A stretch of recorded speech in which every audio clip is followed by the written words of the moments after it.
And welcome in to Bryan, Texas here at the Legends Event Center.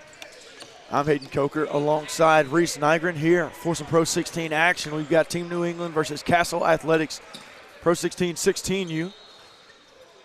Bracket play this morning should be a fun one. Yeah, I mean, this is first of 7 straight Elite 8 games. First 3 16U, the next 4 the 17U Elite 8 games. We're in for an elite day of basketball here on this Saturday morning in Bryan, Texas. Gotta love it. And tip goes to Team New England. TNE a good team. They've got a really good program on the East Coast.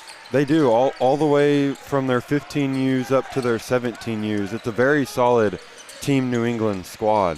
Their 17Us still in the bracket as well. Yeah, they're one of the I think they might be the only team that has a 16 and 17U team in the Elite 8 though. But don't stand on that.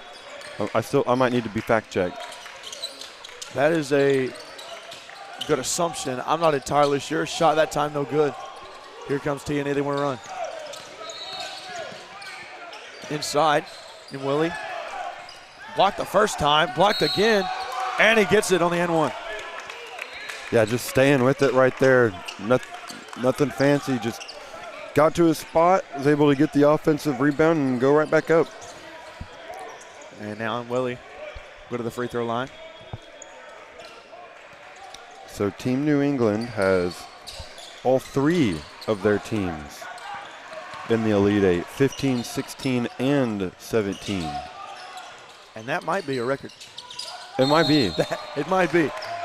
But it speaks to the kind of program that they have in Team New England. And obviously their 17U had a player commit and leave for St. John's. So that tells you that the talent is definitely there too, as well as the coaching.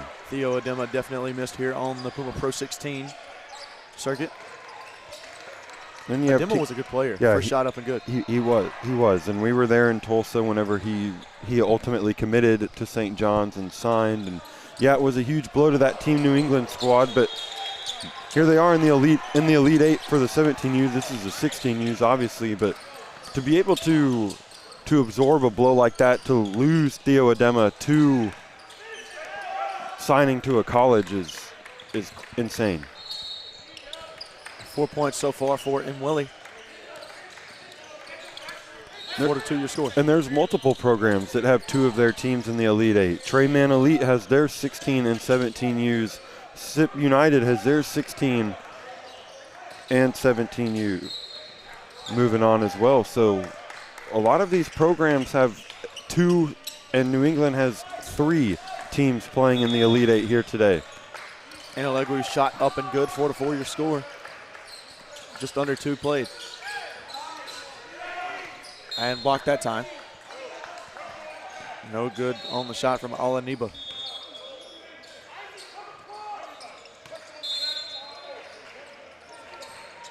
It's good to see these programs be deep, not just one squad. Continuing to continuing, you know what, let's call it this, continuing that Team New England bloodline, and it traveled.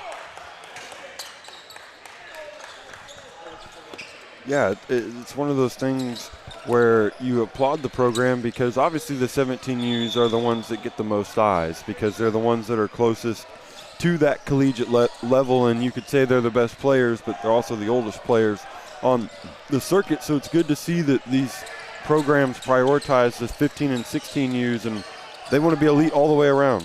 Good block. That time a block and thrown back in bounds. Nice job.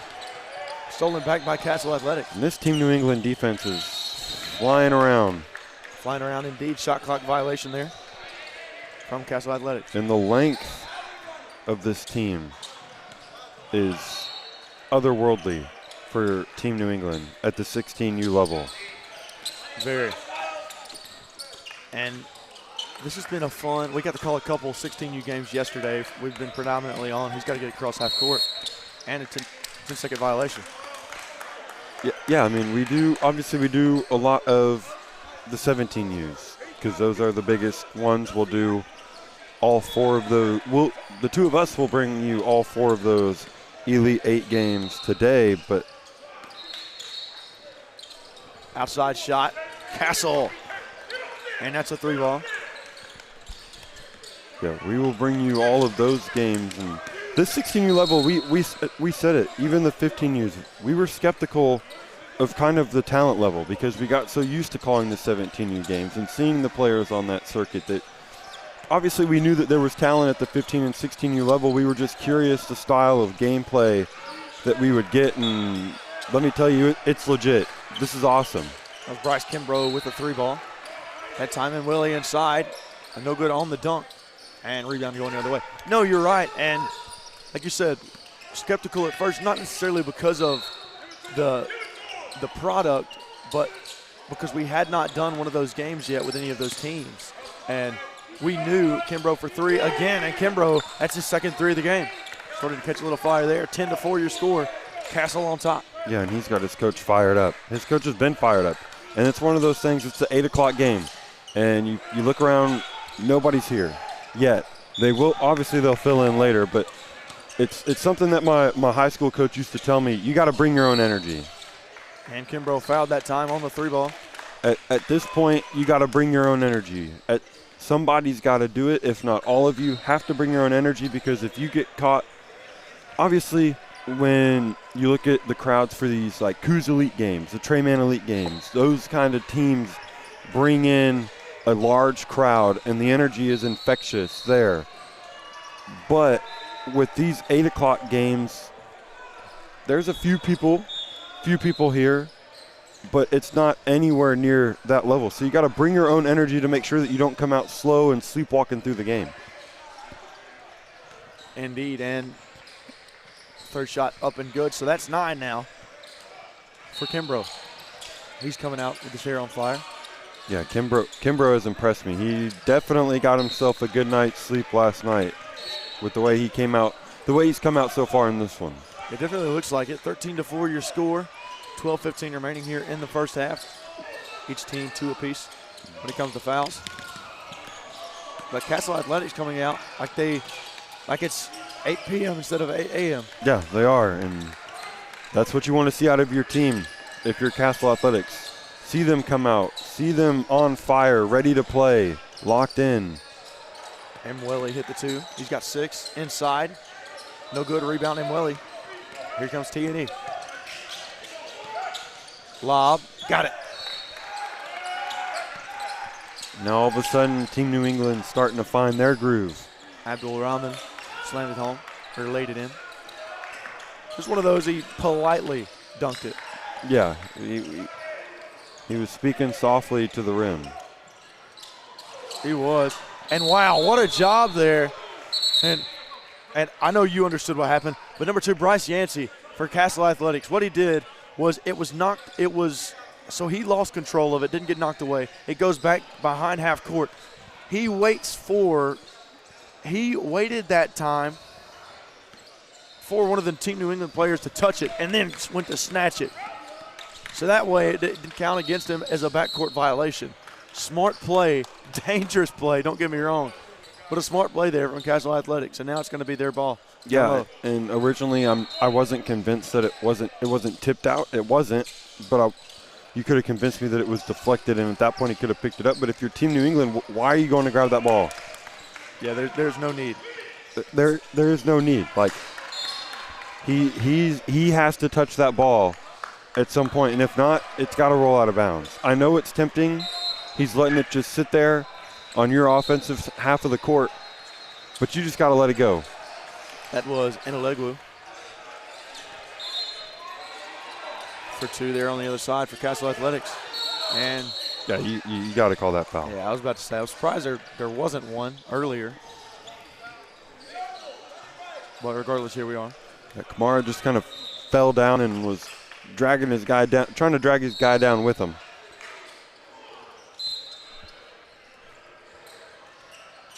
(15-8) your score. Inside him, Willie. Got it. That's 8 for him. That was a good play design right there from Team New England, running a guard off of the big fella and then him just slipping down into the middle of the paint. And Inalegwu inside. Goaltending. And a goaltend. It was not fully off of the rim, and Kamara got a little trigger happy.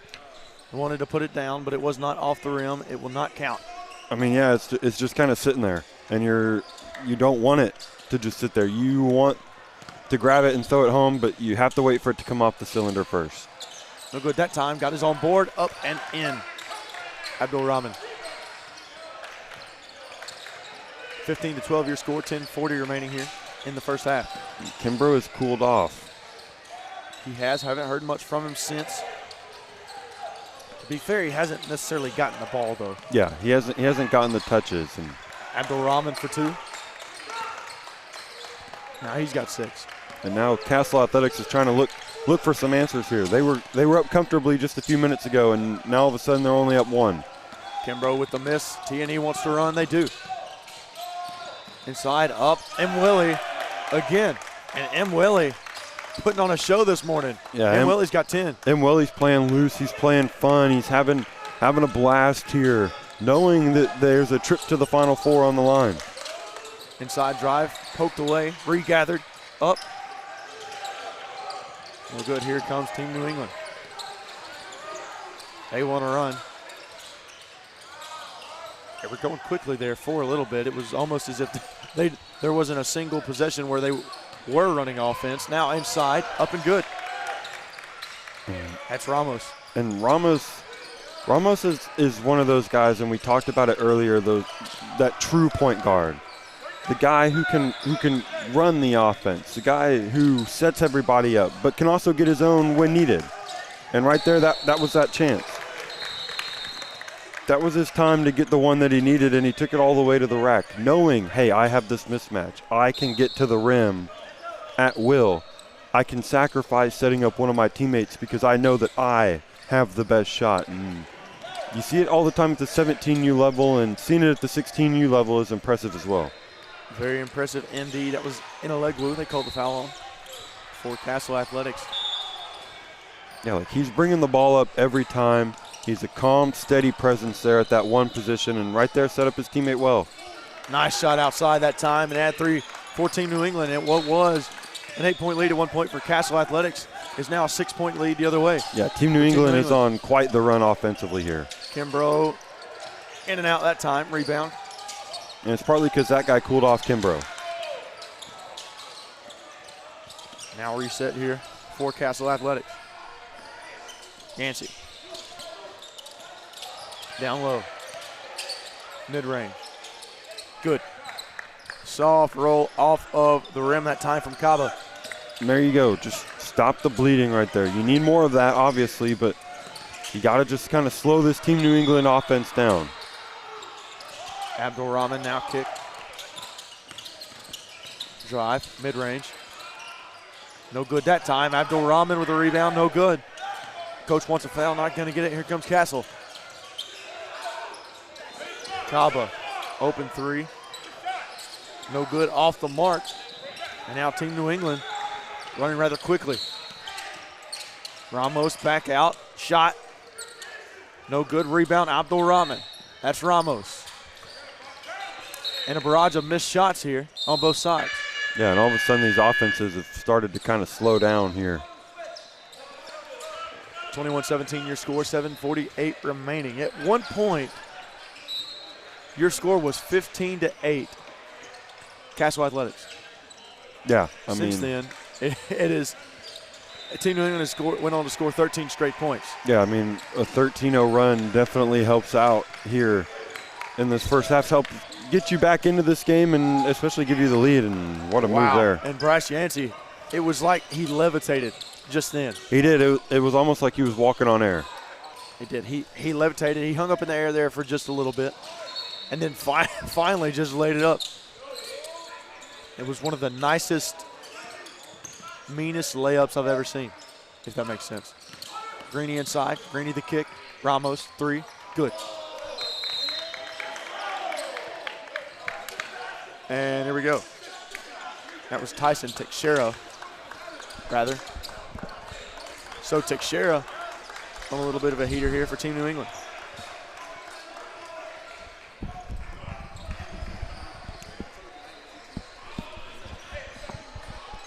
We are with the timeout, 24-19 your score. I'm Hayden Coker alongside Reese Nygren. Here, an early morning game. Yeah, the first one of a loaded Saturday. Obviously, we're into that Elite 8 round. You start to get down to the nitty-gritty of the bracket. The 17Us will play their Elite 8 game starting at 11 o'clock. They will play 4 straight, and then we will hand it off to a few non-Elite 8 Final Four games before we come back for the last 2 games of the night here on Court 5 will be the 17U Final Four games, and by the time we leave here tonight, we'll find out who's playing in the championship tomorrow. And there should be some for sure fireworks later on the night and as well as this morning. But obviously all eyes are focused on this afternoon and tonight for those big-time matchups that we have. Yeah, I mean, you start to go through some of the matchups. The first one, Southern Ties and Select. That'll be a good one. Grand Park Premier, Team Halley. Grand Park Premier pulled the upset of CPSA yesterday. That was fun to watch. And then this Team New England squad plays that SIP United 17U team. That's a great team.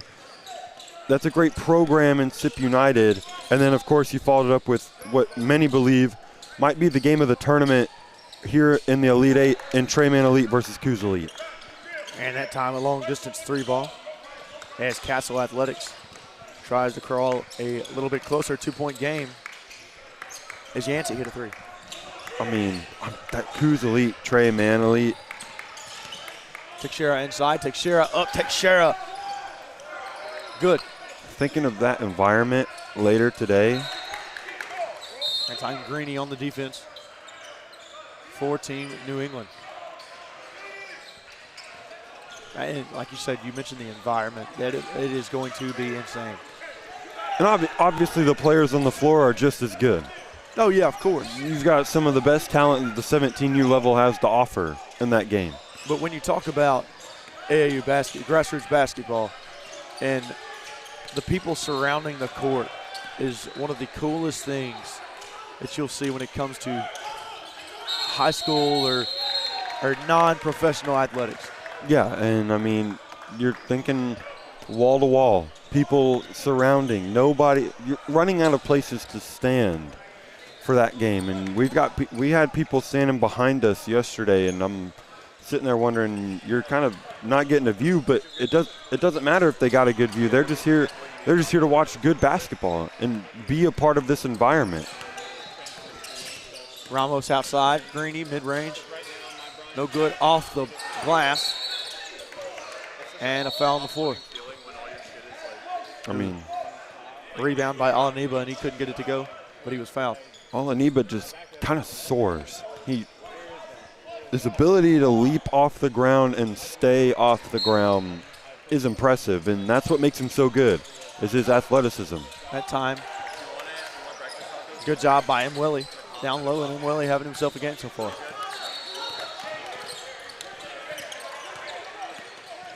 Inside, drive, up, and can't get the friendly roll.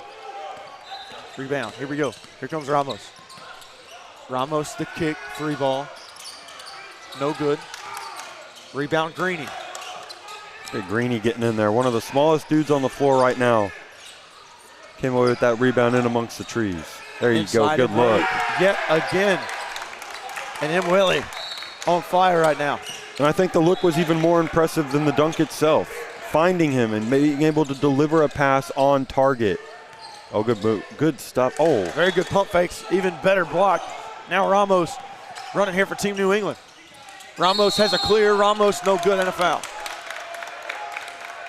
And Team New England on one heck of a run right now. 23-7. Yeah, I mean, Kaba got the ball surrounded by 3 Team New England players. Two straight pump fakes before even putting the ball on the ground. Got all 3 of them in the air. Power dribble, got to the other side of the rim, only to be met by Olaniba. Off the mark that time. I mean, Olaniba, his ability to recover is unmatched here by anybody on Castle Athletics. It is, and it seems like down low, Team New England is much better off than Castle Athletics right now. They are, and they have 3 different guys that could block your shot. They have the size and the length and the athleticism, as does everybody, to be able to get up and block that shot. It's the shot blocking. It's the down low scoring. That time is a really nice shot. And Castle trying to climb a little closer. That was Kamara, 31-24. And it doesn't matter for Kamara. He's going to go straight at it, loft it over his head with the floater. Ramos fouled that time. He'll go to the free throw line. And yeah, like you mentioned, it's the shot blocking, but it's also the down low scoring by Imweli, Abdul Rahman. Those guys have been dominant so far. 20 combined points between the two. And you add in Olaniba as well into that equation, and a recipe for disaster for the opposing team. It is, and that's what makes Team New England so good, is they have 3 shot blockers, but they're more than just shot blockers. If you pull them out on the perimeter, they're more than capable of guarding you one-on-one. And 2 shots good that time from Ramos. And Ramos running the point very well, hitting his free throws this morning at a premium. Yeah, he's kind of done it all. Shot. No good that time. And here we go. Greeny running. Mid-range. Floater, no good. Rebound, Castle Athletics. And nice balance there from Yancey. Yeah, good job there from Yancey, keeping that dribble alive. Kept his dribble alive. Stay on his feet. Did a nice job. And here comes Yancey, rather. Imweli, guess what? That might be his 60th dunk of the morning. Yeah, he's been absolutely demolishing the rim. And if you're Castle Athletics, you got to get back. What a move. Nice move. And Romero down low will finish. Kimbrough's ability to keep that ball on a string and split the trap right there, that was impressive because it looked like he had nowhere to go. Ramos, mid-range, deadly. It is. It is. Got to his spot right there. Stop and pop. Good stuff there from Ramos. That is one of the most satisfying pieces of art on a basketball court, the ability to stop and pop from the mid-range. And the ability to get to your spot. And that was it right there. Middle of the floor, free throw line, just stopping, elevating, rising up above his defender. Did not matter who was in front of him. Ramos was taking that shot. And I'm not entirely sure Ramos has come out of the game yet. I think he's been in every second. He came out for a little. He got himself a little bit of a breather, but it wasn't much. Ramos running. Mid-range. Off balance, mid-range too. Off of 1 foot. That was a long way away for him to pop a floater like that. He was essentially at the elbow extended just inside the three-point line as Kimbrough's trying to shoot himself hot again. Down low. And a finish from Castle Athletics. There you go. You gotta find those easy buckets, but more importantly, you gotta stop giving up easy buckets. Abdul Rahman got it. That's too easy, and that's what their coach is telling them. What are we doing? What are we doing? Get back. Get back on defense. You've given up way too many dunks in this one. They're going to have to figure out a way to make it easier on them to get back or something. Something's got to give.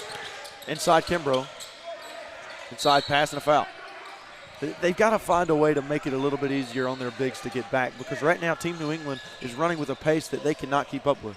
Yeah, and something that you've got to do is you've got to unprioritize offensive rebounds. Not forget about them altogether, but, hey, I'm going to send one of my guards in to get the offensive rebound. If he gets it, awesome. If he doesn't, oh well. He has the speed and ability to get back in time and not give up easy buckets, but I need my bigs to be the first ones back on the floor. Not give up on it, but, hey, we don't need it. Later in the game, yes, you'll need offensive rebounds, but right now you got to stop giving up dunks.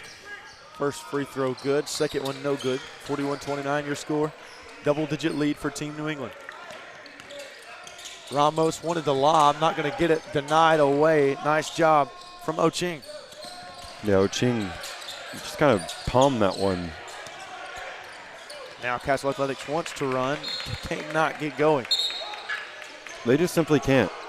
There's not much that Castle Athletics is doing right now. They're throwing the ball away. They're not getting back in time. They're giving up dunks. And I would like to see for Joel Cava to get going here for Castle Athletics. This is a guy I think can really be a difference maker in this game if he can just get going. Yeah, he had a little spurt here in this first half, stolen away by Kimbrough. Kimbrough fouled, and Kimbrough will now go to the free throw line, and that's a start. Yeah, and that's it. And he's the guy, when Castle Athletics built that lead, was because of him. He got hot from three. He was finding his own shot. It was coming easy to him. Team New England started to prioritize him on defense. His shot started, he had to start working for his shot. It wasn't falling. And all of a sudden, next thing you know, Team New England's got the lead and has built a large one now at this point in the game. But if you're Castle Athletics to get back in this game, you need Kimbrough to get back to that hot shooting. And seeing two go through at the free throw line is definitely a way.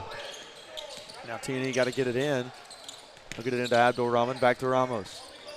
And like you mentioned, it was a good start. It's a good start to make those two free throws, sort of kind of get back rolling. There you go. You've still got a lot of work to do. Good hands there. Here comes Castle. And can you go on a little run here? Just under a minute and a half left. Can you go on a little 5-0, 6-0 spurt here and get it down to 5 or 4 at the half? Mid-range no good. Team New England, and a foul. That time it was Kamara, the guilty verdict. Yeah, Kamara just got a little too aggressive, little too handsy there, trying to come up with the steal. And, I mean, Team New England's now in the bonus. But you have a minute and 11 seconds left. If you can get this down to 5, maybe hopefully under that if you're Castle Athletics. But if you can get it to around 5 by the time you get to half, you'll feel okay. Or if you're Castle Athletics, and right now with where you're at with it, when it was a 13-point game, 10 wouldn't be bad either. But now that you're at 10, go for a little more. Slowly chip away.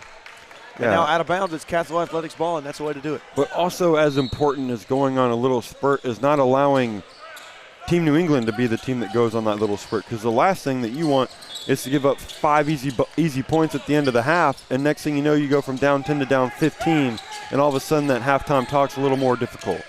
It is. What a move. Inside. That's Greeny with a pass. Wow. And right now it's just bucket after bucket down low. Abdul Rahman that time for Team New England. And it's all easy buckets. It's not like they're lighting them up from 3 or knocking down the mid-range shots. They're getting to the rim and basically getting whatever they want. Phenomenal defense that time. What a fly in there. By Greeny. Romero is fighting for the offensive rebound. Shot. And good. There you go. Good and that, on the 3, and that's what they need. And that possession was all because of Romero. Got the offensive rebound, gave it to his guard, relocated, knocked down the open 3. That was a great possession there from Ramos. Inside and a foul. 12 seconds remaining. And now Olaniba will go to the free throw line. And you want to end this half with a bucket. That's what you want. You want to end, if you're Castle Athletics, you want to end this half with a bucket. Hope for a missed free throw. Go down the floor. You're down 9. If you can get a 2 to get it to 7, good. If you can get a 3 to cut it to 6, even better. But you got to end with a bucket of some sort to get you any bit of momentum heading into halftime. 43-34 the score. Olaniba, first shot good. I was really impressed with Olaniba's defense, or excuse me, that was Greeny's defense. On the opposite side for Team New England, forcing the missed shot. Now eventually ended in a 3 off the rebound. But it wasn't his guy who shot the 3, so it wasn't his fault that they ended that with a 3-pointer. But look at Greeny right there. Greeny's defense coming away with it, up and fouled. Yeah, they called a goaltend there, even though I'm about 95% sure that Greeny wanted to throw that one off the glass for one of his big fellas to come and get it. Shot up, no good, and that will take us to the end of the half. 47-34, your score. Team New England with one heck of a run to end that first half. And from about the 12-minute mark, it was as if Team New England did not stop scoring. No, they didn't. And it was just bucket after bucket after bucket, and I guarantee you probably at least 33 of those points came from down low. Yeah, and probably 30 of those 33 came via dunks. So if you're Castle Athletics, get back and don't allow easy buckets like that and start to try and mount a comeback in this game, but you got to do it defensively first. I'm Hayden Coker alongside Reese Nygren here at halftime. Team New England on top by 13. We'll be right back.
And welcome back here into Bryan, Texas. As we have a good one on our hands. Team New England up on Castle Athletics, 47-34, your score. I'm Hayden Coker alongside Reese Nygren here in the Legends Event Center in Bryan, Texas for the Pro 16 finals with some 16U action going on this morning. Team New England with a really nice start. 47 total points in that first half. And here comes Castle Athletics. And a good start for Castle Athletics. That's Inalegwu to start it off this morning. It wasn't the easiest of buckets, but it was the closest of buckets that you could get, and that's what you needed for Castle Athletics. You need as many opportunities as close to the rim as you can find. Good touch off of the backboard. And now Team New England wants to respond. Rebound. And they can't respond that time. Here comes Castle. Here's Kimbrough. Had it stolen away. He didn't realize that Olaniba was running stride for stride right behind him, and with the length of Olaniba, he just needs to be within a half a stride to get his hand on the ball. 3 ball. Wow. He can do it all in Willie. Yeah, he can. And I didn't know he had that one in his bag. I didn't know either. That was a good shot from him, Willie. And that's what makes him so dangerous, is a three-point shot mixed in with his ability to score at the rim seemingly at will. And here comes Castle, down 14. Drive inside, up, and no good that time from Yancey. And I mean, he had 3 guys right there. Abdul Rahman, Olaniba, foul and Welly, all standing right there at the rim, and then on the other end, giving up easy buckets. Mwele with a chance at 3 now as he goes at the free throw line. He has been unstoppable. I mean, all 3 of those guys that I just listed off, Mwele, Olaniba, Abdul Rahman, all 3 of those guys have been absolutely insane for Team New England, and then you mix it in with the guard play of Ramos as well, and all of a sudden you can see why this Team New England 16U squad is in the Elite 8 and looks like they're headed to the Final Four. Hot start to the second half. Drive inside. Good. Inalegwu with 4 to start the second half for Castle Athletics. And don't think we forgot about Teixeira. With the ball right now, gives it off to Ramos, but he can score as well. Like, all 5 of these guys can go and get their own bucket. No good there. Rebound. Olaniba. But they don't need to go get their own bucket because they have guys that can create buckets for the bigs. Creating. That's what he's doing. No good that time. Up and good. Wow. Wow, wow, wow. Abdul Rahman that time. And all of a sudden it's a 16-point game.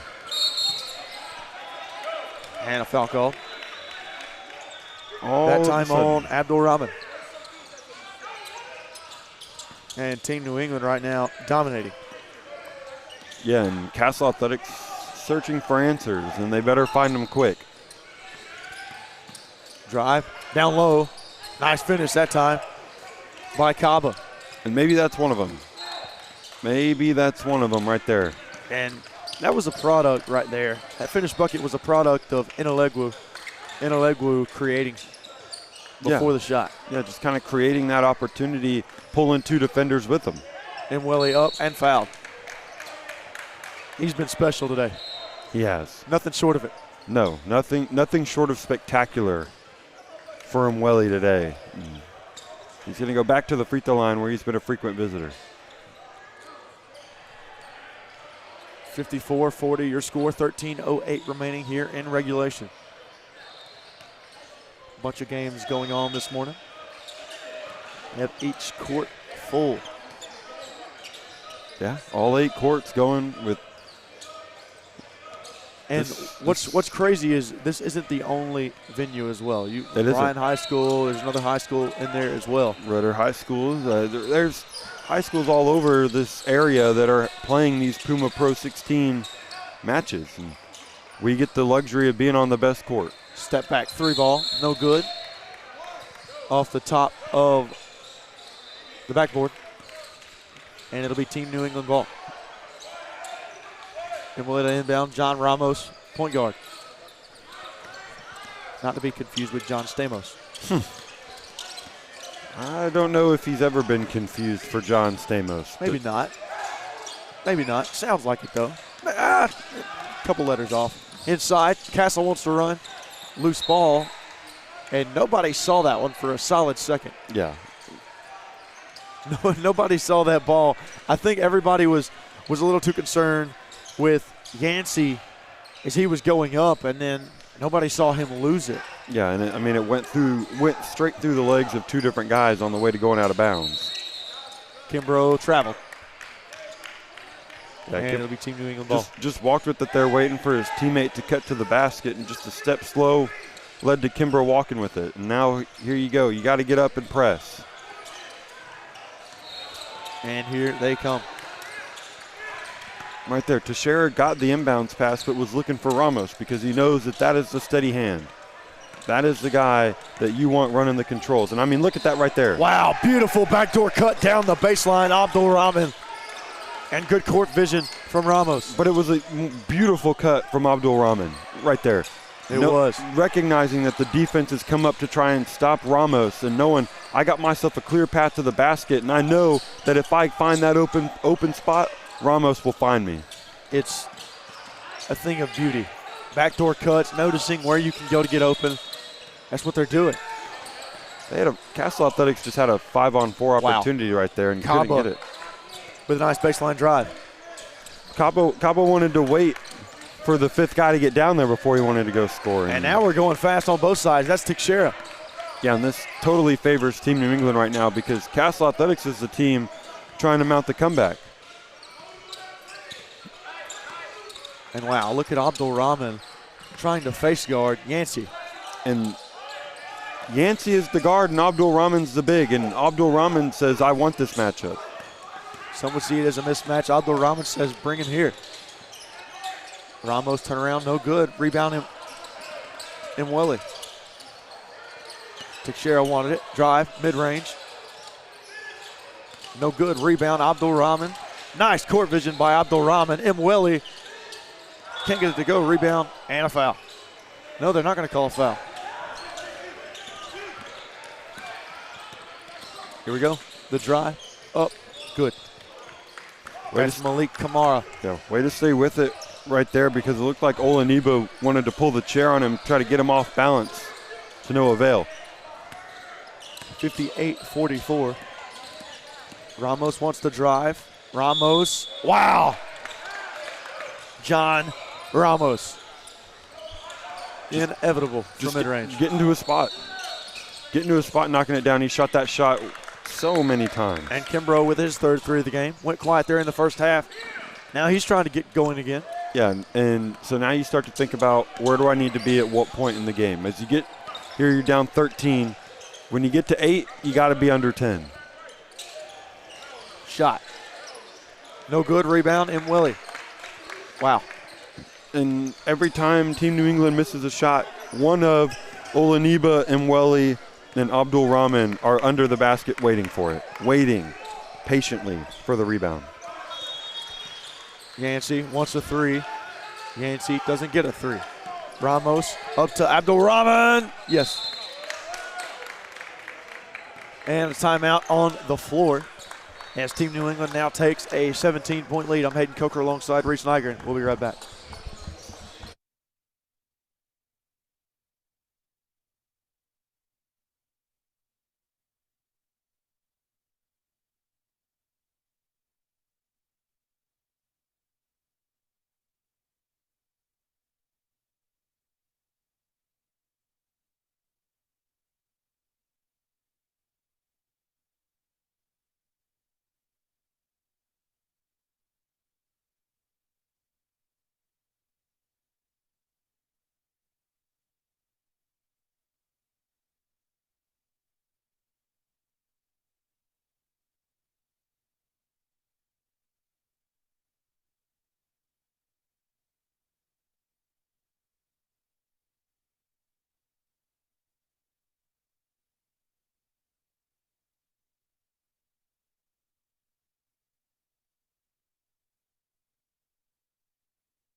And welcome back here into the Legends Event Center in Bryan, Texas for this matchup between Team New England and Castle Athletics. Team New England up by 17. Yancey got it. Beautiful shot from the mid-range that time from Yancey to cut it to 15. And now running the court is Abdul Rahman. And now right back up to 17-point game. I mean, inexcusable. Inexcusable right there. There is zero reason at this point in the game that Team New England should still be beating you down the floor. And that time Kaba down low pretty easily. Like right now, like right there, Abdul Rahman is standing by his lonesome. Now, granted, he was in the corner, so it's tough to get it to him, but he's all alone. Where are you if you're Castle Athletics defensively? You should be the first ones back to stop this from happening. Teixeira up, Teixeira good. Wow, Tyson Teixeira. I mean, this Team New England squad is one of the most well-rounded squads we've seen all weekend. And that's regardless of division. It is. Kaba. Got a man off his feet. He'll pass it outside. Back to Kaba. Wants a three. Drive. Denied. He's got to fire it. Looked good from here. Just a little short. Intercepted. Here comes Yancey. Yancey, nice pass. Can't corral it. If you're Castle Athletics, you have to take advantage of those opportunities when you have a man down low with nobody between him and the basket. Yeah, especially when you're trying to mount a comeback down 17 and another fast break opportunity. Teixeira up, loses it. They'll still have it. Abdul Rahman for three. No good, but they get the offensive board. And Teixeira will slow it down. 7:42 remaining. Can't keep giving up easy opportunities. Three ball. And Team New England can't capitalize on that one. Still a 17-point game. 7:30 remaining. Can Castle attempt to come back? Shot. Three. Got it. And that's one way to do it. Nice shot from outside by Kamara. Yeah, and if Team New England's going to start doubling guys, kind of jump doubling people, that's going to leave somebody open, and they're giving Castle Athletics a guy wide open, and it's up to them to capitalize on it. That's how confident Team New England is in their backside defense, is that they feel they can go and jump double someone and be perfectly fine leaving someone open because they know that by the time Castle Athletics realizes they're open, they're no longer open. Nobody was backside to help Oching that time, and two more for Team New England. Shot good from mid-range by Yancey. Yancey's got to get hot. Now a 14-point game. He has to, and the guy getting ready to check in, Kimbrough, has to do it as well if Castle Athletics wants to come out with the comeback. Drive, foul. And Jaden Fisher will now go to the free throw line. And what I'm noticing from Team New England is, or what I've noticed pretty much all game, is they're so quick to beat Castle Athletics back that the points are just coming. It's such in a frenzy, if you'll say. Yeah, it is, and it's coming easy to them. And one thing off/on the court that I like to see is these two coaches. They're both high energy. And Castle Athletics, their coach is super high energy as well. But the one thing that I applaud most is they're not barking at the officials. They're barking at their players. Whether they like the call or not, they're not barking at the officials. They're saying, hey, what are you doing? You're out of position. Get in position. There's no reason you should be giving that up. They're not barking at the official going, why'd you call that? Why'd you call that? They're turning to their player and going, why'd you give that up? You got to love it from the coaching staff. Out of bounds off of Castle Athletics. And it's a nice change of pace from what we saw yesterday. These officials got an earful from these coaches yesterday. Not these two in particular, but just coaches all around yesterday. And these two coaches almost act as if the officials can't hear them.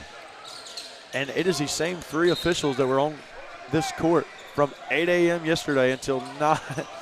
Well, I guess it was probably around 10. Yeah, I mean, they have one or two alternates that come on maybe for a game or two, but these three guys have been officiating games all day yesterday, and they're back for some more today. And they're going to hear probably more words today than they did yesterday, just because the stakes of the games today are higher than they were yesterday. They're going to call an offensive foul that time on Olaniba. And Castle Athletics will have it down 16 with 6 to go. Now would be a time that you've got to start to make that run. And a timeout by Castle. And I think Coach knows that this is the time to do it, but I also think that he knows that his team can do it. Yeah, he does, and his team has the scorers to do it. And right now, you're just a quick 6-0 burst away from getting this back down to 10, and that's what you need if you're Castle Athletics. You need one of those quick bursts, a 6-0, 8-0, 9-2, something like that kind of run to get you back into this, because the longer that you let Team New England just kind of hover around here at this 15 to 17 point range, the closer you're getting to them blowing it over 20. And it seems as if Team New England has looked the better. Obviously, it seems so, but Team New England has obviously looked better today. But in this second half, Castle Athletics not necessarily out of it. Like they're still scoring with Team New England. The problem was they had that deficit at half. Yeah, and the problem is they're not getting stops. They're like plain and simple. They're going score for score. Yeah, and right now you can't be trading punches. You have to be landing punches and defending the ones that come to you. And so right now, if you're Castle Athletics, you got to go on a little bit of a run here. Down 16, 6 minutes left to go, far from over. But if you're literally an 8-0, 6-0 burst away from getting right back into it. Here is Castle Athletics. Down 16. Mid-range. Can't get that one to fall. Not a bad shot. Not a bad shot at all. Now Fisher. Ramos. In a zone look here. Down low and one, and that's not the way to do it for Castle Athletics. What a job by him, Willie. Yeah, the 1-3-1 look there is maybe not the look that I would go to against this Team New England squad, because all of a sudden the one spot that you're getting beat is down low, and you're going to leave one guy down there. I'm not saying a 1-3-1 can't work, but you're getting beat down low and you're putting one guy down there. They are, and now they're going to call a foul, offensive foul. It'll go to Castle Athletics. And no, I agree. There's going to be that one spot open, and with the size advantage that Team New England has, that's not going to roll in their favor if there's that one spot open at all times. Yeah, and a man-to-man defense hasn't really worked out for you so far, so I applaud you trying to change the look up, but I'm not sure that 1-3-1 was necessarily the look to go to. You're right. I do like the change of pace. Outside Kimbrough. Off the glass. Money for three. Bank is open. And you need things like that to go your way. You need threes to bank in off the glass. You need some friendly touches. You need some unfriendly touches on this end if you're Castle Athletics for Team New England. 15-point game, 5 remaining. Part of coming back is luck. And they got lucky that time. Imweli was open down low. Couldn't finish the dunk. And if you're Imweli, just lay that one in. And right as I applauded these coaches for not talking to the officials, the Team New England coach wanted a foul. And there it is, 12-point game. Inolegwu with a nice shot, 74-62, as it'll be Ramos, Abdul Rahman checking into the game along with Olaniba. Yeah, and they know that you can kind of feel Castle Athletics starting to gain some momentum. And that's bad news bears if you're Team New England. Shot outside, Ramos no good, knocked out of bounds, and to Castle Athletics. So a little bit of a run here for Castle Athletics and a little momentum building on their side. 74-62, your score, 4:24 remaining. And now you got to keep it up. You got to keep it up because now Team New England has 4 of their 5 starters on the floor. The only non-starter on the floor right now is Fisher, as Olaniba's getting a little breather here. But if you're Castle Athletics, you got to keep hitting your threes, and getting easy buckets like this helps. Kaba, wow, cuts it to 10. And right there, Team New England goes right back to Olaniba on the bench, telling him, hey, you got to get back in.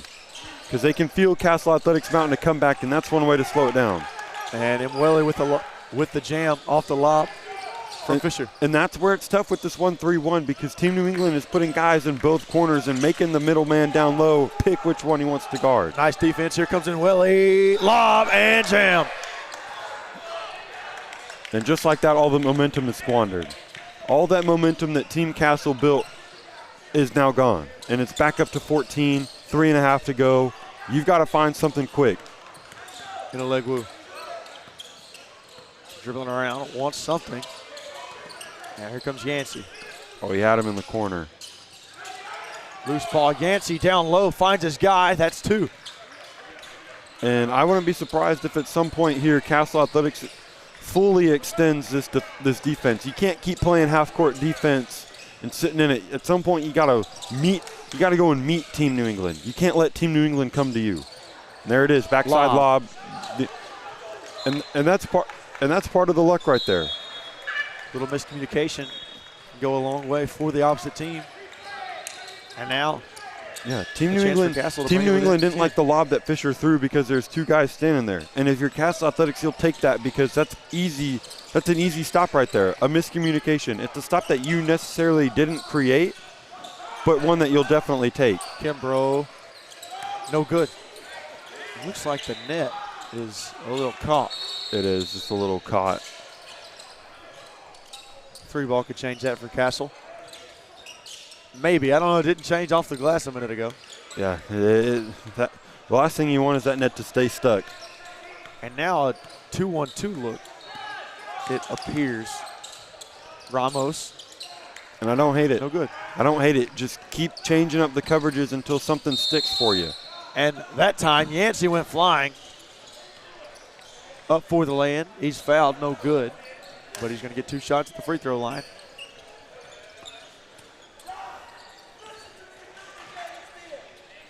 And Team New England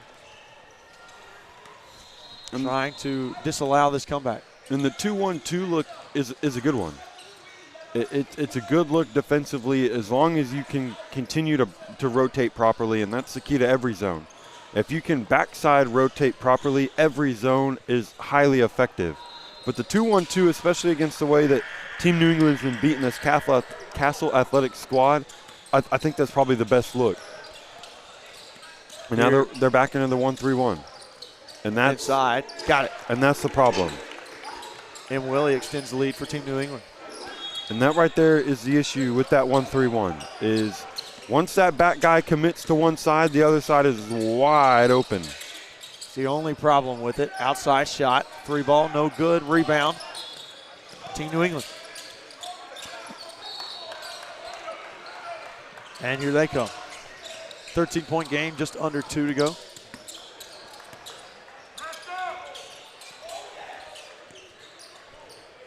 And Team New England now they're slowing back. It down. Now Castle's back into that man look that they were in earlier.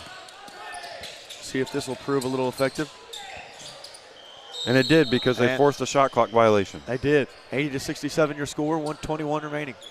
Both teams at 4 fouls apiece. And that's what you got to do if you're down in this game this late. Keep changing up looks. Find one that sticks, and that man-to-man might be the one that sticks. And that's a hell of a trap right there. Stolen away. Nice job from Team New England. Ramos running. Lob. Looked like he wanted to lob it, but he'll get it to go off the glass. That's a hell of a trap, and not necessarily fundamentally, but if you have Abdul Rahman and Mweli trapping you, those are two guys with insane length. Very much so out of bounds that time off of Castle Athletics. It'll be Team New England ball. Now 82-67 your score, just under 1 remaining, 55.5 on the clock.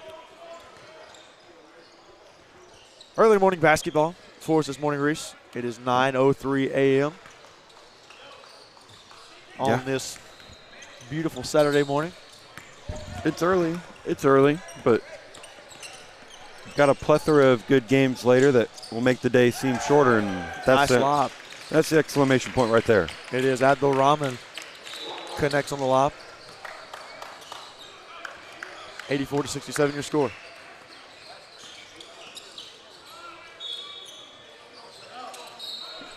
If you're Kimbo right there, you got to that.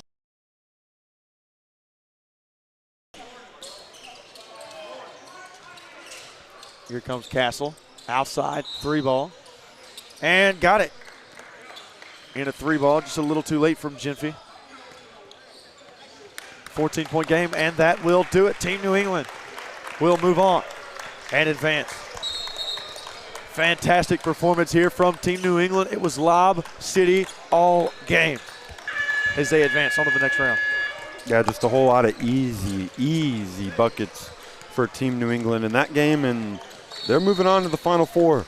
And there's no reason for anybody to believe that they can't be the ones lifting up that 16U trophy at the end of this. I'm Hayden Coker alongside Reese Nygren. We've got more basketball coming to you here shortly.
Welcome back in here into the Legends Event Center in Bryan, Texas. I'm Hayden Coker alongside Reese Nygren here for some Puma Pro 16 action. 16U game about to get underway. We've got bracket play, 1 of 1 up against Nebraska Supreme.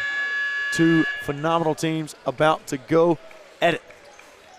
Super excited for this one. 1 of 1 won last night. We got to be on the call for their game up against San Antonio Future. 1 of 1 very, very good.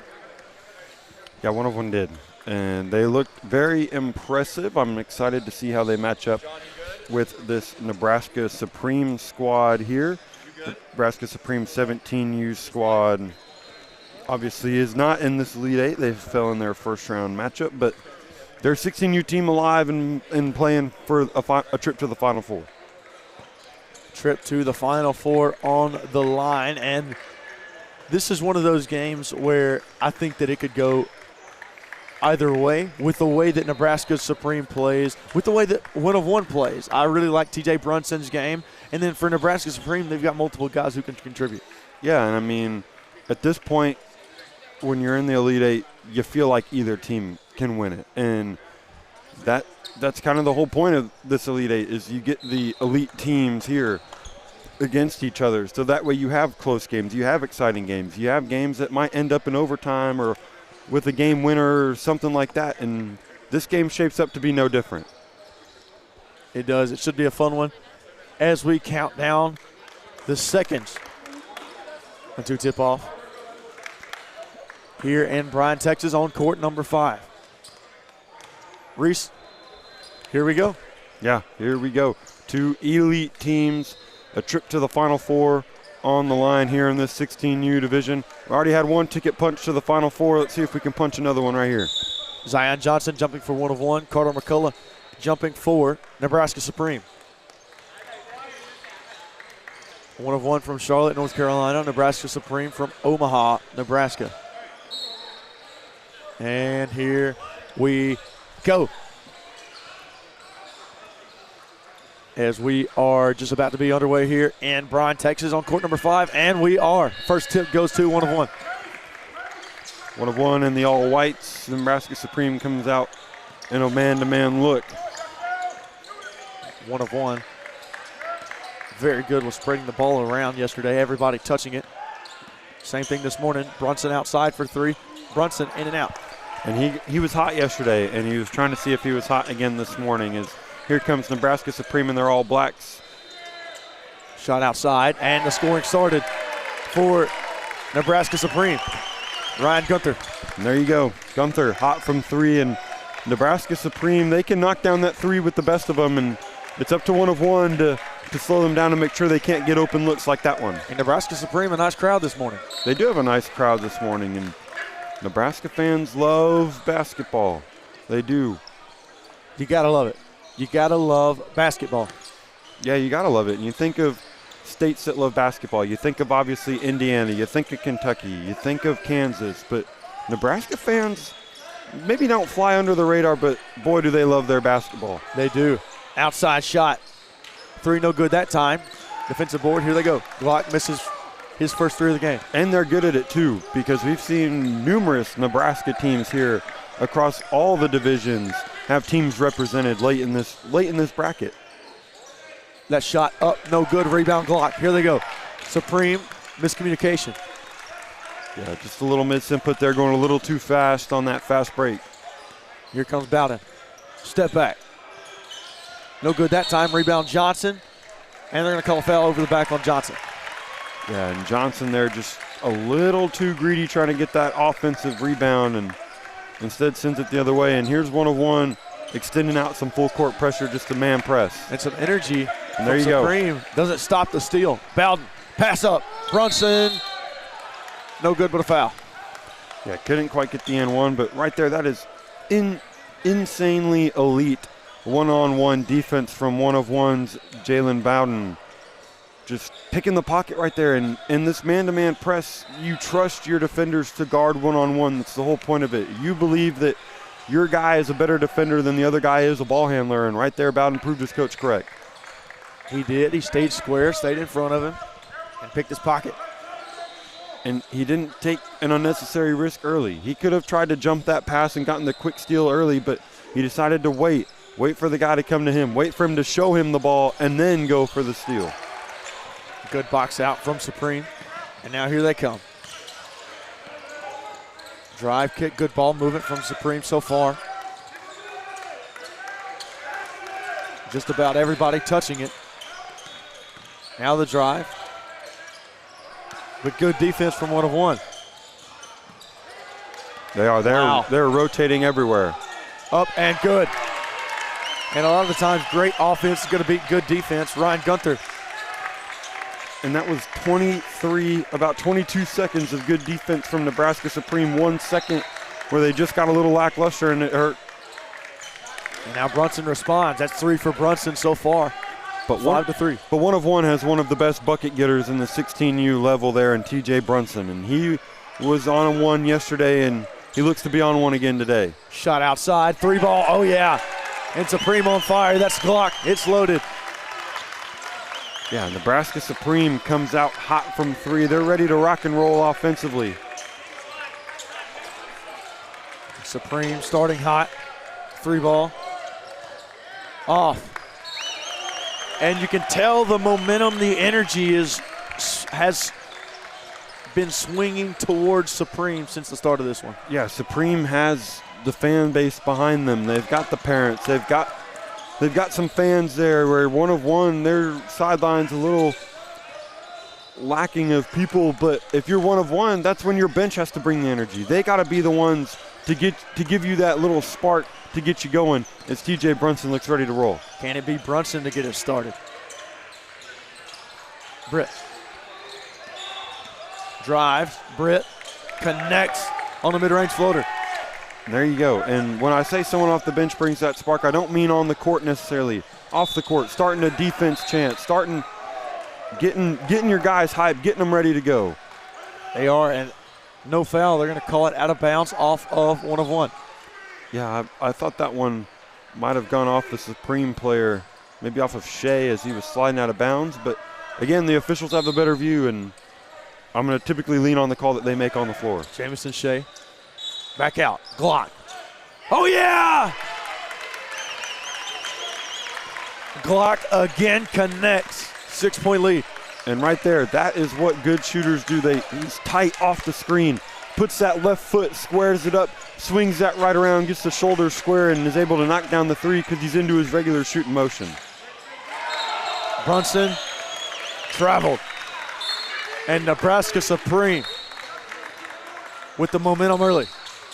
They do, and 1 of 1 just looks a little out of sorts here, looks a little uncomfortable to start this game, and Brunson obviously looks comfortable. He's gotten himself 2 buckets, but someone other than him is going to have to contribute. Way to stay down. Bowden is one of the best on-ball defenders here, and he just got a little too greedy there, but man, foul that time called on Britt. Man, he was sticking with this guy, staying in front of him, moving his feet, reading the hips rather than the eyes. And I know people say the hips don't lie, but in basketball they don't. They do not. Other way, 1 of 1. Outside. Oh yeah, Britt with a 3 to pull it within 3. And yesterday, Britt was that guy to help take some of that load off TJ Brunson, and he's going to have to do it again today. And if they can find somebody else to do it, that's outstanding. If not, it's going to get rough for him with just the 2 of those guys doing a bulk of the scoring. And inside, mid-range shot, no good.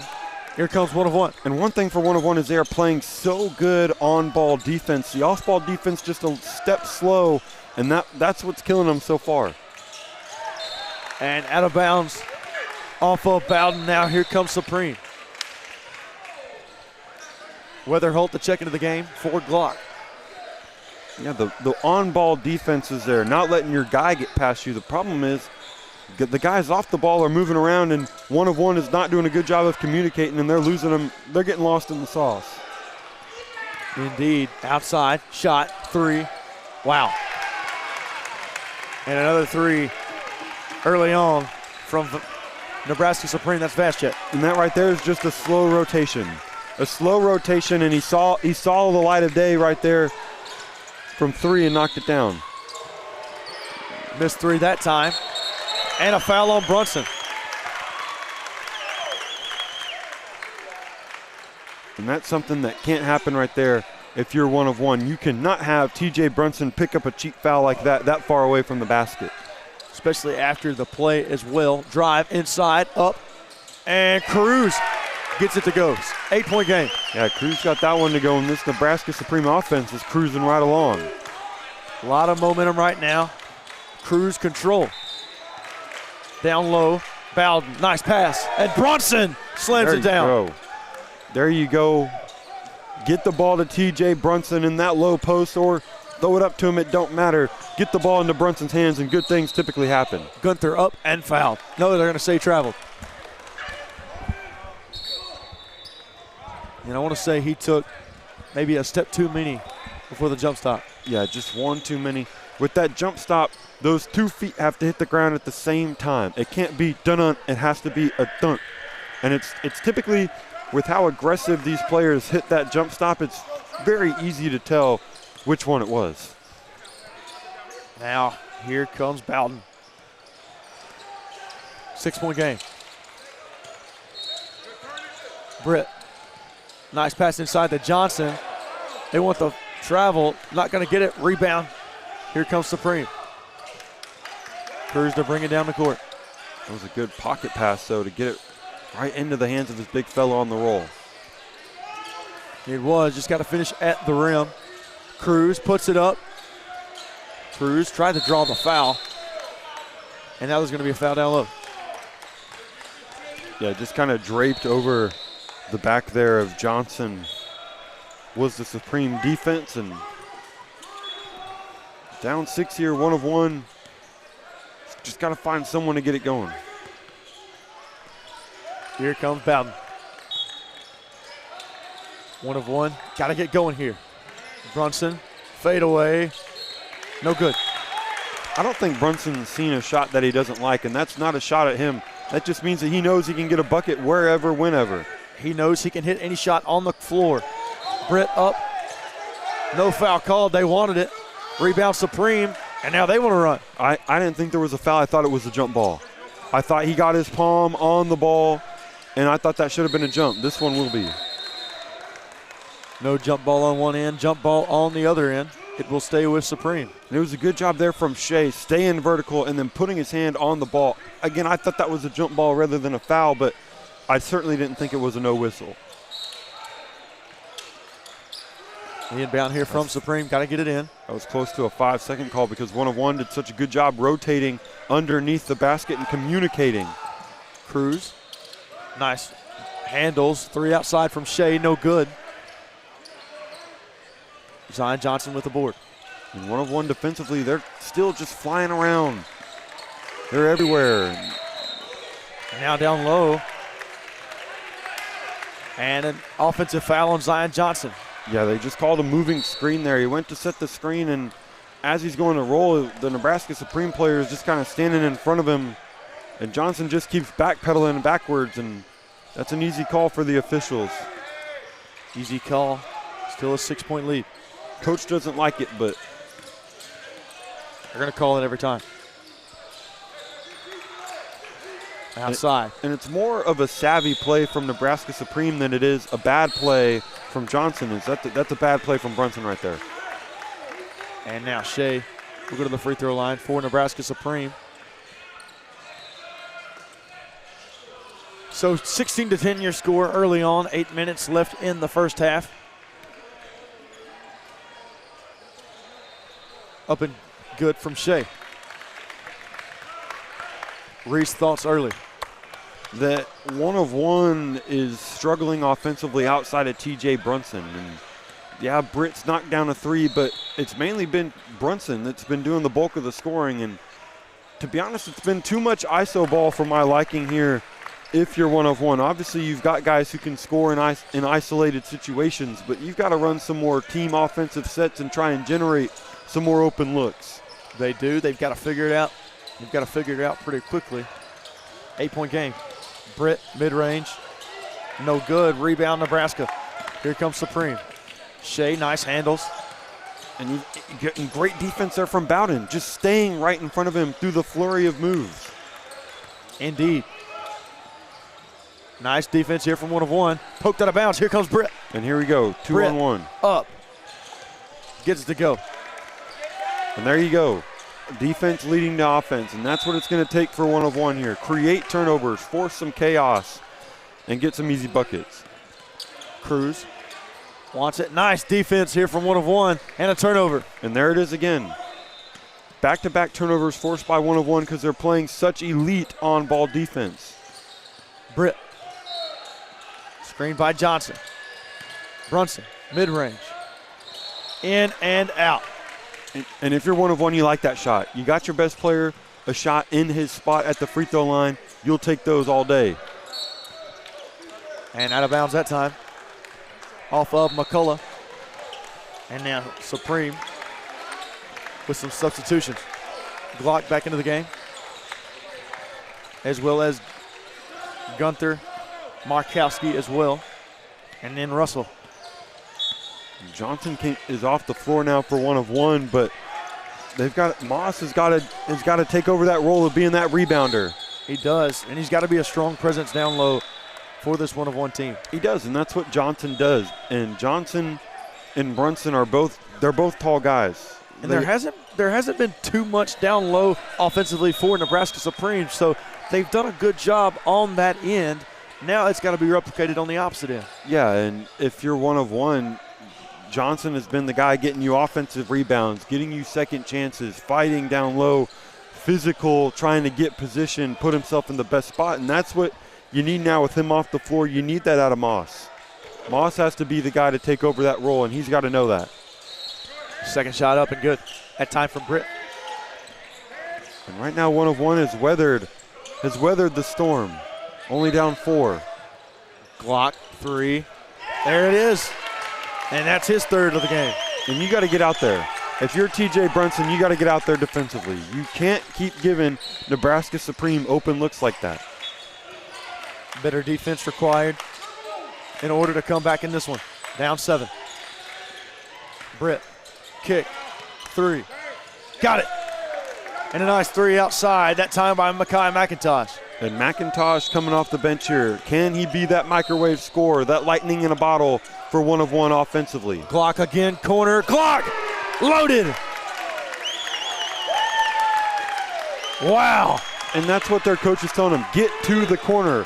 They are half-heartedly closing out in the corner, and Nebraska Supreme is gladly taking them, and they'll knock them down.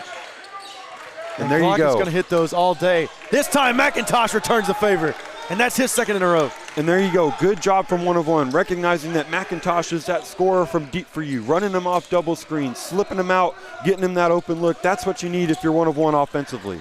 And if you're Brunson, you got to tame down that defensive intensity. You've already got 2 fouls. And that time knocked out of bounds. That's Jordan Pierce. You love it from Brunson. You love that your best offensive player is locking in on defense, but he's got to be more careful or else he's going to pick up another cheap foul and end up with 3 here. Got to be careful. Baseline drive on Brunson. And there it is. You called it right on cue. And it's a good job from Nebraska Supreme right there. Understanding that Brunson wants to block the shot. Understanding that Brunson likes to play aggressively. And now the 1 of 1 coaching staff is realizing that Brunson has 3 fouls. Thinking about what they want to do. You got 5.5 minutes left in this first half. A reminder, each player does get 6, and Brunson's already halfway there. James Russell. 2nd shot up and good. 2 for 2 from the charity stripe. That time from Russell. 26-20 your score. 5:25 remaining. I think that's what they were telling McIntosh was, hey, offensively, you have to be the aggressor. Brunson, wide open 3. No good. Rebound. And you love that look if you're 1 of 1. You love it. And you're holding your breath if you're Nebraska Supreme every time TJ Brunson's left that open. Glock up, Glock. Layup, no good. And here comes Brunson. Brunson with the drive. And there's his 4th. Wow. And Brunson, foul trouble early. Yeah, and Brunson's going to have to sit for the rest of the half. What a job by Nebraska Supreme, recognizing that he's got a couple more fouls than he probably should have, and Casimir Gibson now coming into the game for him. Yeah, I don't think that one there was a charge. I don't. I think he's fallen backwards. And I thought the same thing. And look at this defense here from 1-of-1, flying around. And it doesn't matter because Nebraska Supreme is cool and calm in the chaos. And there's a technical foul here on the coach. There you go, Markowski with the 2, and then like you said, the technical foul. And an 8-point game here for Nebraska Supreme. This is one of those deals where it's not out of hand. It's the first half. You're down by 8. You've done a nice job of sort of weathering the storm early. Nebraska Supreme has hit a couple good shots to extend that lead to 8, but it's not like it's entirely out of hand. And the technical foul just makes it a little bit harder for 1-of-1 to get back into it. Yeah, and I mean, you think about the technical foul, and it's purely frustration. And you look up and you see 3 team fouls on Nebraska Supreme, 8 on 1-of-1. And it's not that he wants it to be fair. It's that I think he's frustrated that his team keeps fouling, and his best offensive player is currently sitting on the bench with 4 fouls in the first half, and he's not going to be able to come back until the second. And then you add on top that Nebraska Supreme is lightning hot from 3. Wow. Landon Glock, hot. That's 5 for him. Shot outside. That time in and out. No good. And there you go. You pick up another cheap foul. And the 1-of-1 coach can't do anything but watch and be upset. Incredible job here so far in this half from Nebraska Supreme, a 12-point lead. Nebraska Supreme's now in the bonus, a foul away from being in the double bonus, and we still got 4 minutes left to go. Markowski at the free throw line here for Nebraska Supreme. Our guy Dot's in the house along with John Hoyer right beside us. No good that time for Markowski on the 1-and-1. And look at the foul differential as well. Nebraska Supreme has been very, very, very disciplined. How about that shot at that time? Outside, that's Jordan Pierce. And there you go, open threes. Got to bank in on them. And if you're 1-of-1 right now, little miscommunication on defense, figuring out whether you're going to full court press or fall back into the half court. And if you're going to fall back into the half court against Nebraska Supreme, you got to play solid. And Glock, corner, drive. Oh, no good. And they're going to call it out of bounds off of 1-of-1. That was Jacob Markowski who wanted the drive. And that's the thing right now for 1-of-1. When Nebraska Supreme gets to the basket, they're going to block the shot. And Nebraska Supreme is a smart enough team to know that and take advantage of that. They know how to beat shot blockers and get them in trouble, and right on cue. Cruz up, no good. Shot blocked. Here comes 1-of-1. Britt inside. Nice drive by Britt. Can't get it to go. And now Supreme wants to come the other way. Quickly. There you go. Away. 1-of-1 can play fast. They can. They have the play style. They have the personnel to play that quick. And a foul called. So 3 ball, no good. It'll be a foul on the court, on the floor. As Glock, the red hot barrel, comes out of the game.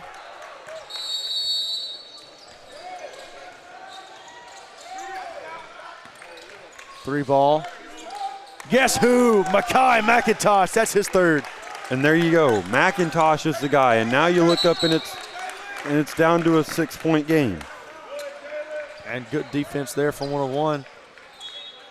It'll be Supreme ball on the inbound. You got Kingston Cruz. You also have help back there from Voschek.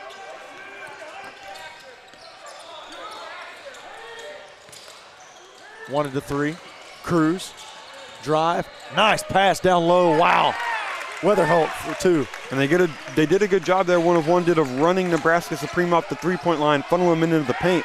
The only problem was nobody was there to stop them. Inside shot. Yes, sir, that time. Gibson for 2. Good job there cutting off the ball, making yourself available. And right now you can hear the 1-of-1 coach saying, don't play with your hands. Don't play with your hands. We already have 9 team fouls, and there you go. There it is. Nice defense. Up and good from Jordan Pierce. 4-point game. Nebraska Supreme early did a good job of breaking the press and weathering the storm when it came to defense from 1 of 1. Now, not so much. Just a little too aggressive right there. You're starting to feel this momentum swinging your way, and you want it to fully go in your favor, but you got to stay within yourself. And now with 2 minutes and 17 seconds left in the half, Nebraska Supreme's going to be shooting 2 free throws the rest of the way. First shot up and no good. As Voschek misses it.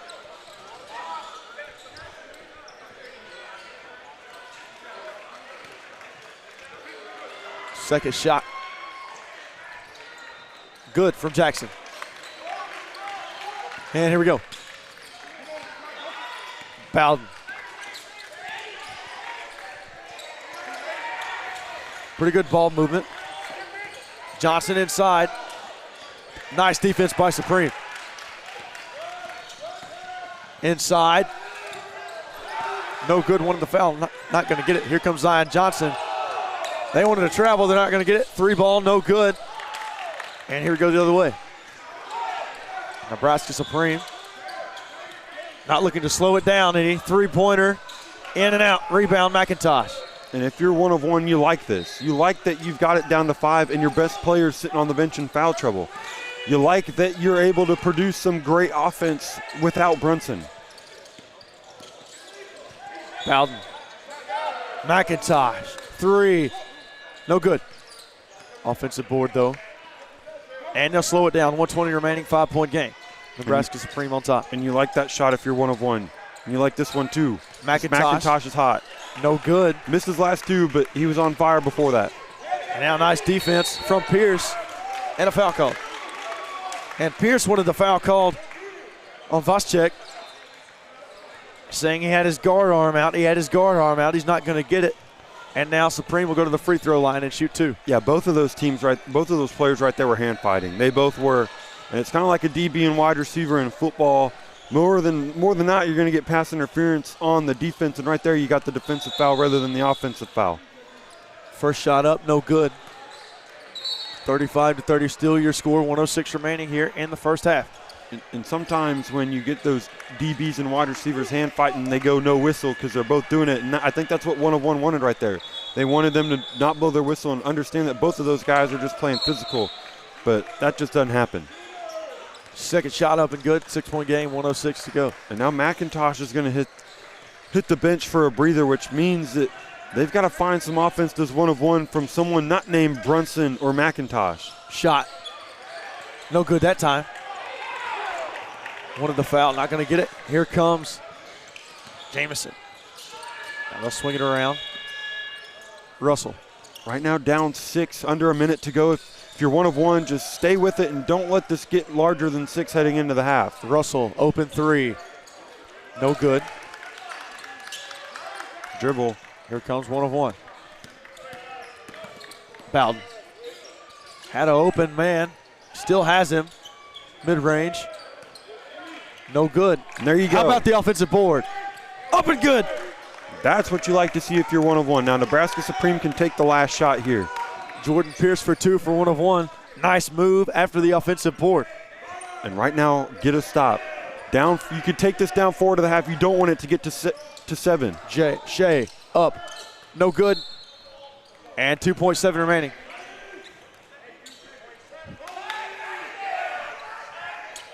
And now 1 of 1, if you can get somewhat of a quality look off here. Here we go, 3 ball, got to get it off. Pierce. Not a bad one. No good, and it didn't seem like they started the clock on time either. Regardless, 36-32 your score. Nebraska Supreme on top of 1 of 1 as we head into the half. I'm Hayden Coker alongside Reese Nygren. We'll be right back.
36-32 your score here in Bryan, Texas. Welcome back here into the Legends Event Center. I'm Hayden Coker alongside Reese Nygren. My partner, Reese, how about that first half? It was good.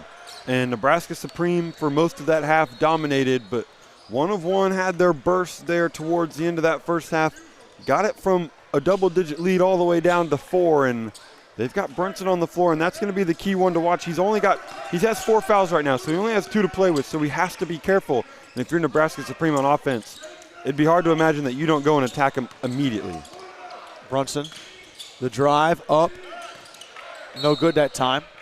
Out of bounds off of, and they're going to call it. They're going to say it stays down there with 1 of 1. And Nebraska Supreme, you see it right there. They kind of were trying to take the charge there on Brunson, seeing if they could pick up a cheap fifth. You wonder if that's going to affect the way that TJ Brunson plays. It does. It has to. You can't play as aggressive as you would if you had no fouls, because you know that you got to go 16 minutes and only have 2.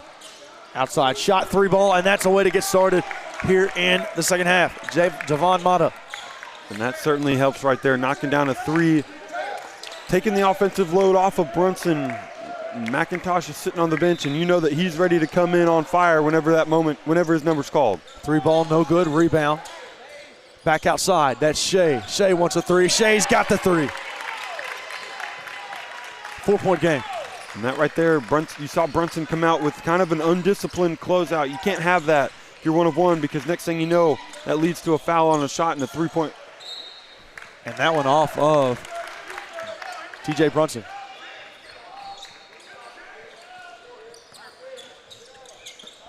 Right now, if you're 1 of 1, you're telling TJ Brunson, just play with your hands up, play solid. You can't play as aggressive as you want to. I know that sucks, but you got to think about it in the bigger picture. And a foul that time on Dyson Britt on the floor. And that'll be the first foul of the second half. That's what you tell Brunson in that huddle. Hey, we need you, but you also have to understand how much we need you and that you can't keep picking up cheap fouls, and that's an illegal screen. And Glock hit the 3, like you said, illegal screen. Now, for Nebraska Supreme, I think it's very important to understand who on your team is hot right now. You just saw Glock hit that 3, although it didn't count. He still got it from first half. Yeah, he's still locked and loaded from that first half, and right there, you're just trying to get him off the screen, and that's good offense. However, you tried to run him off an illegal one. Shot from Mata. Off the glass for 3 from Javon Mata, and Mata was hot last night. And we're going to see if he can get going this morning. Somehow from the corner, Mata managed to graze that one off the backboard and in as that ball goes flying in to a college to a Bryant coach over there. Good thing he was ready and paying attention, or else things could have gotten ugly over there. Bryant, the former home of Doug Eddard. March Madness legend, St. Peter's legend, Doug Eddard. Inside, foul. And now Jamison Shea will go to the free throw line. Right now, Nebraska Supreme is trying to run all of their offense out on the perimeter, trying to get themselves 3-point looks. And yeah, that's all fine and dandy because you're on fire, but what happens if Glock goes cold? What happens if one of your guys just aren't hitting their 3s, then what? I haven't really seen them run a whole lot of inside offense, but they haven't really had to because they've been so hot from 3. They haven't. But they get the free throws to go. 41-38. Good approach at the free throw line from Jamison Shea. And now a zone look. Now they're in a 1-3-1 look.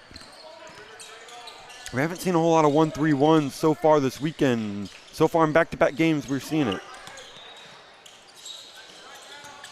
Shot, Britt, 3. No good as the shot clock expired. Now here we go. And that one will go down as a turnover. And the Nebraska Supreme head coach pointing to his head saying, think, be smart. No reason to force that one down court when you didn't have numbers. Britt. Mata inside, Brunson. Brunson on the fadeaway, no good. And yeah, you can kind of tell right now that it's affecting. The 4 fouls is affecting the way that TJ Brunson plays. Yeah, he's playing a little more timid. And And you can't blame him for that. You understand what he's trying to do. Yeah, you understand that he's trying to save himself for later in the game. He's got those 4 fouls. He's trying to stay in this game as long as possible, and at some point you got to cut him loose and tell him, hey, forget about the fouls, but right now is not that moment. And an offensive foul. Another moving screen right there for Nebraska Supreme. That one on Gunther. And Nebraska Supreme got to figure out what they're doing wrong on those illegal screens. Well, the one on Markowski he was just moving that left shoulder, and you can't keep moving that shoulder. And the one there from Gunther was just him sticking his behind out. Good language there. And they're going to call a foul on the floor on Nebraska Supreme.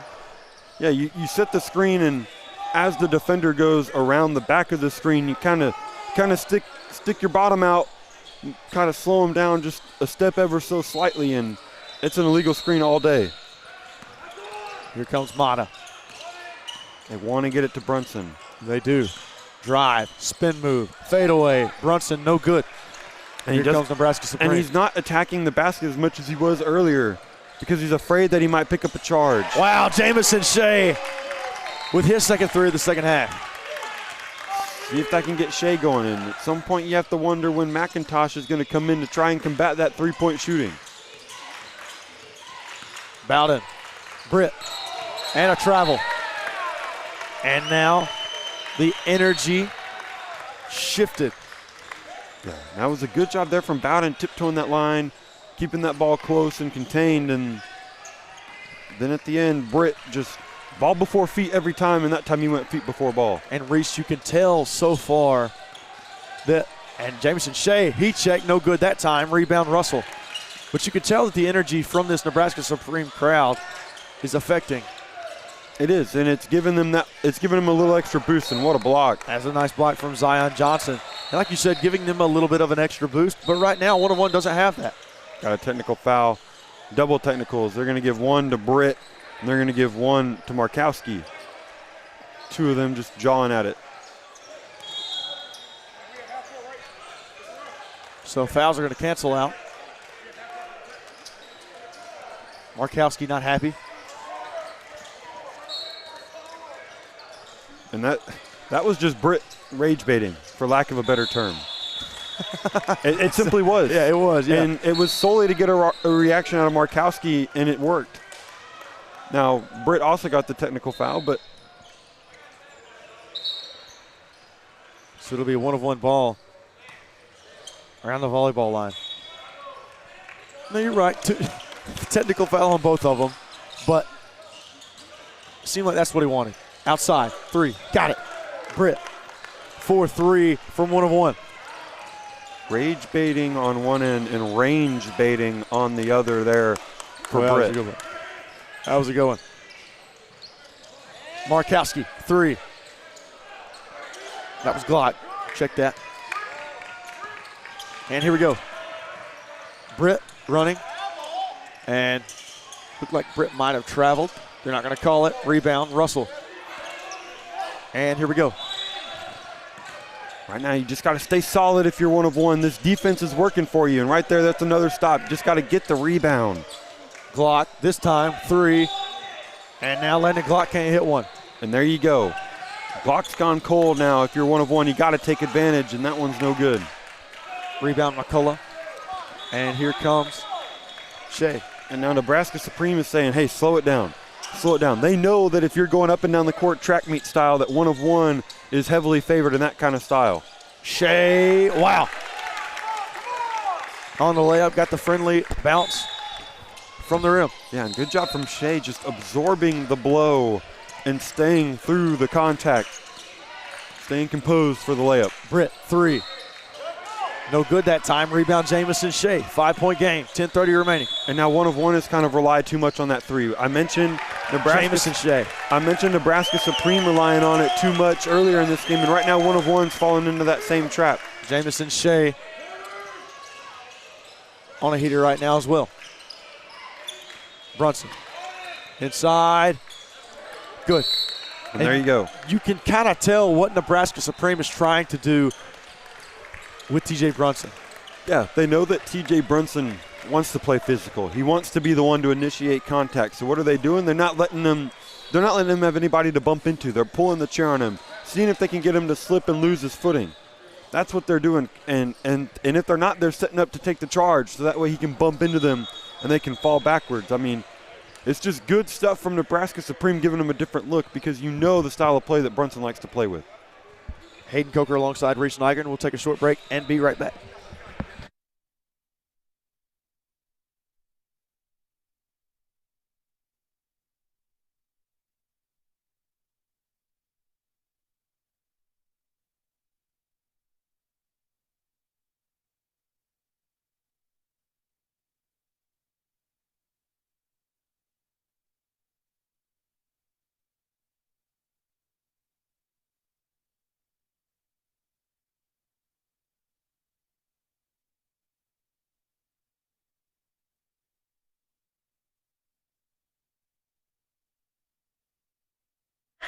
As we come back out of the timeout, 48-43, your score, Nebraska Supreme on top of 101.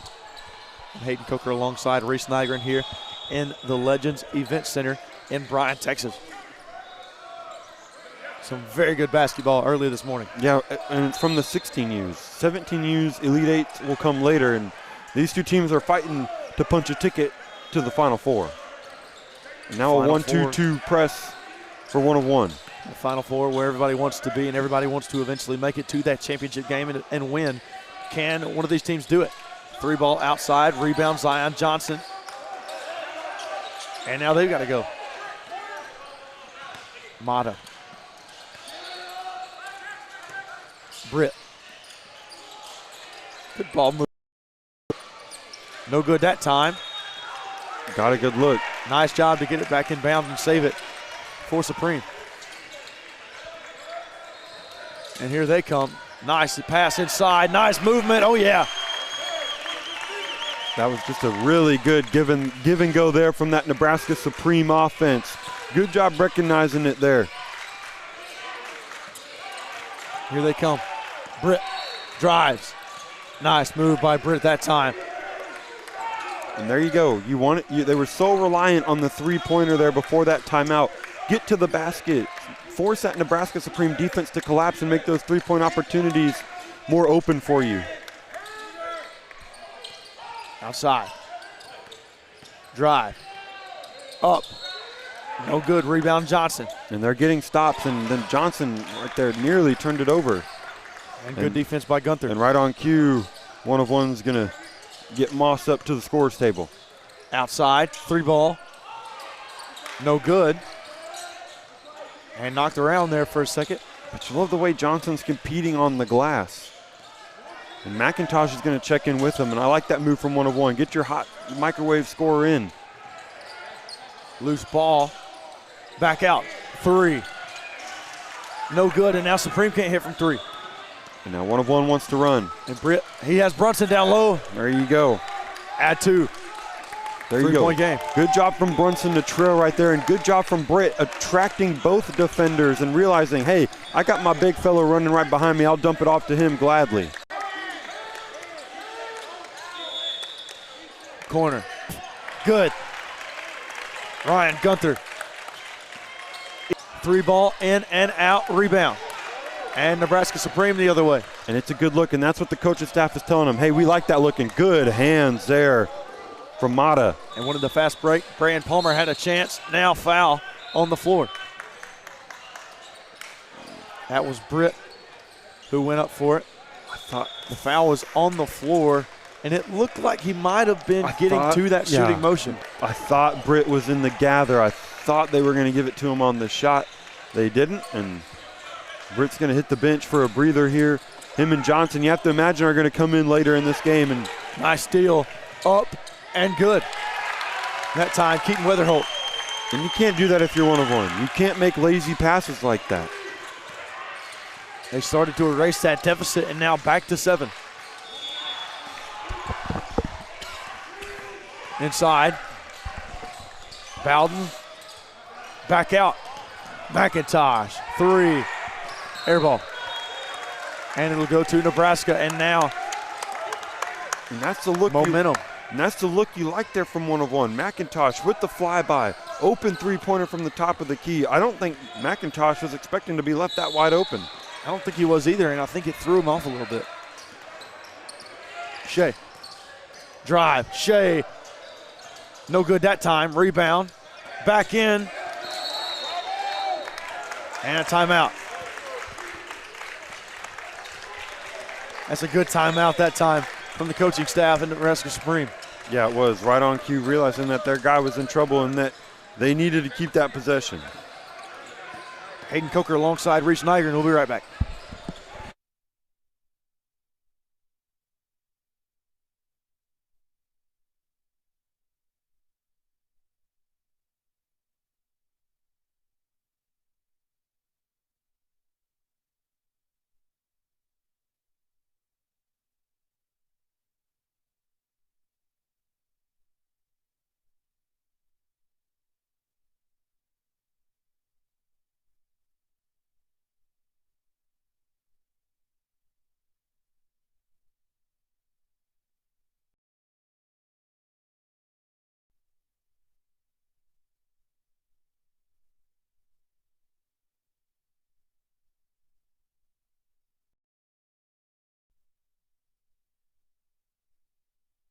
And coming out of the break.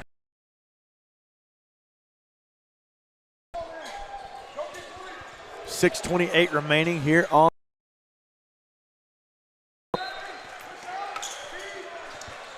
Inbound. Open. It was Russell, and Russell was fouled.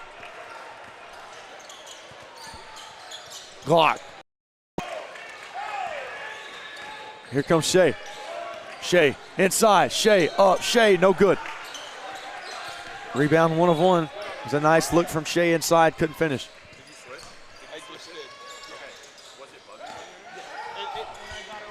Drive. Jumper. No good. Rebound Russell. And they've gone cold. 1 of 1 has gone cold offensively, and they're in the real danger zone right now, down by 9, 5.5 to go. Deep waters here for 1 of 1. Cut. Markowski. And a foul.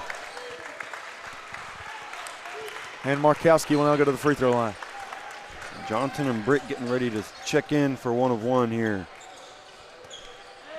Britt's got to get hot. If him and McIntosh, and that's what scares you if you're Nebraska Supreme and why you can't get comfortable.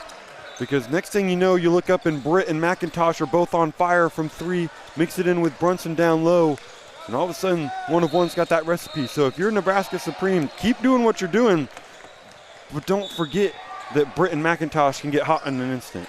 And Brunson staying in the game here. 5:21 remaining. Now a double-digit lead for Nebraska Supreme. Their biggest lead of the day, 11 points. And I know he's only got 1 more foul left to go, but at some point you got to tell him to play loose. You have to. Because it's really affecting him right now. And it's tough on the player because you know, hey, I want to stay in this game as long as I can.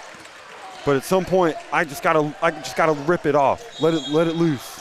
Glock baseline poked away. Johnson. Now here comes Mata. And if you're 1 of 1, you want controlled chaos. Yes, you want to go fast. You want to go up and down. You want to make this a track meet, but you also got to understand what's best.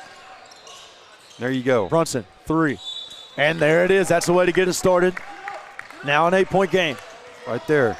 There you go. Got the open look, and that's TJ Brunson, your best player, open at the top of the key. That's easy money. Glock, 3. No good, and Glock going cold. And I think Brunson's let it loose. Here comes Brunson. Inside, Brunson fouled.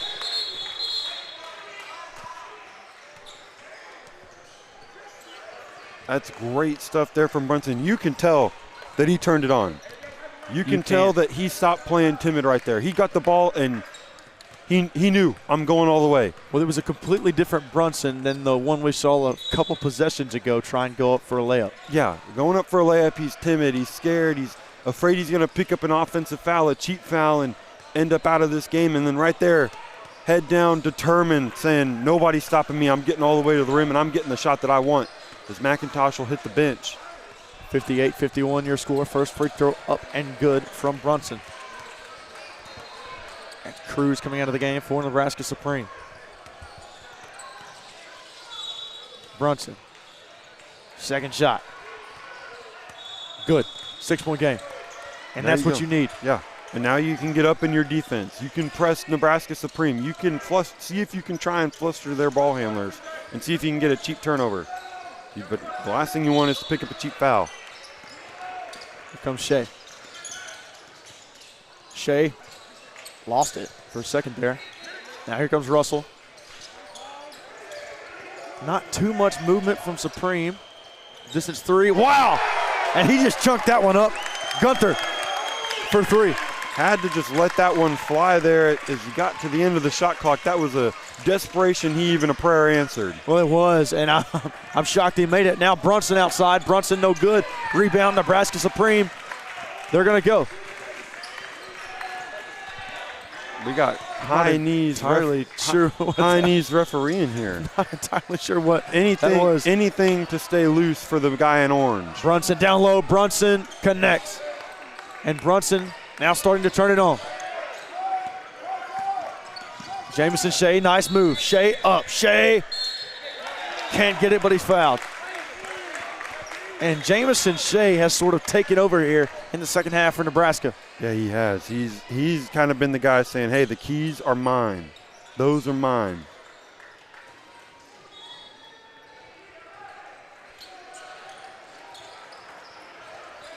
And they wipe up the wet spot on the court. 61-54, 3:17 remaining. Each team at 7 fouls apiece. So free throws the rest of the way for both squads. And now Jackson Voschek about to check back into the game for Nebraska Supreme as we work on this wet spot on the court.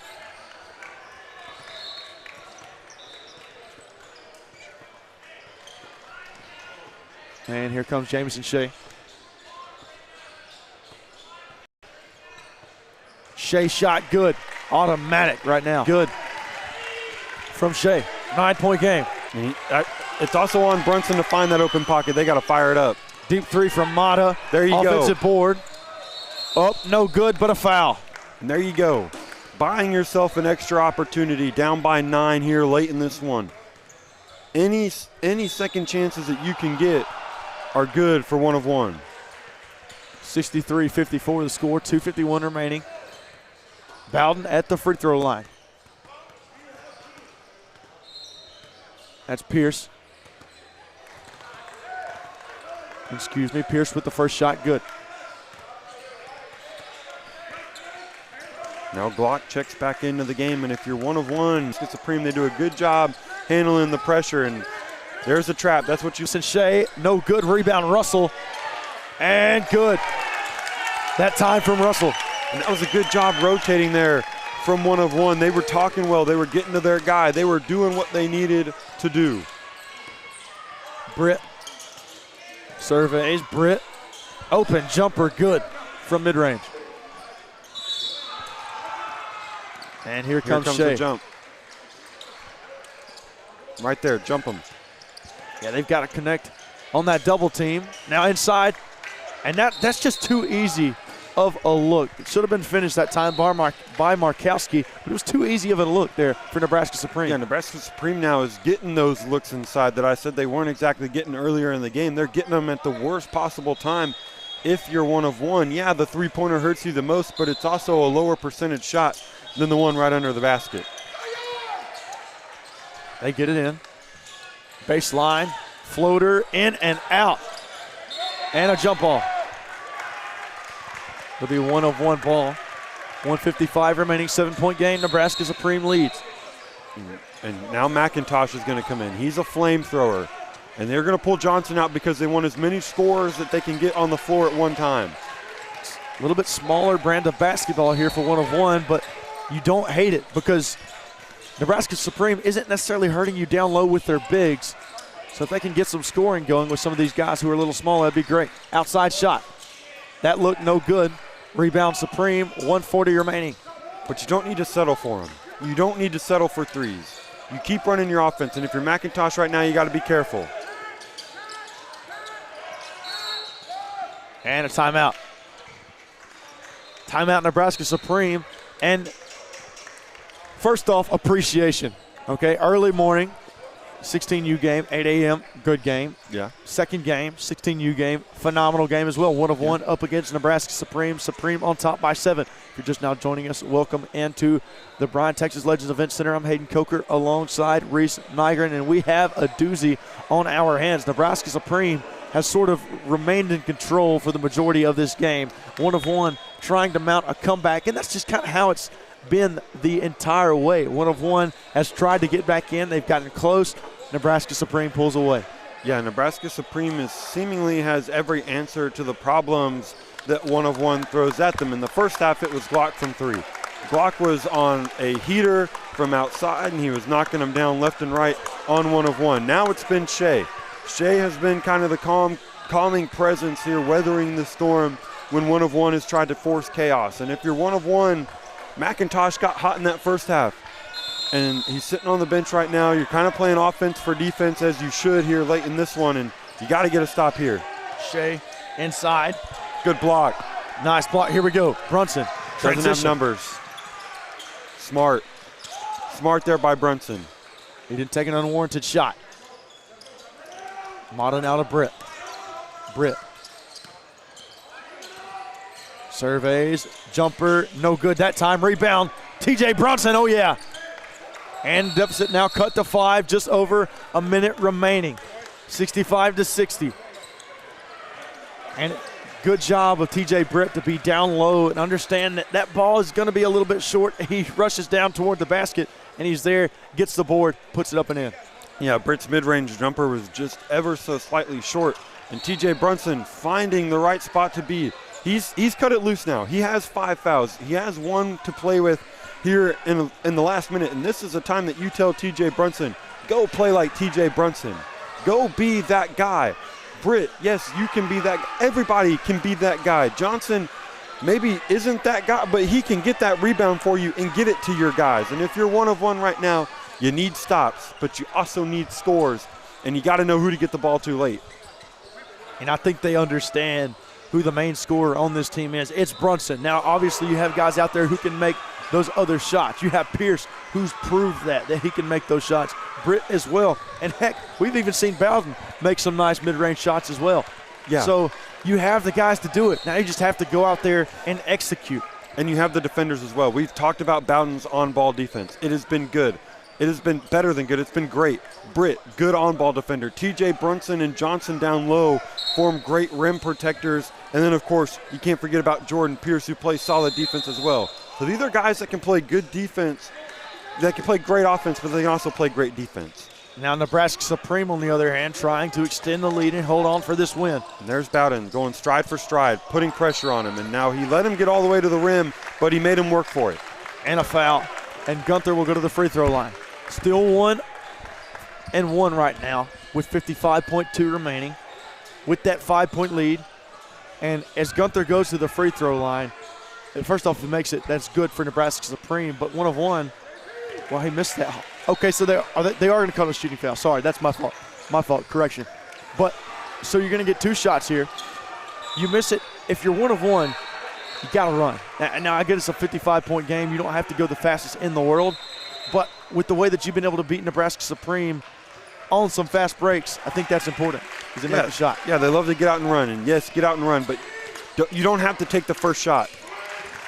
You can still hunt out the best shot right now with just under a minute, and that's a good shot right there. A good job by Britt down low, 4-point game, 43 remaining. Now, if you're Brunson, don't foul. Don't foul this far away from the basket. That's a horrible way to pick up your final 1. Shea to Russell. And nearly stole away. It is. Here's Brunson. He wants the 3. No good that time. If you're Brunson, you got to take your time. And that's not the look. And a foul. Now 1 of 1 is going to play the foul game. And that's what 1 of 1's telling Brunson. Hey, go to the rack. I know you have 5 fouls, but the in-transition corner 3 felt rushed, and it was a bad shot. And it seemed as if Brunson would have had the room as well to make that push down the baseline to the rim. With his speed and how quick he is, it just seemed that way. Up and no good that time, and they get a break. Yeah, they do. 20 seconds remaining. They've got to go. Outside shot, long distance 3, and a foul. And you can't do that if you're Nebraska Supreme. Wow. That is worst case scenario right there if you're Nebraska Supreme. Not only did you foul a guy shooting a three-point shot, but you fouled McIntosh shooting a three-pointer. McIntosh at the free throw line. First shot, good. 3-point game. Now if you're 1 of 1 after these free throws, you're sending Brunson all the way back. You have McIntosh. to, because you're playing the foul game, and the last thing you want is for Brunson to feel like he needs to foul. You trust your player that he's smart enough to not be the one to foul, but you can't trust that Nebraska Supreme's not going to try and hunt him out. For a chance at a 1-point game. McIntosh connects, and a timeout on the floor. Okay, no timeout. I thought I saw a timeout signal. I'm a little surprised there that 1 of 1 made the substitution for Johnson rather than Brunson. I feel like you'd want to get Brunson off the floor so he doesn't end up picking up that foul. And now that time, they are going to call the foul. It's Jalen Bowden. Now they get 2 shots. They're in the double bonus. So 66-65, and that's huge because we haven't seen Nebraska Supreme hit a free throw over the last couple. I believe they're 1 for 3 in their last 3. They've had struggles at the free throw line. They have, plain and simple. And right there, knock it home. And even if you hit this one right here, it's still a 1-possession game. And now Johnson into the game. And they're going to put Johnson and Brunson down low to get this rebound. You've got to secure this rebound if he misses. Fans started to gather around the court. And he gets it. 3-point game. 14.8 remaining. And here you go. Again, it's still early enough in the game. You've got 14.8 seconds. If you're 1 of 1, you don't need a 3, but if you're not going to take a 3, you need a quick 2. And it looks like they're going to play for the 3 with the pace of Britt's coming up the court. You can't foul either. Here comes Britt. Britt inside, back out, 3 ball. Seemed like he jumped the gun, no good, and a foul. And Nebraska Supreme can't taste it.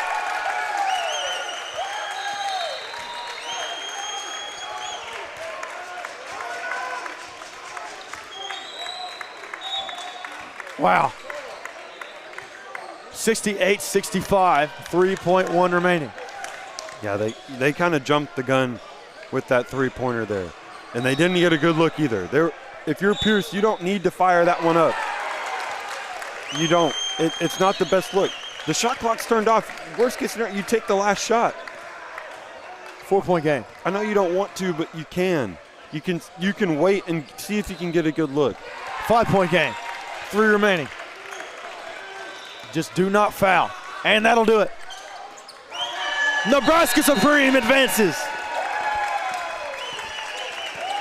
Nebraska is supreme. And they go to the Final Four. Phenomenal game on both sides, but Nebraska comes away with it.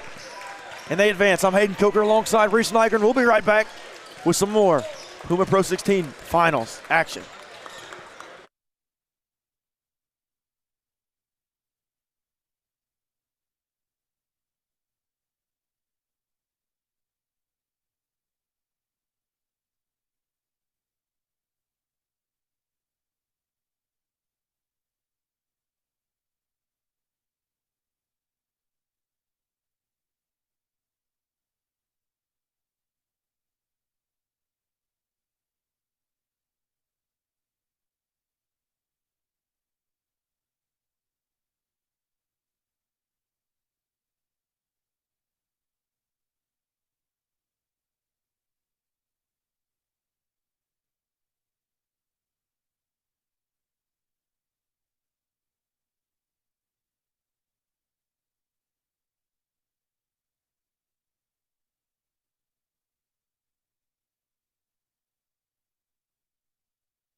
Good morning and welcome inside the Legends Event Center here in Bryan, Texas for day 3 of the NXTPRO PRO16 Finals NCAA Live Period. Game number 2, 9:20 game here this morning. Matt Riling alongside Ethan Piota. We got an exciting one here for you, ladies and gentlemen. And once again, I got to admit I was on mute for 3 minutes and just wasted air, but no problem. We're going to push through here. Ethan, what a matchup we got. SIP United PRO16, arguably the most talented team in this age division, going against really the Cinderella team, and a team everybody's kind of overlooked so far and who has cruised through their first 2 games, the Exclusive Hoops team, NXT team, going to compete here today. Give me your thoughts on this one before we tip it off. Yeah, kudos to our media team who do a great job, and they put out a post yesterday on Exclusive Hoops. I mean, are these even upsets anymore? They're not. At this point, they have ran through the majority of the Pro 16 at this point. They face now their toughest test to date. SIP United, probably the favorite at this point to come out of the 16U bracket. I think the winner of this has a really good chance, and you mentioned it too, Riling. This is probably the last Pro 16 versus NXTPRO game in any of the brackets, 15, right. 16, 17U that is left to play. We'll fact check that on 15U because I think that is close. 17s is all Pro 16 now, down to the Elite 8. But what an opportunity for these Exclusive Hoops guys out of Florida, and Mike Williams, who I know we both know well, runs a great operation, and this will be quite the test. And I've had the opportunity to watch Exclusive all year long. They're one of the programs that I manage, and they've just been nothing but winners from the very beginning. They've faced every single test, and the thing I like about them, you're going to see, and I've said it to you and to a few others in our organization, I do think Exclusive is the best interior passing basketball team on our circuit. They share it, and they kind of overshare it, but what you're going to find on the broadcast, and pay special attention to this, is how well they pass the basketball inside the paint. So short, quick, pocket passes inside. You'll see a few extras here and there, but we're going to get underway in this exciting matchup. 9:20. This is a Elite 8 game with a chance to go to the Final Four. SIP United PRO16 versus Exclusive Hoops, and we are underway, and quickly right off the opening tip. Not how you want to get things started if you're Exclusive Hoops, but they've got probably the best guard maybe at this age division, Christian Clare, who takes the opening tip and makes a left-handed layup. That kid, quickly. Matt was on the call yesterday. Claire lit the gym on fire in the first half. Yeah, we'll see if he can replicate that performance. I think he had about 6 3-point shot attempts, and he's going to get one right here. That's actually Colby Williams, who also had himself a day yesterday. From behind the arc, his shot off the mark, no good. Quickly now the other way. You'll see a lot of what you just saw right there. That's Justin Hernandez. Now, Justin is the point guard for Exclusive. He loves to press the action. He loves to get inside the paint, and he finishes. He's not an overly tall player, but he gets inside. He's got some savvy moves, and he gets to the rim quite a bit. You'll see him dump off the ball a lot of times when he gets to the rack, and Hernandez can't complete the old-fashioned three-point play there, but he does tie it up. One thing the Pro 16 League will always have is good guard play. Justin, just another one on that list, as 3 misses there short from Avant. Hernandez back the other way now too, man. Look at him control the pace. Yeah, that's a good pass there. Just a little bit in front of Lamar Jimenez. But, you know, we saw Avant take a quick 3. Avant, obviously the game winner yesterday, and what was arguably the game of the day, coming back down against Select, who overcame a 20-point deficit, and Avant buries one from the corner. And Claire's going to raise up. Left-handed 3-point shot off the mark, no good. A couple of players to highlight here, and I want to give you the opportunity to do that as we get into the broadcast. Trevor Frost, and it might be Traver Frost. I got to get announcement on that pronunciation. But Frost, the big post player, did absolute work yesterday, and one of the other guys that was phenomenal in their win was Kamari Robertson. Those two are a tough duo, but Exclusive is going to match up pretty well against them with size on the inside to be able to kind of alleviate some of that with number 33 Joshua Brem, right? They actually match up a lot better than Select Basketball maybe did on paper, just in terms of sheer size. But Frost, I mean, look at this. Good footwork for a big man. He's still a handful to contain down in the post. But he's got a big body on him this time with Joshua Brem. Brem did not give up his spot. Interesting look here from Exclusive to start, kind of an extended almost 1-3-1-ish look, kind of dropping down into a 2-3 zone. And a shot clock violation there. 4-2 early here. 14 minutes to go left in the first half, and Claire's going to come out of the ball. Colby Williams going to come out of the ball game, and checking in for him is Maxwell, and number 5 for Sip United. And we'll see how they defend Hernandez. And we mentioned Hernandez being probably one of the better guards at 16U. Played for the Puerto Rican national team as three-point attempt is off for Exclusive. You don't see Exclusive jack a lot of threes, so that shot from Jimenez there is not something that coach is going to like because it leads to a long run out and quickly into the game. That was Kadarius Maxwell making an impact immediately, ties the game up at 4. Exclusive's game is to get inside the paint, be a little methodical, and that's going to be a three-point shot again. Off the mark, no good for Max Lazala-Corcoran. He is the one. Lazala is one of the ones that you want shooting it, though, if they are going to shoot it. And frenetic action here. Three-point attempt off the mark, no good. And that was Robertson. You don't see him take a lot of threes. But a good interior pass. That's what we should see. Yeah. A really fine look there by Lazala. Lazala is a special one if you're listening on the broadcast. I believe he's a 2029, so he's actually playing up a grade as well. Really good size out on the wing, shooting. Obviously saw the passing there. Frost, just a handful. And that's might be their best offense. Frost, we didn't see him take it to the rack all that much, but getting it up on the rim so Robertson can go up there and clean it up and put the ball back in the hole. 6-6. You might see that formula out of SIP a little bit more, too. It might be their best offense. Yeah, this SIP team is sort of built like the Houston Cougars teams of old. And of old, I mean, as of a couple of years ago with Jamal Shed and some of those other guys. Good guard play on the outside, but they're going to be super reliant on offensive rebounding with two big bodies down there. Claire now skip pass right side. That shot off the mark for Maxwell, who's seen a little bit more minutes than normal. We saw a lot of action out of Colby Williams and Hunter Avant yesterday from the guard play. Maxwell getting some opportunities. It's great pace off that ball screen from Hernandez. Great recovery defense there and the pull-up jumper. Well, that's our guy Lazala. Offensive rebound off the mark, no good.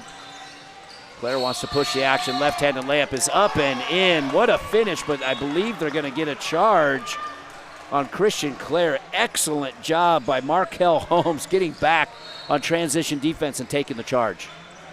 Not sure if I like that one, Matt. Looked like he was a little deep under the basket, right? I mean, I know there's no arc, obviously, in high school basketball, so the officials got to go off their judgment. And this is one of the kids we needed to highlight a little bit more and talk about. We don't get much time to preview these games before the action begins, but Markel Holmes, left-hander, he's probably been their most valuable player in this tournament so far, and they've got talent everywhere. But a left-handed finish, he's a big kid, and he just wreaks havoc. He's super athletic for his size and a near steal there. He just jumped into the third row. And hustle and energy is on its end for everybody here. And Jimenez kind of got banged up there a little bit for Exclusive as Hernandez helps him up off the floor. It kind of took one off the chops. 8-6, here's your score. 11 minutes to go here. Elite 8 game. This is going to be a dogfight, man. I mean, you can tell both of these teams are kind of feeling each other out to start this game. Once we get in a rhythm, it'll be interesting to see how it goes. Avant knocks it down. Man, we saw a good share of that yesterday in their Sweet 16 victory over Select, especially down the stretch from Hunter Avant. Yeah, and you can see his confidence is picking up right where it left off from yesterday. His first three-point attempt is up and good. Shot off the mark here for Hernandez. Good, strong defensive rebound. And that's Kevin MacArthur, who plays very solid minutes, and another three-point shot on the way. And that's Maxwell. Catadrius Maxwell, I'll tell you right now, he did not play a lot in the game yesterday, and he's come in and inserted himself offensively, and that's a pull-up three-point shot. And we're going to have another turnover here on the carry by Lazala-Corcoran. Scoreboard operator is calling that a 2 right now, Matt. I had it as a 3 on our end, but the actual scoreboard in stadium currently says 10-8 for you guys watching at home. So we're going to match it, but we'll see if they review that at the next timeout. Yeah, I didn't see the official raise his arms, and I don't see the coaches complaining either, so it must be the correct call. Claire's long three-point attempt off the mark, no good, and that's once again Frost getting his body in position on a weak side rebound and just simply out-duels Joshua Brem for the offensive rebound. He's going to get back to the line to shoot 2. Yeah, this duo of Robertson and Frost is, handful to say the least. And another guy, Kevin MacArthur, 21, who's in the game. He's a non-starter, right? But he gets in early. He had himself a whale of a game yesterday. Really, there was nobody on the SIP United team who didn't play well. They came out firing against a really – that is hard to do with the way that Select will execute action and run their stuff. But, man, they had one of the best first halves out of any team this weekend. I do think SIP's one of the teams that plays all 9 guys, and they play them a lot, right? So it gives them the ability to just exert a ton of energy defensively as the second free throw is up and good for Frost. 11-8, SIP United with the lead here. 10 minutes to go in the first half. Court 5 coming to you live from Legends Event Center. Exclusive now in the half court. That's Lazala. And he gets it off to Holmes. Holmes trying to create, gets into the lane, has the ball stripped away from him by Maxwell. And the official's going to say it goes off of Maxwell. Shot clock at 4 seconds here in the half court. And they quickly get in. Got to get one up. That's Holmes. Holmes wants to dump it down to Brem, and he just has no idea. We talked about that a little bit, right? It's an adjustment. It's an adjustment for some of these next pro teams that haven't played with a shot clock in every single event. Now, obviously, Pro 16 finals for 16U, 24-second shot clock. So it definitely changes the strategy a bit. Avant now goes right side. And that's Frost spending a little time out on the perimeter and a 5-out look for SIP. We didn't see it yesterday against Select. He kind of did most of his work inside the paint, but he takes the ball on the right corner and drives baseline, turns it over, but kind of a different look here now. Got himself a pretty good look. He did get himself a look as Hernandez here running the show, being guarded heavily by Avant. This is going to be Hernandez's toughest matchup that he's had all year, just with this interchangeability of the SIP United guards. They're going to be super physical with him. And Hernandez, he's not going to back down, though. No, he doesn't give up on the play. Goes right into the body of Frost. And a tough finish by Justin Hernandez.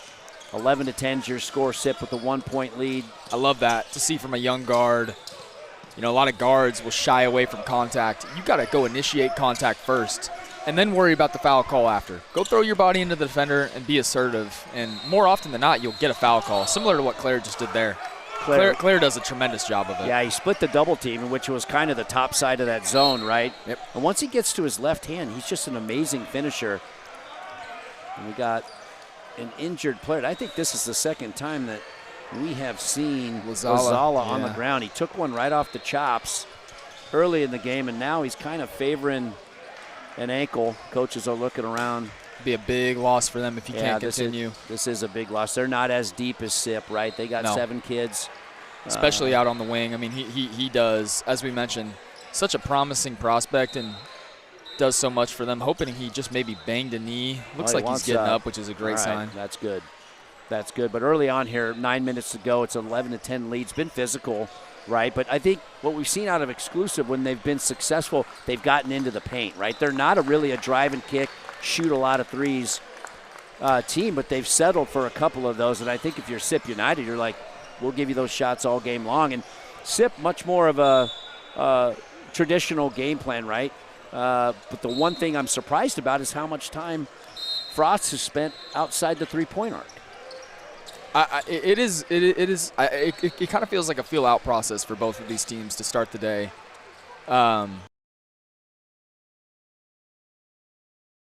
Up even a little bit more, and there's going to be probably some more scores. Now they go right into Frost. He spin dribbles. Ooh, actually a pretty good drop step there. He went right at the body of Brem, but the official whistles him for a travel turnover. And now quickly into the ball game. One of my favorite players, Cooley in the point guard now. Another travel. Wow. So kind of bookend plays here. Brem now tried to pull the same move and gets whistled for the travel. But backup point guard for Exclusive, number 3, Yabdiel Malikio Koulian. We need an initials for him. We're going to call him YMK. He is fast. He is small, but he is fast and can push the action as Hernandez quickly comes the other way. Left-handed reverse layup off the mark, no good. Brem offensive rebound. His shot off the mark, no good.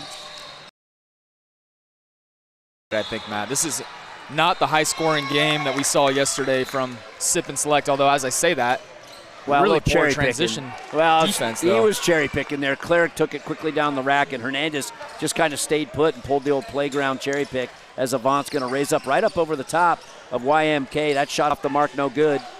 Pace picking up again. And Sip Holmes struggling to get back in transition. Now watch Coaching staff's not going to be happy Watch about him that. go to work here. Yeah, Another lefty, that's pretty. right? Another lefty. Two spectacular left-handed guards in this game as YMK raises up off the ball screen and buries it 14-13. First lead of the game for Exclusive. Claire now gets it to Avant on the right corner. Avant splits a double team, goes top side, swing pass left side to Maxwell. Man, I tell you what, unless I just did a terrible job of covering him yesterday, to Kadrius Maxwell's, that's his second three-point shot, and he's been absolutely pivotal here in the first few minutes of this game. Oh, yeah. As Holmes raises up, calls bank, and hits a tough elbow jumper to tie the game. This team is just not afraid of anyone, man. This Exclusive team, that is. Yeah, no, you're 100% right. It's a steal off the inbounds by Jimenez. Can't finish the left-handed layup. And that shot off the mark, no good, but you're going to be happy about the ball pressure. It's a good interior pass dump off here by Christian Clare. I couldn't tell, was that Frost? Yes, Frost on the finish. He's got such good hands and coordination for a guy of his size. I mean, he's impressive to watch. Both hands, right? He can finish yeah. right-handed and left-handed. Holmes now Yeah. top of the key. Good stutter step drive layup, no good. Brem doing work on the offensive glass. Love the activity there from Brem. Avant wants to push the action. Good dump down pass once again to Avant, and quick hands by YMK. See That's the the ball. pace starting to pick up a little bit here, though, over the last couple of minutes. Like I mentioned, I think these two teams starting to get a little bit of a feel for themselves. I will say, though, I think it's going to get ugly down the stretch again. Ugly meaning it's going to be very, very hard to buy a bucket just with the physicality that we're seeing on the floor. Both teams do like to play fast, so I've been kind of shocked as Claire's going to hoist one from the left corner. I've never seen him miss two shots in a row. Frost with a very tough offensive rebound. Ethan, what mistake did he make, though? Yeah, man. And that was Robertson, actually. What mistake did he make? Can't bring it down there, man. Got to keep it high and go straight back up. Yeah, and great job by YMK. As soon as he dribbled that ball, he tied him up. Possession arrow goes to Exclusive with a chance to take the lead in the game. Pull-up shot by Hernandez. That shot off the mark, no good.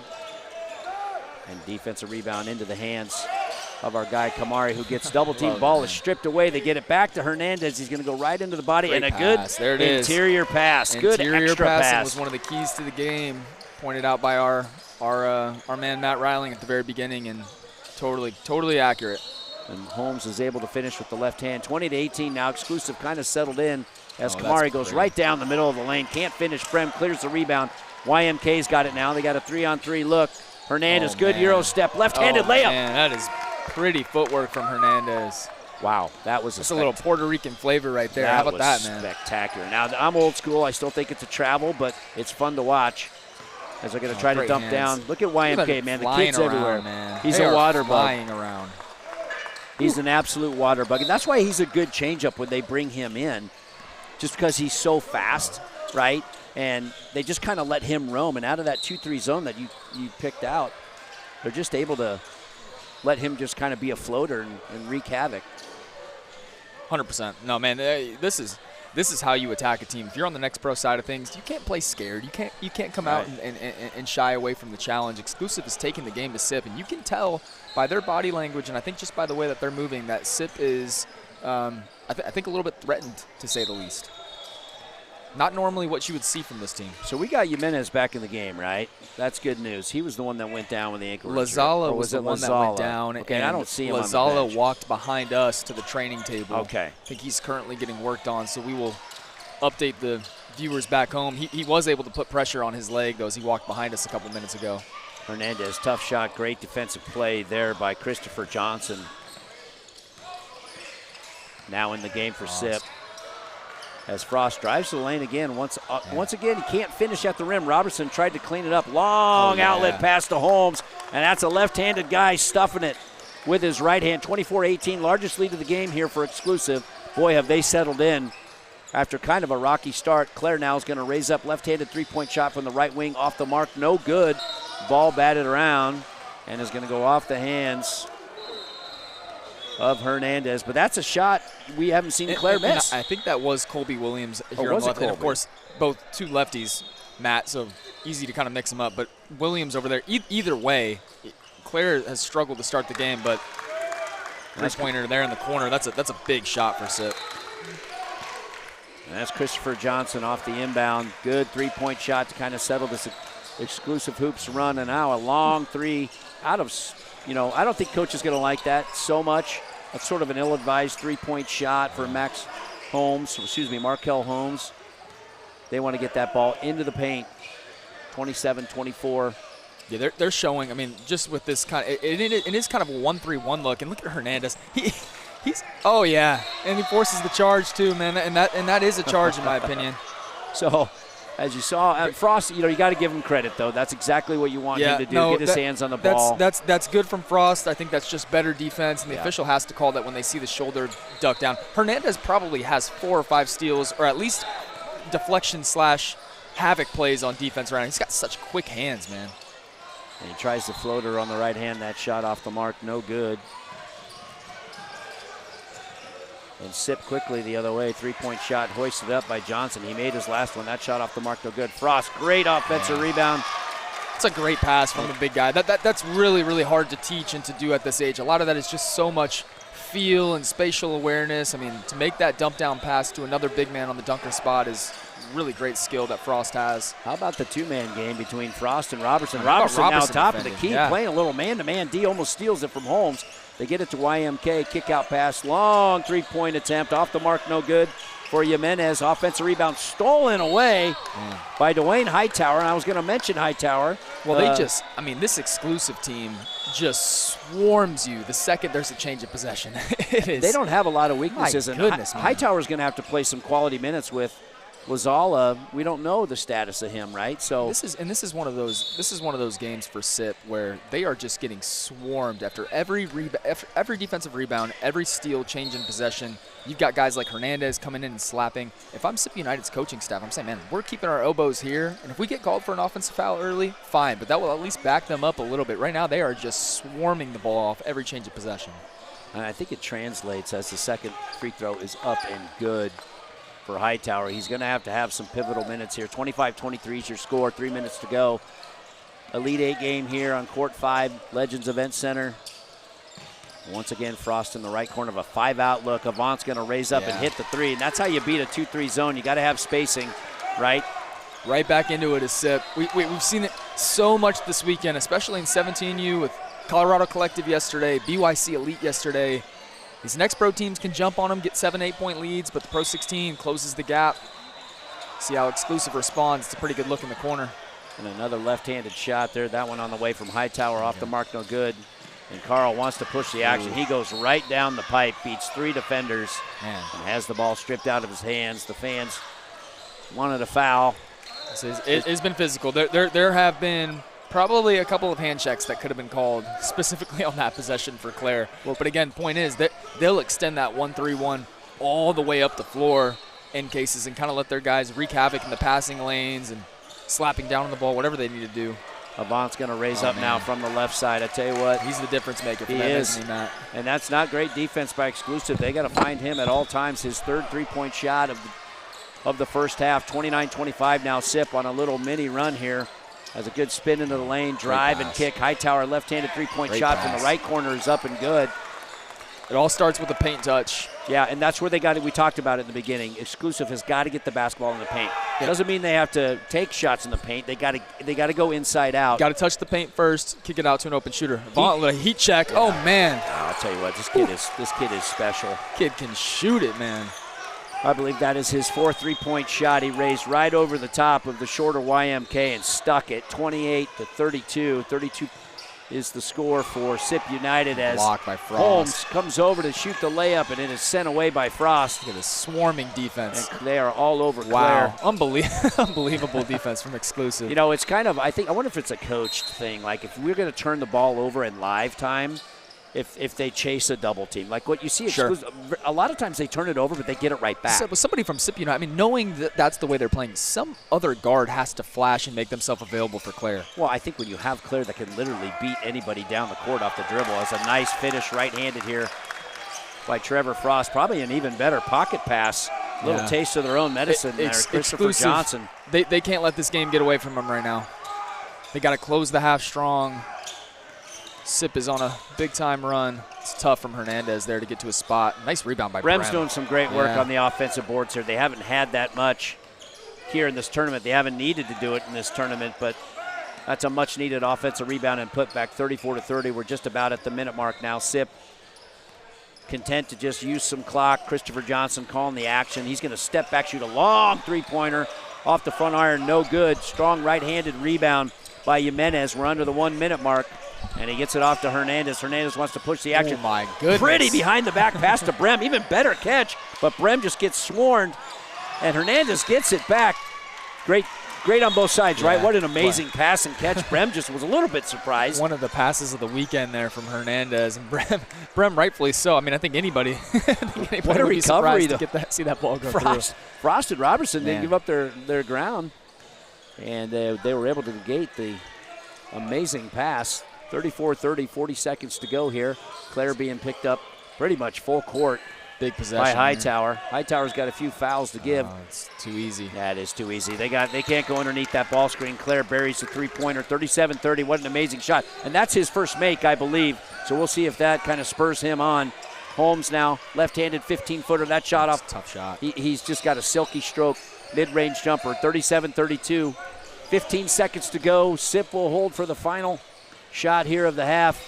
And that's Claire. He's going to kick it out left side to the sharpshooter or Avant.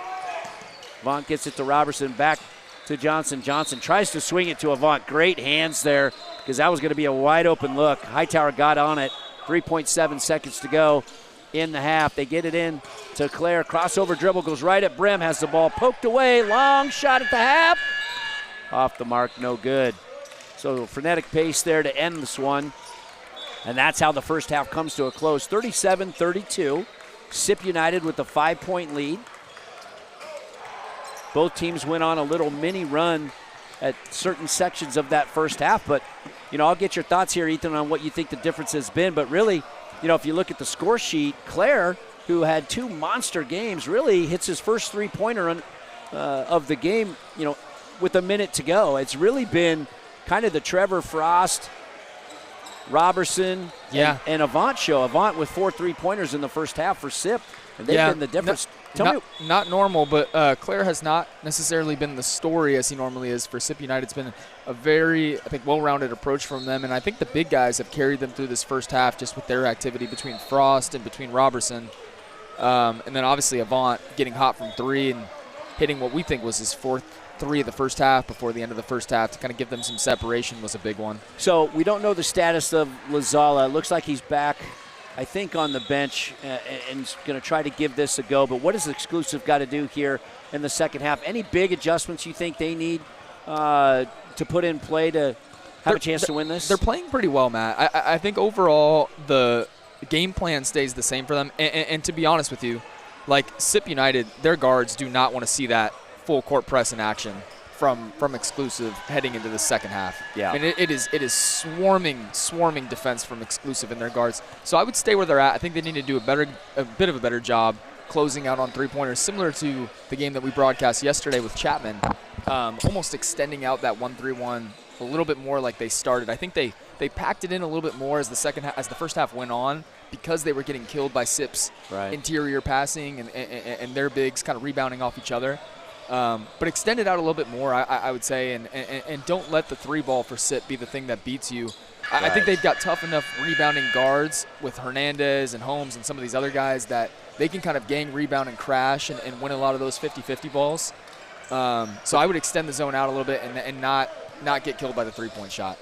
And, Brem's going to start the second half here, and they got to have that size. And it's a little non-traditional for Exclusive. They kind of like to have this, I wouldn't call it 5 guards, but sort of maybe 5 stretch 4s type, right, with with Hernandez and Jimenez running the show. And so having Brem, a traditional 5, right, a traditional post player in there, takes away a little bit from their ability to kind of spread the floor, get out and run. But what Brem has done for them is he's done amazing work on the offensive boards and kind of been able to be a bigger body against Frost and Robertson to negate some of their work. And that's obviously who Sip is going to start in the second half. I believe they're going to go back to that big look. Yeah, as they should. And try to clean things up. Brem has been very impactful for Exclusive in the first half too. I think offensively, you hit it on the head though, Matt. My message to the team offensively would be attack. Get into the paint. Don't settle for threes. Don't settle for contested shots. Like, they have good enough interior passing, good enough rebounding, and finishing with Brem that they can get into the teeth of the defense and kind of live with it that way. Second half underway now, 37-32. SIP United going right to left on your TV screen here. And to start the second half, I believe that was that Claire? Long three-point attempt off the mark, no good, but kind of right where they left off. That's Robertson doing some absolute work on the offensive board. And Colby Williams, boy, he caught it, raised up, good left-handed stroke, off the mark, no good, but we said it a little bit, right? Might be their best offense, just get it up on the rim. Might be. And honestly, it's hard to blame them for it when you have two bigs like Robertson and Frost. Yeah, I mean, I don't know who the matchup is against Robertson. It's probably going to have to be Holmes if they're going to go to any kind of man look, because Brem's going to have to draw the Frost assignment. There's 2 free throws in a row here by Robertson. 7-point lead now. Good opening possession. Hernandez quickly the other way for exclusive. Crossover dribble, wants to go right at the body of Avant. Kick out pass left side. Holmes has it. And he goes right into the body, does Jimenez. Right into the body and finishes with the right hand. You called it, E. That's exactly what they need to do. Yep.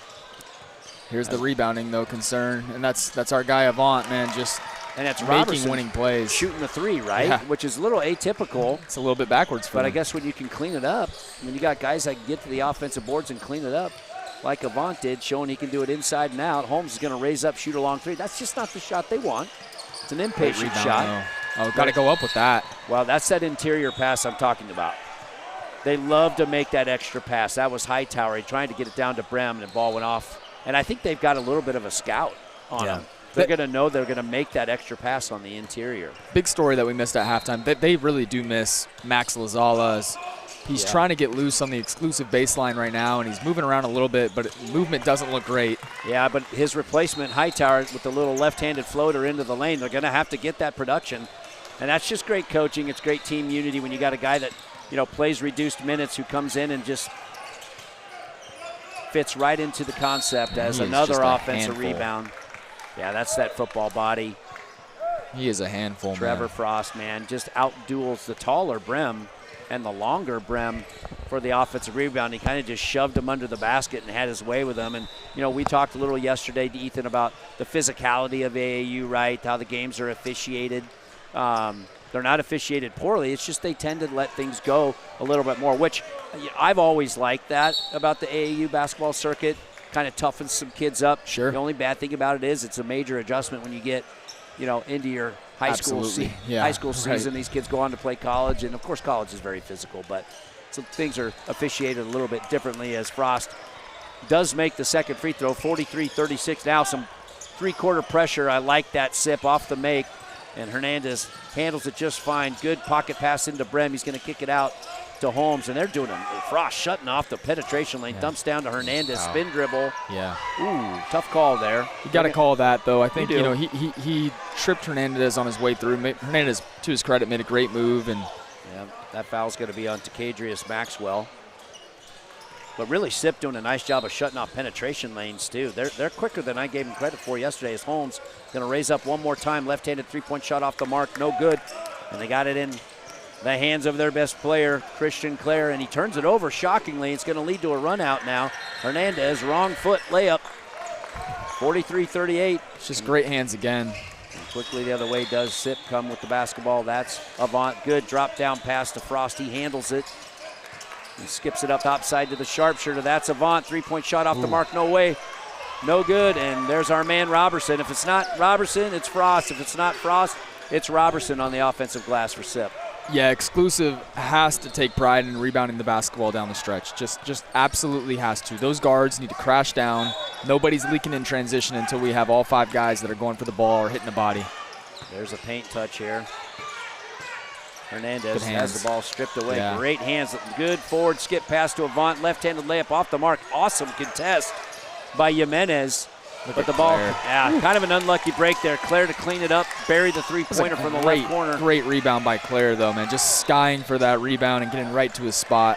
And that's what Exclusive does not want to see. You mentioned it, Matt. That one at the end of the first half might have been the one that is a bit of a domino effect for Claire here down the stretch.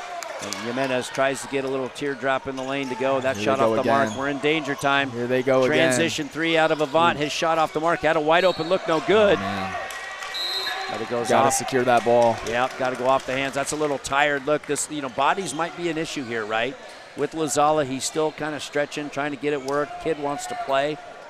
But that's one body down, right? That could be all of the difference in a game like this when SIP goes 9 deep and just keeps coming at you. 48-38 now into the ball game for SIP. That's just crazy to me. Jarvis Watts, he just came into the game.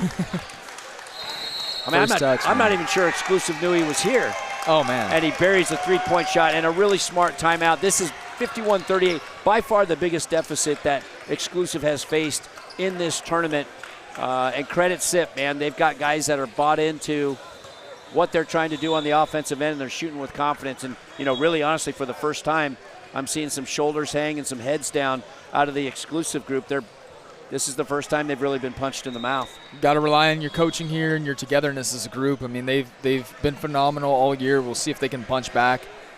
When you get punched by SIP, though, I mean, it is tough to get out. That's a heavyweight knockout. And although we did see yesterday select basketball, although albeit an otherworldly scoring performance from Davion Sharif Delaney. Right.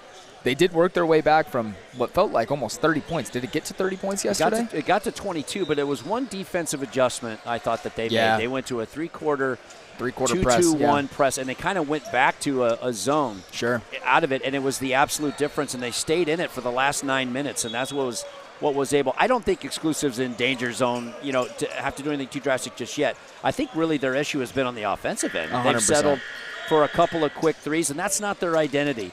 Their identity is to get into the paint, to share the basketball, and be who they are. And credit SIP. SIP's completely taken the identity away from Exclusive. So I probably would give more credit, to SIP, taking them out of their game plan. But they are so well coached. Is Exclusive. Here we go for Exclusive. I mean, this is it's a big possession. This is the turning point right here. You got to start making shots, and you got to rebound on the defensive end. Piece by piece. And I like getting the ball into the hands of your best player. That's Markel Holmes. On the left-hand side, he goes right to the rack. Absolutely right to the rack.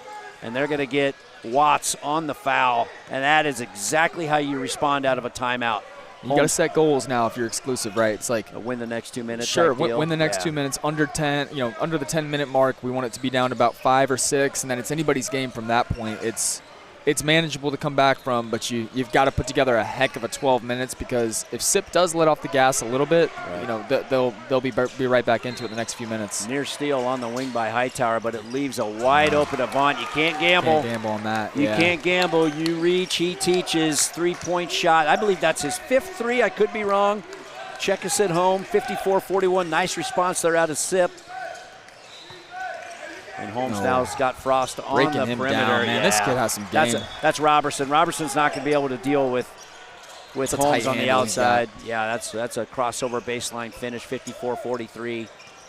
Good spacing there out of the Exclusive group. They're going to drop back into a 2-3 zone look. They get it to Frost at the high post, who's going to get it to Watts on the left wing. His three-point shot off the mark, no good. It's the rebound. And Exclusive, this is their game right here. Oh, what a block by Watts. Misses the three, goes back and sends it. Heck of a block, and Robertson going to come quickly the other way in transition. Wow, play the game so far, absolutely. Lazala back into the game for Exclusive. I mean, wow, what a block. And was that that was Robertson. Was that Robertson, or was that? I think that might have been Watts. Matt. Oh no, excuse me, it was Watts. Watts missed a three-pointer. Just checked into the game and knocked down the three, and then he just missed a three-pointer. Yeah, he had just missed it, and it led to a long run out, and that's hustle from a kid who's maybe the 8th or 9th kid on your bench, and just an amazing hustle play. So let's 12-minute mark. That momentum. It's going to get it to a 9-point game potentially. Exclusive just went about a minute and a half with all 5 guards as Lazala is back in the game. Credit to that kid for toughening %, but he was playing the big for them in that moment. Brem just checked back in. Yeah, gutty performance here. Let's see. I'm really pulling for him. He's a good player. He's a pivotal piece of, you can see it offense. visibly, though, laboring a bit. He's gimpy. 56-43. Second free throw was up and good for Robertson. Largest lead of the game. Gonzalez going right to work in the paint. Left-handed scoop shot up, no good. Brem dealing and out-deals Frost for the rebound. Gets it right side to Hernandez. Hernandez going to go right into the body of Frost. Great interior dump pass. And Jimenez cannot finish it. Sorry. Yeah, that is Jimenez.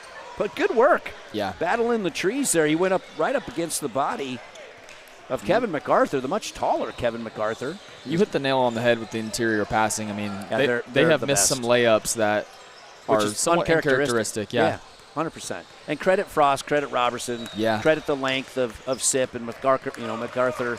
So I try to give more credit than, lack of execution because it's tough as Claire's going to come out of the game. It's an interesting move there. This is going to be big minutes for our guy Hunter Avant, for Sip, and some of these other guards to be able to carry the load without their star player on the floor. Yeah, Claire's going to take a breather here.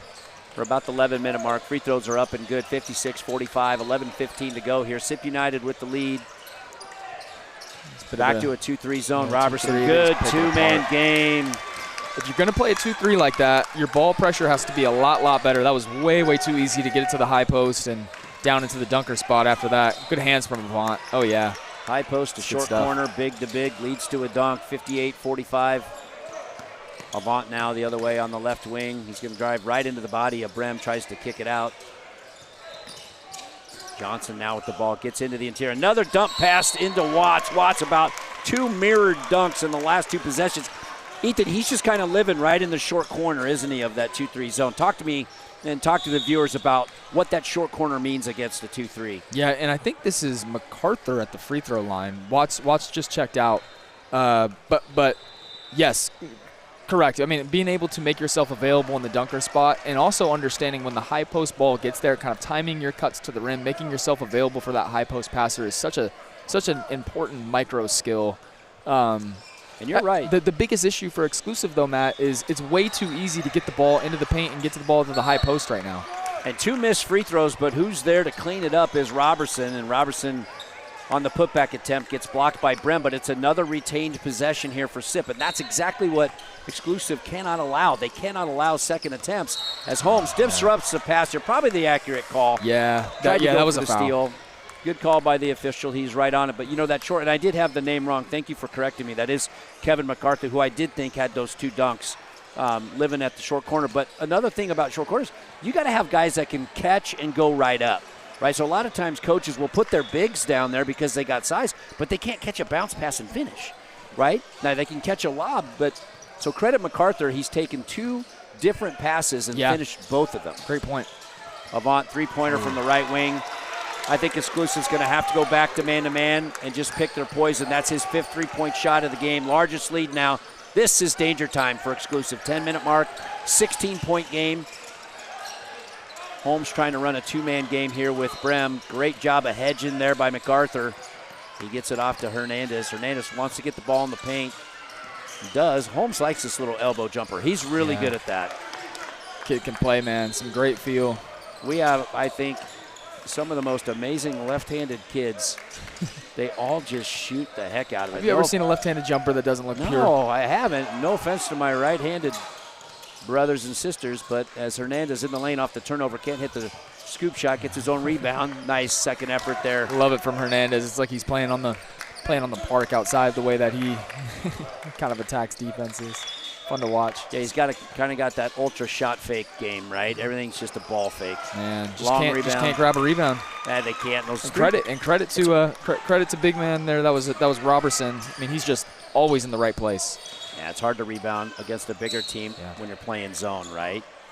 You just got to pick your poison. They're going to have to. Markel Holmes has been. Yeah, he's been great. Really impressive in this game. He's been great. He's had on paper the mismatch, if you want to call it. Although Robertson, in my opinion, and Frost both move very well for their size. he's had a bit of the mismatch, and every single time he's hunting either his shot or a paint touch, taking that matchup straight on. He's the one that took one off the chops early in the game, too. He kind of got elbowed or punched in the face, and he plays every single minute. Gets himself to, well, it's actually Markel Holmes at the line here. Holmes left-handed, likes to get to that elbow. But 63-49 is the score at the 9-minute mark, and Sips just kind of being who they are. Actually, I kind of think they ratcheted up sort of the interior post physicality, right? Two big bodies here with 4 guards and Frost back into the game. I think and Exclusive does a great job with their coaching staff, but I think almost at this point in the game, Matt, with the way that they're able ball pressure that they have, I would consider, as it's going to be a technical foul here on the coach. Not sure what was said, but something. These referees have been pretty good at holding back technicals, so something must have been warranted for that to happen. Well, I was kind of had my eyes down there the whole time. I didn't honestly see anything. So what is the call here? Are we saying I think warning or okay. delay Right, game? Yeah. I was saying warning is normally what they've done over the course of the It's very weekend. unlike Exclusive, and to get out of character like that. They're very well coached. Finishing my point, though, I almost think with 9 minutes left, you're down by 14 in a go-home game. I would personally consider picking up full court. Well, we saw it in the game yesterday, right? A change of full court defense into a 2-2-1. I don't know if Exclusive has that. Reverse. Who knows if that's something they've practiced. Frost, again, man, he's just an animal. Well, tough reverse layup by YMK there for Sip, and off the mark, no good. And I think you got to throw everything at them at this point, though. And it's so tough when you're playing against a ball handler like Claire. You mentioned earlier on the broadcast with how talented Claire is. I mean, he can break down a full court press himself. Now, which is maybe why you just go to that 2-2-1 look, right? Sure. You go to a full court man press and I like a 2-2-1 with a little bit of trapping. Just change the look. Yeah, sure. Make one of these big guys from Sip come catch it at half court and have to kind of make a decision with the ball. Do I cross the end line or not? I mean, that's the direction I'd look. And they're so good. The reason I say I think they can pull it off is they're so good in passing lanes and with their hand around the ball. I think it's worth it. It's Sip here just needs to stay together, stay strong for these last 9 minutes. And let's talk about here. I mean, obviously, you can't pull out four corners here. The shot clock's an issue, so it's still a possession game. But once again, long offensive rebound and a raise-up three-point shot by YMK. It feels like the dagger. Yeah, it does feel like 49. We still got 9 minutes to go, but it's going to be these second chance opportunities if Exclusive does go on to lose this game, as Hernandez drives right side baseline, shot off the mark, no good. Gets his own rebound, dumps it down to Brem. Brem shot off the mark, no good. Right-handed layup. Frost finally clears it. He gets it out to Claire. Claire's going to cross over, dribble, go to the left-handed. Largest lead of the game now for Sip United. Let Claire get to his left hand. And this one is danger zone as that ball pressure. Body punches as Lamar Jimenez turns it over. We have a substitution in. Going to get Lazala out of the game. He's just not himself, man. It's unfortunate.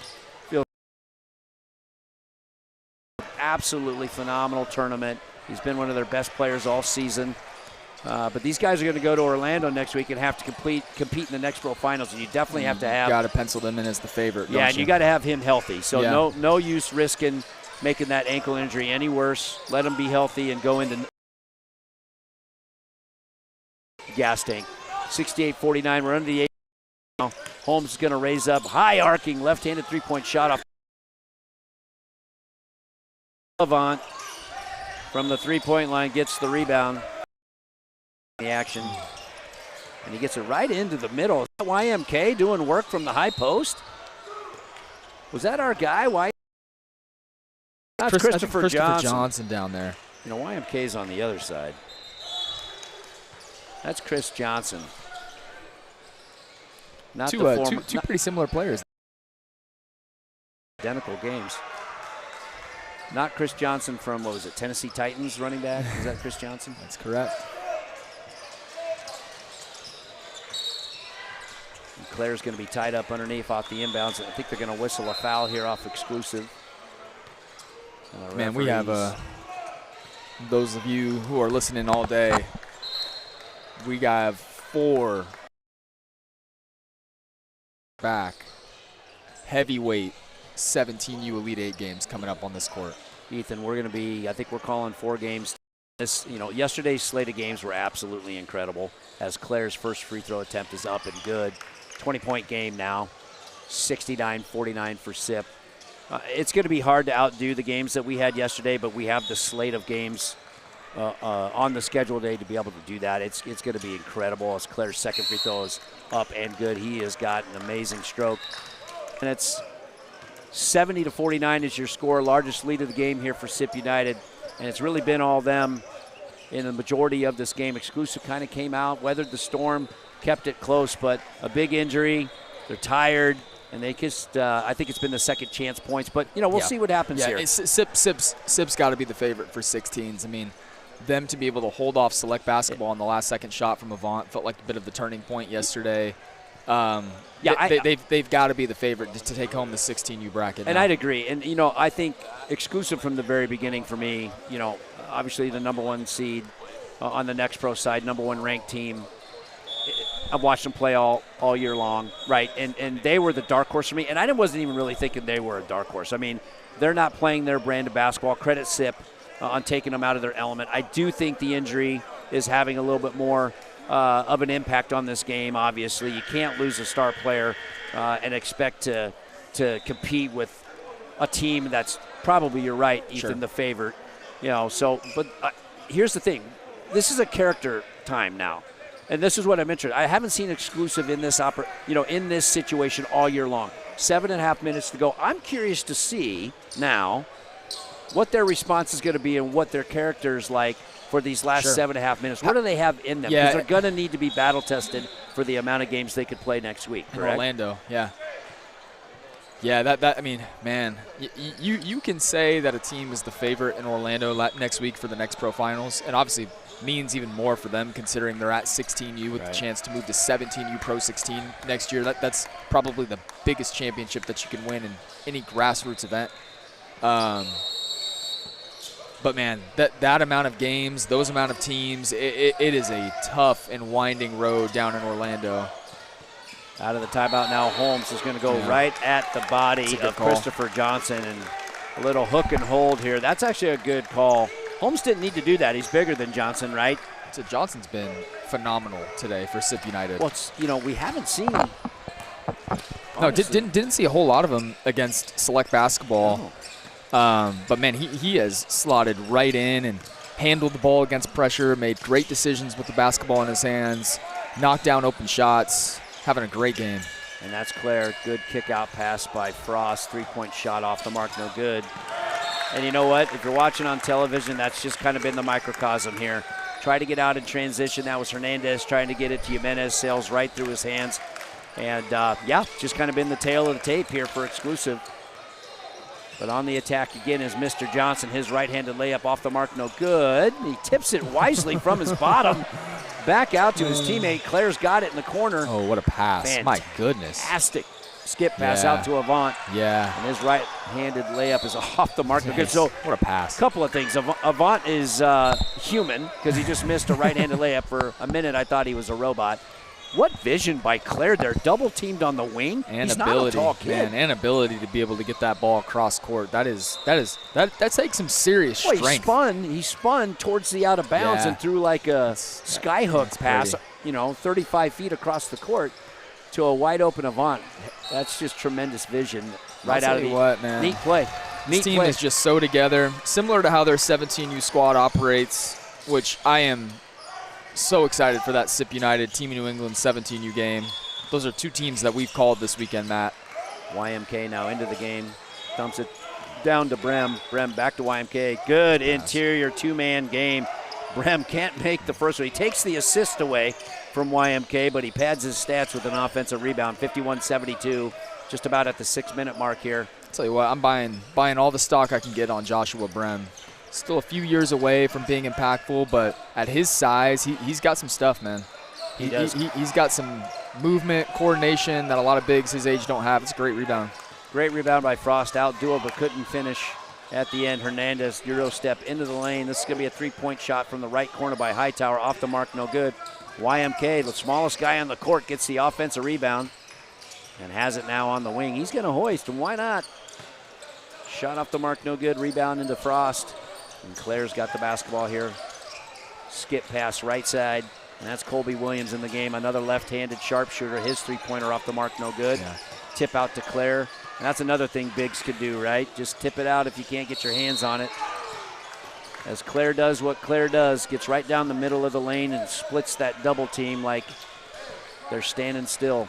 Hard to pinpoint a Weakness. and a player of the game for Sip. I mean, such a well-rounded approach. You could give it to Robertson, and I'd be fine with it. I think Claire still deserves a look. Avant really carried them at the end of the first half with his three-point shooting. But I've been really impressed with Trevor Frost all around. He's been an animal in this game.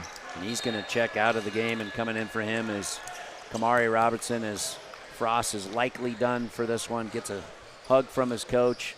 Coach giving him a little, hey, man, you got to get that ball up over the rim. And Frost was like, are you kidding me, dude? I think I just had 18 and 12. 73-51, 5 minutes to go here in this Elite 8 game. Exclusive Hoops with the basketball. Just too much Sip. Nice interior pocket pass by Brem back to Hernandez. Jeez. And that's that interior paint pass. We just haven't seen enough of that, right? No. And it's so tough, though, against Sip with their size and their activity. And it's not just size for Sip either, Matt. It is the fluidity, the movement, the timing of their bigs, the ability to get their hands in passing lanes. Yeah. I mean, it just makes it near impossible to play their game. This was just not a great matchup on paper for Exclusive. I do think Exclusive went away from that, and credit Sip, right? I mean, when you tip a few passes, when you have a few steals, when you try to make that pocket pass that's worked all weekend and it doesn't go through, you get a little gun shy. But I do think they'll look back on this one and go, we got taken out of our game plan. And they made us somebody that we're not. Sure. Right?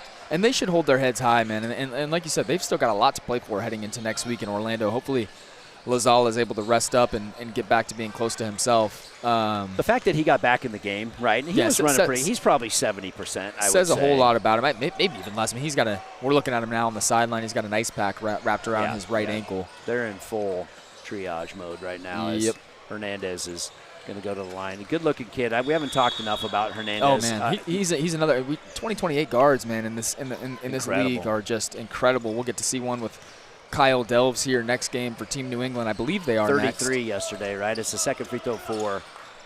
And I like this. This shows some character here. 5 minutes to go. You're down 20. Why not? Put a little pressure on. Don't quit. Throw the kitchen sink. You bet. Hernandez is going to pick up Claire. Full court. And it doesn't really matter what hand Claire. A little shovey shove here at the free throw line. Claire's got to be careful. This one's in hand.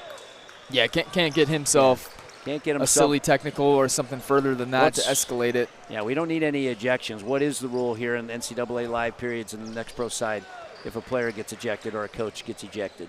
Got to sit out your next game.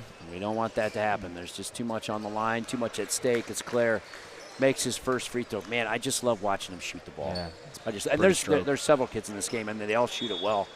It's just, I love watching it. Another guy, and credit to his dad, Corey, believed in the platform that the Pro 16 League can provide. He's stayed with the league for multiple years, had offers to play just about anywhere, but realizes how important this platform is for Christian specifically and his role on this team, and he has opened a lot of eyeballs this weekend from the college coaching ranks. YMK with a nice little elevation and finish. How tall do you think YMK is as we have a turnover here? Holmes got it now. YMK's got to be about 5'8". Holmes out to Hightower. Hightower three-point shot. Looked good, and another left-handed kid off the mark. Tough rebound. Maybe even a little bit less for YMK, but you want to know it the way he plays. Well, he's got a huge vertical. He can absolutely jump out of the gym for his size, and he's just all over Claire. Claire just doesn't. Oh, man. Claire just kind of shoves him to the side and says, all right, YMK. Goes right to the rack. Going to get himself back to the free throw line. 75-55, 4 minutes to go. I'm surprised we didn't see YMK a little bit more. Yeah. For Exclusive. I thought he came in the first half and gave some really good minutes. He's a different look. And I don't know if there's really anybody that could stop him off the dribble, right? Again, though, the challenges for any of Exclusive guards, and we've seen it as talented as Hernandez is, he's even struggled quite a bit that when he touches the paint, you just have to deal then with Frost and Robertson, and I think piece, too. MacArthur had a great first half, and I think beginning of the second half. So did Watts. Yeah, Watts as well. I mean, Watts they just is a have lanky guy. length and activity, and Hernandez they see it again with Hernandez. Get in there, YMK. Get in there. Three-point shot off the mark, no good. But there's Hernandez offensive rebound. You know, he does have kind of that.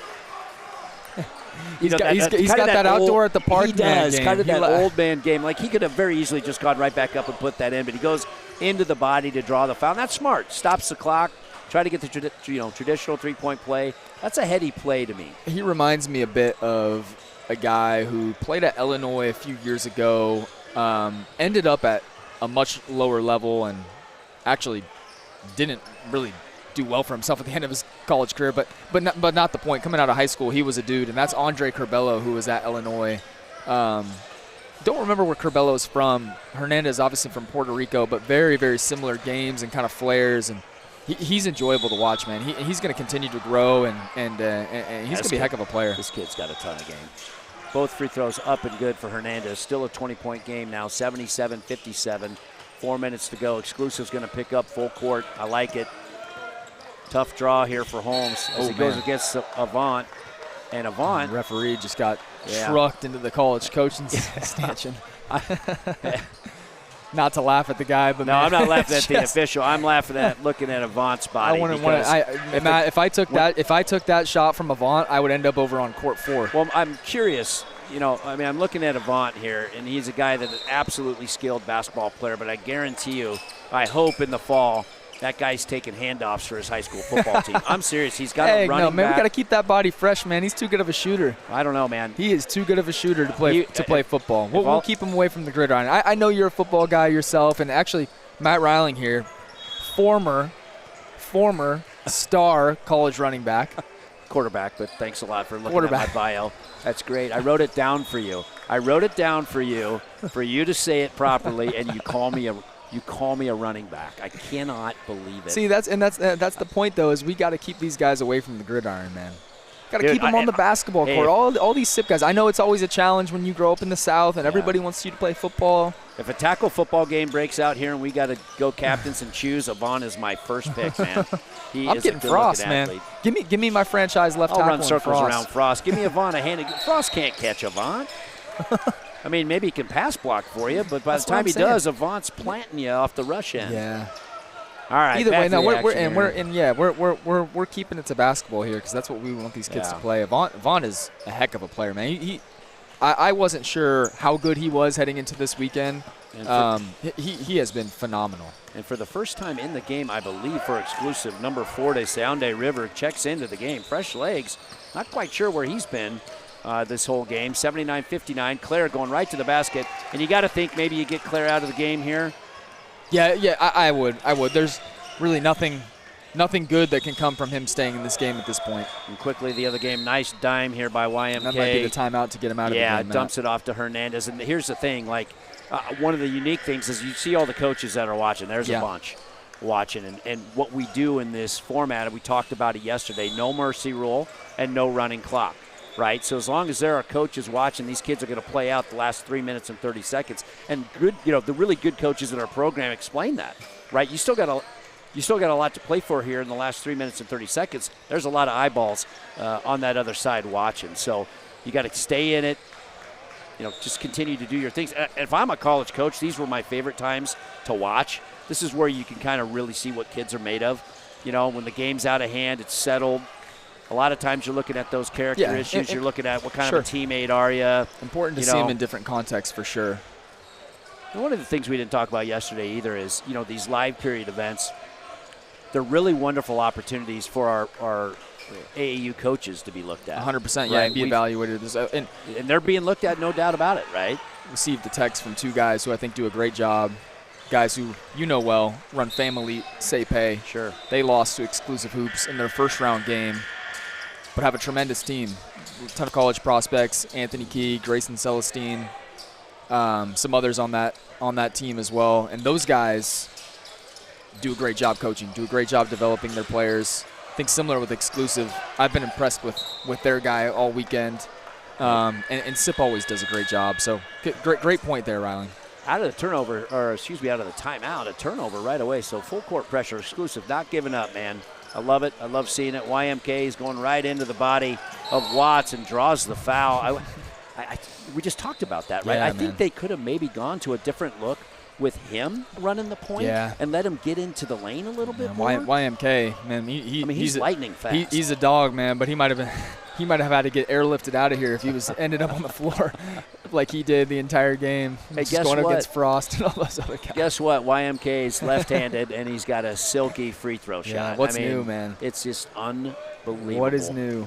Unbelievable. YMK probably goes about 5'4", maybe. Yeah, I called him 5'8". Getting a look at him now, I mean, 5'8"? Yeah. Oh my gosh, I want to buy real estate from you. Holy moly.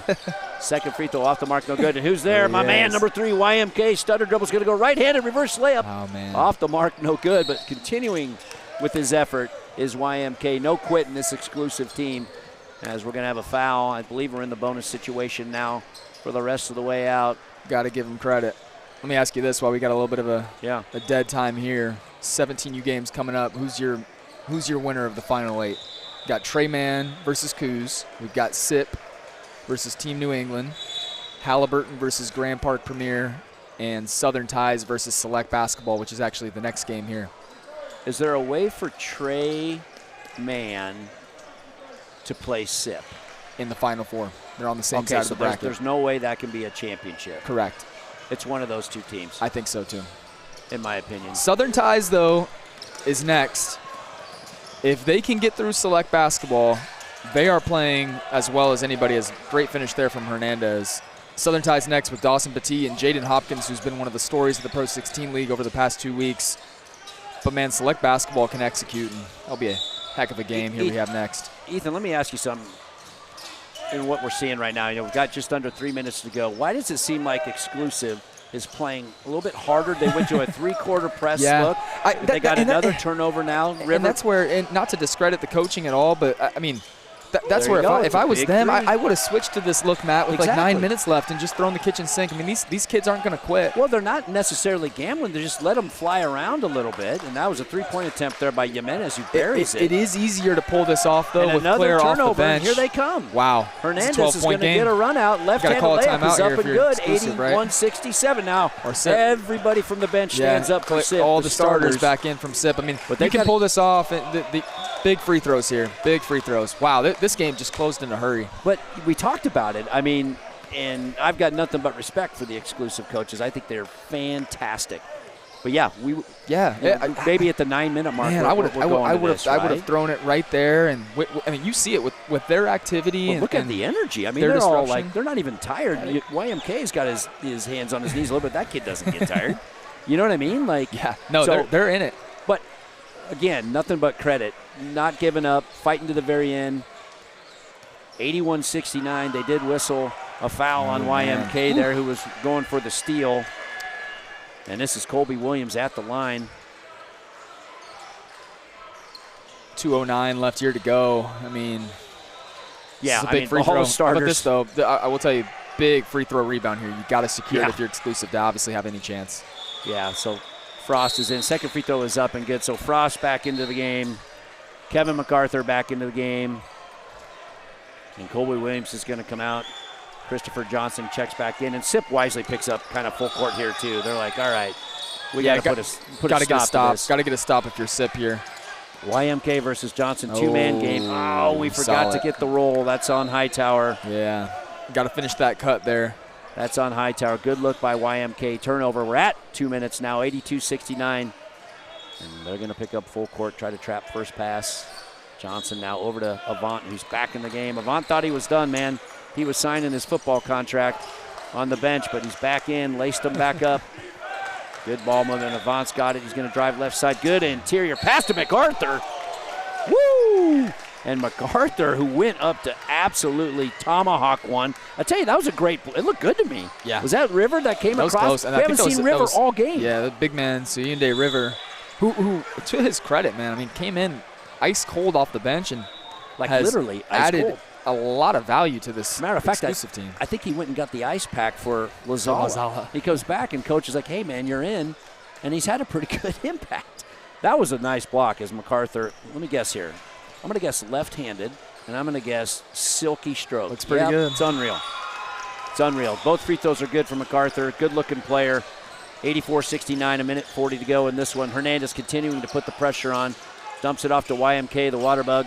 Good kick out pass to Jimenez. That's his second three now. Yeah. They're ratchet it up here. 12 points. Now they got to probably start thinking about fouling because with 12 points. Or good hands. They had a chance there. Though, yeah. That was YMK back tipping it on Claire, and it just went off the hands of Hightower. Yeah, it's a possession game now, right? They can't afford.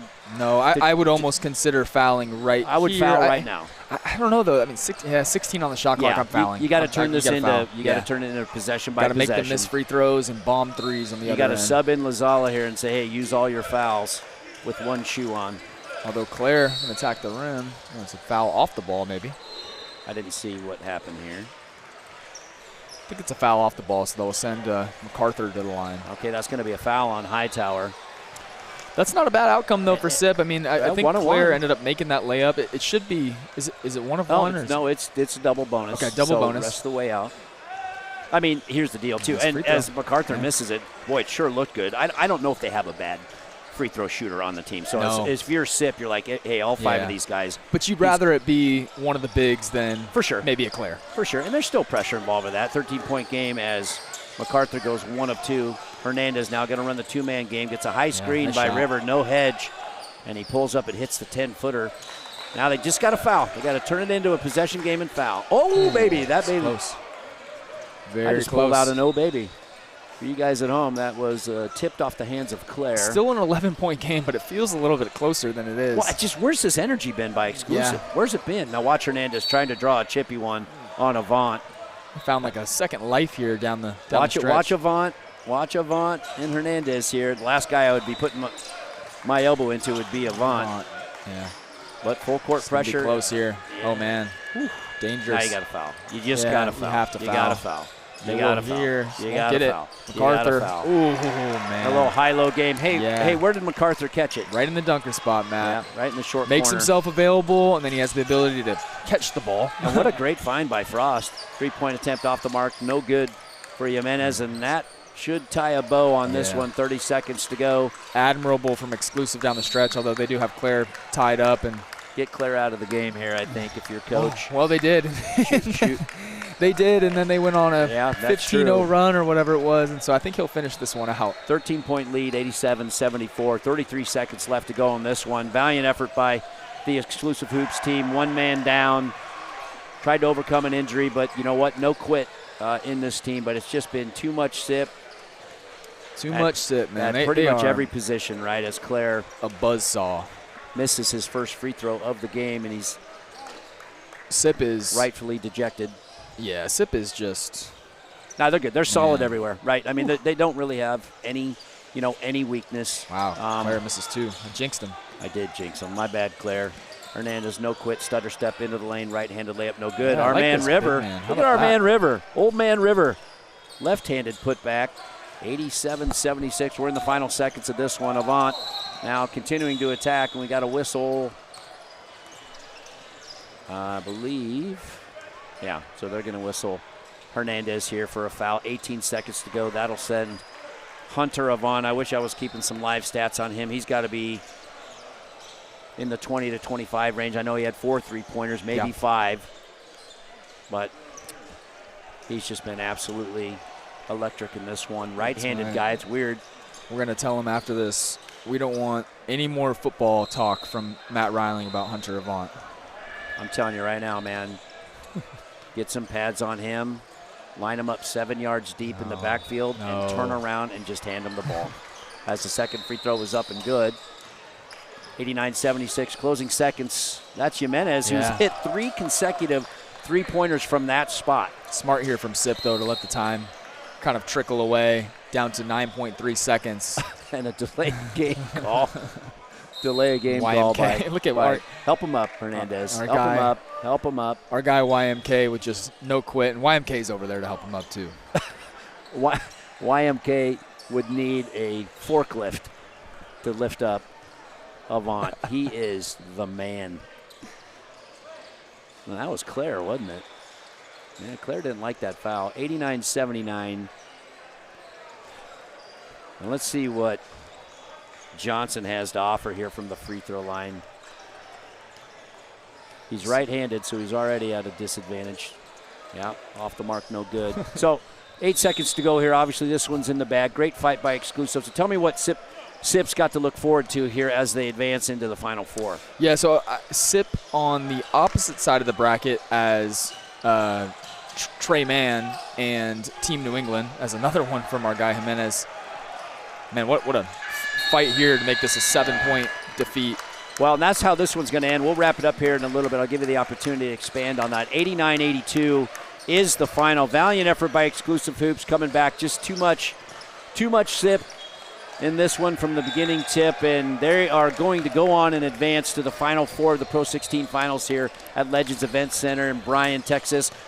Congratulations to Exclusive. One heck of a run. They've got their future set. One more game here, and then they're going to head on down to Orlando next weekend for the NXT finals. So, Ethan, kind of finish your point on what SIP has to face now as they move on. Nebraska Supreme in the next round for SIP. Got to be honest, as a Nebraska guy yourself, I think you'd admit that is a bit of a tough matchup with the physicality that SIP has. However, that Nebraska Supreme team, 16U, is very, very, very tough, and they play very well together. They're going to have an incredible shooting performance and defensive performance to be able to keep it close. But I will say SIP is the heavy favorite in that one to advance to the championship and play the winner of what we presume will be Trey Mann, who's playing over there on court 4 right now, and Team New England. Yeah, I couldn't agree more, Ethan. Great take once again. Awesome to be on the call with you. And that's going to do it for us here from Legends Event Center. Final score 89-82. SIP United moves on to the Final Four. For Matt Reiling, he is Ethan Piota. So long.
Welcome back here into Bryan, Texas. I'm Hayden Coker alongside Reese Nygren here in the one and only Bryan, Texas at the Legends Event Center. Here for Puma Pro 16 Finals action. We have select basketball taking on Southern Ties. Should be a fun one today, Reese. Yeah, it should be, and I mean, all of these should be fun ones. They all should be super exciting, and this one is just the first of 4. And then, of course, we got the Final 4 later today. Yeah, should be a good one here today as we see Kyle Delves of Team New England as they look forward to take the court a little later on. Big time matchup here, Southern Ties and Select as we get ready to get underway here on court number 5 in Bryan, Texas at the Legends Event Center. Dawson Battea and company looking to take the court along with Edison Kahn and Select basketball. Two different types of teams. In all honesty, Select basketball is one of those by committee. It's kind of like in the NFL when you look at a running back room. Yeah, there's the teams that have the Derrick Henrys of the world, and that is what Southern Ties is. They have Dawson Battea and of course Jaden Hopkins. With Select, it's a committee. It's full. You don't have that one guy. Of course, Edison Kahn had himself a great game yesterday. Got on quite the heater. but everybody on this Select team can contribute. And when you look at Southern Ties, it's Jaden Hopkins and Dawson Batee. As we get ready to get things underway here. Love that break. That's a very good comparison. By the way, really like that. And we are about to get underway.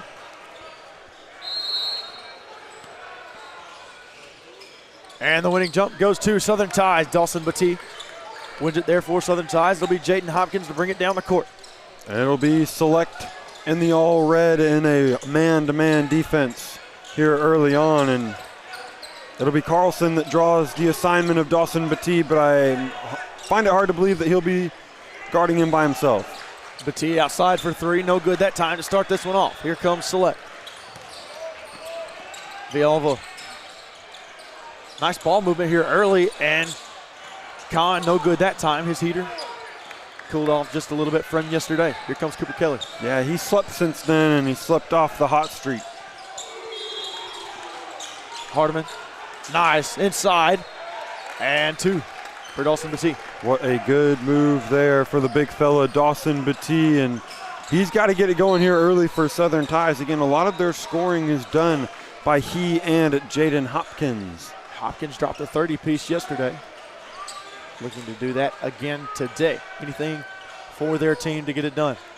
Anything to move on to the Final Four. You want to be playing one of the last two games today here on Court 5. Select with that big-time win over OSA. Now seeing if they can carry that momentum. Shot. No good that time. And Select basketball starting off a little cold. Yeah, and going back to that game yesterday for Select, they were on fire. On fire. It kind of left us speechless trying to figure out what OSA could possibly do to try and get back into the game. They never did, and it was because Edison Kahn was on another planet. He was, and outside shot that time, no good. And now here comes Select. Now you're right. Edison Kahn was on a heater yesterday, and it didn't seem like anything. And now a shot good that time. Draws it to two. But it didn't seem like there was anything that OSA could do to stop him. They couldn't, and it was because he was getting hot, and when he wasn't shooting it, he was giving it to teammates that were somehow wide open via off-ball movement. So if you're Southern Ties, you got your hands full, not only with Kahn, but with everybody else for Select. Outside shot. No good that time from Hardiman. And now Select basketball. Wants to push. That one was a little deep there. Little too far out of his range. Not the most warranted shot in the world. Yeah, especially not that early in the shot clock. That's one that you're okay with if you start to get down to 5 and under. Now Villalba with a shot. Again, no good. Here comes Lowe. Lowe drives and loses it. Yeah, he just kind of slipped and fell there. Villalba, now Thompson. Kahn wants a three. Eddie can't hit that one. And at some point, you have to imagine he's going to knock those down, and the last thing you want to do is have Kahn get hot. And now out of bounds, Cooper Kelly lost the handle. 2-2, slow start here for both teams. Yeah, both teams still trying to find that offensive rhythm here. Maybe some early jitters. It is the Elite Eight of this circuit, a ticket to the Final Four later today on the line. Yeah, and today, that's what makes today great. And obviously, we're going to have the Elite Eight matchups, and Carlson with an outside three, good, and Select in the lead here early. But that's what sort of makes today so great. Not only do we have the Elite Eight, but we also have the Final Four later on tonight. Yeah, it's really a loaded day here at the Legends Event Center for this Puma Pro 16 circuit. 1 for 3 from the field so far for Batee. 0 for 2 from three-point range. Inside, nice pass. Carlson could not corral it. And those open looks have been there so far for Select, and that's a good sign. They have, and if you're Southern Ties defensively, you've got to figure out a way to stop that because you can only get lucky for so long before it runs out. And with Select, once your luck runs out, it's game over. Carlson trying to front Batee. Southern Ties has not been able to get Batee the ball down low. They do, but look at where he caught it. He's all the way at the three-point line. He's not in that and there spot comes the where double. He's most comfortable. No good that time. 1 for 4 from the field now from Batee. Yeah, slow start for him. And a good job from Select not letting him get the ball down low on that low block. That's where he wants it. That's where he thrives. Outside shot, Villalba. No good. And rebound. Here comes Hopkins. J-Hop. Stop. Stutter. Inside. Up. And good from J-Hop. Yeah, good move there from Jaden Hopkins, hitting a flurry of moves there. And if you're Southern Ties, you want to get him and Batee on that same side of the court and let them run some two-man game. College coaches gathered around. I see California over there. Now the drive inside Carlson. And Carlson showing these college coaches what he can do. Yeah, and it was a good move from Carlson there. Batee not trying to go for the block shot, just trying to contest it there, hands straight up, and you're gonna attack Batee all day if you're Select. Batee on the wing. Now clear out. Clear out. You're inviting, whenever you set a screen for Batee, you're inviting the double team. Now, watch Carlson. Carlson, depending on the position Shot of clock Batee. violation.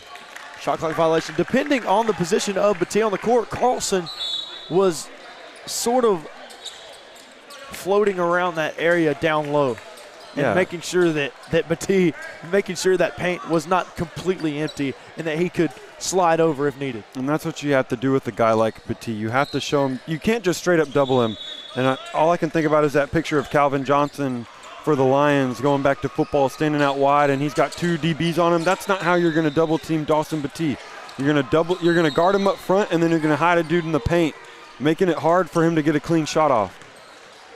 Drive from Waternar, nothing doing. Inside.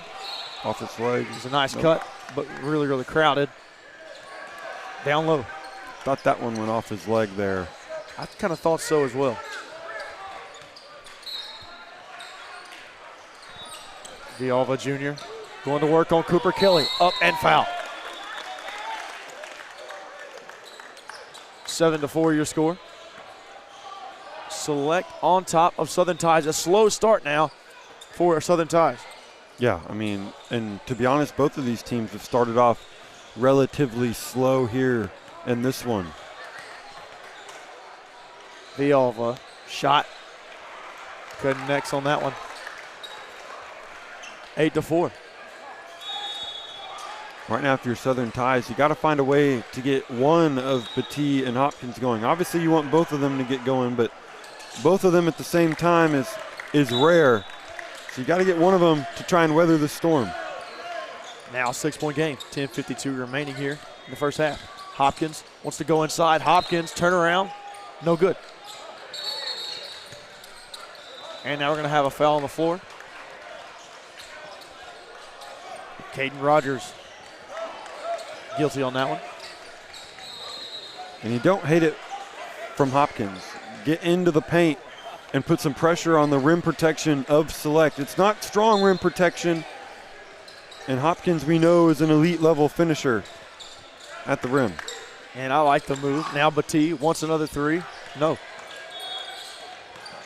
Hopkins inside. No good. Now here comes Select basketball. And now an offensive foul. That time on Villalba Jr. Just cleared out a little too much space there. 9-4 your score. 10:27 to go. Coach Kellen McCoy trying to coach his team up. And now a move, good move from McCoy, Coach McCoy there to get Ivy in the game number 6 in gray. And wow, there's Hopkins. Hopkins, just a nice little hezzy.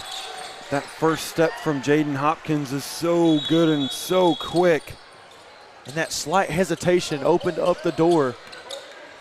Like you said, that first step after the hezzy was insane. Yeah, it's lightning quick. Con the kick, Wardenart, no good. And save that time. We got Con lost a shoe. Up and Wardenar gets it to go. And Con lost his shoe, and now he'll come out of the game. I think he was going to hit a breather anyway. And Carlson and Thompson lost the shoe. Yeah, Carlson and Thompson now in for Select basketball.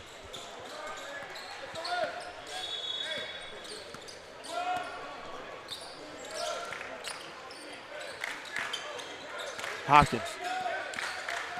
Surveys. Step back. No good that time. Loose ball. Cooper Kelly couldn't corral it. And Select basketball coaching staff is going crazy. And now we hear the fans as well. They're going to talk about it, and they'll change it. Oh, no, they won't. It looked like he was going to change it. Yeah, typically when the officials get together, they're going to overturn the call. That time they're sticking to their guns, and you got to love it. Cooper Kelly. Outside shot that time, no good. Rebound, Batee. And a foul on the floor, that time on Emmanuel Chabuka. Yeah, they're just going to say he grabbed the jersey of Batee, trying to keep him down. It'll be Hopkins inbound. And there's Batee. Outside three, no good. That's his second air ball from three-point range. Batee off so far. Rebound, Hopkins, up and good. And there's Hopkins, right where he needs to be, and a good job there from Southern Ties, fighting to get the extra possession, trying to get Dawson Batee going in any way, shape, or form. Shot, no good from Carlson. Here comes Cooper Kelly. Fast offense. No good that time, and a foul. And that time on Southern Ties. It'll go on Batee. And that's his first of the matchup. Yeah, that one will go on Batee. Just kind of pushed him to the ground. Our first of 4 consecutive matchups here of Reese and I on air. 4 straight 17U Elite 8 games. Hopkins nearly touched earth. He did. He did touch earth to do anything to end up from falling on his back. Ivy, no good. That's too deep for Ivy. That's not a good look if you're Southern Ties. Now Thompson will slow it down a little bit. Direct traffic. Mismatch. Carlson on Ivy. Thompson. Nice defense there from Hopkins. Inside, nice cut. Wardenar. Good move there, but Cooper Kelly fell asleep. Don't know what happened there. Cooper Kelly fell asleep. A good pump fake to get Batee in the air. Let the shot blocker blow by. Select starting to find some rhythm. 18-3 your score. Watt, baseline. Nothing doing. Batee inside, good. And Batee's so good at getting to the basket. Yeah, and just too easy there if you're Select, giving up that lane to Batee. Now, he did have to hit a Euro step past the defender, but if your defense is that good, a Euro step shouldn't be what breaks it. Wardenar wanted it. Thompson. Got to get it off. Chabuka. Carlson. 3. Good. That's such a good look late in the shot clock to get a shooter like Carlson that wide open from the right wing. And a triple that time from Carlson. Extends the lead to 6. Watt to Cooper Kelly. Cooper Kelly to Ivy. Ivy wants a 3. Ivy has a 3. There it is. And Ivy now 1 for 2 from deep so far. And that's what Ivy does for Southern Ties. He hits the three-pointers. He is the shooter. He is the guy they trust as Southern Ties falls into a 2-3. And that was a lot better of a shot than the last one he took. Yes, it was. No good. Rebound Hopkins. They want to go fast. You're not going to beat Hopkins on the race. Batee. Yes, sir. Batee with the flush. You got to get back if you're Select. Jaden Hopkins and Dawson Batee are too quick. Chabuka wanted it. Wardenar. Nice ball movement so far. Carlson can't knock that one down. Now Cooper Kelly wants to go fast. Now stolen away. Wardenar up. Good.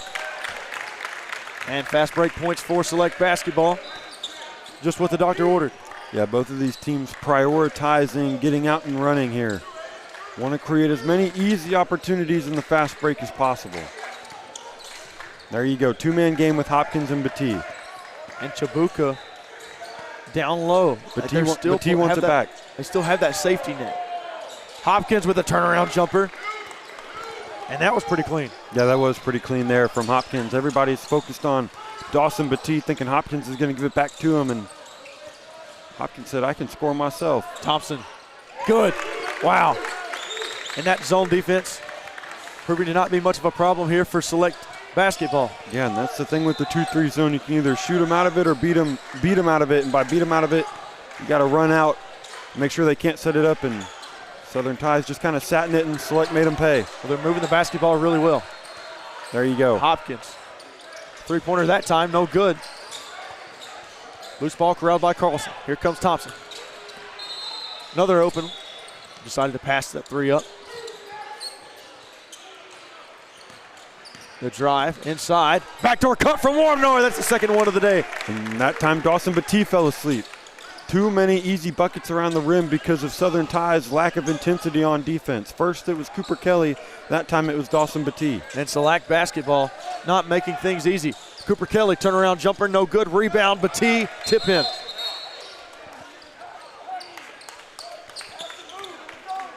And now timeout on the floor.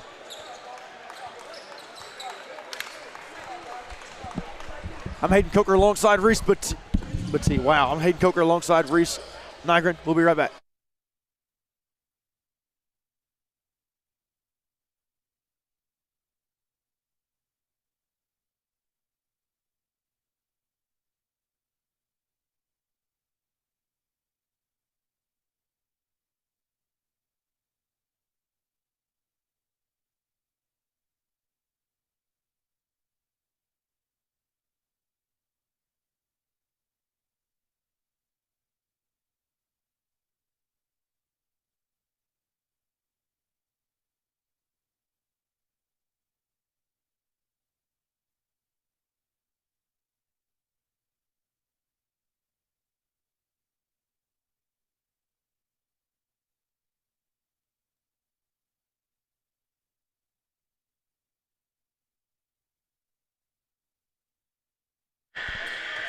And welcome back here into Bryan, Texas at the Legends Event Center. I'm Hayden Coker alongside Reese Nygren, not to be confused with Reese Batee. I don't think Reese Batee exists, but I wish I was as good at basketball as Dawson Batee is. If I was, I wouldn't be sitting here right now. Villalba back into the game for Select. Here comes Thompson. Stolen away. Here comes Hopkins. Yam time. Hopkins up. Hopkins, no good on the dunk that time. And that's frustrating. Yeah, it is. Not much has gone right for Southern Tides this half, and that happening certainly doesn't help the cause. Yeah, and it's not like Jaden Hopkins can't live above the rim. He can. He's proven it here in just this weekend and throughout this circuit that he can live above the rim, but that time, that's 2 points left off the board as Southern Tides goes back into a man-to-man. Outside shot, Carlson, oh yeah. 5-on-5 crime. Got to step up there if you're Batee. Cannot give Carlson that much room. He's already made you pay multiple times tonight. Or I guess this morning. Same difference. Watt inside. Watt traveled. Just changed up his pivot foot there. 26-19 your score, 3:49 remaining. I'm Hayden Coker alongside Reese Nygren here on the call for you. Villalba going to work. Villalba up, denied by Hopkins. And out of bounds. Hardeman tried to save it, but his foot was on the line. And on that block, it was a good job by Watt to kind of slow up the shot in the middle of the air and allow Hopkins the time to recover to come in for the rejection. And here comes Select. 18 on the shot clock. Thompson. Thompson, mid-range. And can't get that one to fall. Rebound, Villalba. Outside, Carlson. Open three ball, he's got it. That's his second one in the last couple minutes.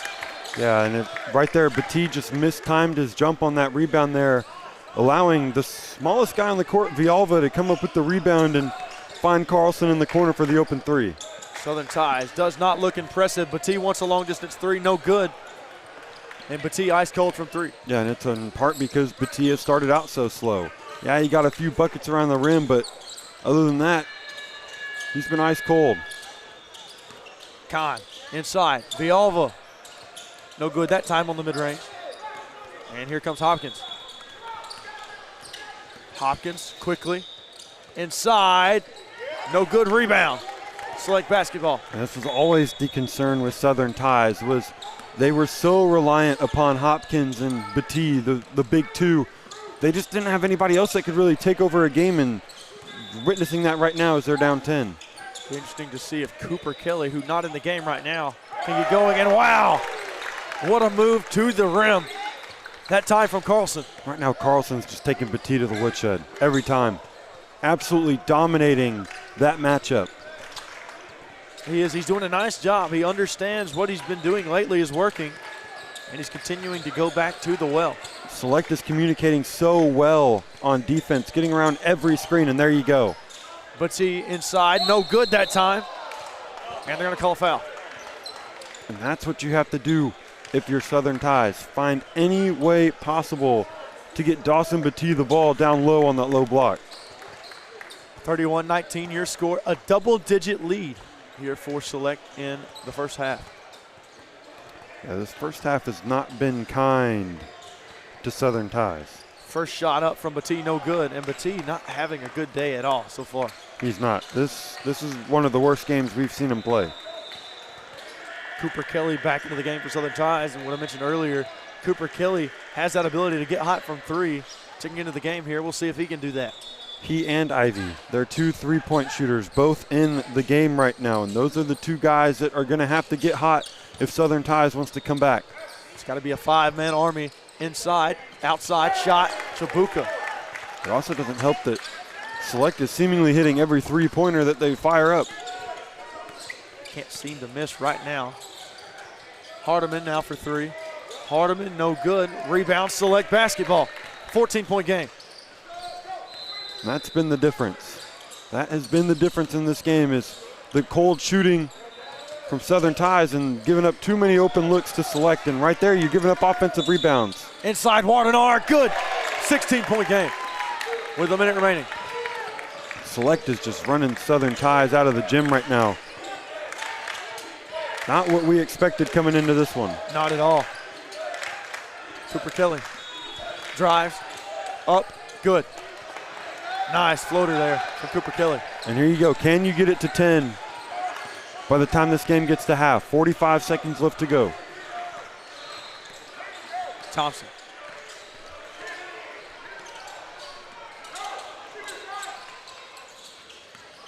Inside, wants it. He wants to drive and foul. Caden Rogers now going to the free throw line. Yeah, and right there, Cooper Kelly got ball with that right arm, but the problem was that left hand had all jersey, just kind of keeping him close to, trying to keep Rogers as close to him as possible, keep him from getting a clean shot off, and ended up fouling him. First shot up, no good.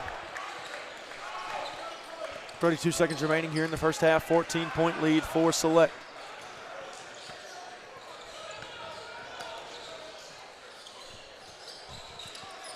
Second shot up, no good that time, and you got to make those out on Batee though. He also got to cleanly grab the rebound as well. Batee had it and just stepped out of bounds. Unfortunate sequence right there if you're Southern Ties after getting Select to go 0 for 2. Out of bounds that time. Again, to Select. Mark Pope in the house. He's been here all weekend. Didn't see him much yesterday. Saw him on Thursday. A lot of college coaches here. Yeah, and Select is telling his the Select coach is telling his team, hey, slow it down. We can take the last shot. Here comes Villalba. Shot clock winding down. No good there. Rebound Batee. Here comes Southern Ties. And here you go. Can you get a bucket to end the half? 10 on the clock. Hopkins out of bounds. And it'll stay with Southern Ties.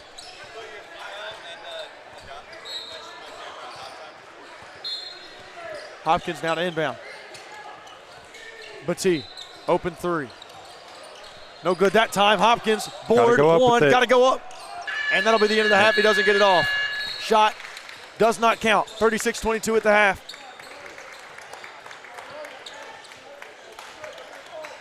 2 minutes on the clock for the half. I'm Hayden Coker alongside Reese Nygren. We'll be right back.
As we approach the start here of the second half, I'm Hayden Coker alongside Reese Nygren here in the Legends Event Center. We get ready for some more Puma Pro 16 Finals action here at the Legends Event Center.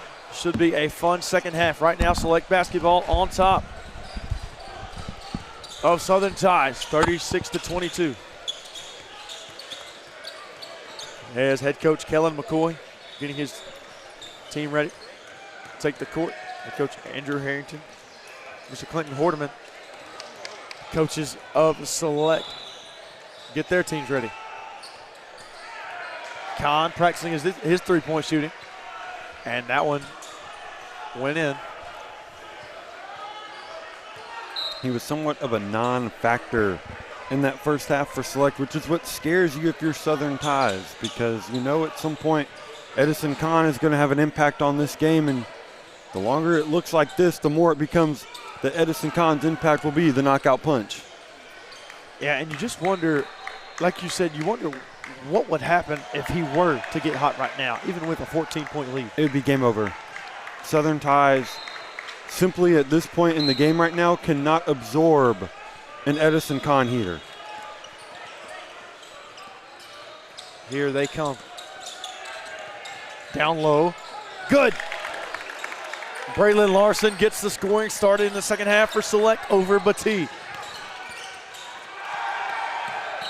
Low. He's got it now. And there you go. There you go. They weren't effective from three-point land whatsoever in the first half. Weren't effective offensively, to be quite honest, in that first half.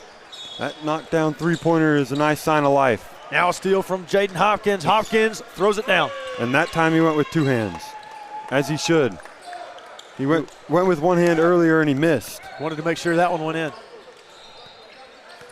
Just like that, a 5-0 burst. 11-point game now.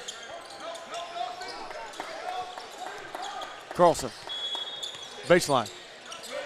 Scrappy Nice defense from Cooper Kelly. Kahn outside. No good that time. And you got to get the rebound. Can't keep giving Select extra life. Thompson back out. Villalba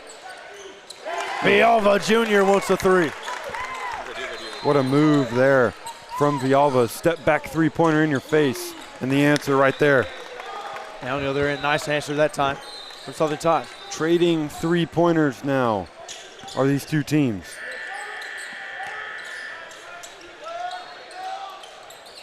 Carlson.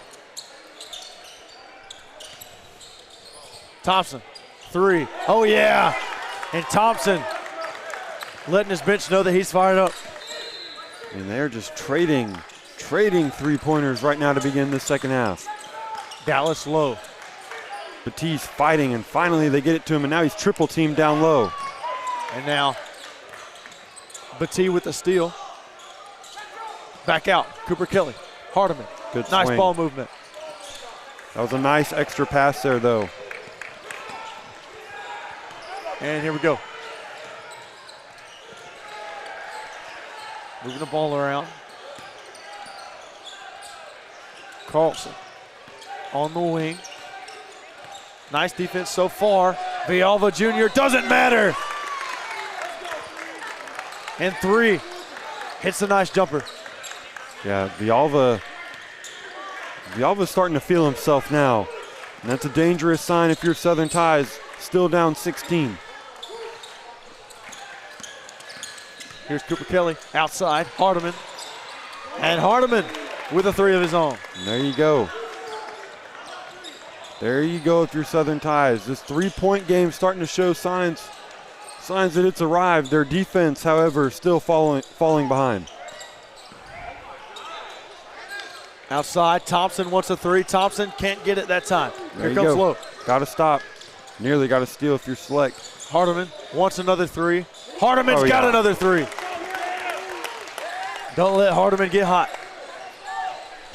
Not what you want here. And now if you're Southern Ties, you got to ramp up the defensive intensity. And a foul call. And Cooper Kelly. Cooper Kelly just too aggressive right there. Like the intensity, but just a little too much. 46-36 your score. 12:37 remaining. Villalba to inbound. Carlson. And nearly stolen away. Loose ball and a timeout. Select Basketball was able to gather it back. That was Carlson. And the timeout. I'm Hayden Coker alongside Reese Nygren. We'll be right back.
And welcome back here into the Legends Event Center here in Bryan, Texas. 46-36 your score.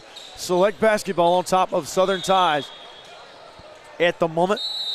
Here with 12:32 in the second half.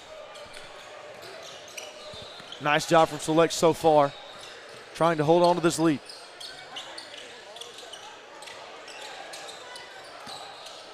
Nice cut, Villalba. Wow, what a move! And Villalba adds 2. Put a little English on that one. 3 ball that time, no good. And here we go, Villalba. He wants to go quick. Villalba so quick and twitchy. Really like his game. Wardenar.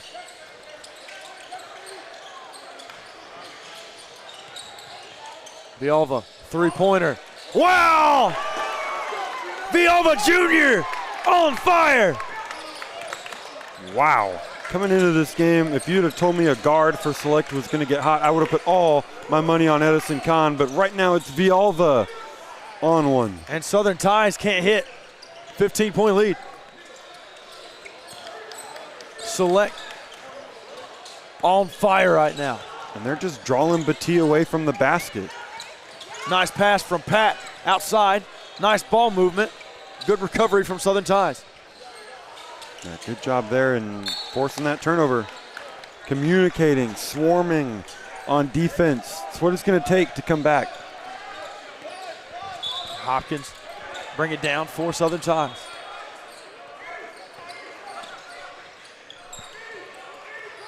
Here's Cooper Kelly. Low, wants it, low, no good. They just can't seem to hit right now, Reese. They can. I thought there early on in the second half they hit a few three-pointers. I thought that was going to be the spark that kind of lit the fire, but it hasn't. Villalba down low, knocked out of bounds. They're going to call it out on Hopkins.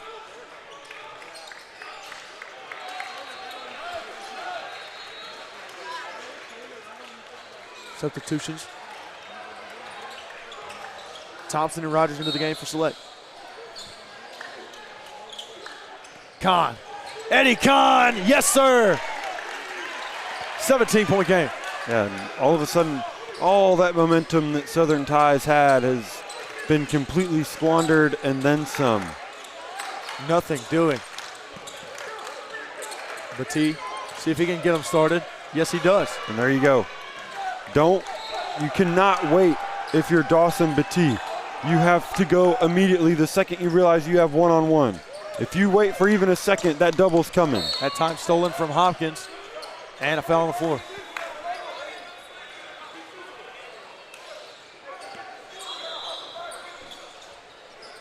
And now Ivy into the game for Cooper Kelly. We've got Rodney Terry here in attendance for Vanderbilt. Saw Rodney Terry last week in Richmond. Battie, loose ball, stolen away. Good hands there from Chabuka. Thompson. Kahn. No good that time. Rebound Battie. Now here comes Cooper Kelly. Outside low. Get it down low to him. He's there. Good job from Chabuka right there, fighting over the top, and that's what Coach McCoy's telling the official. Hey, he's playing way too physical down low. Cooper Kelly for three. No good that time. Rebound low, and a foul.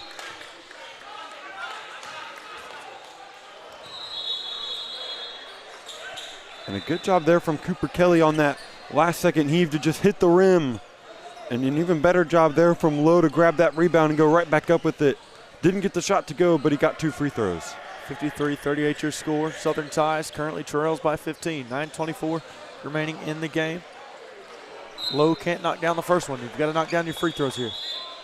Yeah, you do. You can't leave points on the table down by 15.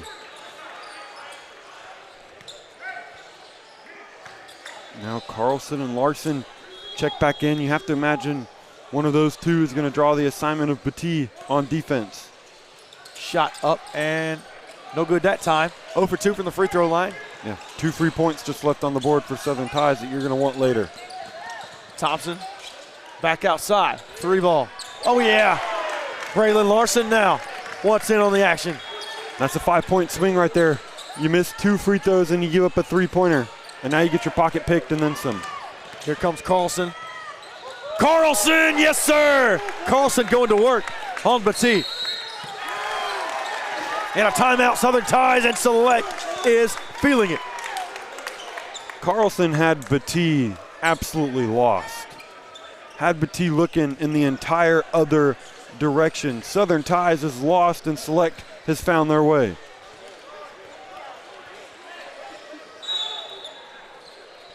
As we head into the timeout, we'll take a short break and be right back here shortly. I'm Hayden Coker alongside Reese Nygren. We'll be right back.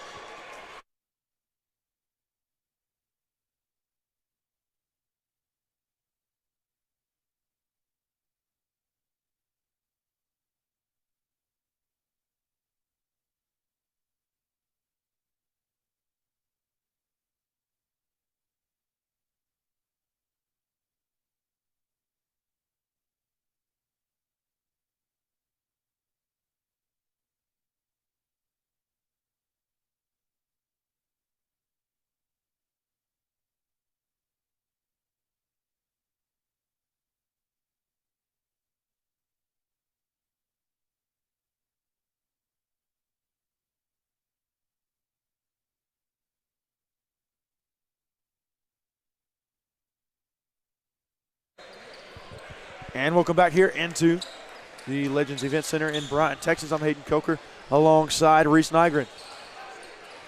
Here as it'll be Southern Tide's ball. Down 20. 58-38 your score. 8 minutes, 55 seconds remaining.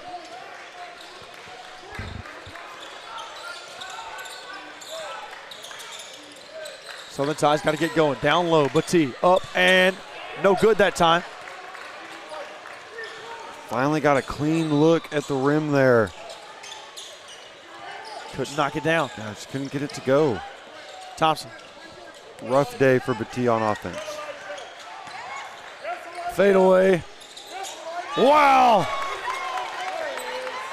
Thompson's feeling good. Everything is falling right now for Team Select. Nothing doing for Southern Ties. Cooper Kelly. Nice move, nothing doing. Ivy wanted the three. Nice defense here from Select. Outside shot, no good. Looked like off of Select, and yes, it will be. Good job of Batee to bat it off of Carlson. And they got 4 seconds on the shot clock.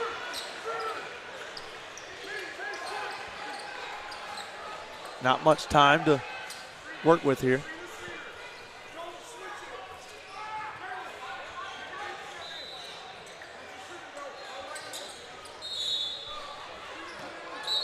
And here we go. Southern Ties will get it in. Batee. And there we go. Batee makes his first three of the matchup. First three of the matchup, he has to get going quick. He does. Because it might be too little too late. 19-point game. Carlson. Back out, that's Larson. And a turnover. And there you go. You got a three-pointer and you got the stop. Got to consistently do that. Here if your Southern Ties down by 19. 60-41 your score, 7:42 remaining.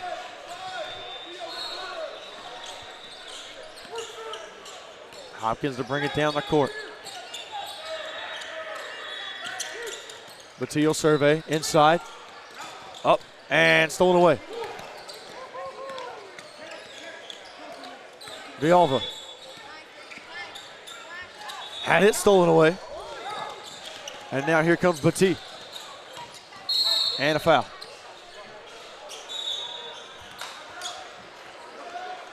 So 60-41 your score, 7:16 remaining here in the game. It'll be Hopkins to inbound on the far side.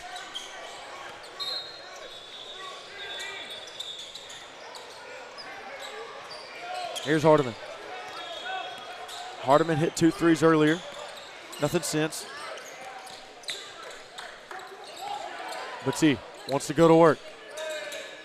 Batee got it. 5 straight for Dawson. There you go. Now he's on a roll. Can somebody else help him out? Looking at you, Jaden Hopkins. Villalba.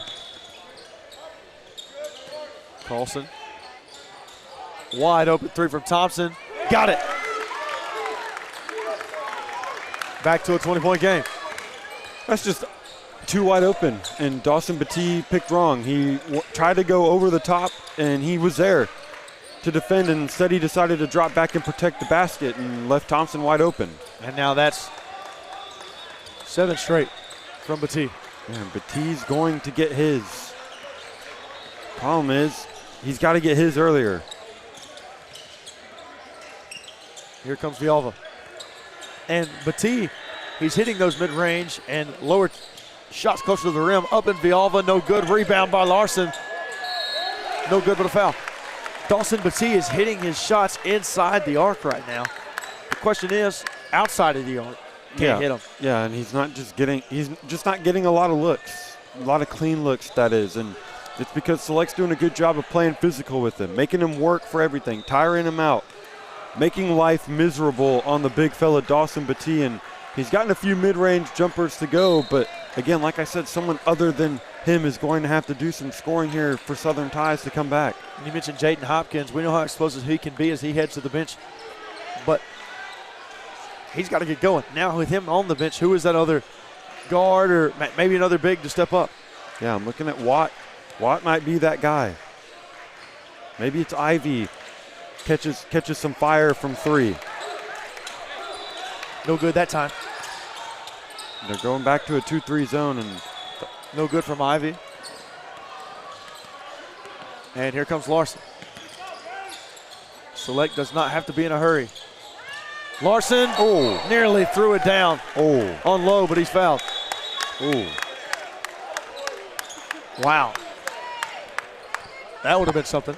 Yeah, it would have. Low went high for the block and almost ended up on a poster. He's thankful, should be thankful that Larson is at the free throw line instead of all over social media.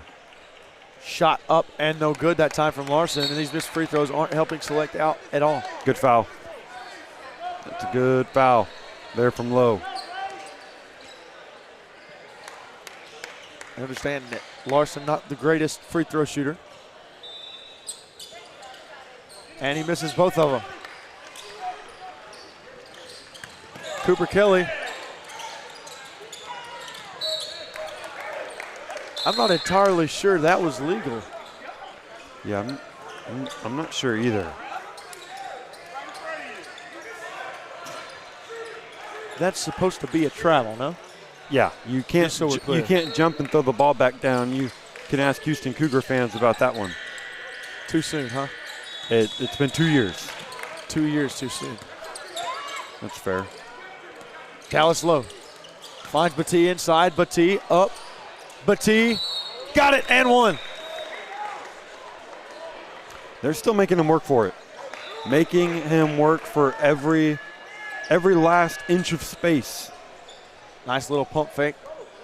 Nice 2 pump fakes from Batee to get that one to go.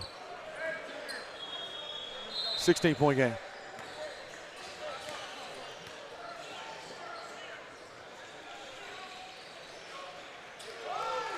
No good that time, and I guess everybody fell asleep.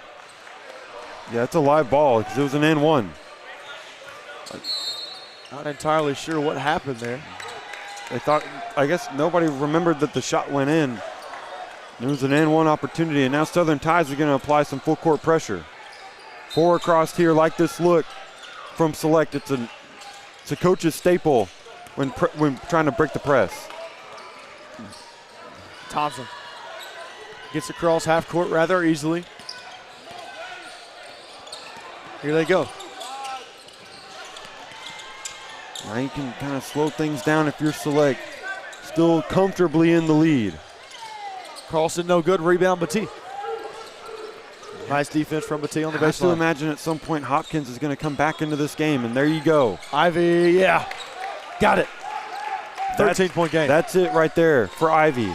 The easy three-pointer created from Batee.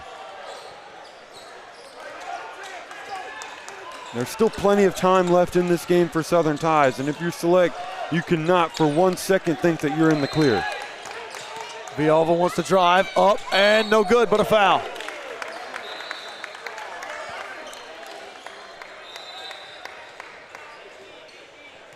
Foul called on Batee.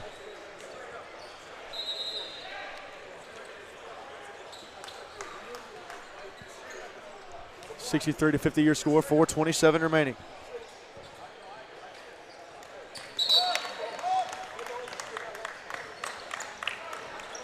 And now we got substitutions here for Select basketball. First shot no good. Second shot got it.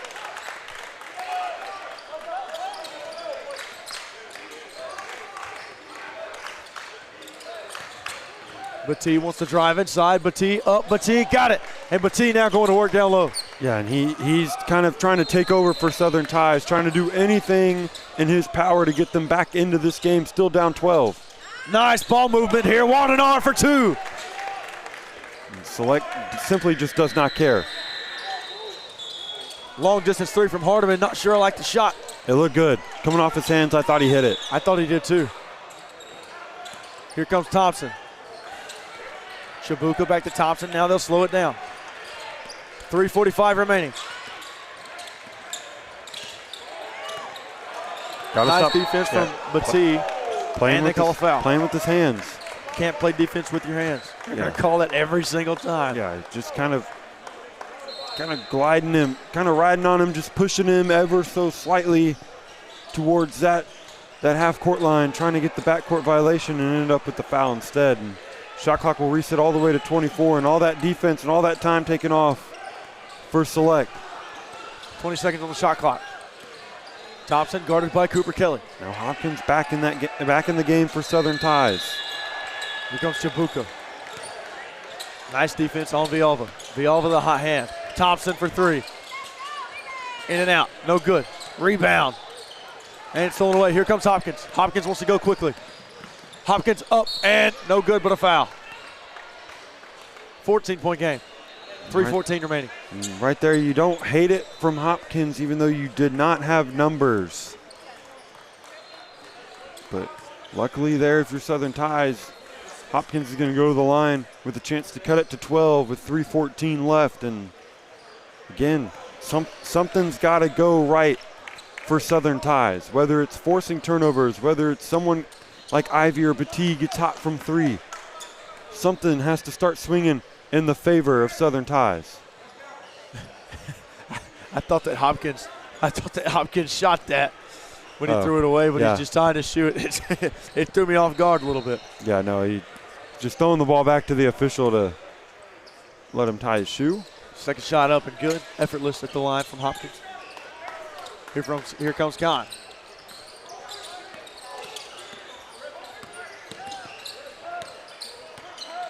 Khan guarded by Ivy. And Southern Ties trying to jump trap here. Wardenar inside and a foul. And now you've got people gathering around the court. At all angles, a bunch of college coaches here. Is that possibly Stanford right across the way? White shirt. It is. The Stanford Cardinal represented. Thompson. No good that time on the fadeaway. And here you go. Cooper Kelly, and they're going to call a foul. Here you go if you're Southern Ties here. A three-pointer, and all of a sudden you're looking at a 9-point game, and this is much more manageable with just over 2.5 to go. 66-54. Your score. Still in that 2-3 there. Cooper Kelly got it. And there you go. 10-point game. Starting to find their rhythm offensively as Southern Ties, and now you got to get back on defense. It's leg basketball. Got to get back to what they were doing pretty good. Villalba, the hot hand, not in the game, about to check in. Khan, nice pass. Carlson, no Short. good. Rebound. Here they come. Cooper Kelly, and a foul. And it looks like Select is electing to foul when Southern Ties gets a fast break opportunity, trying not to give up easy buckets there.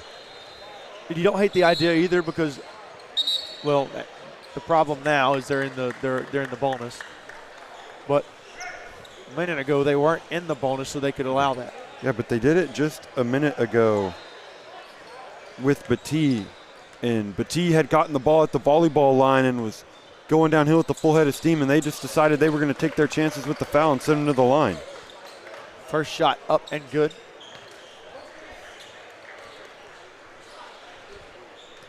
Two minutes, 18 seconds remaining here in the second half. 9-point game. 8-point game. There you And go. here we go. Villalba Jr. Nice defense. There you and go. They break it. Ivy for three. Ivy! 5-point game. Timeout for Select maybe coming. They're going to have to figure something out. 2 minutes remaining. Now they're going to go to a horns look here. Thompson. Good communication on the switch there for Southern Ties. Down low. Mismatch. Carlson, no good. Rebound, Batee, here we go. 1:40 remaining. Cooper Kelly, mid-range floater, no good. Rebound, Wardenar. Don't hate the shot, but I also don't love it there from Cooper Kelly. Didn't even swing it around the perimeter. I know you got to go quick, but you don't got to go that quick, and Hopkins is down after getting hit in the face. Shot, three, Wardenar, no good. And that's not a good sign.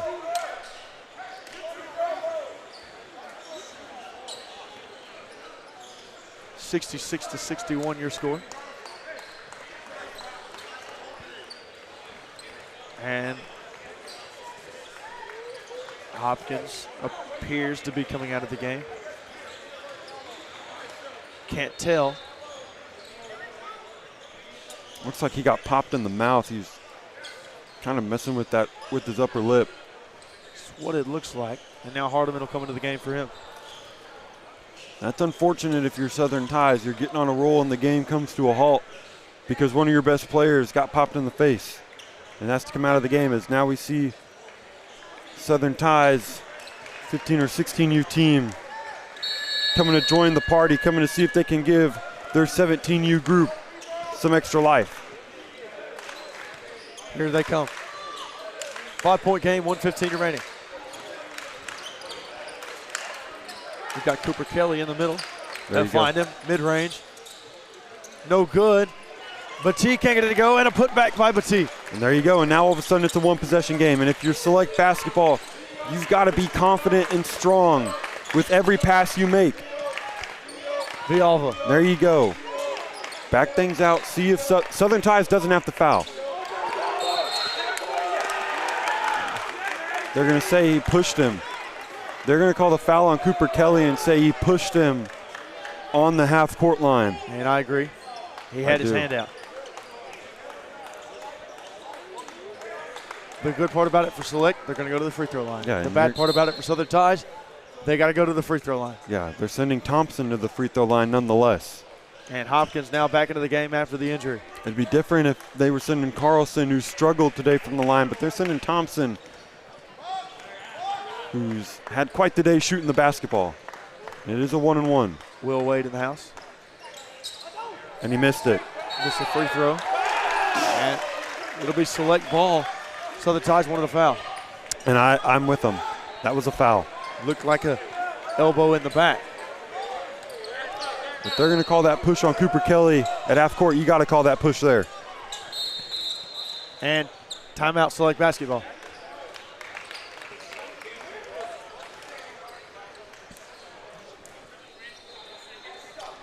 Wow, what a game, Reese. What a game. Yeah, I mean, we started the second half and it looked as though Select was about to just run Southern Ties out of the gym. And the next thing you know, Dawson Batee kind of gets hot, finds his rhythm, keeps Southern Ties afloat until the rest of the team can get their offensive legs underneath them. They started to hunker down on defense, no open looks for Select. Everything came tough, and those two things collided together, and all of a sudden a 16-point deficit turns into just 3. Should be fun. With 3-point game. And with 45 seconds in a 24-second shot clock, Southern Ties doesn't have to foul.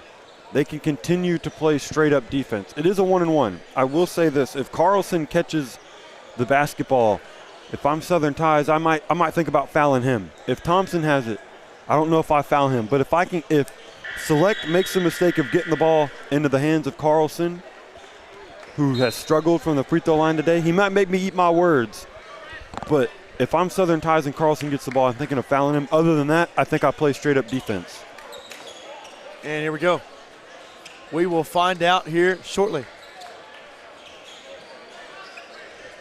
As we come back here from the timeout.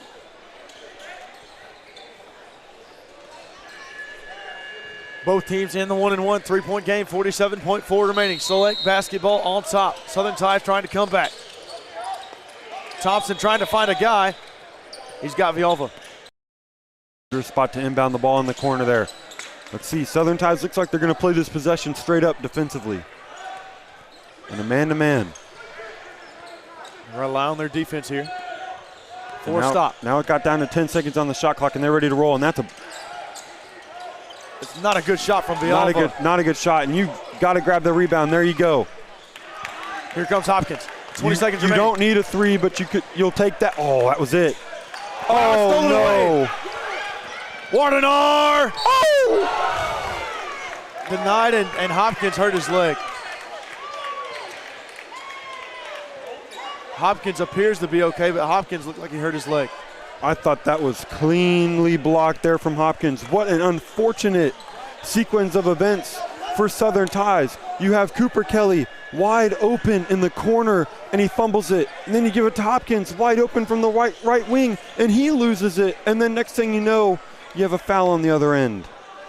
I thought I was going to agree with you. I thought that the block was clean. But I wonder if it was possibly the body. Select coach wants to goaltend. First Man, shot. that is so unfortunate for Southern Ties right there. Two of your best shooters had open looks. Neither one of them could cleanly catch it. And right there, that's just a backbreaker. 68-63. Your score now, 5-point game, 11.8 remaining here. And let's go back to the fumble from Hardiman and Hopkins. So Hardiman fumbles, gets it to Hopkins. Hopkins fumbles. Hopkins kind of paused for a second after. You wonder if maybe he doesn't pause. Maybe he gets that block off cleanly. Yeah, and I think it was Cooper Kelly that had it in the corner. Cooper Kelly was open in the corner, and that was the look.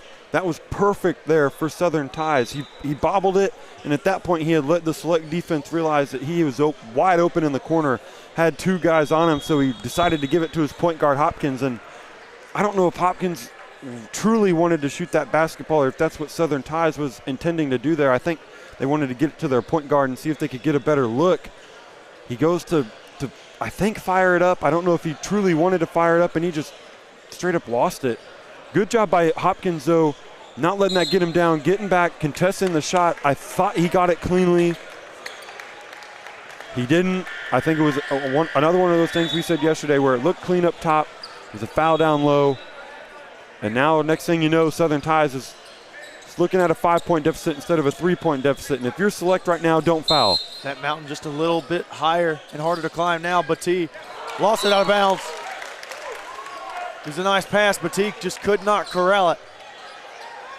And with 11.8 remaining. I don't even think it touched Batee's hands. I think it just went straight out of bounds. I believe it bounced right. And it Khan into the game now. Yeah, and you want your best free throw shooters in. Khan to inbound. There you go. That's the guy. Foul him. Oh, stolen. Wow. They had it taken away. A foul. Wow. The question is it 2 shots or is it 3? Yeah. They're going to give him 3 shots. And the Select coach is saying his foot was on the line. And it was funny, the Select coach was complaining to the near side of the official, and the near side official said, I didn't make that call. he basically put his hands up and said, you're getting mad at the wrong guy here. And now all of a sudden things have shifted on their head. For Select, you send Dawson Batee to the line for 3 free throws. First shot up and good. And Coach Harrington can't believe what he's seeing with his own 2 eyes.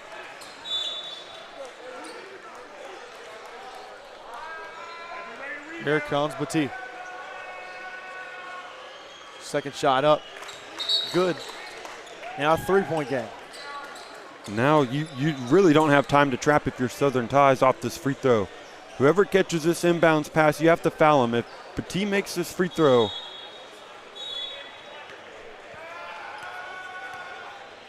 here comes a shot from Batee.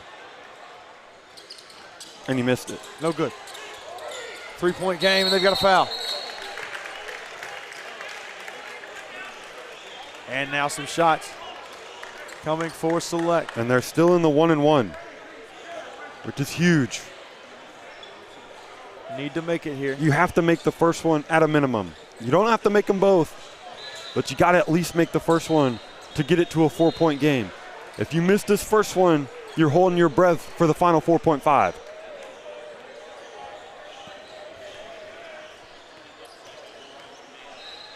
First shot up and in and out. Here we go. Southern Ties has a chance. And that's smart. And a foul. That is smart. That is high IQ basketball right there from Team Select. Yes, you fouled Dawson Batee, but it's a 1-and-1. So now if you are Southern Ties and Dawson Batee, you're making the first and you're intentionally missing the second. Because with 2.3 seconds, you don't have enough time. First one, good. And that's what you hear Coach Harrington yelling at his team. He's going to miss it. And that's what Southern Ties is talking about in the huddle right now, saying he's going to miss it. And here if you're Select, you just got to get the ball. Because now it's a 2-point game. Any shot hurts you. Here we go. Shot from Batee. Oh, missed it. Oh! You're kidding me! You're kidding me! Jaden Hopkins with the tip in to tie it up as time expires. And now they're going to see how much time is going to be on the clock, because the clock was not all the way dwindled down whenever that ball went through the hoop. Oh my goodness, what a job by Hopkins to roll off of the box out, get up and tip it in. Wow. Jaden Hopkins, are you serious? You're kidding me, dude. That is that's one of the most insane things I've seen this weekend. You're telling me that among everything, being down by 20, Batee and Southern Ties come all the way back. You're down by 2. You have free throws. You make the first one. Then the second one, you purposely miss. It was like he calculated it. Off the right side of the rim. It bounces off. Hopkins tips it in. Oh, my goodness gracious. You're kidding me. Unreal. And San Antonio Select knew he was missing it. It wasn't breaking news to them that he was missing it. Oh, my goodness. What a job by Hopkins. Wow. And I think Select's going to get 0.4 seconds here. I think they're going to add 1.7. So Select is going to have a final chance here. Here we go. It'll be Eddie Kahn inbound. Defending is Watt. Watch Carlson. Carlson at the top of the key. Carlson had the hot hand. There he is. There's Hopkins. No, it's Thompson. Thompson! No! Oh. And to overtime we go here in Bryan, Texas. Oh, my goodness gracious. What a game we have on hand. It was a 20-point game at one point, and folks were starting to check out of the game. But no, Southern Ties started to slowly chip away at that deficit. And they finally get back into it. And then I find it amazing Hopkins was able to tip that in. Yeah, I mean, my goodness, what a disaster for San Antonio Select. And I said it when Dawson Batee got hot in the middle of the second half. I said, man, this might be too late. Little did I know that was Dawson Batee keeping his team afloat, waiting for them to get their offensive rhythm underneath them, waiting for that defense to lock in and get them to overtime here in the first game of this Elite Eight.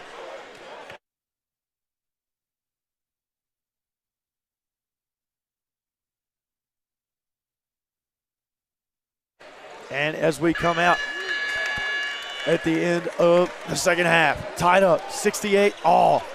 Reminder, it's first to 4. First team to 4 points, no win by 2, nothing like that, just straight up. We've seen 3 overtime games here this weekend. 2 of them ended on free throws, which again, I still can't believe I'm uttering those words. Here we go. And Batee wins a tip. Cooper Kelly come out and reset. And here they come. Hopkins. Looking for Batee, who's got Con on him. Down low. Hopkins, what a move. No good. And Thompson tried to save it. It'll be out of bounds on Select. 68 all. And they'll get the full 24. Wow. Now, still in utter disbelief. Now people are continuing to file in.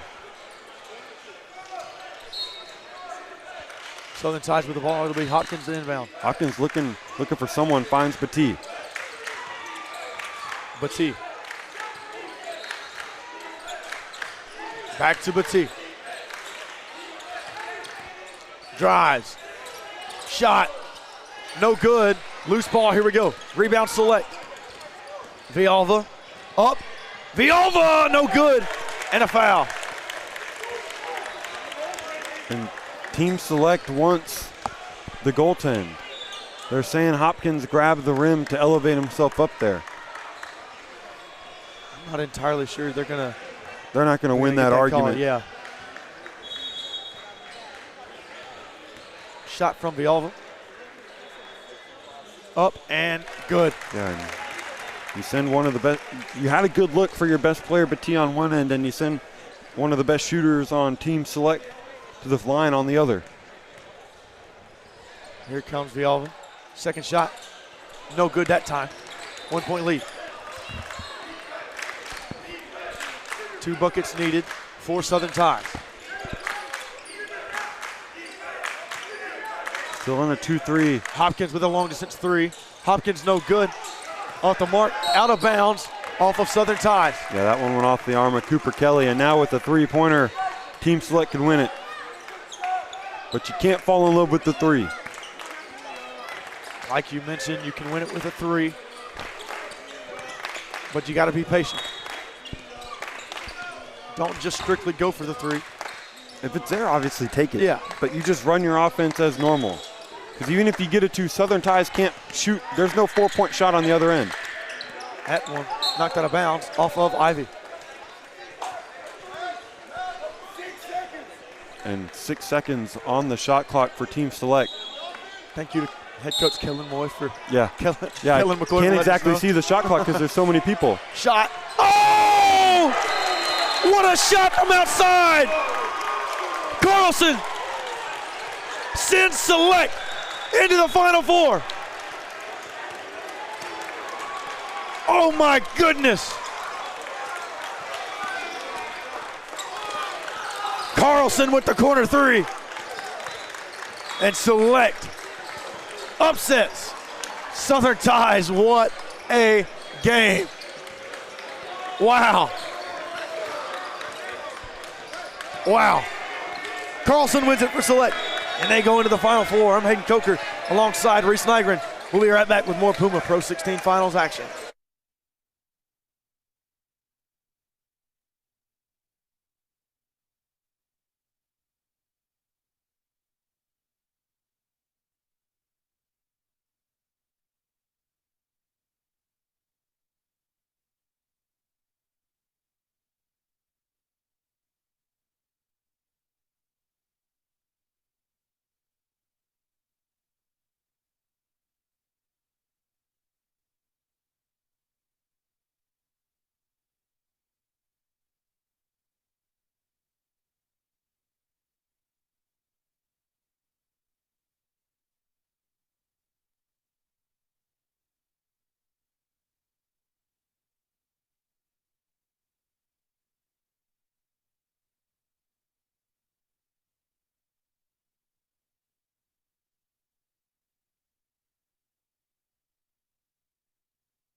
Welcome back in here to Bryan, Texas. I'm Hayden Coker alongside Reese Nygren here at the Legends Event Center in Bryan, Texas. What a game that one was. I hope they're all like that. Now we have Team Halley and Grand Park Premier going head-to-head. And both of these teams got here differently. Grand Park Premier had to upset the number 2 overall seed Team CPSA last night in the last game of the 17U Sweet 16. It was Team Halley and BTI, and number 5 himself, Howard Williams, hit one of the toughest buckets you will ever see. Sidestep, step back 3 from damn near the volleyball line, double coverage, game on the line, nothing but nylon. An improbable shot and an improbable upset from Grand Park Premier is how we ended up with this matchup in front of us. Some big-time game winners this weekend. We just saw one here just a minute ago from Carlson as he helped select, knocked off Southern Ties. And now we've got a big one, Grand Park Premier up against Team Halley. It'll be AJ Enya to jump for Team Halley. And it'll be Lucas Linderman to jump for Grand Park Premier. And they're going to add a little time to warm up. I'm Hayden Coker alongside Reese Nygren. We'll be right back.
And here we go. After a little bit of an elongated warm-up from both sides. AJ Enya to jump along with Linderman. And Linderman wins the tip for Grand Park. Here comes the Indianapolis, Indiana local team.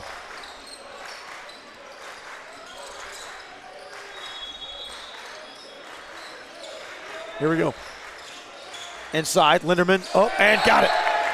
And one to start it off. And the dunk over AJ Enya. And now Linderman will go to the free throw line for a chance at a three-point play. What a dunk down low. And here come the free throw. No good that time, rebound. Zeke Jones, and here comes James Ferguson.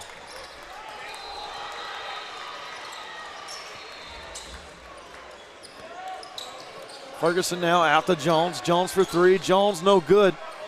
And a rebound. Here comes Grant Park. That's Cuba Smith. And Tonigal now. Linderman.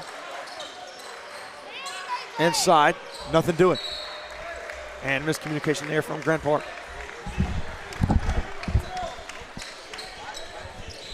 And we welcome you in. I'm Hayden Coker alongside Reese Nygren here on the call in the Legends Event Center at court number 5. Tuning into the NXTPRO Hoops YouTube channel. Welcome in. Jones, jumper, got it.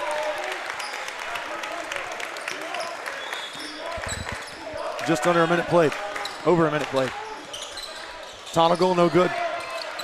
Rebound Bullock, here comes Williams. Ferguson in the corner. 1 to 3. Now backdoor cut. Nearly threw it away. Williams wants a 3. And his hot streak continues after the game winner last night. I do not recommend leaving Howard Williams on an island by himself from 3. It's not the most popular decision. No, it's not. That's why not a whole lot of teams do it. Probably wise if they didn't. Here comes Ferguson. Ferguson running quick. Ferguson up. Ferguson, no good. Rebound, here we go. Here's Tonical. This is a scrappy Grand Park Premier team. We saw it yesterday against CPSA, knocking off the #2 overall seed and looking to take down another top dog in Team Halliburton. Zeke Jones up and fouled. And now Jones will go to the free throw line. Miamba, the guilty party.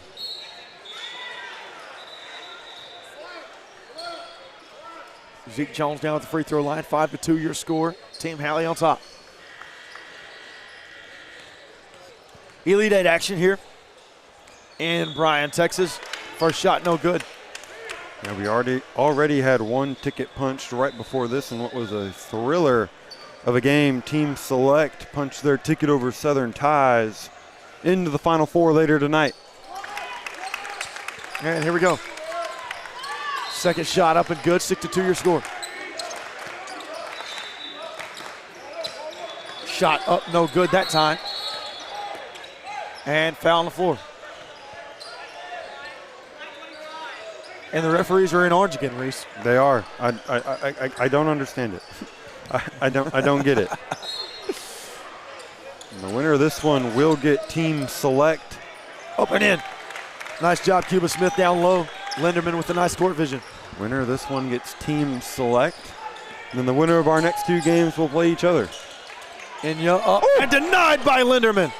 Absolutely perfect timing right there from Linderman. And Linderman all over Enya so far here to start this one, and a foul. They're going to call it on the floor. He pointed down. Okay, they called it on the floor.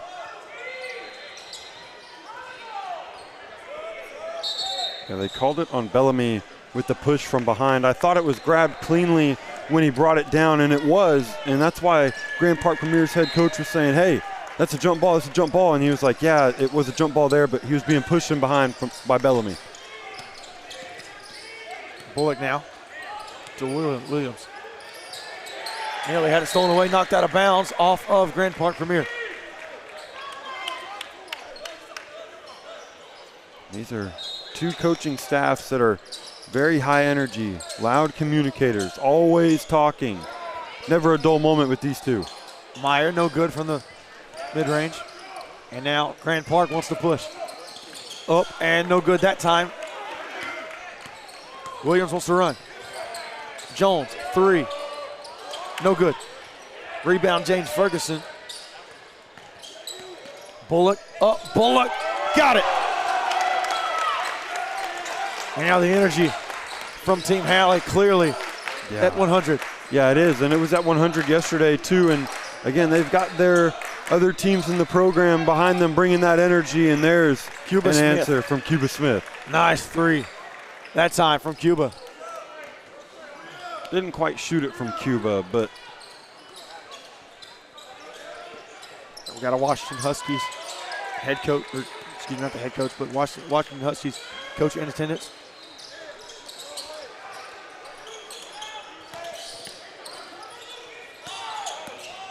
Bullock wants to drive. Bullock up. Bullock off the glass. No good.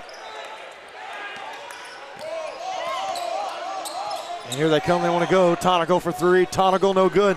Gets his own board. Outside shot. Cuba Smith again.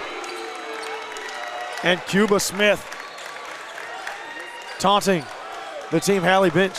yeah, telling them, hey, leaving me open from three. Please, Not a good idea. Please keep it going. Almost daring him. Williams inside. Williams no good with a foul.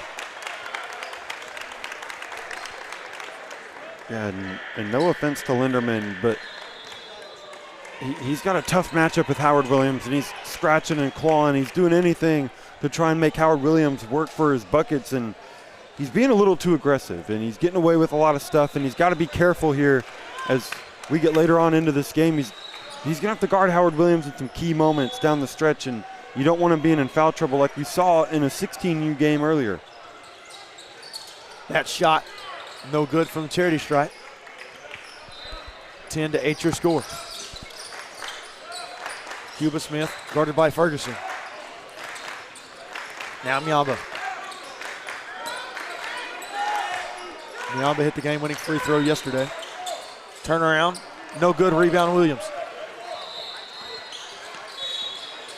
Here comes Howard. Howard up, no good. Put back from Meyer, no good. And they're going to call a foul. Yeah, it was a late whistle, but it was the right whistle.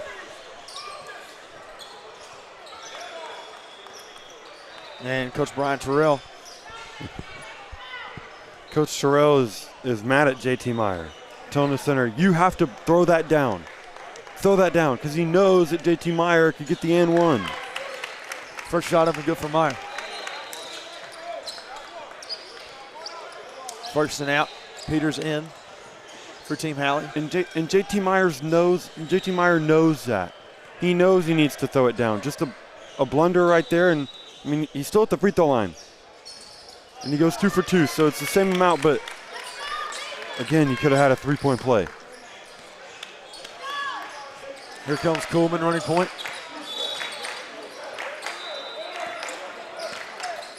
Shot, Cuba, no good.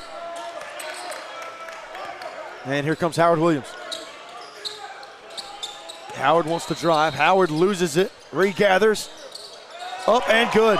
Not sure how he made that one. Yeah, he shot that one with his offhand from his hip. I was about to say, it looked like he'd come off his hand. Yeah, he did. He Rather low. just kind of hooked it up and in. Linderman. Outside, Tonigal. Tonigal no good. Rebound, Meyer. Here comes Kel Wesley. Coach Terrell telling him to run. Wesley, Oh, good three. move. No good that time. Rebound, Tonigal. Grand Park wants to go. That's a and foul. a foul. They're going And, to call a foul that time on Howard Williams. and you don't hate it from Howard Williams doing the classic call back to football here. Classic DB gets burnt by wide receiver and just grabs him, and he'll take the PI instead of the easy touchdown. And right there, that was Howard Williams simply just taking the foul instead of giving up the easy dunk. Well, you forgot the part where the DB does this. Oh, yeah, the DB waves his hands incomplete, does the seatbelt, hits all the emotes in the book. Cuba Smith looked like he wanted it. Back out, Kuhlman. Baseline to Linderman. Cuba, long distance three. No good, oh wow. Linderman with the board and the putback. Vicious from Linderman. And Coach Terrell's he's just laughing over there. He knows that was good there from Linderman. And Cuba shot that one from Cuba. Howard, three ball. And Howard Williams continuing his hot streak. Howard Williams playing like one of the best players on the circuit, if not the best player. And Cuba Smith now starting to pick it up. But Cuba Smith says, hang on, I'm here too.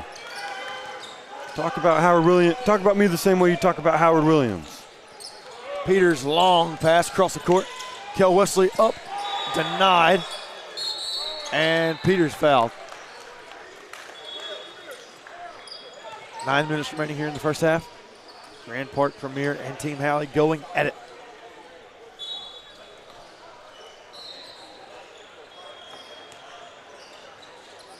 First shot up and good from Peters. 9:09 remaining.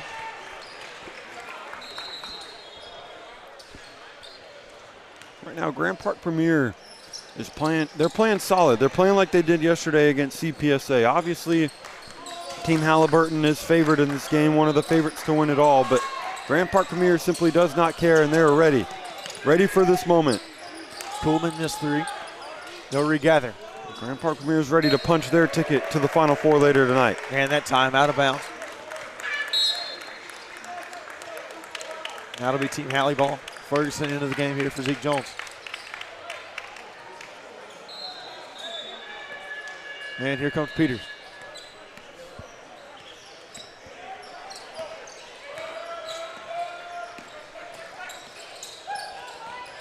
Peters down low, drives.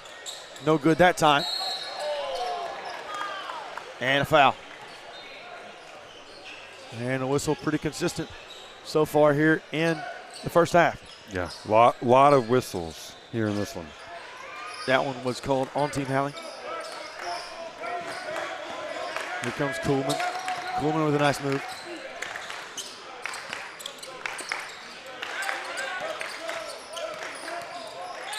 Outside shot. 3-ball, no good that time. Kuhlman tried to save it. No dice. Now Meyer up. Meyer missed it. And here comes Grant Park. Up. And good from Miamba. And now AJ Enya about to check into the game here. Good job there from Miamba, just staying patient, letting the blow-by happen, laying it up and in, and we've got ourselves a tie ball game halfway through the first half. Outside Peters for 3. Peters no good, gets his own board. Nice job on the follow-up, and he puts it in. What an effort there from Peters. Yeah, good job from Peters there, following his shot, getting the rebound, and putting it right back up. College coaches take notice. Effort is what they want. Down low, shot, good. And now these two teams are starting to trade blows offensively. Punch, counter punch. That time Maxwell Weiss for Grant Park. Howard Williams, step back. Wow, wow. Pure, that time on the step back from Howard. So smooth is that shot from Howard Williams. Here comes Grant Park. Backing his man down. Up, mid-range, good. Jeremiah Bellamy with a nice mid-range. I mean, this is some great offensive basketball here. Just every time Team Halliburton poses a problem to Grand Park Premier, they have the answer. Howard, same spot he won it from yesterday. They're in their 2-3 zone. No good that time. Rebound Grand Meyer. Park Premier. Peters, mid-range, floater, good. Yeah, good job there from Peters, recognizing that he wasn't going to be able to get all the way to the basket cleanly, so he'll stop and he'll settle for a nice little pull-up floater. Shot outside. No good that time from Miamba. And here comes Ferguson. Williams, long distance 3. No good. That was just a heat check right there from Howard Williams, trying to see just how hot he really is. Bellamy. Miamba. Corner. 3. Tip. No good. And now Peters bringing it down the court for Team Halley. Mismatch. Big time mismatch down low. 5-on-5. And now the triple team. Meyer wants a 3. Meyer for 3. Good job from Williams, recognizing where he was on the floor, on the baseline, realizing he had 3 guys on him, knowing that his teammates are open, finding JT Meyer, and you heard Coach Terrell say, knock it down, JT, and that's exactly what he did, telling his coach, I got you. 33 hit the tray, and now Grant Park looking to respond. Bellamy, no good, rebound Meyer, and Coach Bryan Terrell telling him to go. All of a sudden, Grand Park Premier can't get a clean look off, and Ferguson, no good, but he's fouled. What a move there by Ferguson, lightning quick. 5 minutes remaining here in the first half, 25-20, your score, Team Halley on top of Grand Park Premier.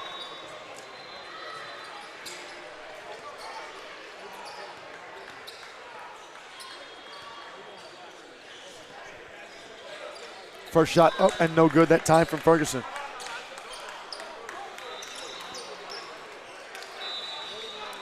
(25-20). As Ferguson gets ready for the next shot. Shot up and in and out from Ferguson. Still a 5-point game. Right now, if you're Grand Park Premier, you got to find something easy offensively because Team Halliburton is making sure that it's difficult for you to get a clean look off. They did good earlier when Cuba Smith got hot. Cuba Smith was finding himself a bucket, and there it is. Bellamy. No good. Cuba. There he is. No There good we again. go. Rebound. Bellamy, yes. And a 3-point play. And Bellamy will go to the free throw line. And that is what you love right there as I said, I need to see Grand Park Premier find something easily. They found 2 open looks, couldn't get them to go, but there's Bellamy fighting tooth and nail for the offensive glass, putting it up and in with the and one opportunity, and Howard Williams will come right back in. Bellamy shot up and good. He connects on the 3-point play, 2-point game, 4:40 remaining. Coach Terrell was just not happy there that his team allowed Grand Park Premier to get that many rebounds. Ferguson, no good. And now we're tied up. And it will stay with Team Halley. It was Linderman and A.J. Inya who got tied up. Now both teams got to be careful approaching the bonus. Ferguson wanted that 3. And he'll back it up. Williams. Ferguson inside. Ferguson no good. Rebound Inya. Wow. And a nice fadeaway from Inya on the baseline over Linderman. And Coach Terrell just kind of turned around laughing, going, hey, I'll take it. That's a heck of a shot. Yeah, if A.J. Inya is going to hit turnaround baseline jumpers, we're going to be a tough out. Here comes Howard Williams. Stolen away. And a loose ball. Wow. Up and in from Miamba. Good job there from Miamba, using that rim as a shield from the defender. He had the layup on the left side, but it would have been tough. Decided to go to the right instead. Williams on the baseline. Back out. Inya. Up. Inya. No good, but he's fouled. And a nice job by Inya to get to the free throw line.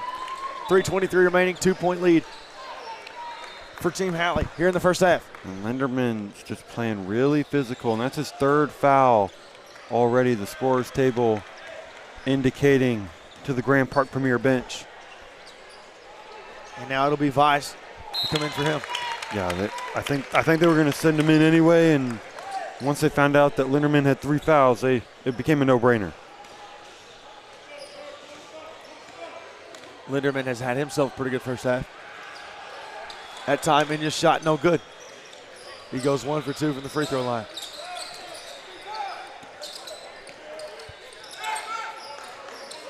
And here we go. Tonigal outside. Tonigal no good. Halfway down and out, but that was a good look. You got it into the middle of the floor right there for Vise, and he found Tonigal wide open on the left wing. Just couldn't get it to fully go in. Bullock no good. Rebound. Inya and a foul. And Inya will now go back to the free throw line. And now Inya is playing like an aggressor. Not something we've seen a whole lot of from A.J. Inya so far this weekend, but all of a sudden he's starting to slowly take over. Started feeling himself after that turnaround baseline jumper. First shot up and good from A.J. Inya. And A.J. Inya getting an increased role after the injury to Chris Rupert. Their starting center. Rupert and Meyer were one of the best center rotations in this circuit, those two. Rupert goes down, Inya steps up, and seemingly no production has been lost. And here comes Grant Park. Cuba, corner, 3, got it. Miamba with a 3. And a nice response from Grant Park. Stolen away. Tonigal. Oh. And out of bounds. You don't hate the pass from Tonigal, but you'd rather not see it at that point. You had numbers, and he just tried to thread the needle a little too much, trying to get his guy a fast break dunk. Instead, led to a turnover. James Ferguson to bring it down the court. Bullock back to Ferguson. Here we go, one-on-one. Howard, fade away. No good that time. And out of bounds, it'll be Team Halley ball. Yeah, just out of bounds there was Kuhlman tiptoeing that baseline. By the time the ball landed in his lap, his feet were cemented on the baseline. Ferguson to inbound. They'll get it out to Jones. 3 seconds on the shot clock, got to get it off. Howard, and a shot clock violation.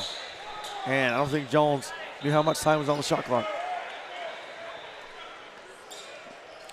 I think Grand Park Premier was saying there's no way Howard Williams had enough time to even get that shot off. In the end, it was a shot clock violation and the result that Grand Park Premier wanted, but I think they wanted it sooner. And now a foul called. That one will go on Peters right there. Just kind of pulling Kuhlman closer to him. Inbound to Cuba Smith.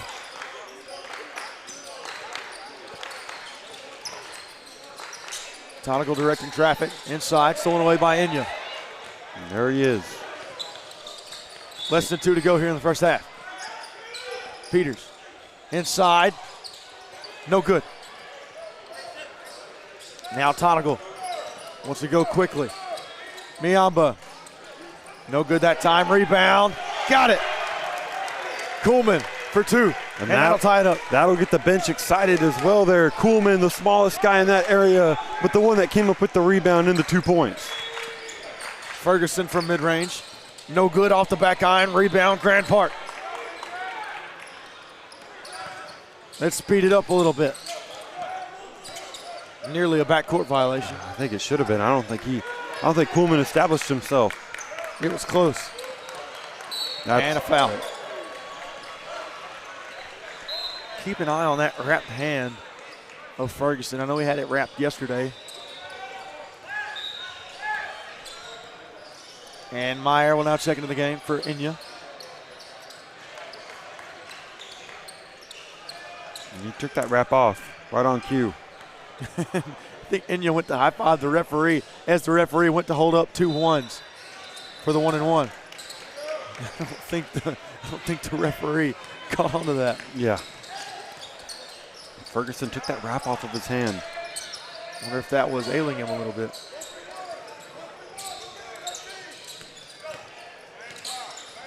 Ferguson back to Wesley. Meyer for deep. No. You don't hate that look there from JT Meyer. He was open. Now here we go. Ferguson. Howard got it. Smart pass there. Recognizing the 2-on-1 and that you had the big fellow Williams trailing right there. Give it up to him and let him throw it home. After Grand Park Premier, you can take a lead into half. 3 ball. Got it. That's how you do it. Wow. Here we go, 10 seconds remaining. Howard got to go. This ball will not come out of the hands of Howard Williams. It will not. From the same spot. Wow. Howard Williams. Ice. Cold. Killer. What a shot from outside from Howard Williams. Don't do it to him, Howard Williams. Don't do it to him. 2-point lead for Team Halliburton headed into the half. He didn't listen at all. Team Halley leads 35-33. We're at the half. I'm Hayden Coker alongside Reese Nygren. We will be right back.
And welcome back here into Bryan, Texas. It is the Legends Event Center, the site for the Pro 16 finals. And a great game we have so far. Phenomenal first half. Team Halley up on top of Grand Park Premier by 2, 35-33. As we get the second half underway, I'm Hayden Coker alongside Reese Nygren and the referees back onto the court. Massive shout out to these referees. They've been here all day and all week. Done a really nice job. Just about 12 hours a day. Yeah, and they're wearing orange. They are, and you love that. I do. I'm such a huge fan. For those of you who don't know, Reese Nygren is a massive fan of the orange that the referees are wearing. Here we go, Grant Park, Team Halley, second half. Tonigal. Good Nice pocket. move inside. Good pocket pass there. Back out, mid-range. No good. You made a good point. Nice pocket pass. Tonigal has done that time and time again this weekend. Just putting it in the perfect spot on that little short roll for his big, threading the needle a little bit, but it's a good pass from the point guard. Here comes Howard. Double team. You'll find Bullock. Shot clock winding down. Bullock up, no good. Rebound, Grand Park. Way to be strong with it there by Bellamy. Inside, Miamba. Oh, wow. Miamba with a nice move over Howard Williams. Miamba, oh my, what a spin right off the shoulder of Howard Williams for an easy 2. Here's Zeke Jones. Now Ferguson. Team Halley slinging it around. Howard, baseline, Jay. Good. Wow. He's Super clean. He's picking up where he left off yesterday. He was on fire yesterday against BTI, obviously hit that game winner, and today he's been equally as hot. Now inside, back out Tonigal. Tonigal lost it, up and good. Wow. Nice recovery there from Maxwell Weiss. 37 all, and a chance to take the lead here for Grand Park Premier. Good job there from Vise. Sticking with it, getting up, not afraid of Howard Williams standing in front of him, fearless as he attacks the basket, and he'll earn the and one opportunity. In and out.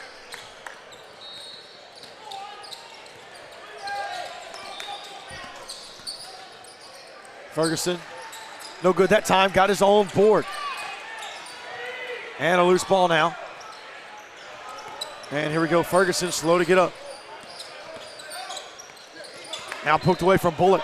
He's got numbers. Bullock up, Bullock good. 2-point lead. Numbers don't matter to Bullock. He was taking that one all the way. Nobody stopped Bullock that time, and now Kuhlman wants to go inside, and Kuhlman denied by Enya, but a foul. And you wonder if it was the bump before the shot, or when he was going into the act of shooting. And you wonder. See what you did there. And you wonder. Oh, I wasn't even trying to. Did I do that? I guess I did. You did. You know what? I did do that. Yeah, you did. Just take it and move on. Take it and move on. Kuhlman, first shot up and good. Yeah, I think it was more of the follow through. Got his hands ever so slightly on it and followed straight down right into the forearm. Kuhlman's second shot. Good. Tie ball game. And substitute here.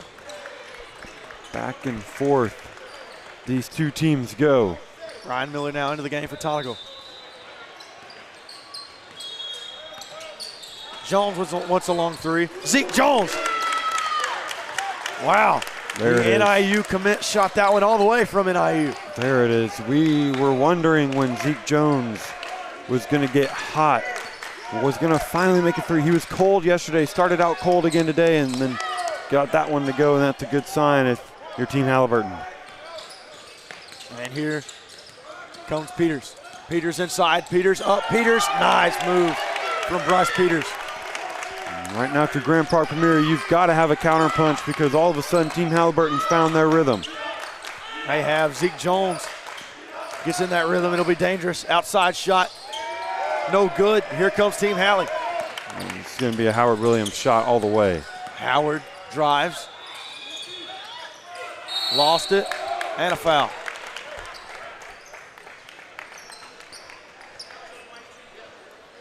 Not how I envisioned that Howard Williams shot going, but I was right nonetheless. Can't blame you there.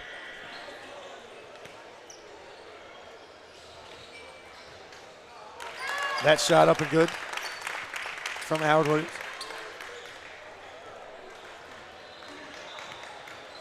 Six-point game, 12:47 remaining here in the second half. Second shot from Howard Williams. Good. 7-point lead here from Team Halley, and a timeout on the court. We'll take it with them.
And welcome back here into some more Puma Pro 16 action at the Pro 16 finals here in Bryan, Texas at the Legends Event Center. Hayden Coker alongside Reese Nygren with the call. We have Grand Park Premier taking on Team Halley. Nice backdoor cut. And he gets his on board. Cuba Smith for two. And that was a very energized Grand Park Premier huddle. We're not too far from either one of these huddles. We can hear what's being said, and Grand Park Premier's coaching staff was telling him, we're taking bad shots. We're taking bad shots. He goes, we were tied in this game, and next thing you know, they're up 7 because we're hurting ourselves. And right there, that's a good shot at the rim, sticking with it, getting the putback, and now on the other end, A.J. Enya going to the line. Yeah, and I heard him say basically saying everything we're doing right now is wrong. And it was. It was, because they were tied, and then all of a sudden, Team Halliburton is up 7. First free throw up and good from Enya. Now 6-point game. Right now, Grand Park Premier's got to find that person, that player that's going to provide that offensive spark for him. It was Cuba Smith in the first half as Team Halliburton comes up in a press. Outside Linderman. Cuba Smith been one of the hot hands so far. Knocked out of bounds. It'll be Grand Park Premier ball. Good job there from Williams, just kind of fronting there. Not letting a post entry happen for Grand Park Premier, deflecting it out of bounds. Outside, 3 ball. Wow. Good shot from Ryan Miller. And that upsets Coach Terrell because he's shouting the whole way, corner, corner, corner. Nobody gets to the corner, and Grand Park Premier makes them pay. Shot. Howard Williams. How are you? Wow, what a shot from outside. Can't even say hand down, man down because the hand was up and the shot went down. Inside, no good. Rebound, Howard. All the way. Oh, good. Shot. Jones. No good. Rebound, Howard Williams. Up, no good. And batted away. I thought Howard Williams was going to come in and throw that down. Thought we had ourselves a highlight reel incoming. Stolen by Bullock. Bullock with a nice spin move. And they'll slow it down. And Williams wants it. And Williams telling everybody, clear out. Get out of my way. I've got Vice one-on-one. Up, no good. Rebound, Enya. Yes, sir. Enya having a good game. He is. Enya is playing really, really solid. being a force down low for this Team Halliburton squad. And now Linderman's looking for help, looking for a guard. Somebody's got to get it. Someone come and take it from him. Thank you, Cuba Smith. nice energy here from Team Halley. Down low. Bellamy, no good. And how about Team Halley right now? Yeah, it's kind of blown up here in the face of Grand Park Premiers. It's now all the way back up to 9, and Coach Terrell will take a timeout. Timeout on the court, timeout. We will take it with him. We'll be right back.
Welcome back. Here we got some more Pro 16 finals action, 53-44. Team Halley on top. B. Peters to inbound. 10-15 remaining here in the second half. And a nice lead for Team Halley. Yeah, they started to turn it up offensively as they want that spot in the Final Four. Stolen away that time. And let's see here, jump ball. Possession arrow favors Team Halliburton. Lot of folks here. And this game we don't anticipate will be the most packed of the day. Williams. And a foul call. And there's nobody on this Grand Park Premier team, much less on this circuit, that can guard Howard Williams one-on-one. Grand Park Premier showing him a multitude of bodies, and it's not stopping him. Outside Jones. Now Howard Williams. Going to work on Tonical. Turn around. No good that time. Rebound Linderman. That's a start. Now you got to go put it in the bucket. Coleman, no good. Meyer. Yam it. Wow. Flushes it home. 11-point game now for Team Halley. And things are starting to get out of control here for Grand Park Premier. And got to get back into that somewhat control that they had earlier. Down low. Turn around. No good with a foul. Again, this game was tied up at 16. It looked like Grand Park Premier was in it for the long haul, and right now they're struggling behind Team Halliburton, who started to find their groove offensively. A nice little run for Team Halley. Leaves a little uncertainty here for Grand Park. First free throw up and good, 10-point lead for Team Halley.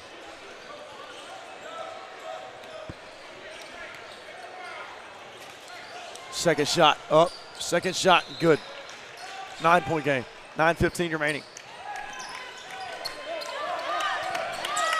Got to get stops for Grand Park Premier. I like the change in the defensive strategy as Zeke Jones sends that one straight out of bounds. And now Grand Park with it again after the turnover from Team Halley. And now Grand Park Premier will get to inbound on their own baseline because that ball was untouched as it sailed out of bounds. Miscommunication. Bellamy. No, Miamba fouled. And now Miamba will go to the free throw line.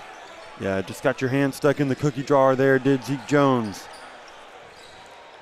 And that will send Miamba to the line for 2.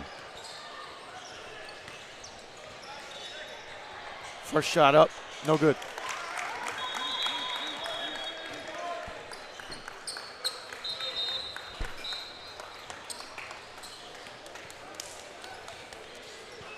Second shot.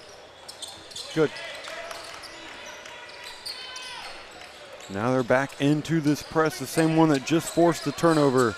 Here comes the jump. Here we go. Kel Wesley up. Kel Wesley got it. What a drive by Kel Wesley. Yeah, what a good job there from Kel Wesley, using your body to shield off the shot blocking Linderman. Linderman up. Linderman no good. And here comes Team Howell. 10-point lead.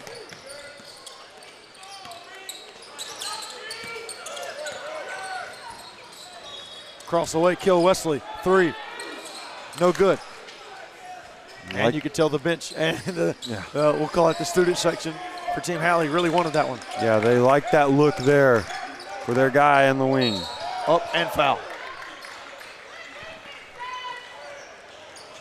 That was Cuba Smith.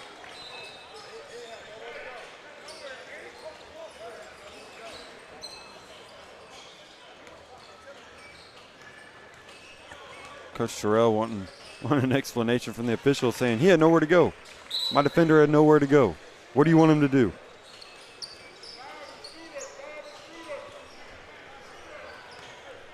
Weiss and Miller into the game. You can hear that coaching staff saying 5's the shooter, 5's the shooter. The second Ryan Miller steps onto the floor. And 5. Ryan Miller has the strap. Not somebody you want to leave open. Tobin Anderson across the way of Tennessee Tech. That's a cool one. March Madness legend. The more I look at Purdue, the more I think we could beat them. Up. Good. Kel Wesley. Kel Wesley. That's an elite pull right there, by the way. I mean, it was such a great quote. Because, I mean, you think about it. FDU coming off the play-in game, getting ready to face Zach Edey, National Player of the Year in Purdue. Get the locker room. That's how you get a team ready. The more I look at Purdue, the more I think I could beat them. The legendary call. Not sure who the broadcaster was. FDU believe it. Yeah, Colin, and I mean, Tobin Anderson called a shot. He did, and because of that, Fairleigh Dickinson will live in college basketball history forever as just the second team to knock off a 1 seed. And here we go. And now, backcourt violation. And momentum starting to really pick up here for Team Halley. Yeah, putting their foot on the throat of Grand Park Premier. Ready to squeeze the life out of this game. Only the second Elite Eight matchup of the day. Wesley inside. We've got 2 more Howard. of these. 3. Howard! Wow! Amazing from Howard Williams. You cannot stop him. You can only hope to contain him. Howard Williams is a man on a mission. He's so good. He's so good. And now Grand Park Premier must respond. 14-point game, 63-49, 7:20 remaining. Legal screen. And now it's really picking up for Team Halley. Starting to unravel. It is. Starting to unravel for Grand Park Premier as you stare up and it's a 14-point deficit.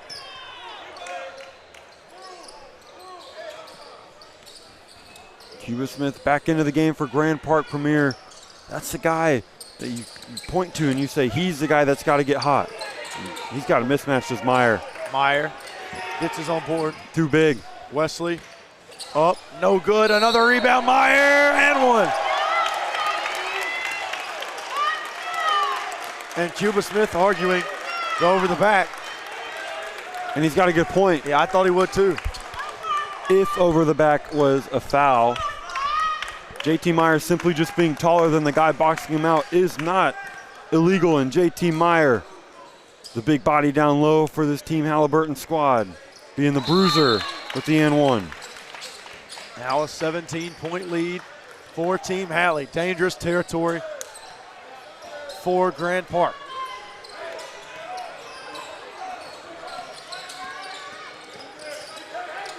Nice cut, Cuba! Might have been a little frustration in that slam, unleashing it on the rim. Yeah, there was. He was so hot in the first half. That's the reason Grand Park Premier was in this game. Good on-ball defense there from Tonigal. Meyer no good. And a rebound. JT Meyer really feeling himself. Here comes Cuba Smith. Wow, Tonigal, no good. Let's see what the call is.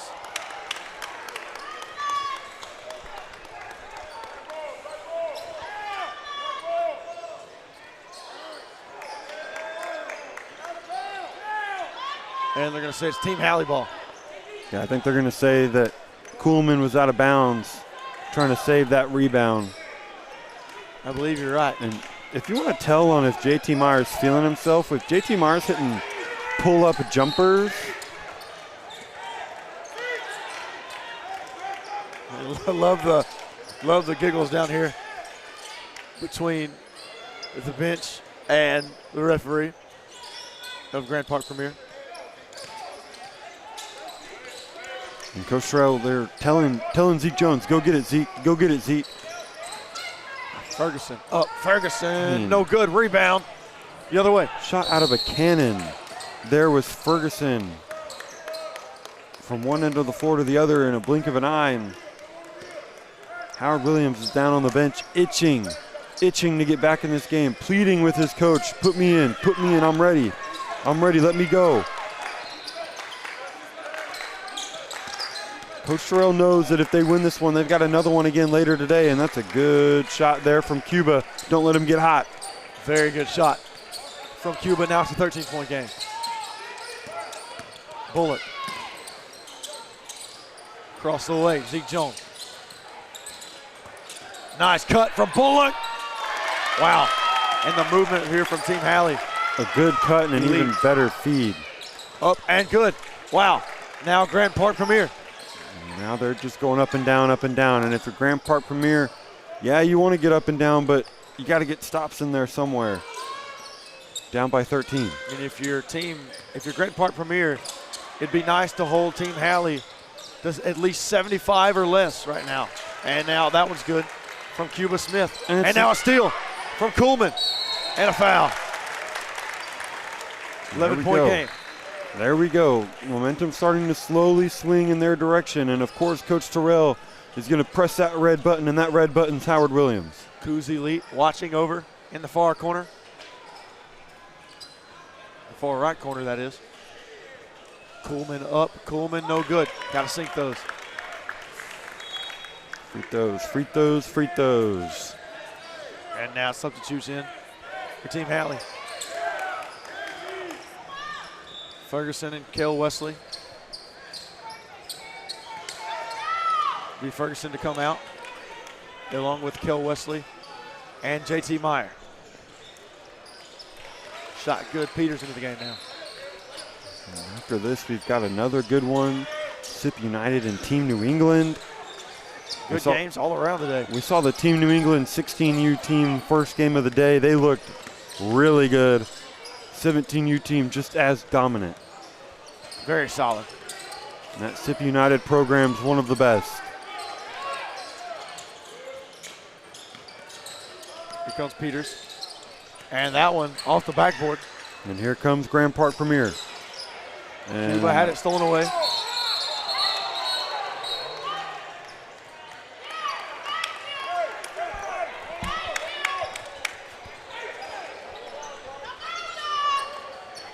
And a foul called.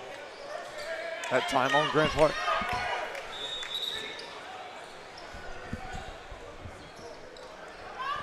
One and one now for Bryce Peters. yeah, that one right there on Kuhlman, just a little too aggressive there.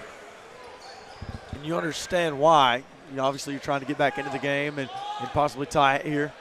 You know, a few possessions down the road, but you know, you're trying to get back in it. Of course you're going to be aggressive. Yeah, first shot from Peters up and good.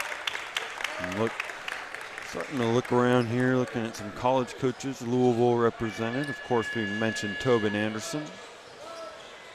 Washington here, Stanford here. Will Wade still in that corner along the baseline, and we've got ourselves a timeout. 12-point game. I'm Hayden Coker alongside Reese Nygren. We'll be right back.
4 minutes, 50 seconds remaining here in the second half. I'm Hayden Coker alongside Reese Nygren here with Grand Park Premier taking on Team Halley.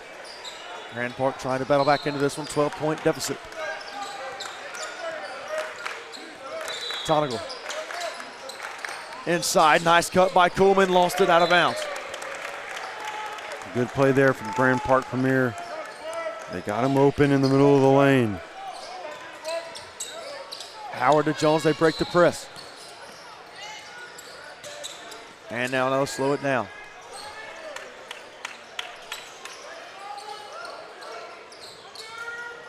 Peters. Howard. He wanted the three. He'll take the three. No good that time. Rebound Peters. Nice job. Bullock for three. Yes, sir.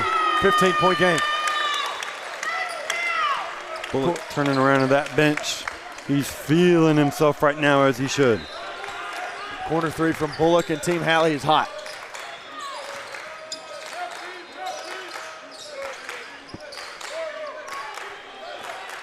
Cuba. Dancing around. Cuba up, Cuba good. Wow. Nice move by Cuba Smith. Yeah, Cuba Smith just so good for Grand Park Premier, but somebody other than him has got to score if they want to mount a comeback in this final 3.5. Howard. And a foul.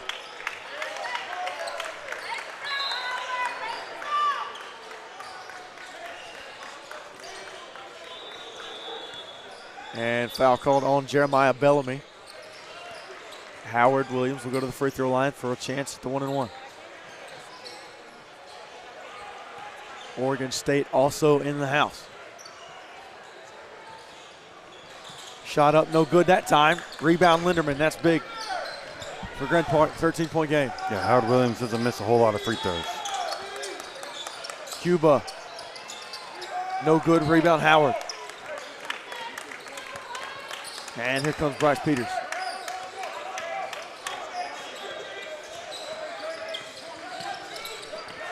Bullock. Now back to Peters. Peters inside. And a tie up. Jump ball, it'll be Grand Park Premier ball.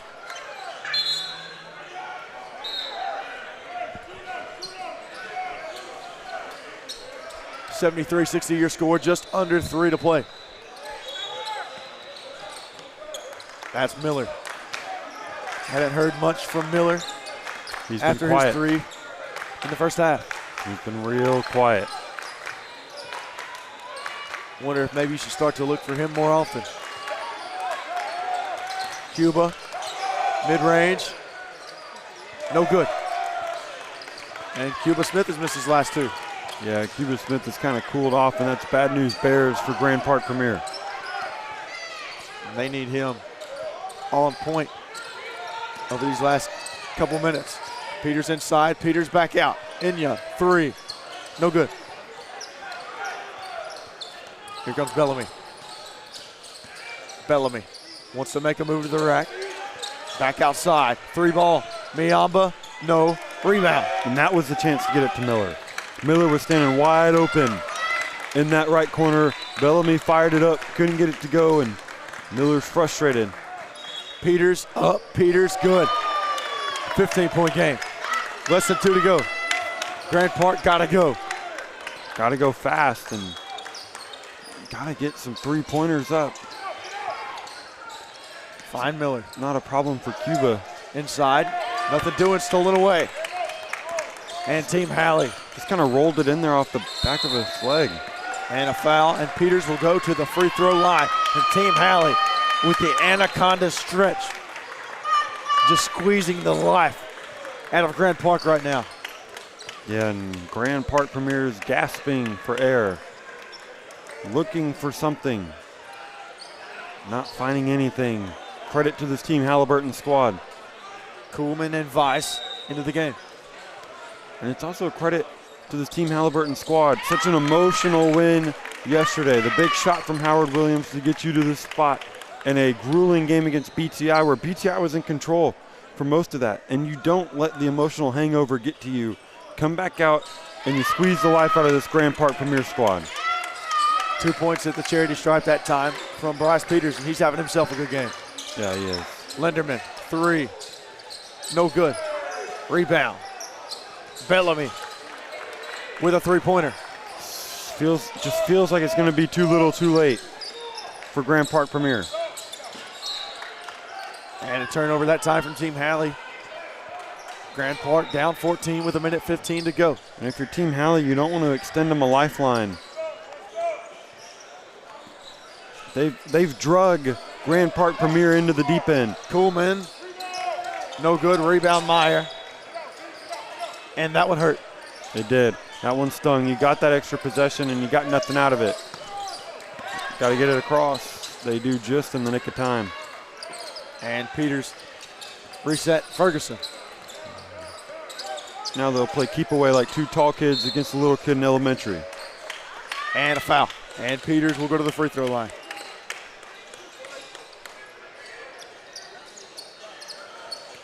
And Peters now at the stripe. Shot up from Peters. Good. That'll stretch the lead to 15. 51 seconds remaining.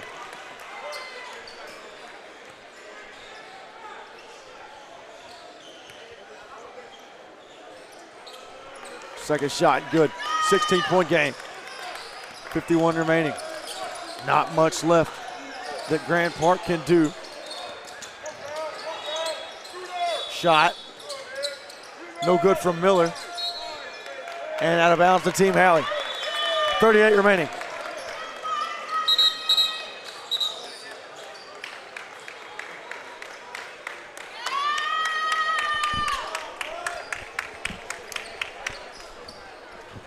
And here we go, timeout on the court. Not too much time remaining. 16-point lead, Team Halley. Impressive performance today, especially in the second half to pull away. I'm Hayden Coker alongside Reese Nygren. We will return here in about 15 to 20 seconds.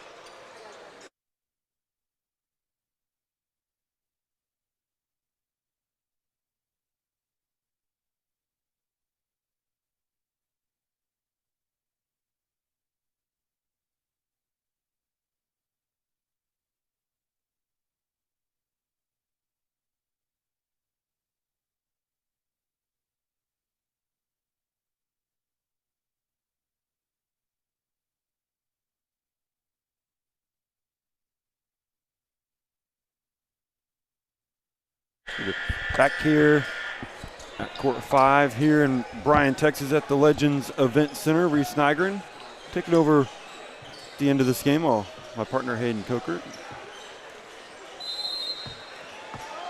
goes to get something to eat. And 79-63 Team Halliburton. They've been in full control in the second half. It's been sheer domination, and Grand Park Premier is going to let this one right out. They're going to let James Ferguson do his thing on Tonigal. Drive, pump fake, throw it up, no good. Rebound by Linderman. Up to Tonigal, and Grand Park Premier not really going at the pace you want to see from a team down 16. White flag has been waved. Into Cuba Smith on the left wing. Cuba will fire, no good, short, rebounded by Ferguson, and that will do it. Team Halliburton punches their ticket to the Final Four here in Court 5. They will advance to face Team Select later tonight in the Final Four. 79-63, Team Halliburton on top. On the other side, we've got SIP United versus Team New England in our third game here on YouTube.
Bryan, Texas is the site of today's game. Legends Event Center. I'm Hayden Coker alongside Reese Nygren.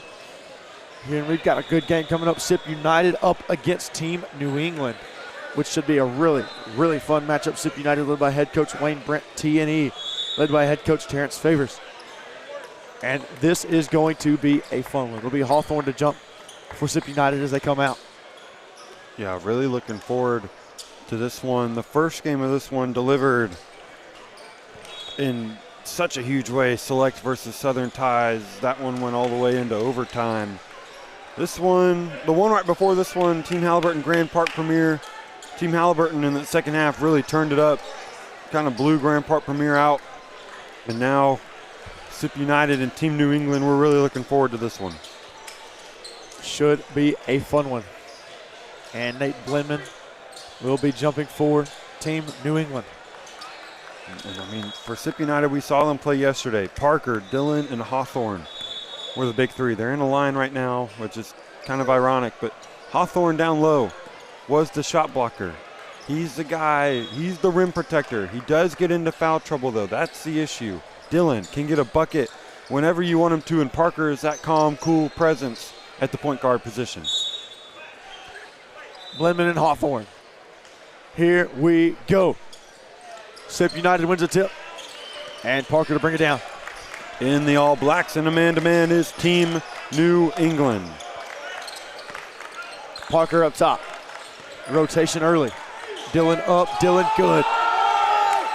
And that's what Deshaun Dillon does. Deshaun Dillon gets buckets. He's so good. Here comes Keyshawn Joyner and company. Joyner to Dills. Now Blendman. Edmonds. Good Block block. that time. And guess who? Guess who that was? Hawthorne. Wise. Three ball no good that time. And here comes TNE. That'll be Kyle Dills. Dills wants to run. And nearly intercepted. Knocked out of bounds by Ward. These Team New England jerseys look just like the Atlanta Hawks. They do. I didn't notice that, and I haven't over the last couple months. But now that you say something, it makes sense. Blendman up, no good. Yeah, Hawthorne the board out to Parker, and Parker, again, he's that one. He is the guy that they go to, and he can do this as well. Parker, no good. Rebound, Dillon, no good. Joyner wants to run. Edmonds back to Joyner. I'll slow it down. Dells, long distance three. No good. That was Anthony Vick. And this Team New England squad, obviously it's been a while, but without Theo Adema, I mean, he was just so good. The fact that they've been this good without him is just proof to the talent level and the coaching that they have. It is phenomenal coaching all around. Ward, three. No good. Rebound, Anthony Vick. And this game is kind of like an appetizer for the one that we've got after it. Nice floater that time from Dills. And you make a solid point. Next up, Trey Man Elite up against Coos Elite. Right now, phenomenal matchup as well.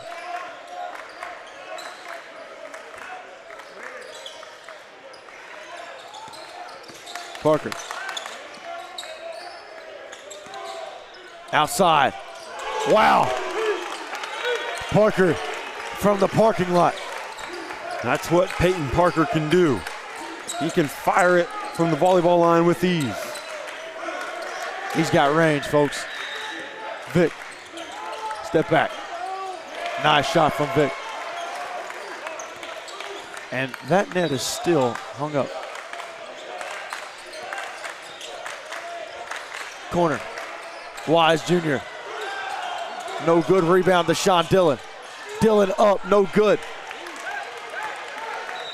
And they'll run. Dills.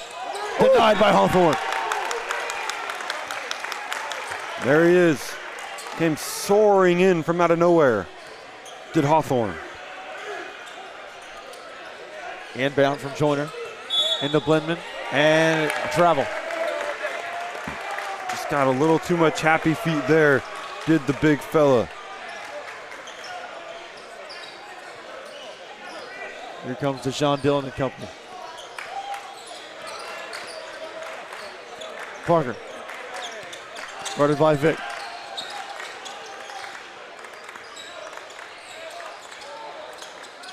Outside Ward. Tip. Good call. Parker. 3.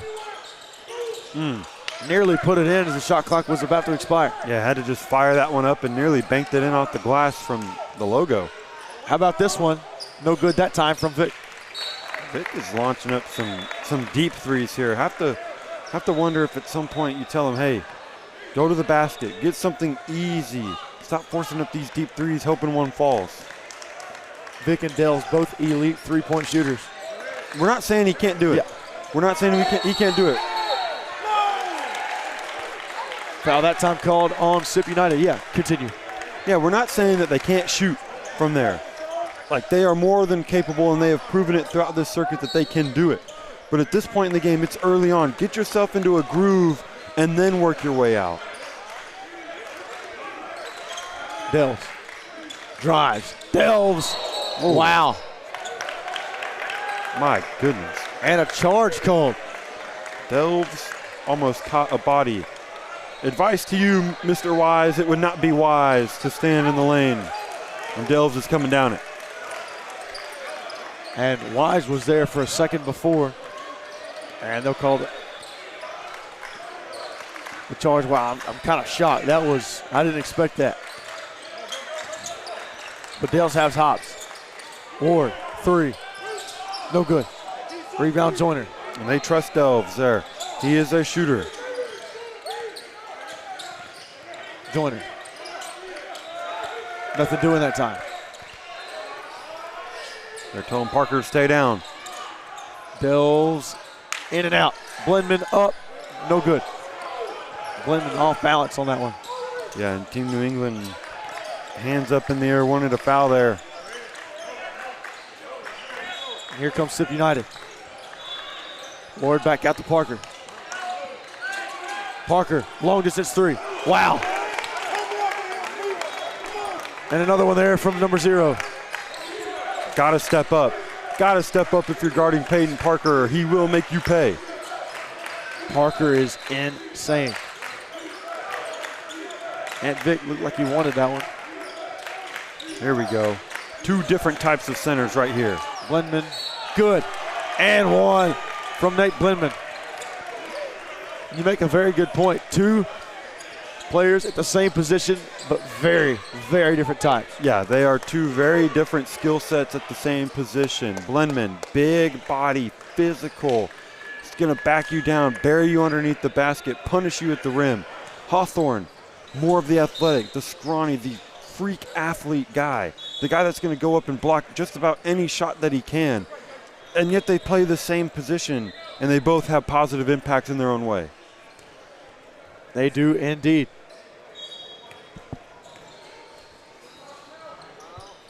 Second shot, first shot up, and good. Any connection on the three-point play. 8-7 your score. Sip United on top. Now, Raphael gets it to go.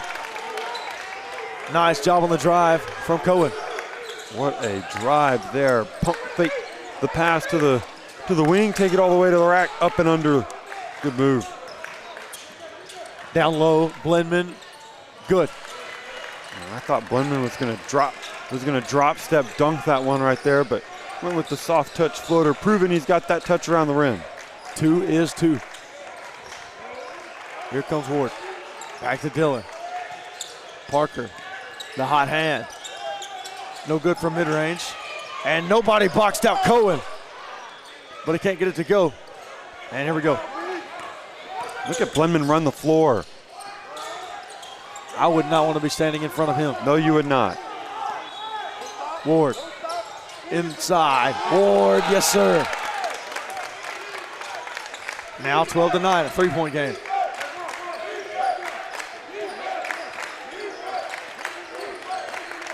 The bench from Sip United is chanting defense. Inside, Delves, good. Delves does not care about the defense. He was getting all the way to the cup regardless. It was a nice response from Delves. Dillon, 3, no good. Rebound, Anthony Vick. Vick, lob, yes sir. And there you go. Some highlight plays here from both teams early on.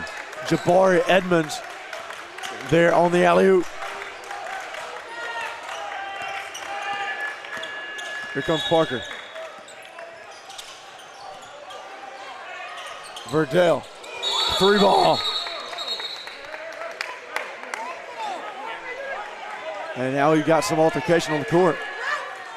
Yeah, I mean, we've got just jerseys being pulled. Nothing too crazy. Vic's not liking that Ward's pulling his jersey. Ward's not liking that Vic's pulling on his jersey. Now both coaches are going to bring them into the huddle and say, hey, cool it. Keep your cool. The last thing we want is to give up 2 points on a technical foul. Wasn't entirely sure what had happened there. Glad you explained it. I heard, hey, hey, hey, hey, hey. Yeah, they just been tugging jerseys up and down the court. 15-13 your score. SIP United on top of Team New England. This should be a fun one. 8:41 remaining here in the first quarter, or first half. I'm Hayden Coker alongside Reese Nygren. We'll be right back.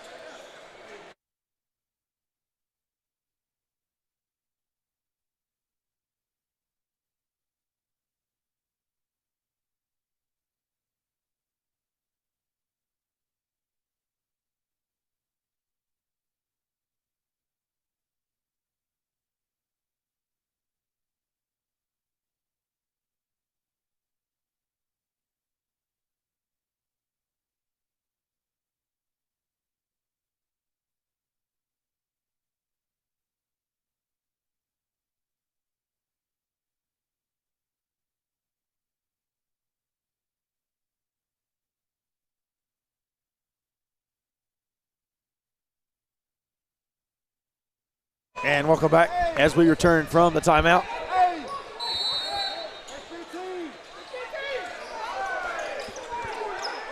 (15-13) should be the score on the scoreboard. That's what I have over here for those of you watching on the YouTube stream. Producer Reese at it again. Ant Vick wants to drive, lob. Oh my. And Kyle Delves wants it bad. Raphael Cohen denied from behind. And here we go. Here comes Joyner. Scoreboard still not fixed. Back out to Vick. And Vick for 3. No good. Hawthorne. Rebound. Yeah, because Verdell hit that top of the key three-pointer right before the whistles were blown to give warnings to each side. So it should still be 15-13. And I wonder if surely they're not saying that the whistle was blown beforehand. Yeah, that might have been the call, but I didn't see any indication. And trying to see here. No, I haven't found out anything from anybody. That might be what they're talking about right here at the scoring table. Yeah, fans are upset, coaches are upset, officials coming over to get some sort of explanation why everybody's so furious. We got people hanging over the rails trying to get an explanation. Yeah, I mean, I have 15-13 because Verdell hit that top of the key 3. The only way, like you mentioned, that it could have possibly not counted is if they waved the shot off to give warnings to each of Vick and Ward, but that shot had gone through well before that whistle was blown. I thought so as well, and I'm just not understanding why 12 is on the scoreboard instead of 13. We brought up a possible solution, but like we said, we don't know that. Yeah, I wish we could tell you more, but the officials are converging right now. They'll come up with the decision, and whatever it is, it's got to stand whether you like it or not. They're the ones that have the ultimate say in this whole thing. But at the end of the day, it should be 15, just so we're clear. Yes. Should be 15-13. That Verdell top of the key 3 pushed it up to 15, and then the warnings were given.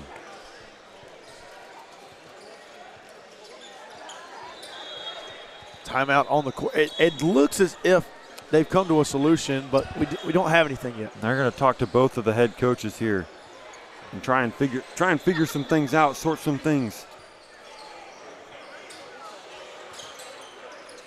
And they're talking to Coach Brent, and that leads me to believe that those 3 points might come off the board.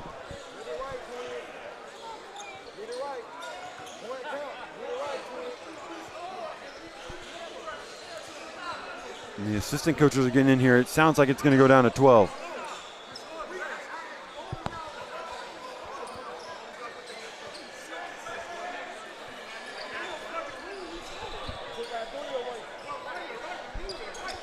We'll be right back.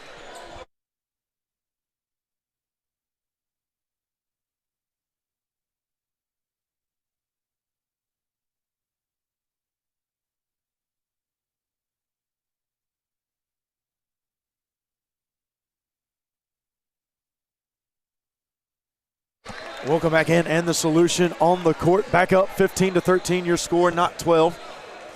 Yeah, after a little confusion there. After a long conversation amongst officials and both of these head coaches, they've come to the conclusion that those 3 points do count. Here comes Lolonga. Lolonga, one of the players to watch today. Inside, Lolonga denied by Hawthorne. Man, here we go, Cohen. Inside shot, no good. Hawthorne back out to Wise, step back. Wise got it. They were going to get to 15 one way or another. And now they're up to 18-13, and this SIP United team feels really energized right now. 18-13 your score, SIP United on top. Loose ball, and here we go. And now we've got some scuffle. Yeah, I think they just got tied up down low. Yeah, just a good old classic jump ball there, and with the way that tensions have been going so far today, the officials quick to get in front of that one.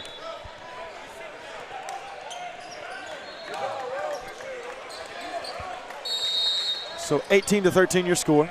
Will be SIP United ball. And a timeout on the court. We'll take it with them.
And welcome back here into today's action. 18-13, SIP United on top of Team New England. And this is going to be a doozy, ladies and gentlemen. It already has been so far to start here. Some controversy already. Fireworks as well.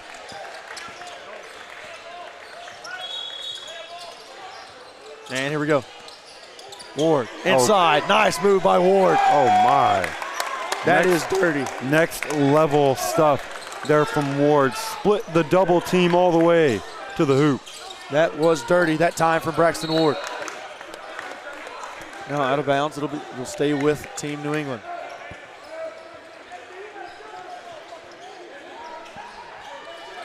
Inbound, Blendman up, no good. Loose ball, and the birthday boy with the rebound.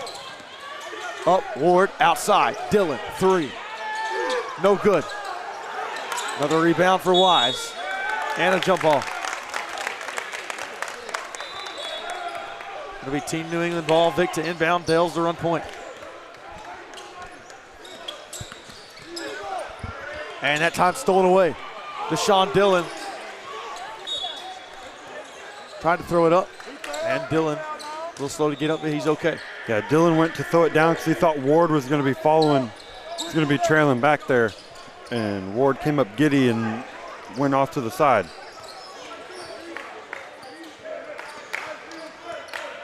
And here we go for Dills. And Vic drives and poked away. Peyton Parker now, hot pursuit. Ward, 3, good. 10-point game. Pressure on TNE. Yeah, things are starting to go right for SIP United, and Team New England's got to find an answer. An answer and quick. Dales wants to drive, back out. Vic, 3, got it. 7-point game. What a shot there from Vic, and what an answer. Things were starting to look bleak. 23-16 your score, 5 minutes remaining. Parker, outside. Ward, no good. Rebound by Parker, up and no! Wow! And Tristan Hawthorne with the dunk. Parker went right into the much bigger body of Blendman, and then Hawthorne was right there to do the dirty work, cleaning things up down low. We got some pushing and shoving going on between Parker and Joyner. It's an intense game. It is. Trip to the Final Four on the line. This is what you want. Joyner, nice from the mid-range. And now Joyner's going to get all up in Parker's face and let him know. Say, hey, I am here. Parker drives, up, good. Nice move from Parker. And now Parker's talking to Joyner. These two going back and forth. Must-see TV. This is going to be a fun matchup. This is also must-see TV down low. Blendman, no good. Here comes Dillon. Dillon wants to run. Dillon up. Dillon, got it.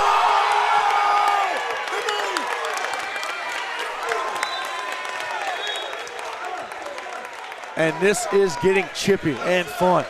Yeah, this is what you want to see here. Two elite teams going at it, trading buckets. SIP United starting to pull away though. And in one connected from Deshaun Dillon. 30-18 your score.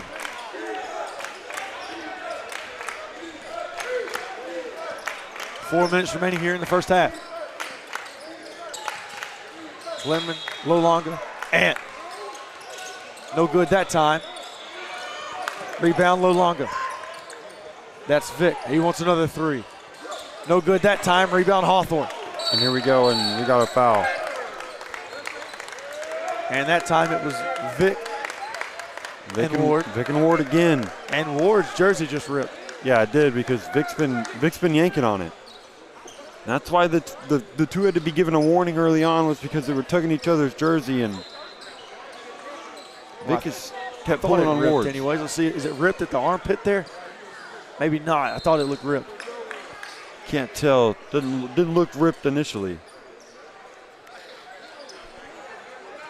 Ward was tugging on his jersey a little bit and looking down at it. Led me to believe that it was maybe ripped, but maybe not.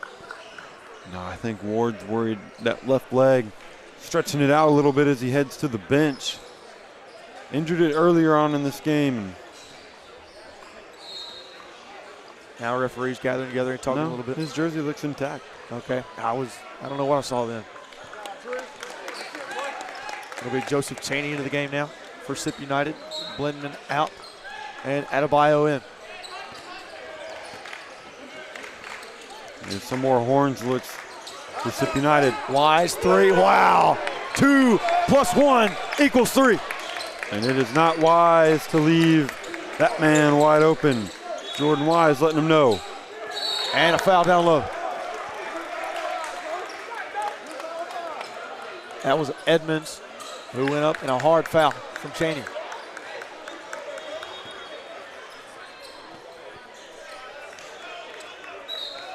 Some exciting. And looks like Cheney hurt his left arm, wiggling out a little bit.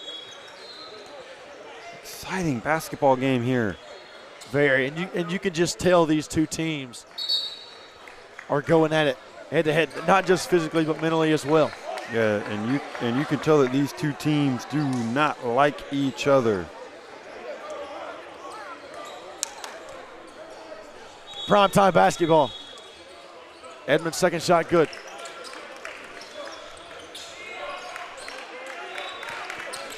And here we go. Ward, guarded by Delves. Ward inside, nearly had it poked away. Parker, Wise, another long distance three. Wow, Jordan Wise, birthday boy with another three. And a block that time, no foul called.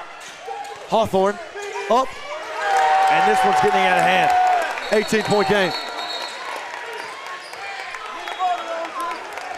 Wow.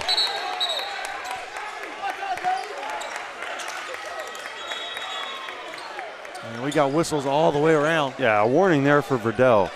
Verdell thought a timeout had been called. He came running out on the court to celebrate with his guys. Got to love the energy, but you also got to stay within the lines. 18-point game. Delves. Denied by Dillon. This energy, man. Running. Parker got it. 20-point game. And Wise talking to him. And Vic up and denied. Got his own board, and he puts it up and in. Yeah, the initial block there by Hawthorne just ever so slightly tipped that one. Athleticism. Outside shot, Dillon, no good. Rebound, here we go, here's Delves. 18-point game. That one nearly deflected out of bounds. Edmonds, a little longer now. Vic, three, good. 15-point game. This is what Team New England needed. They needed a little bit of an offensive spurt, some sort of spark to maybe light a fire underneath them. Mississippi United started to run away with this one. Braxton Ward, guarded by Delves. Wants the baseline. Fade away. No good that time. Rebound out of Bio. Here comes Anthony Vick. Unrelated to Bam, by the way, for those of you. No relation, no relation. For those of you who may have been wondering. Vick with a long distance three, and Vick got it. And Ant starting to catch a little fire. And now Vick has caught some sort of fire. Don't know where it came from, but he found it. Big time shots from Ant. How about Parker? Oh. No good that time. Rebound Adebayo.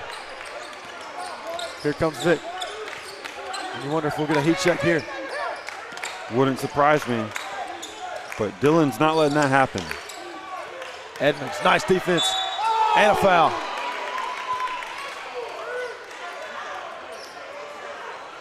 To 28 your score, 1 minute remaining until the half. SIP United leads over Team New England.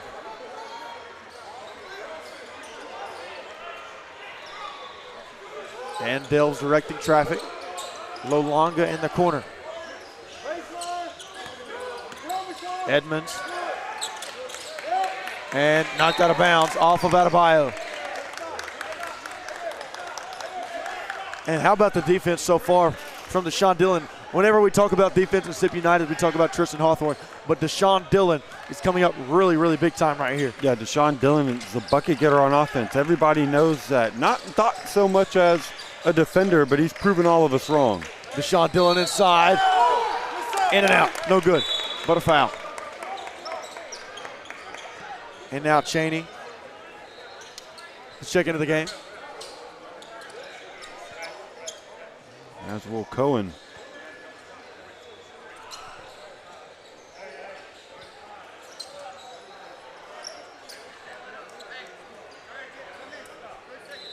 And Dillon at the free throw line.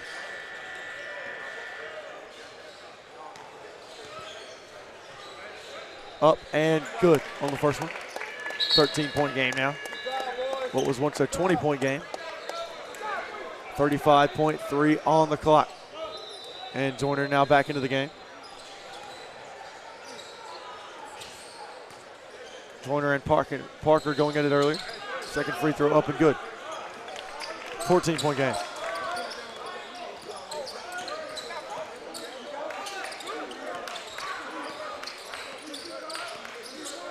And here we go.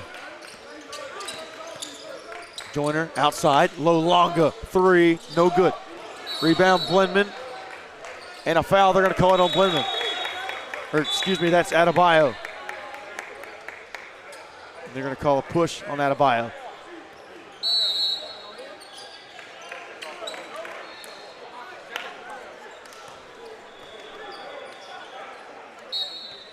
Hawthorne and Ward into the game. Settle for the last shot here is Sip United. Shot clock off. Parker looks up at the clock.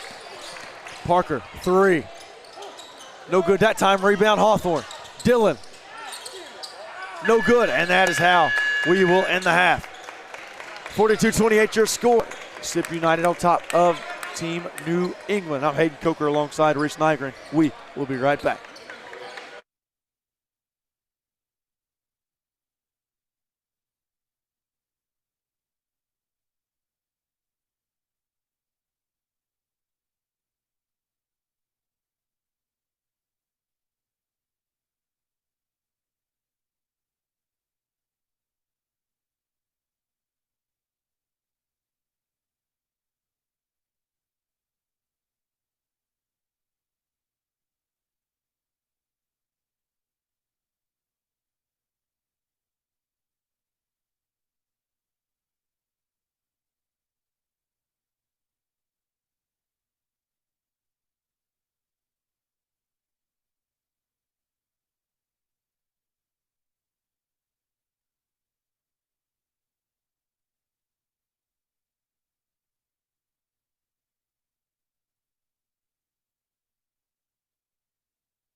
And we'll come back in here as we get ready to start the second half.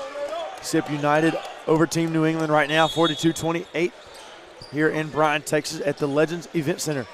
I'm Hayden Coker alongside Reese Nygren here to give you the action. Parker and Joyner got a little hot there in the first half. Wise drives, Wise up, Wise, no good. Rebound, Blendman, here we go. And for Team New England, it's only 14.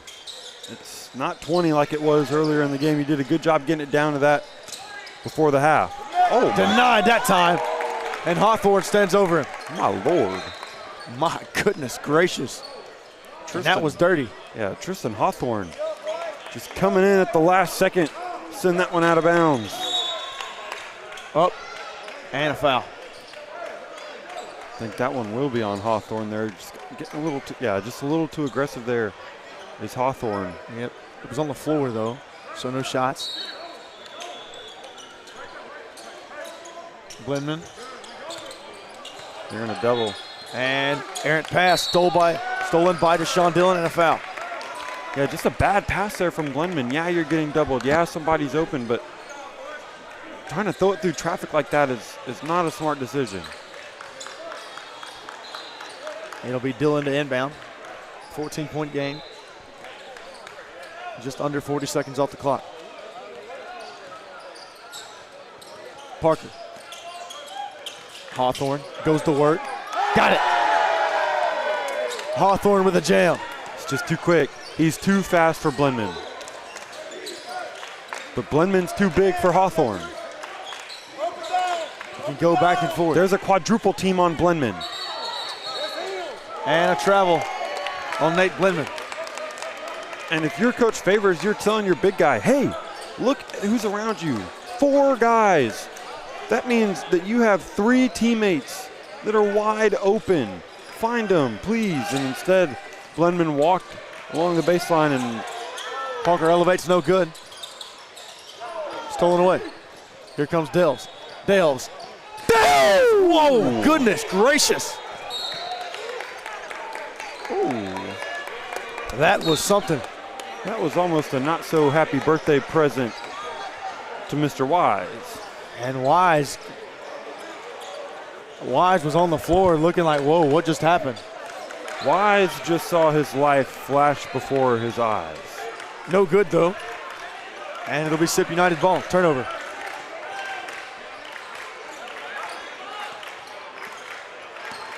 Parker. Hawthorne inside. Dillon, no good. And out of bounds. It'll be Team New England ball. I knew that Kyle Dales could get up, but I didn't. That shocked me a little bit. Yeah, that was, oof. Oh my. In a hurry. But Wise had the right idea. Yeah, Shot he outside from Anthony Vick. Wise had the right idea to stand there and try and take that charge. Parker outside. Ward for 3. No good. Rebound by Vick. Here comes Vick. Edmonds up. Edmonds. No good. Rebound. Nothing doing. And here comes Sip United quickly off that rebound. Parker. No good. Now we got some sloppy play on both ends. Yeah, both teams can't really find an offensive rhythm right now.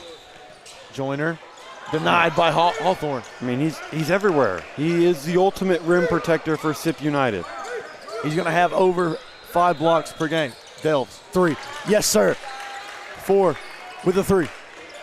And that was much needed right there for Team New England with your offense sputtering like it is right now.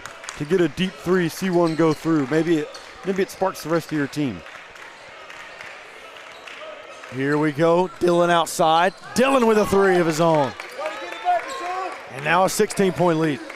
And Dillon comes right back with the answer for Sip United. Delves. Nice move inside. Up and in. Kyle Delves. And if you're Team New England, you can only go bucket for bucket with Sip United for so long before you've got to break through. And that one stolen away. Loose ball. And whistles. They're going to call kickball. Kickball, Sip United ball. Yeah. Adebayo's just kind of laying on the ground, kicking it around, trying to get it into his hands.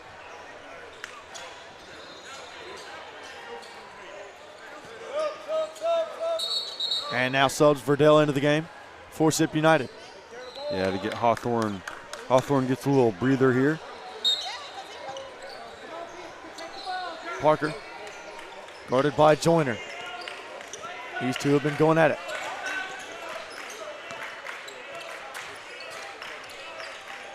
Verdell, baseline. Wise, 3, good. That's just good ball movement right there for SIP United. Get the baseline drive. Wise, good job staying in the corner, making himself available, and then knocking it home for 3. No good from Here we Dills. go.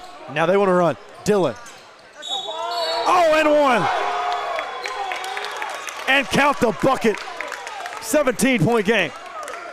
Hello, Deshaun Dillon. Aggressive to the basket. And now, looks like they've got the knot out of the net. Yeah, Wise tried to do it, and then he realized, why can I do it when I can have Verdell do it? Good job there from Maybe David I'm not Verdell. tall enough. Hey, Verdell, come over here. Yeah. Come here, David. Yeah, Dave, come over here. 19-point game now. After the missed free throw, here comes Joyner. Edmonds. Edmonds, nice. Reverse lay-in. And timeout from TNE. Much needed timeout, TNE. They trail by 17. I'm Hayden Coker alongside Reese Nygren. We'll be right back.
And we welcome you back now to the Legends Event Center here in Bryan, Texas, for more action here at the Pro 16 Finals. SIP United up against Team New England.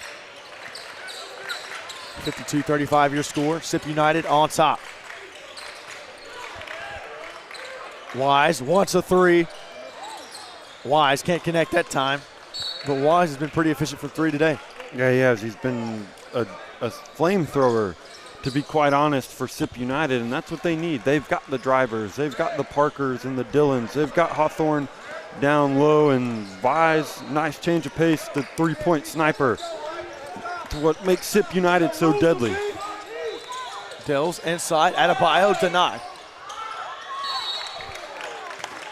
And a foul.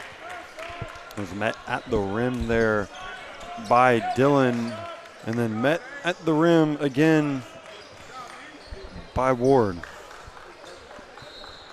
And now Adebayo will go to the free throw line. Got to start crawling back into this game if you're TNE. Adebayo, shot, no good. And that's not the way to do it. Hawthorne now coming into the game. Hawthorne in for Wise. They're going to run a little bit of a double big here with both Verdell and Hawthorne on the floor. And that's not good news for Team New England. No, it's not. They've had shots blocked all the way around. Because it's hard for Team New England to go double bigs with Blendman and Adebayo, just because Blendman is such a big body. He wears out way quicker than the two bodies of Hawthorne and Verdell. Second shot up and good, cuts the lead to 16. And now we're going to get a wet spot off of the floor. Reese, some good games we have today. Yeah, we do, and there's still 3 more 17U games that are a part of this bracket that'll be played today. Of course, we got Coos Elite and Trey Man Elite to follow this one, and then the last 2 games of the night will be the 17U Final 4 games as we get set for a championship Sunday here in Bryan College Station. Some big-time matchups. Indeed, should be a lot of fun. Inbound to Verdell. Dells on Dillon. Dillon inside. No good with a foul. Yeah, good job by Dylan there, just attacking Adebayo at the rim, meeting the shot blocker rather than the shot blocker meeting him. 52-36 your score, 11:24 remaining in the second half. Next up, Coos Elite versus Troy Man Elite. That should be a fun one.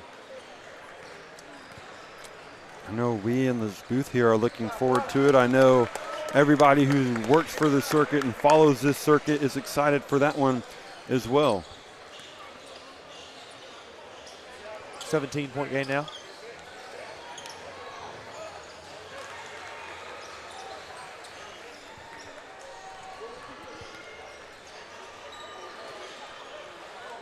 And here comes a shot by Dylan. Dylan at the free throw line, shot up, good. And here comes Dills.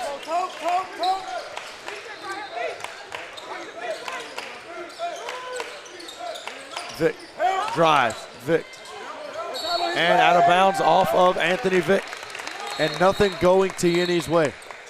Yeah, nothing is going right now for Team New England, and they got to find something that works in their favor here quickly. And they're going to bring in, for the first time tonight, a third big, someone other than Adebayo and Blendon. That's Coley Mark into the game.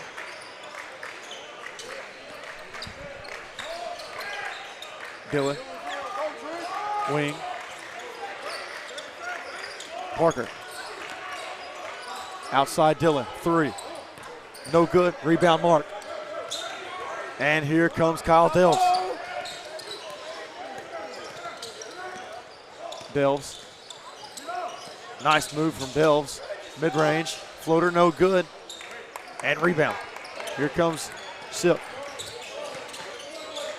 Dylan drives. And a foul. And Dell's upset. 10:26 remaining.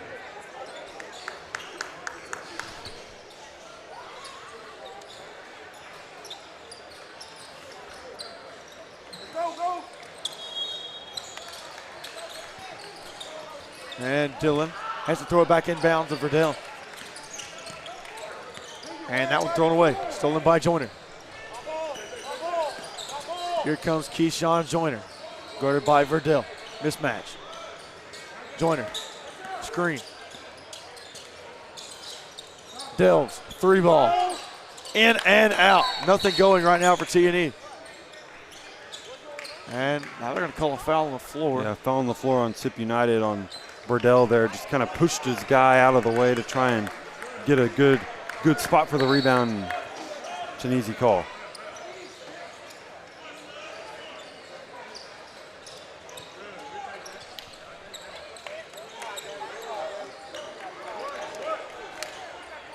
And it'll be Dells to inbound now. And that's Mark. Edmonds. Mark. And they're going to call a foul, it looks like. Yeah, that's on Hawthorne. Yeah, on Hawthorne. That was really aggressive play there from Hawthorne. I'm not sure how they're going to argue that one. You don't. You move on. Yeah, that was a clear foul.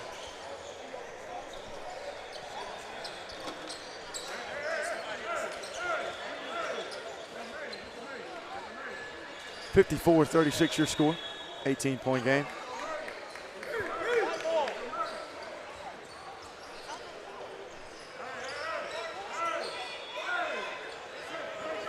And gathered around. Referees are talking. And they're going to call it intentional. Yeah, they're going to call it an intentional foul on Hawthorne. Yeah, I don't see how they're arguing it. It was Hawthorne put his hands over his back, and it was very clear that it was intentional. I'm not entirely sure why folks are arguing. That was one of the most clear intentional fouls I've ever seen. Yeah, Mark put his head down, and Hawthorne went over like this. Essentially had had his left hand on the 2 and his right hand on the 1 on the 12 of Mark's back, and just kind of pulled him into him. I don't understand the argument. Mark shot up and good. I guess you can never appease everybody. First shot up and good. There's always going to be somebody who's upset. That's why officiating is one of the hardest jobs in the world, because no matter what you make, half the people don't like it. I wouldn't want to do it. Inside, up, Lalonga, got it. And could this be the start of a potential comeback here for TNE? 15-point game. It has to be, because time is running out rather quickly here. Inside, Ward, no good. Nice job by Vic defensively. Vic, a long distance three. No good that time. Out of bounds, or excuse me, rebound by Hawthorne. Mark flew out of bounds.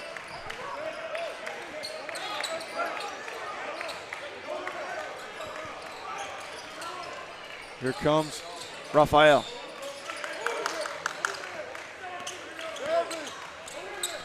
Parker, three. No good. And substitution here. Dylan in for Ward. 15-point game, 9:06 to go. Can Kyle Delves and company come back? Or will it be SIP United victorious? Edmonds up, Edmonds, no good. Just over the outstretched arm of Hawthorne there. It's so hard to get a shot off over Hawthorne. Wise wants a three, Wise can't get it. Rebound Mark. It looked good. Dells wants to run. Corner, Vic, three, no good. Here we go. Jam time. Deshaun Dillon with the jam. And a timeout, SIP United. 56-39. I'm Hayden Coker alongside Reese Nygren. We will be right back.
Welcome back here into Bryan, Texas, in the Legends Event Center. We have SIP United up on Team New England 56-39.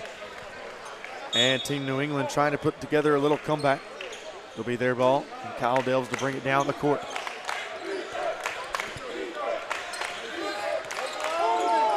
Corner, Vic, three, no good, and he can't hit.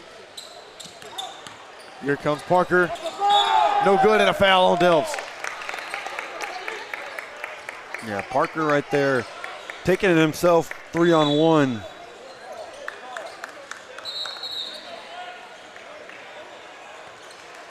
And Parker now at the free throw line. Very efficient is he. Shot up, shot good. No, we're good.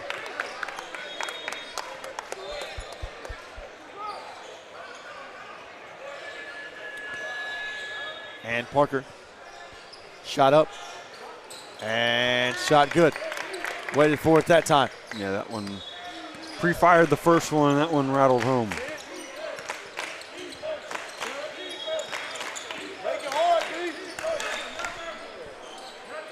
Shot that time good. Outside, Coley Mark, 15-point game. And there you go.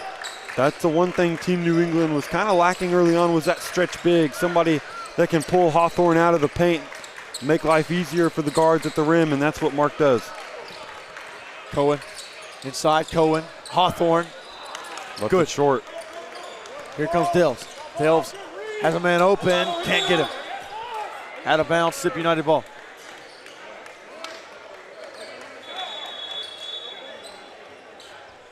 57-42 your score, 7:41 remaining. Dale's picking up full court now.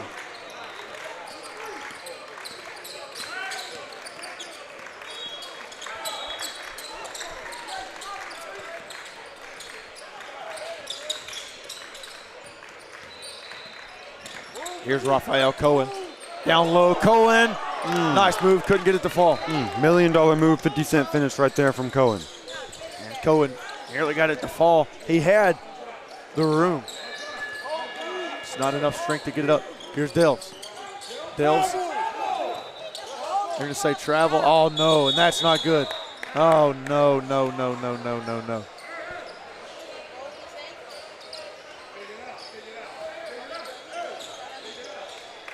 Okay, good. Delves is up.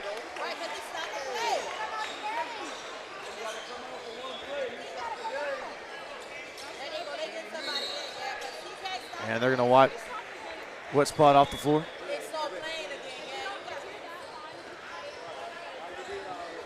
And Dale's now going to tighten the shoe. Yeah, I agree. People talking next to us are saying there's no way that he can, like, he can go right back out. He's got to take it. He's got to at least come off the floor, and he will right here. They're going to put Joyner back in. And you can tell Delves does not want to come out. He doesn't, and he's going to go right back to the scorer's table to check in at the next dead ball. Delves has really caught on over the past few months. Joyner, three. Joyner with a three. And that might be the spark that they needed. And there you go. Comes in and immediately hits one from three. 57-45, now your score, 12-point game. Dillon, three, and right two. back. Long two. They're going to say his foot was on the line. Joyner now. Mark, corner, and knocked it out of bounds by Hawthorne. Wow. They're going to say Mark lost it out of bounds. Yeah. They're going to say Mark lost it. It'll be SIP United ball now. And Dell's now in for Lolonga.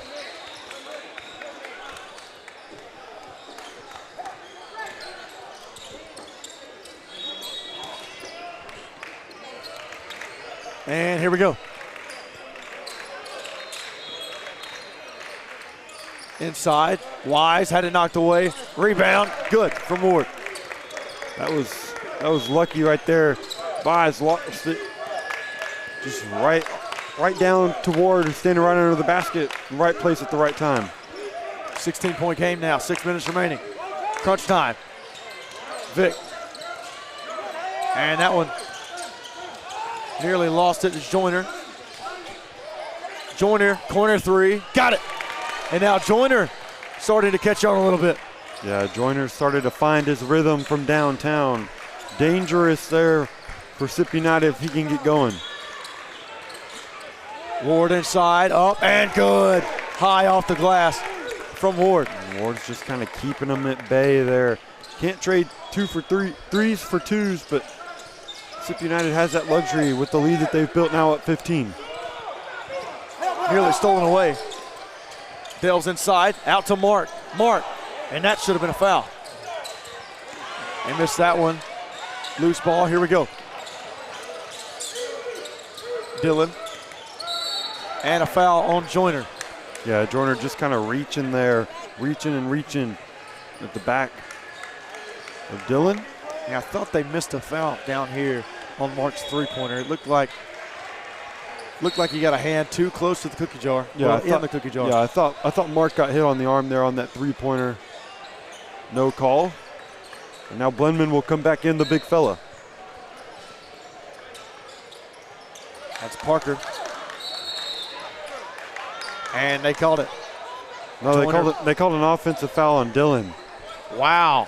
Down on Dillon, he was down there grabbing Delves' jersey as well. So a bunch of jersey pulling here. It's been like that all day. Both these squads tugging on each other's jerseys. Very, very chippy. 5 remaining. Team New England got to come back. Vic. Baseline. Joyner wanted the three. Mid-range. Off the mark.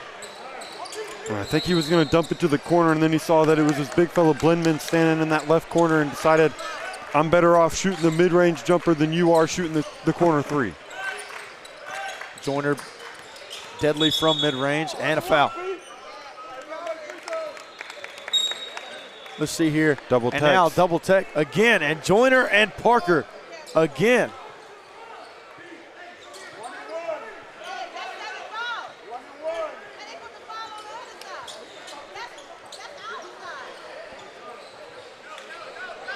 And now referees gathering together and talking. And it looked as if it was double on both, correct? Yeah, it was. Okay. It was. They gave the tee, and then he pointed at both Parker and Joyner.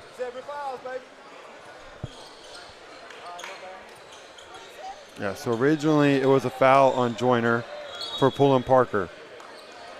Oh, they gave just a technical foul to Joyner. Okay, no, then they gave one to Parker as well. The official was delayed. I'm looking at him giving the signal to the scores table right in front of us. But Okay, I was a little confused because they were going to give free throws, but now they're not. They're taking them away after the double take. It X's out everything. Okay. well, no, That makes more Parker's sense. going to go back to the free throw line because he was fouled before the double text. Yeah, just not the technical foul Yeah, shots. no, Parker's going to shoot the 1-and-1 because SIP United's in the bonus. 1-and-1 here for SIP United.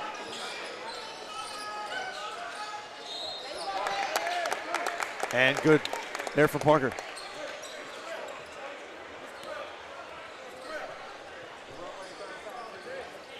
Second shot up and good. 65-48, 17-point game. T&E got to make it quick. Edmonds. Now Blendman. Joyner, three, got it. And that's his third straight three-pointer. Yeah, he's on one right now, and somebody else is going to have to help him out for Team New England if they're going to come back. That's Joyner on Parker. Been going at it all game. Throwing away now. Damn time. Edmonds slams it home. 12-point game. Now you just got to slow things down here if you're SIP United. No reason to play unreasonably fast. Inside. That's Cheney. Got it. And now a 14-point game. We keep on going. Oh, no good that time from Delves. Here we go. And SIP has numbers. Up. Low. Deshaun Dillon talking to him. Wow. With authority, Deshaun Dillon. He may wear number 2, but he only needs one hand. And now a foul called on Cheney. What a dunk.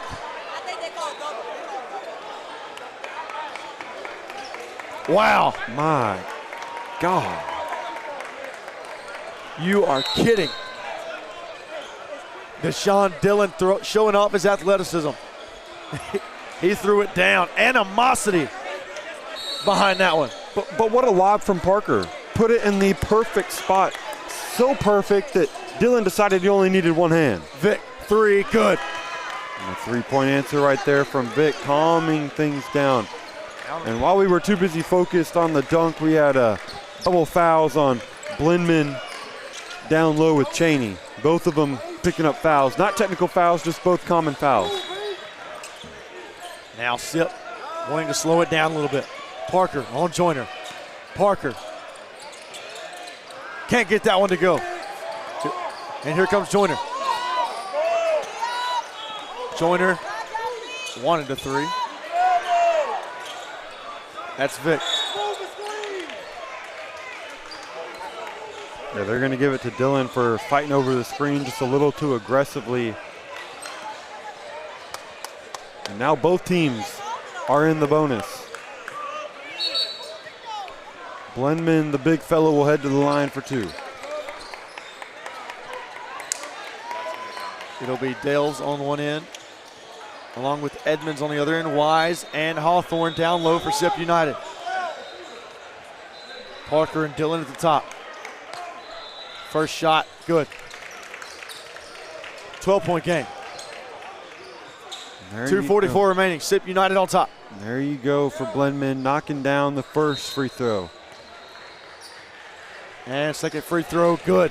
And now full-court press here from Team New England. The big fella going 2 for 2 at the line is an encouraging sign for Sip. Now Ward on Vic. They'll call for the screen on Hawthorne. Ward. Wow! Trey for Trey. And a 3-ball from Ward. And we'll be right back.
And here we are.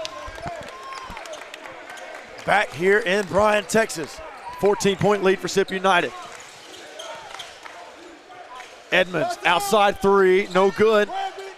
Rebound, Ward. Right now, if you're Sip United, you just got to do the little things.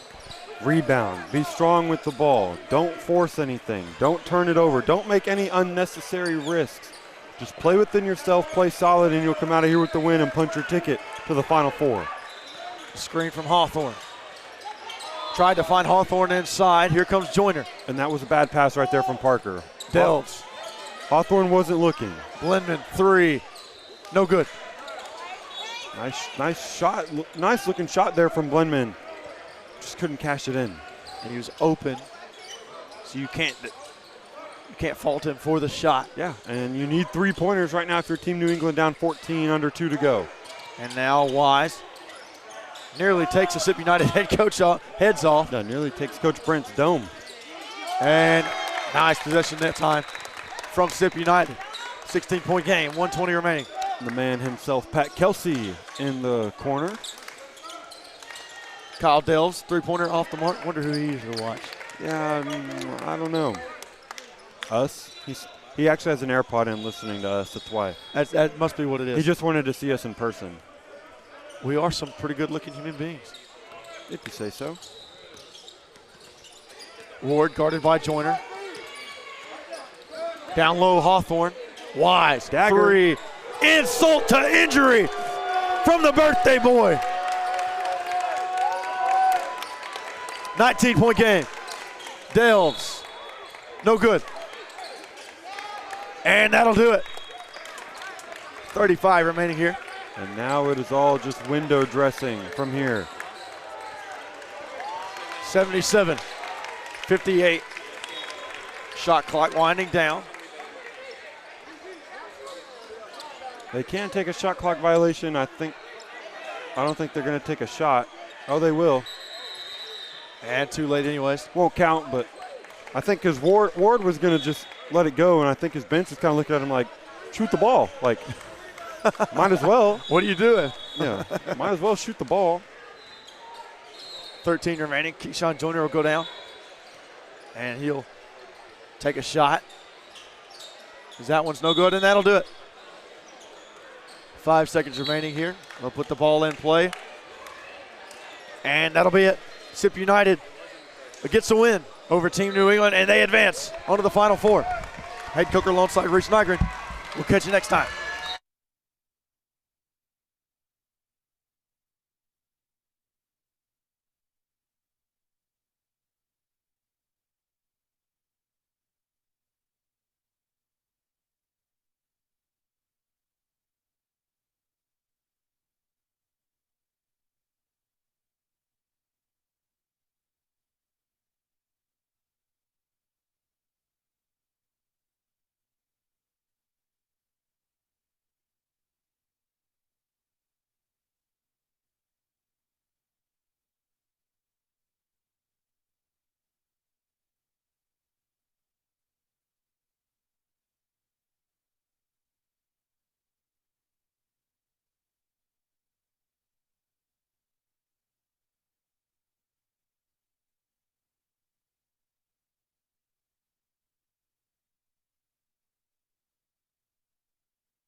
Inside, mid-range.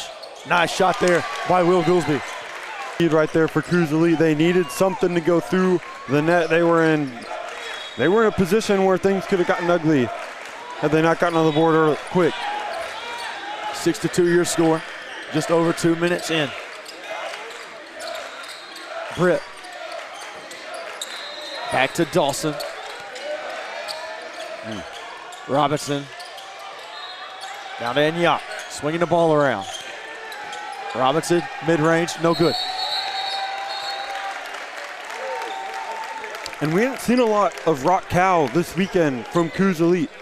He didn't play a whole lot in their Sweet 16 matchup earlier, but because of the size of a Cole Enyaq, Coach Rafer Alston decides he needs to go to his big fella, big number 21, Rock Cal.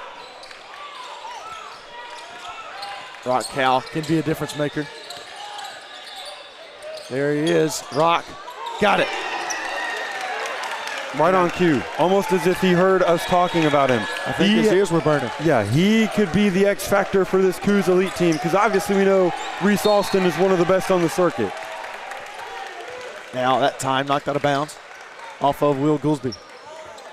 And I mean, you look across at these college coaches, obviously Pat Kelsey and Will Wade have been here before this game has started and got some Michigan State coaches here. California, Marquette. Some high-level coaches being represented. Well. Yeah, Stanford's been here for a while. They've been here since this morning watching. Yeah, they have. And the Bryant assistant has been here all morning. He almost had a ball end up in his lap. Almost hit him in the face as well. And Zach Dawson with it along two that time. Drive, Ibi Kunle. Nice defense from Cole Enyaq. And Cole Enyaq is a brick wall down low. He may not be built like it, but he sure is. Stolen away by Reese Alston. Here comes Reese. Drive. Inside, Cal. No good off the back of the rim. And you got to dunk that if you're Rock Cal. Mid-range, in and out. You just have to. Reese Alston put a flurry of moves on the Treyman Elite defense, dumped it off to his big fellow, nobody in his way, and he tried to lay it up and hit back iron. And a nice move that time by Aaron Britt Jr. And we saw it earlier with Team Halliburton. JT Meyer didn't dunk a ball, missed it, and his coach is saying, dunk that ball. And that's what Rafer Alston's telling his big fellow Rock Cal. You have to throw that down. You have to. Rebound Zach Dawson, outside. Britt, boom. And the net called up again. And now Britt with 5. 13-5 your score. Treyman Elite on top, 11:49 to go. Alston outside. No good. And Alston starts cold. Yeah, he's going to have to get going sooner rather than later for Coos Elite because Treyman's Elite entire offense is up and rolling. Dawson no good that time. Here comes Broderick White. Broderick drives. Broderick got it. And a nice move from Broderick Wyatt as he absorbs the contact and goes to the line for one more. And a good job there from Wyatt, just going straight into the chest of the shot blocker, Rock Cal. Not afraid of the length that he possesses, going straight into the chest, bringing the physicality to him. And it looked like Reese Alston, some other jersey, or took something off, whether it was under his jersey or what. And here they come. That time knocked away. Here comes Wyatt. Wyatt, hot pursuit. Up and knocked out of bounds off of Treyman Elite. Good hands there.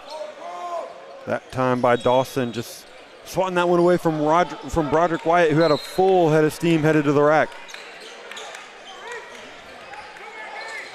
And here we go, Wyatt.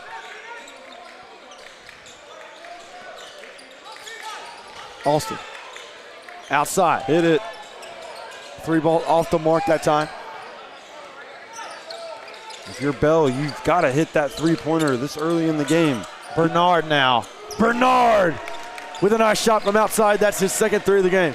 And Bernard can get hot really quick and turn into the ultimate flamethrower. And that's the last thing that you want if you're Coos Elite.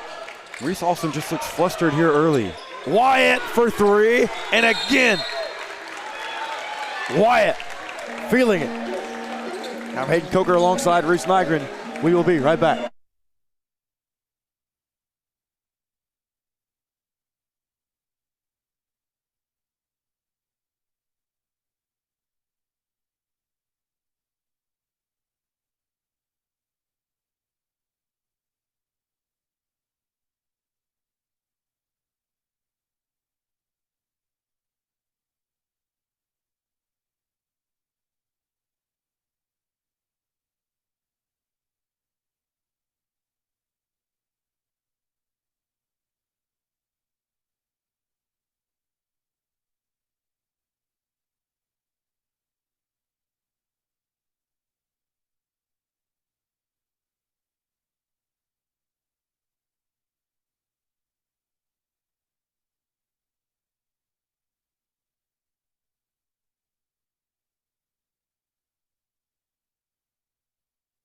And welcome back here into Bryan, Texas.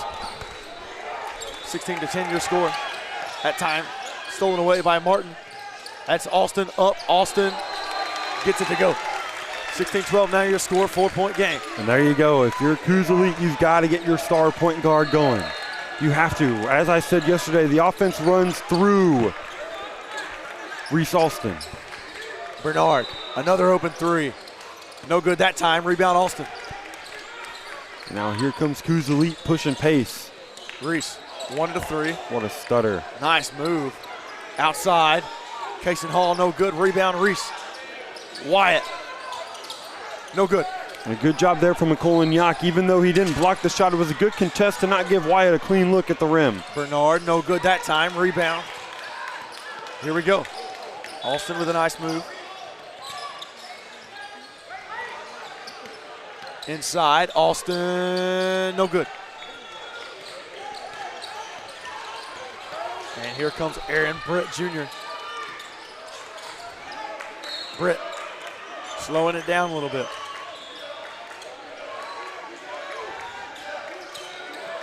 Nice screen. Britt had it knocked away. Kason Hall up and goaltend. And we had just talked about Coos Elite potentially having this game get away from them. And next thing you know, you look up at the scoreboard and it's just a 2-point deficit now as they finally have started to figure out their offensive rhythm. They have. And now Sheldon Cobbin coming into the game here for Broderick Wyatt. I think they're going to have fix a net, yeah. And if you're going to have somebody fix a net, I think a Kolonyak is probably your best option. I believe so. Why not use the tallest man on the court? Yeah. Hey, Kolonyak, I know you're 7 foot. You want to come fix this net for us? Seems like a pretty easy conversation to have because you don't have to jump. Inside, Inyok. And missed the dunk that time. Inyok fouled. And Inyok upset with himself there. And that's the thing right now for a Kolonyak. Rock Cow is not on the floor. There is nobody for Coos Elite right now that can match up with the size and length that you have. So you've got to take over this game down low when the opportunity presents itself. Use that length, that wingspan that you have, the height that you possess to take over this game for Treyman Elite. 17-14. 17-14 your score. And a Kolonyak shot up and good. 18-14 your score, 4-point lead over Coos Elite. Here comes Reese Alston, a long distance three. Good. 3 for 3. And there you go right there for Reese Alston. He's got it. He's got a layup. He's got a three-pointer, and maybe now that'll spark something. And that one went off the hands there of Bernard. Yeah, and Bernard tried to argue it, but he's not going to win that one. I thought it was pretty clear. Here comes Alston. Reese wanted a three. Bill. Now Cobbin, three. Cobbin, no good. Rebound. Kason Hall knocked it back in bounds. Good job there from Hall. Kolonyak fell asleep on that rebound. He thought he was the only one down there. Phenomenal hustle there by Hall. And knocked back in bounds by AB. Nice job by Britt. Britt, three, in. And Aaron Brett says, I can do it too. And now here comes Trey Man Elite refinding that offensive firepower they had to start this game. 3 up against 3. Bell for 3. Got it. And now trading blows. 21-20 your score. Now stolen by Cobbin. Now Coos Elite can take their first lead of the game here. Austin up and no good. I thought he had it. I did as well.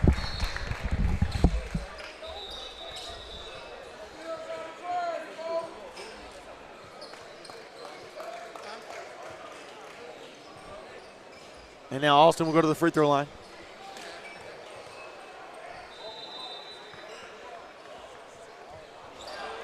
And first shot up and no good.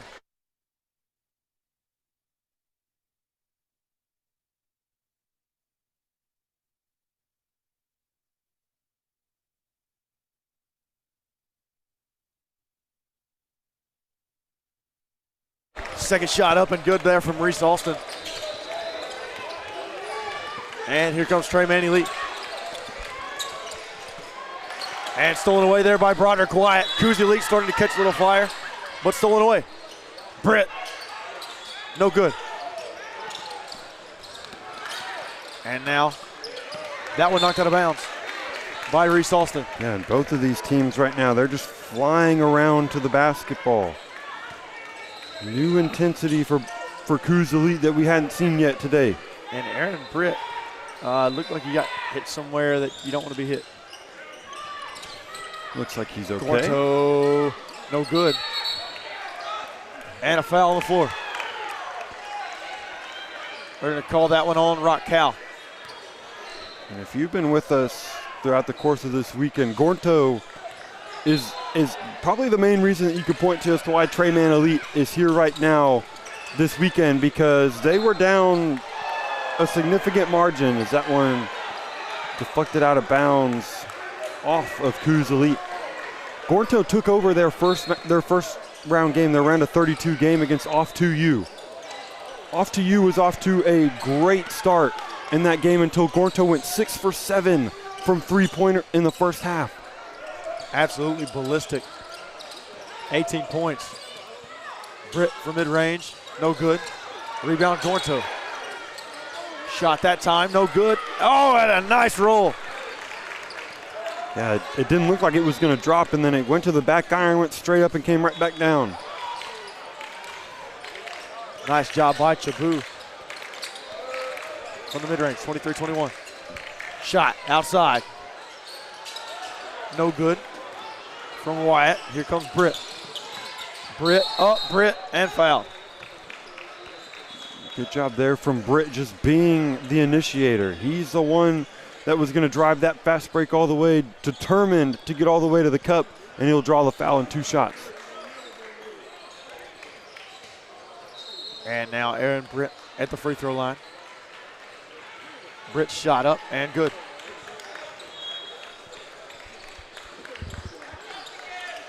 And that's what Britt does. Britt is a catalyst for this offense. He's the one that drives it.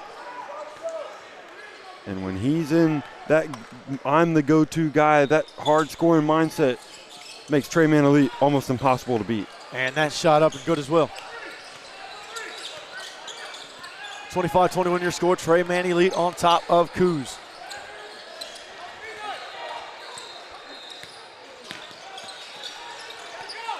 Here we go. Austin. Surveys. Broderick Wyatt once inside. Baseline. Jay. No good. Got to get back. And here comes Britt. And throws it down. Aaron Britt with a nice slam. And that slam happened right there because Reese Alston gambled on a steal. He was the only guy back for Coos Elite. What a move. What a move there by Reese Alston. Good job. That's one move I have not seen been utilized on this circuit. Yeah, it was that high pickup move that Reese Alston hasn't gone to a whole lot, but you know he loves it whenever he uses it to get over the top of the Trey Man Elite defender. Ended up drawing the foul and earning 2 free throws. First shot up and good from Reese Alston. 27-22 your score. As Harrison Jones checks into the game for Coos. Second shot up and good. 4-point game. 5 remaining. And now here comes the jump press for Coos Elite, seeing if they can speed up Trey Mann. Shabu.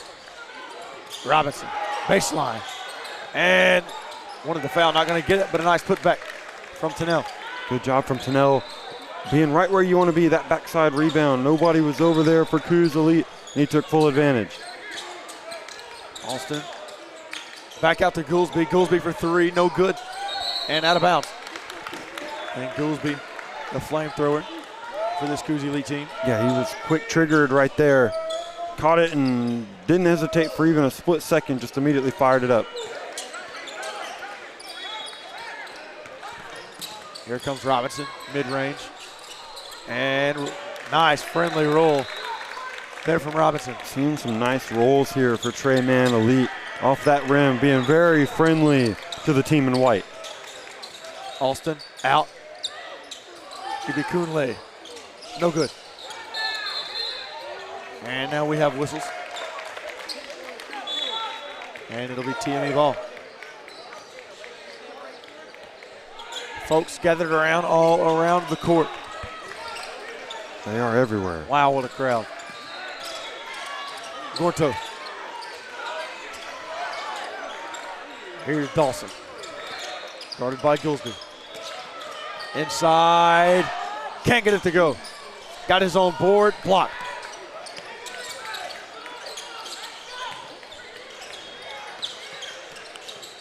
Here comes Broderick Wyatt. Rebound. Off the loose ball. Here we go. Tennell up to Gorto. Gorto for 3. Wow! Stop and pop from Gorto. Yeah, Gorto realized that Reese Alston had his back turned to him. Reese Alston thought Gorto was going to drive. Little does he know that Gorto is a flamethrower. And Coach Villalobos upset about that call. Gorto with 0 hesitation on that shot. Zero, because before he catches the ball, he's looking at what he's got in front of him. He's got no numbers, and all he's got in front of him is Reese Alston. And the thing is, he's seeing the number 3 on Reese Alston's back by the time he catches it, and he knows there's no way that Reese Alston can stop, turn around, and contest in the time it takes him to get that shot off. And a foul called on the floor. I want to go on Dawson. Just kind of pulled Broderick Wyatt closer to him. What a game we're in store for, Reese. I know it's been exciting here as we get towards the end of this first half. Wyatt up, no good, and the rebound by Bell. Nice job on the putback. And right now what I want to see from Coos Elite is some good defense. Elite defense from them. Communicating, there we go, the jump. Change up the look for Trey Mann Elite. However, they left a guy wide open under the basket, but that's the risk you run when you run a jump press. Shabu up, no good. And here comes the Reese Alston the other way. Martin, 3. Long. Air ball. And here we go. Dawson wants to run quickly, and a foul. Yeah, and right there for Martin. Got a little handsy right there. Saw a ball in the fast break, wanted to tap it out, get himself a fast break dunk, and ended up picking up the personal foul instead as Colin Yak will check back in for Trey Mann Elite. And that will prompt Rafer Alston to bring Rock Cow to the scorer's table. And I think he told Rock Cow, hey, if you see a Colin Yak head to the scorer's table, that's your cue. And got away with the carry there, did Britt. Here comes Britt. Step back, 3. No good. Outside, Dawson wants a 3. Dawson got it. And if you're in charge of boxing out a Colin Yak, you have to continue to push him out of the picture. Bell for 3. No good that time. Rebound, Goolsby off his foot. Because the Colin Yak's arms are too long for you to simply just keep him where he's at, because more than likely he's in a good position. You have to drive him backwards, push him as far away from the basket as you can. Inbound from Dawson. 2:27 remaining.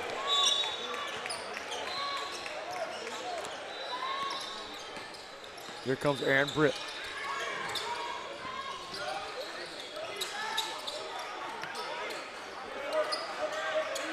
Dawson, guarded by Austin. Inside. And he got it to go. And Dawson with the 2 points over Austin. Dawson just too physical right there for Reese Alston. Drives into him. Does what Reese Alston does to a lot of people who guard him. Just drive right into him.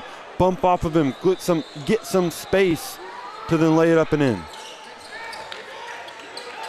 And now if you're Coos Elite, you look up, you're down 15. And all of a sudden you've got to find something here with 2 minutes left to go. See if you can get this to under 10 heading into the intermission. Here's Hall. Inside. Back to Hall. Nice ball movement. No good. And that was it. That was it. And if you're Treyman Elite, you're fine with that shot. But it was good ball movement from Coos Elite. Here we go. Dawson. Out to Bernard. He wants one. Bernard got it. 18-point game. Yeah, and all of a sudden, Treyman Elite has blown this one open. You wanted Coos Elite to be the team that goes on the little burst, and instead it was Treyman Elite. Nice defense here from Treyman. Up and good. That time from Broderick Wyatt. And there you go. Try and keep the bleeding to a minimum here to close this half as we have just over a minute left. Gornto's in the corner by himself. So well! And Britt with the lob to Inyok. Who cares if Gornto's open in the corner? Why not just throw it up to a Cole Inyok at the rim and let him throw it down? What a slam. Goodness gracious. Drive, inside Hall, denied but a foul. Wow. Wow, wow, wow. 18-point game, 39.3 remaining here in the first half. I mean, and these are two of the top teams on this circuit, and right now Treyman Elite has an 18-point lead, absolutely dominating Coos through the first half of this game. First shot up and no good. Goolsby into the game for Coos Elite. And Shabu into the game for Inyok. Inyok had quite the first half. Yeah, he has. He's had a high impact first half, and I think Coach Villalobos is going to put him on the bench for the rest of the half in hopes that he can play probably 14 of the 16, and you cannot go 0 for 2 from the line if you're Coos. Rebound going to. Here comes Dawson. And Coos wanted to bring the double team. Shabu up. Shabu fouled.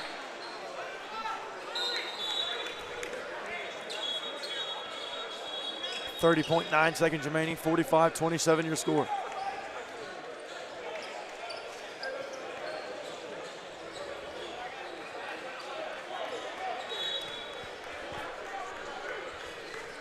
And now Shabu will go to the free throw line. Up and no good that time. 28 seconds and counting. Here comes Reese Alston. And if you can get this to 15 with a three-pointer here, that's a win if you're Coos. Broderick inside. Back out to Kaysen Hall. Hall in and out. Rebound. Ibikunle, no good. And Reese Alston, Coos Elite squad, nothing right now. Bernard off the glass, no good.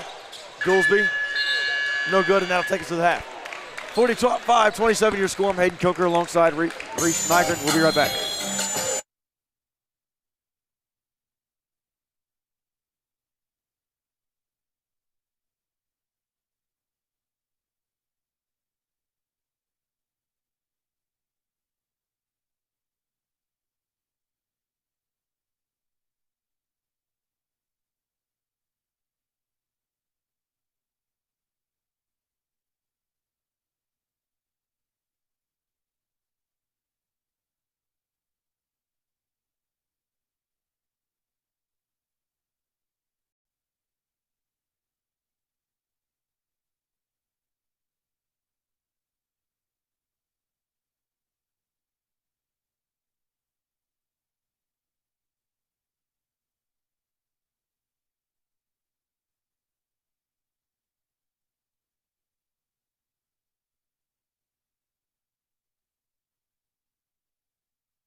Don't say anything yet.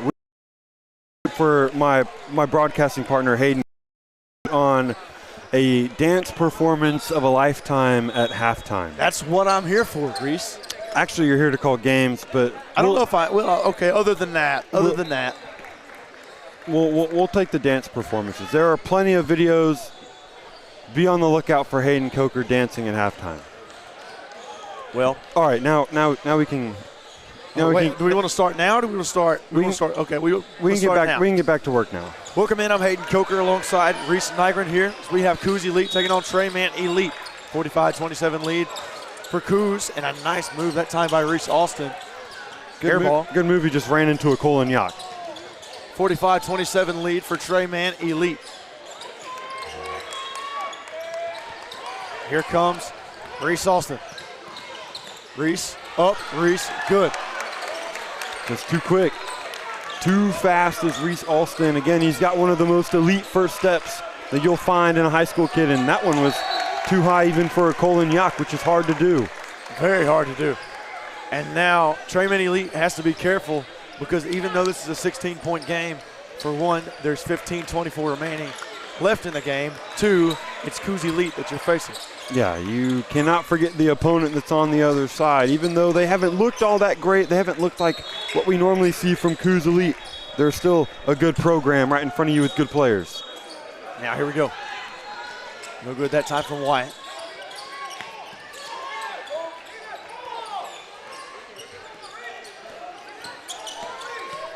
AB outside, Dawson, three, no good. Rebound, Reese Austin. And Rafer is telling his team, go, go, go. We got to go offensively, defensively. We got to get up. We got to jump. We got to trap. He's a little mad at his son Reese there for not showing that much effort on the defensive end, but he'll take those all day. Nice floater there from Austin. Now it's back to a 14-point game. And here we go. The second you pick a side, right there, bam, trap. The problem is that Colin Yock's just camping out, and that's what you get. And Britt, so dynamic, and he saw a Colin Yock under the rim. Said, why don't I give him something to do? And you can focus on the front end of that jump press all you want, but it's the back end that matters the most. Bell with a three, no good. And here comes Treyman Elite. Because you can trap all you want, but if there's lanes galore behind you, the trap means nothing. Britt to Dawson. And here comes Zach Dawson.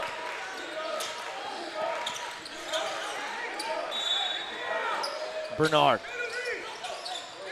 Baseline, outside. Britt wants a three. And no, they're going to say shot clock violation. I thought he traveled. I thought he did too. Rule of thumb, ball before feet, and I thought right there Britt went feet before ball. I would do the same. It happens more commonly than you think. It does.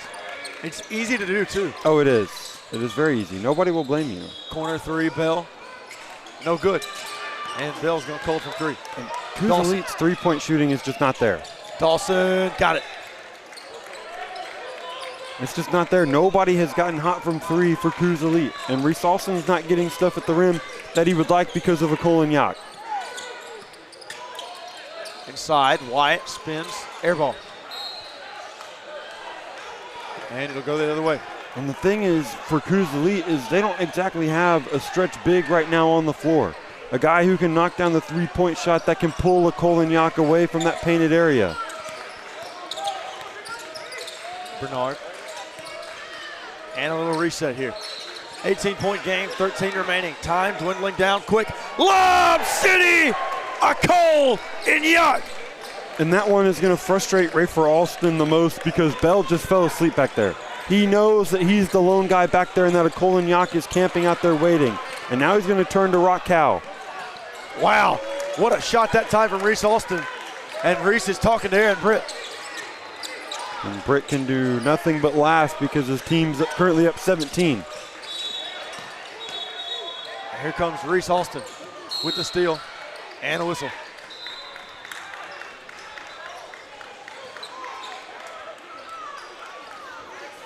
And the thing is now with, and you're thinking, well, the only thing that was wrong there from Bell was that he fell asleep. What's Rock Cow going to do different? Rock Cow makes it almost impossible for you to throw a lob to and Colin Yock because he's one of the only guys who can go wingspan for wingspan with the Colin Yacht. Reese Alston outside. No good that time. Rebound, Rock Cal. And he can do this. Nice offensive board by Cal. Up, no good that time. Here comes Bernard.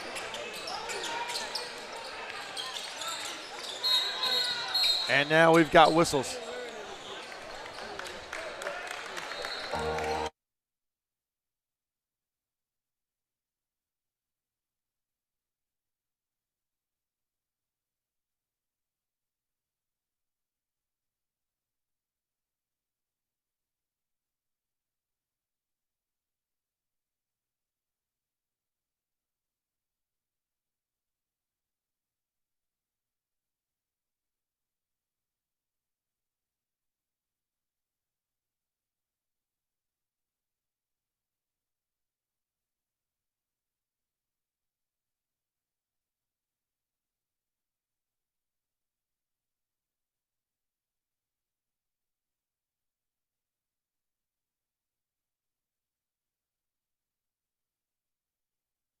Welcome back here into Bryan, Texas. I'm Hayden Coker alongside Reese Nygren, where Trey Man Elite has a 51-34 lead over Coos Elite here in the Elite Eight.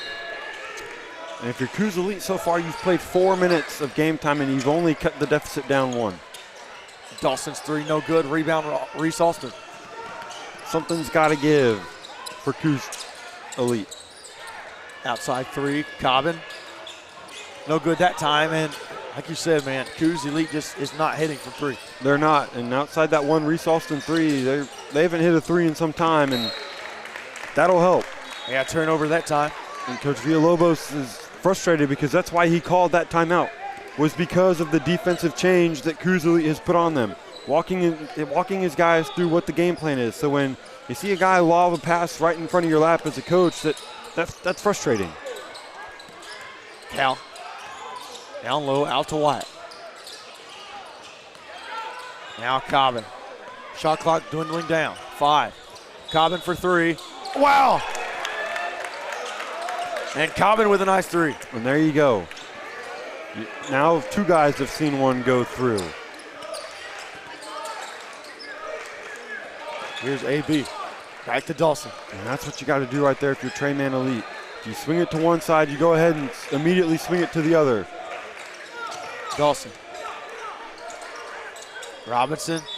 AB with a long one. Wow! Aaron Britt Jr. with a long distance 3. And now the lead is 17. Range is unlimited with Britt Jr. You've got to extend your defense a long way out to fully cover him. And now a foul. We're going to call it on the floor on Zach Dawson. Dawson getting a little too handsy there with Alston, and Britt Jr. has some words. Reese and AB talking to each other.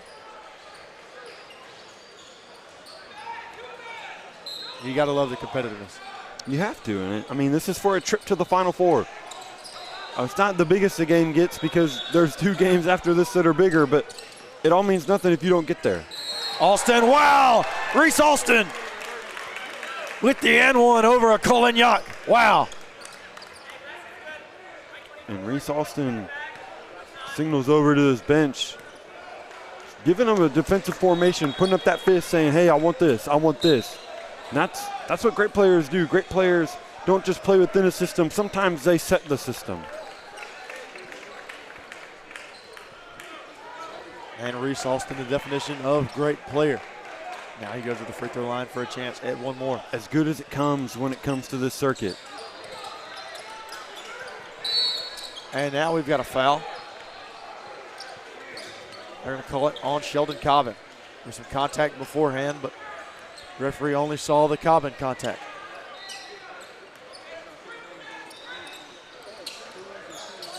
TME got to get it in. Nice job by Dawson. Good defense there from Hall. Very good. You got to go now. Bernard. Britt for 3. Goodness gracious! And Aaron Britt talking to him. Yeah, Aaron Britt's letting Reese Alston know, hey, I'm the best guard on this floor. I'm that guy. The thing if you're Reese Alston is you don't want to let that get to your head and think, hey, I need to score on him. I need to show him up. I need to do this. Just continue to play within your offense, and those opportunities will come as a Colin Yock rejects Raquel. And now we got a jump ball. After Yock denied Cal.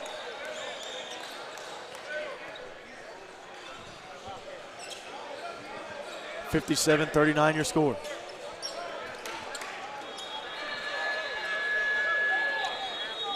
Fans gathered all around court number 5. It's the court to be on, and it's been the court to be on, and it will continue to be the court to be on. As we finish up the last of the Elite Eights for the 17U, and we've got some other good action for you before we wrap up the night with the final 4 games for the 17U division before we got ourselves a loaded championship Sunday.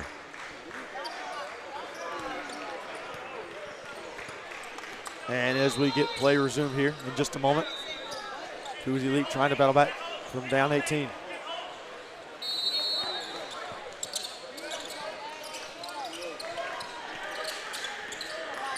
And here comes Zach Dawson to Britt.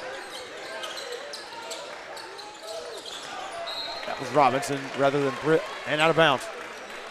Yeah, just too much right there, standing too close to each other to throw it that hard.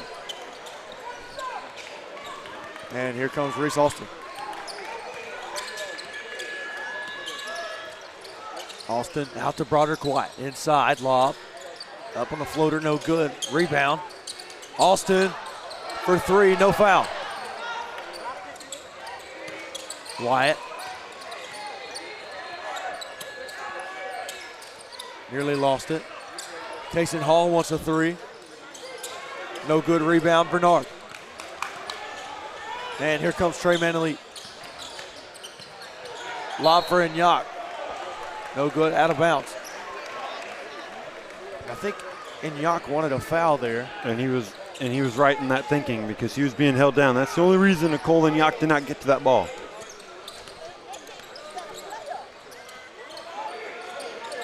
Alston wants a 3. Alston doesn't get it. And now Aaron Britt. And knocked out of bounds. Off of Trey Man Elite. It'll be Coos ball. Now Gorto into the game for Trey Man Elite.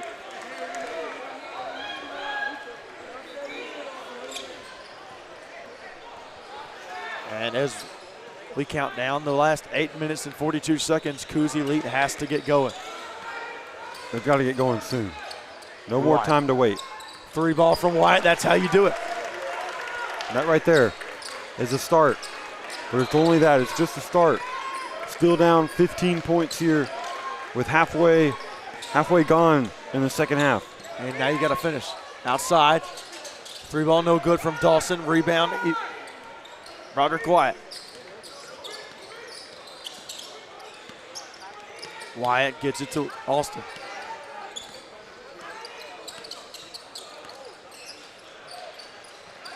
Now Kason Hall inside, Ibi Kunle.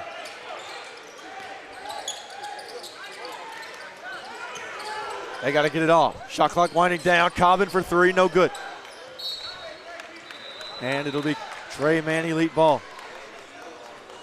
That was just good defense there. Absolutely nowhere for Coos Elite to go with the basketball, and had to force up one late in the shot clock and just did his best to hit rim.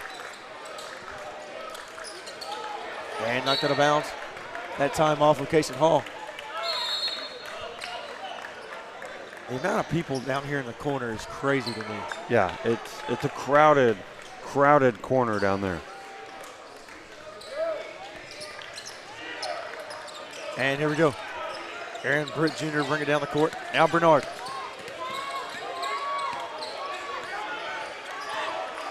Bernard. Nice handle. Inside Bernard, fade away. Wow, what a shot from Bernard.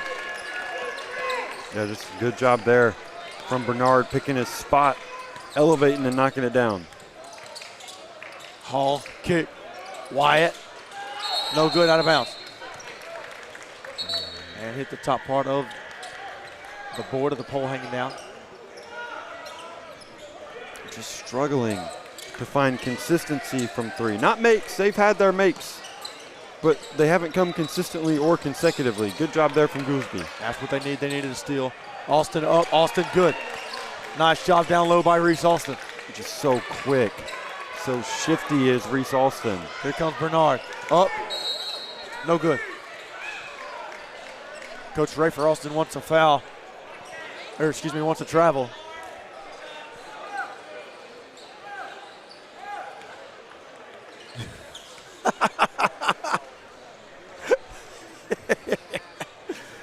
Oh, man. Gotta love a visual representation there from Coach Rafer Alston. First shot, no good. Doing some high knees over there on the court to indicate to the official that he wanted to travel. Gotta love it. Oh, man. 15-point game, 59-44 your score. 7 minutes remaining. Now 16-point game. Robinson in now for Bernard.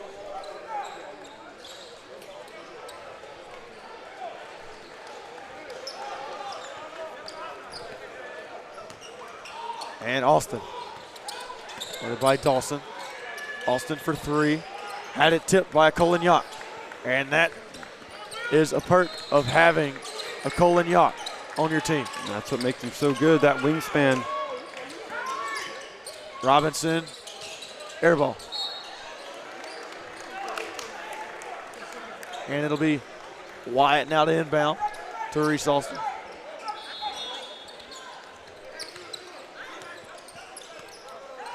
And here comes Reese Austin. Austin had it tipped away. Here's Britt. Look at it to Corntoe, back in, stole it away. Wyatt. Nice pass, denied by a Colin-Yacht, and he's too good. You cannot try and meet a Colin-Yacht at the rim. Things will not go your way. And knocked out of bounds that time. We'll stay with Trey Man Elite.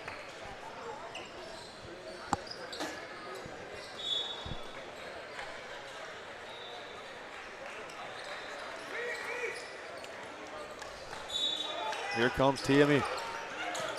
Britt had that one knocked away. Gorto, air ball. Reese Austin wants to go quick.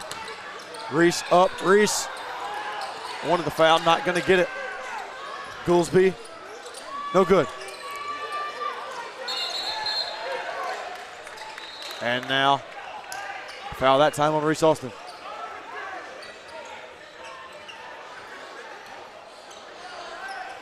And Reese Austin and Rafer Austin and everybody for Coos Elite wanted that foul, but Reese Austin was out of control. He was out of control headed to the basket. And when you're out of control, it's not likely that you're going to get the call. And Yacht down low. Dawson. Air ball. 60-44 your score, 5:43. Things have started to calm down a little bit here over the last few minutes. Yeah, they've really started to slow down here for both sides. And that's not good news for Coos Elite because they need to be going. They do. A double-digit lead here in the final 5.5 minutes. Hall, good shot there from Hall. And now it's 14-point game. 5:31 remaining here. We'll be right back.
And welcome back here into the Legacy Event Center here in Bryan, Texas, for Trey Man Elite up against Coos Elite.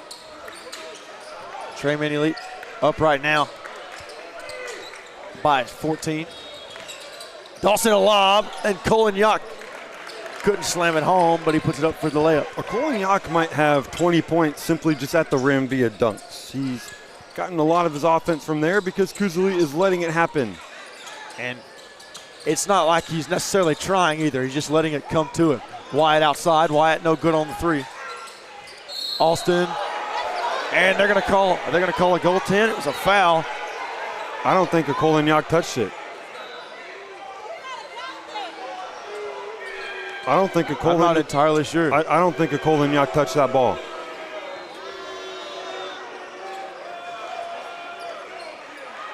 And head coach Rafer Alston not happy at all.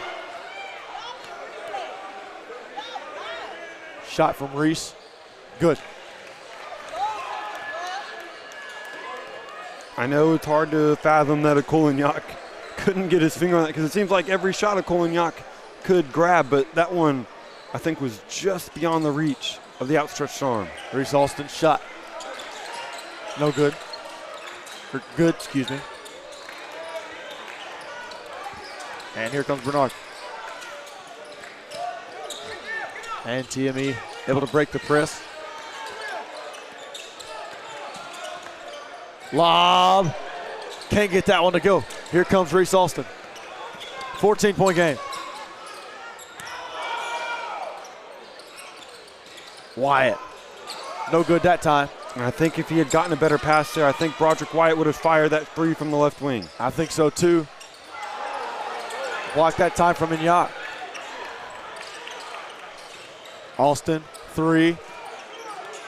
No good. And here comes TME. Up and lob, City.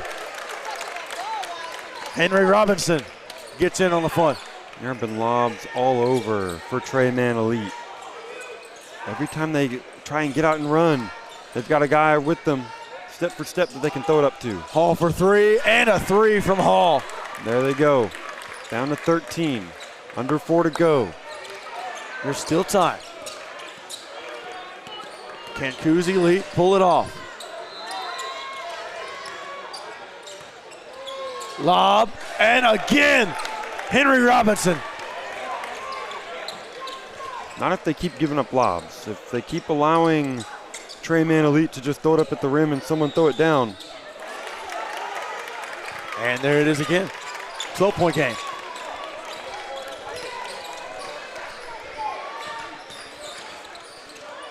And here we go. Britt, lob, a Cole and Yock. And that's so frustrating if you're Coos Elite. You keep hitting these threes, and on the other end, you just keep giving up lobs to a Colin Yock and whoever else feels like they want to throw it down. Goolsby, no good on that three. Rebound in Yock. And here comes Britt. And if Goolsby was where he was supposed to be, that's a steal. No good that time from Dawson. And now loose ball. Recovered by Trey Man Elite. Dawson drives, lob, again a Cole and Yock. I think I'm watching the Chris Paul, Blake Griffin, DeAndre Jordan Lakers right now. It's literally get the steal, throw it up at the rim, and someone will throw it down. Broderick Wyatt. No good that time. Here comes Britt. 16-point game, 2:20 remaining. No good that time. And Wyatt wants to run. They've got to go quickly. Up, and they're going to call a foul.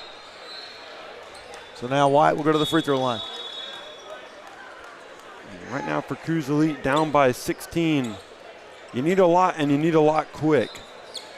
It's got to be a burst, an 8-0 burst, something like that, to start applying some real pressure on Trey Man Elite, and missing free throws is not how that goes.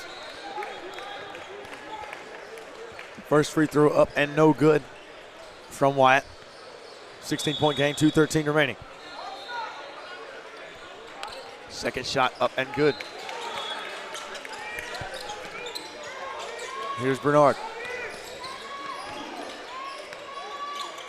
Inside Robinson. And knocked out of bounds as we Trayman elite ball. And if you saw, Inyok started running to the rim. Yeah, because, I mean, at this point it should be routine for a Kolenyak to just kind of glide over to the rim, jump up and throw it down. Britt up, no good, no foul. Here we go. Wyatt up, Wyatt. Rebound. Nicole Inyok. And now Kuzi Elite down by 15. And here we go. And Robinson wanted that dunk. Robinson got greedy. He got greedy there. Austin up, Austin fouled. And there you go. You got a Kolenyak under the basket. Use that rim to help you out. He can't go through it. He's got to go up. He's got to go under it. He's got to go under the net all the way to get up to block that shot. Because he can't go through the net. If you go through the net, that's automatic goaltending. First shot up and good from Kuzi Elite and Reese Austin. Cameron Cooper right beside us, Vegas Knicks star. Committed to Kansas State. Second shot up from Reese Austin. Good. And now he can run the floor. That's Britt. Had it stolen away. Cobb, three. Cobbin with a three-pointer. Now it's a 10-point game. And a foul.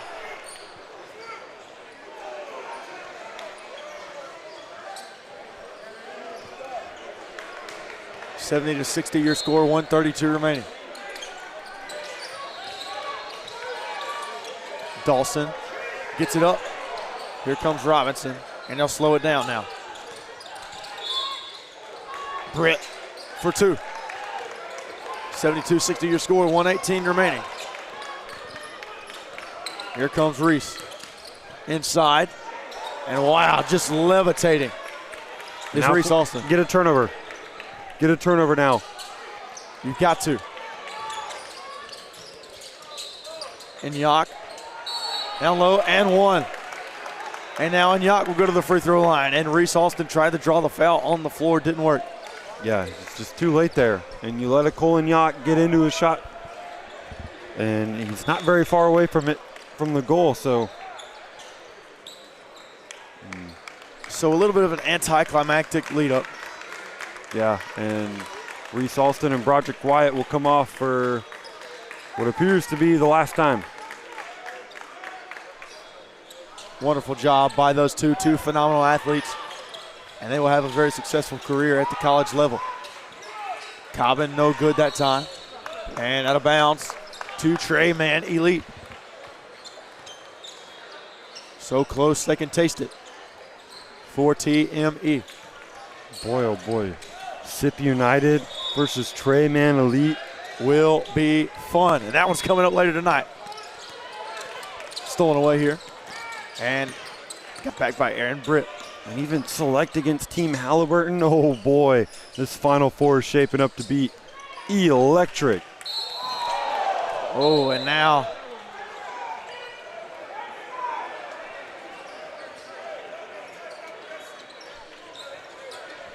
got some extras going on. Extracurricular going on. Yeah, you can't do that. You cannot do that. And that's never fun. And it looks like he hurt his hip. Yeah, he's holding his side. That's never fun. And I don't think Cobbin meant to do that. It didn't look good. I'll just say that. It didn't look good. Didn't look good. And we're going to take a quick break. We're going to be right back.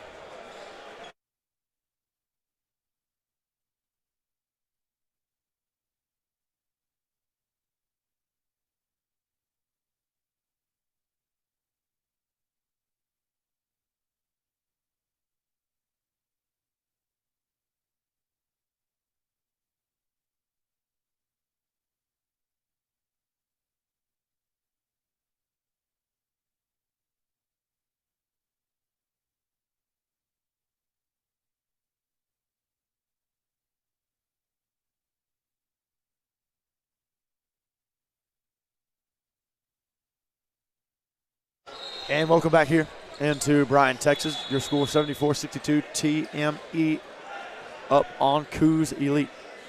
They're going to call an intentional foul there on Broderick Wyatt. And now it'll be Gornto at the free throw line. Gornto's first shot, good. Gornto automatic from the charity stripe.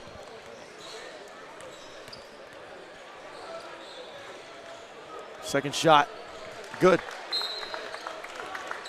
And it will be Trey Man Elite ball over on the opposite side of the court. Can't fully dribble it out, but they can essentially close it out. Even though you could argue they already have. Bernard to inbound.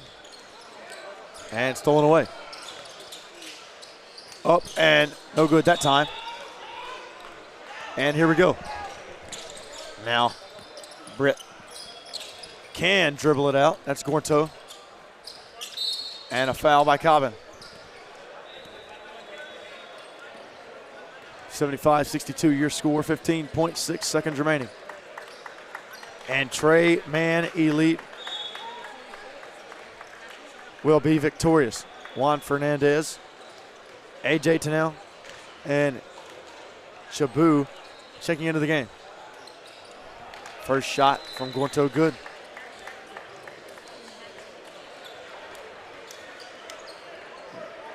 Solid performance here today from Trey Man Elite.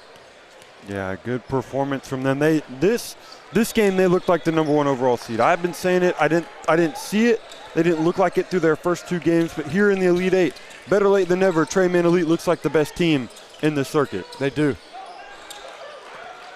And now Exclamation point. Shabu up, no good, but he's fouled.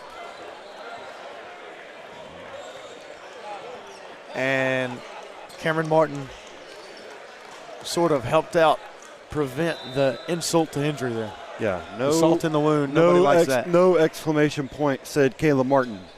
You can end it with a period, but you can't with an exclamation point.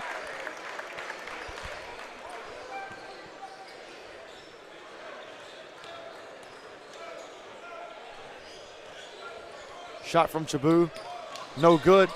Got his own board though. And a foul. And it'll go back to 1-1. I think Rafer Alston's okay if they stop fouling. Did you hear what he said? I did not. That's what I thought you were referring to. Oh, no. Yeah, I think he's turning to the officials going, what are we doing? And that is it. Your score, 79-62. Trey Man Elite over Coos Elite. I'm Hayden Coker alongside Reese Nygren.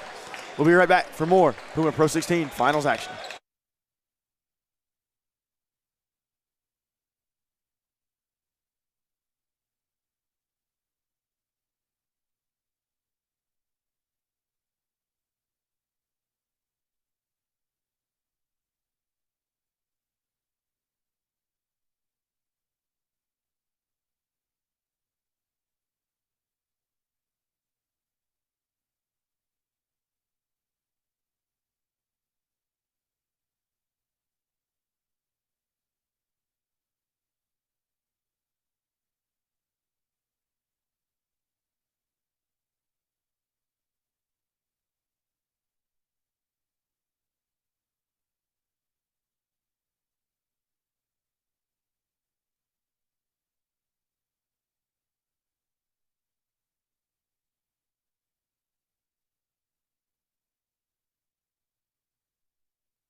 Good afternoon and welcome inside Legends Event Center here on day 3 of the Pro 16 NXTPRO Finals Tournament NCAA live period. What a day we've had so far, and we're going to get right into the action. Team Inland versus Southern Ties. Gavin Piotto on the call with me, Matt Reiling, and we are getting updated score sheets as we speak, so we don't have active rosters in front of us. So we're going to call the action blind here until we can get you some names of these top 2 teams now battling for a spot to get into the Final Four of this Pro 16 final tournament. It's been an absolutely eventful day for basketball here on the NXTPRO level. These being 2 Pro 16 teams now against each other. Both teams know each other well. And we've had some doozies today. We had about 500 people standing around this court for the last game where Treyman Elite advances and beats Coos Elite by 15 points. I think it was the winning margin. So they advance to the Final Four in the 17U division.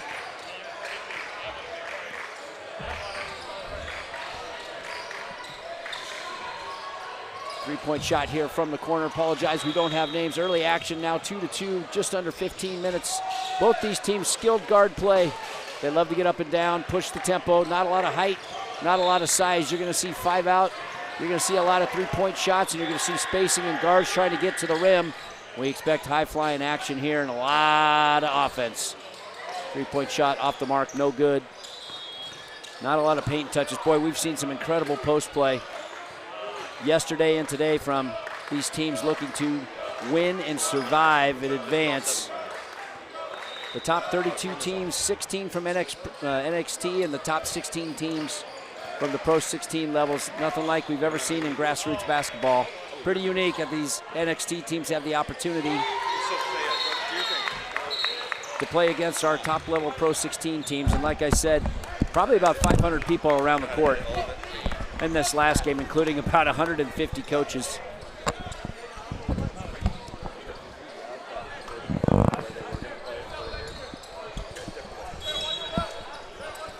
And we apologize for the technical difficulties here. We're going to call the action blind. We don't have names for you, and I don't have the names memorized, but early 5-4 action now is the score. 13 minutes to go. Team Inland probably the favorite in this one. Southern Ties, a storied program on the NXTPRO and Pro 16 level. Three-point shot from the right corner. That shot off the mark, no good. And out and running is Inland. This is going to be a left-handed layup. Up and good. First lead of the game now for Team Inland, 6-5. Gavin, we're calling this one blind, my friend. Going to do the best we can, but, should have a great matchup on our hands here today. And Gavin, you stuck around and watched the game previously to this where Treyman Elite got the better of Coos Elite to advance on that side of the bracket. Give us just a quick synopsis of that game as we get into this one. Yeah, I mean, I think it really came down to, Treyman suffocating, Coos' best player, Reese Alston, forcing other guys to beat them, shoot from the perimeter and knock down shots, which just didn't happen. Treyman, Aaron Britt, phenomenal player.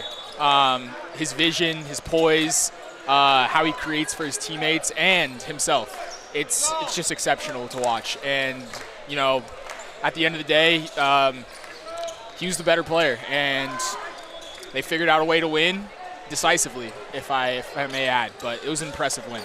Yeah, that's the matchup everybody was kind of looking at, right? Britt versus Alston has a long three-point attempt off the mark, no good. And now Inland wants to get out and run. Strong left-handed move. Way to get into the body there. We're going to call you by number. That's number 2 for Southern Ties. But now quickly the other way. Gavin, before you got on here, I was kind of talking about what we're going to see in this game. And this is obviously the 15U level, correct? Correct.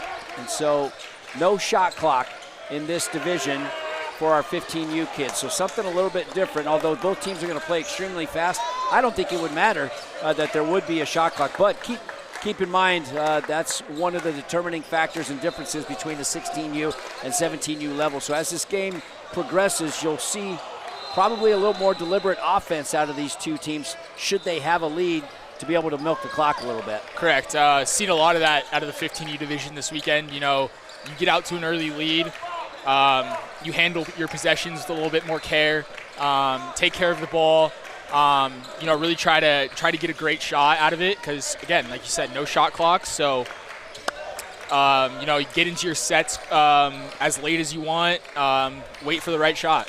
Yeah, and I kind of like that because you're going to see really more set plays, right? Exactly. So you're going to see them try to actually design things, which both these teams like to get up and down the court. I still think at this level, our top 15U teams still want to get out and make their bread and butter transition, right, and try to score off transition and maybe a secondary breaker. And both these teams, Inland and Southern Ties, definitely want to do that, but we're obviously going to see, once they don't get anything out of their secondary breaker, kind of pull back and try to get some half-court sets going. And a long three-point high-arcing shot off the mark, no good. And are you surprised to see Southern Ties come out in a 2-3? I haven't seen Inland make a shot from the outside. I know, yeah. It's a little bit surprising, but I don't think they'll stay in it all game. Not expecting that from a team like them, but maybe you just want to show a different look at the beginning, but I do think they'll come out of it at some point. One of the advantages of playing this 2-3 defense, as you saw in the last possession for Inland, is long three-point shots that are off the mark get long rebounds, and that leads to runouts, and Inland loves to run it out. And they're going to push the tempo here. 11-6 is your score. 10 minutes to go here in the first half. The 15U looking to advance. This is to get to the Final Four. Is that correct, Gavin? No, this is the Final Four, Matt. This is leading to our championship. There you go. Against Louisiana Elite, who is vastly seen as the best team on the 15U level. And one of the great additions, credit Matt Reynolds, president of NXTPRO. All of the Final Four games today on Court 5 obviously being televised, but with the addition of our DJ, who is directly left of the booth. So this is not me playing my iPod for you guys during this timeout. This is courtesy of, we'll get his name here, Mr. DJ playing music for the fans and the kids. And it adds a really good element. Matt had mentioned that he was going to do something and he had a surprise for the Final Four teams. I think this adds a really fun element for everybody that's here. Oh, yeah, for sure. Great atmosphere last game. I mean, standing room only, this place was packed, and then adding in a little bit of tunes in between timeouts before the game, just hyped up everything and created for a great atmosphere. It's going to be really awkward when I request some Garth Brooks or some Journey to change the tempo here. I don't think that's going to go over very well, but a really good timeout there by Team Inland. They're down 11-6, settle the troops.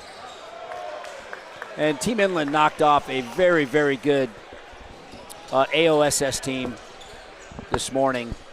And AOSS, a NXTPRO team that advanced to the Elite Eight.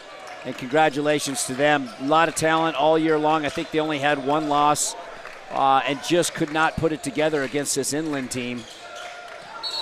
That's another thing to watch here, though, Matt. Just leading off of that second game of the day for both of these teams. Yeah, good point. You don't think at this age the fatigue will play a huge factor, but you never really know. Now, that is a good point. I mean, you kind of come off that emotional win, right? And really, even for the teams that lose, right, they could potentially play their second game today, and so you got to kind of rebound. Had a couple of talks with my program directors that I work with, to kind of get their kids back into the mode of playing basketball. They still get the opportunity for a feature game on a feature court, even though they're not advancing in the bracket. And so it's a good test for these kids to battle adversity and come back and have to play a second game. 11-8 your score here. Inland now coming the other way. Long, high-arcing three-point shot once again off the mark, no good. And Southern Ties is doing a really good job of limiting Inland to just one shot, right? It's very clear what their game plan was here. Make them shoot the basketball.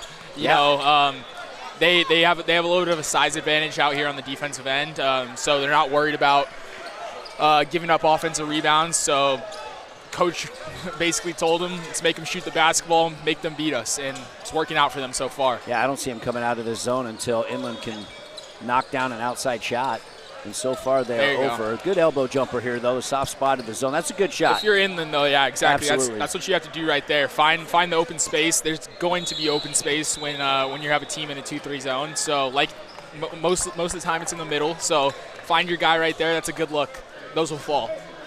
One of the things to notice about Southern Ties is they are not a deep basketball team. Only 2 subs on the bench. Maybe that's part of the reason why they're playing a little bit of zone. Second game of the day. don't want to exert too much energy, at least early on, because they're just not very deep. Team Inland will go 9 players, and they'll rotate all of them. So see if that plays a factor down to the end here. As a long three-point shot is up off the mark, no good. Impressive rebound. And coming the other way now is Southern Ties. 13-8 is the score, 8 minutes to go.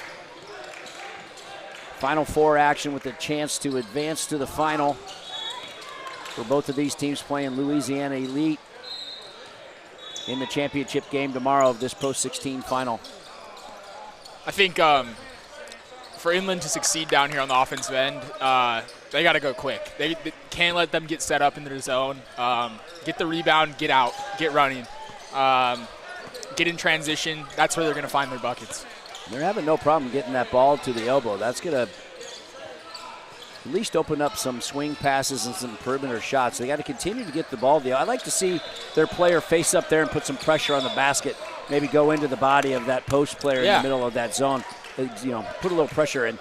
Right back at it now. Looks like Inland themselves are in a little bit of a 3-2 matchup zone.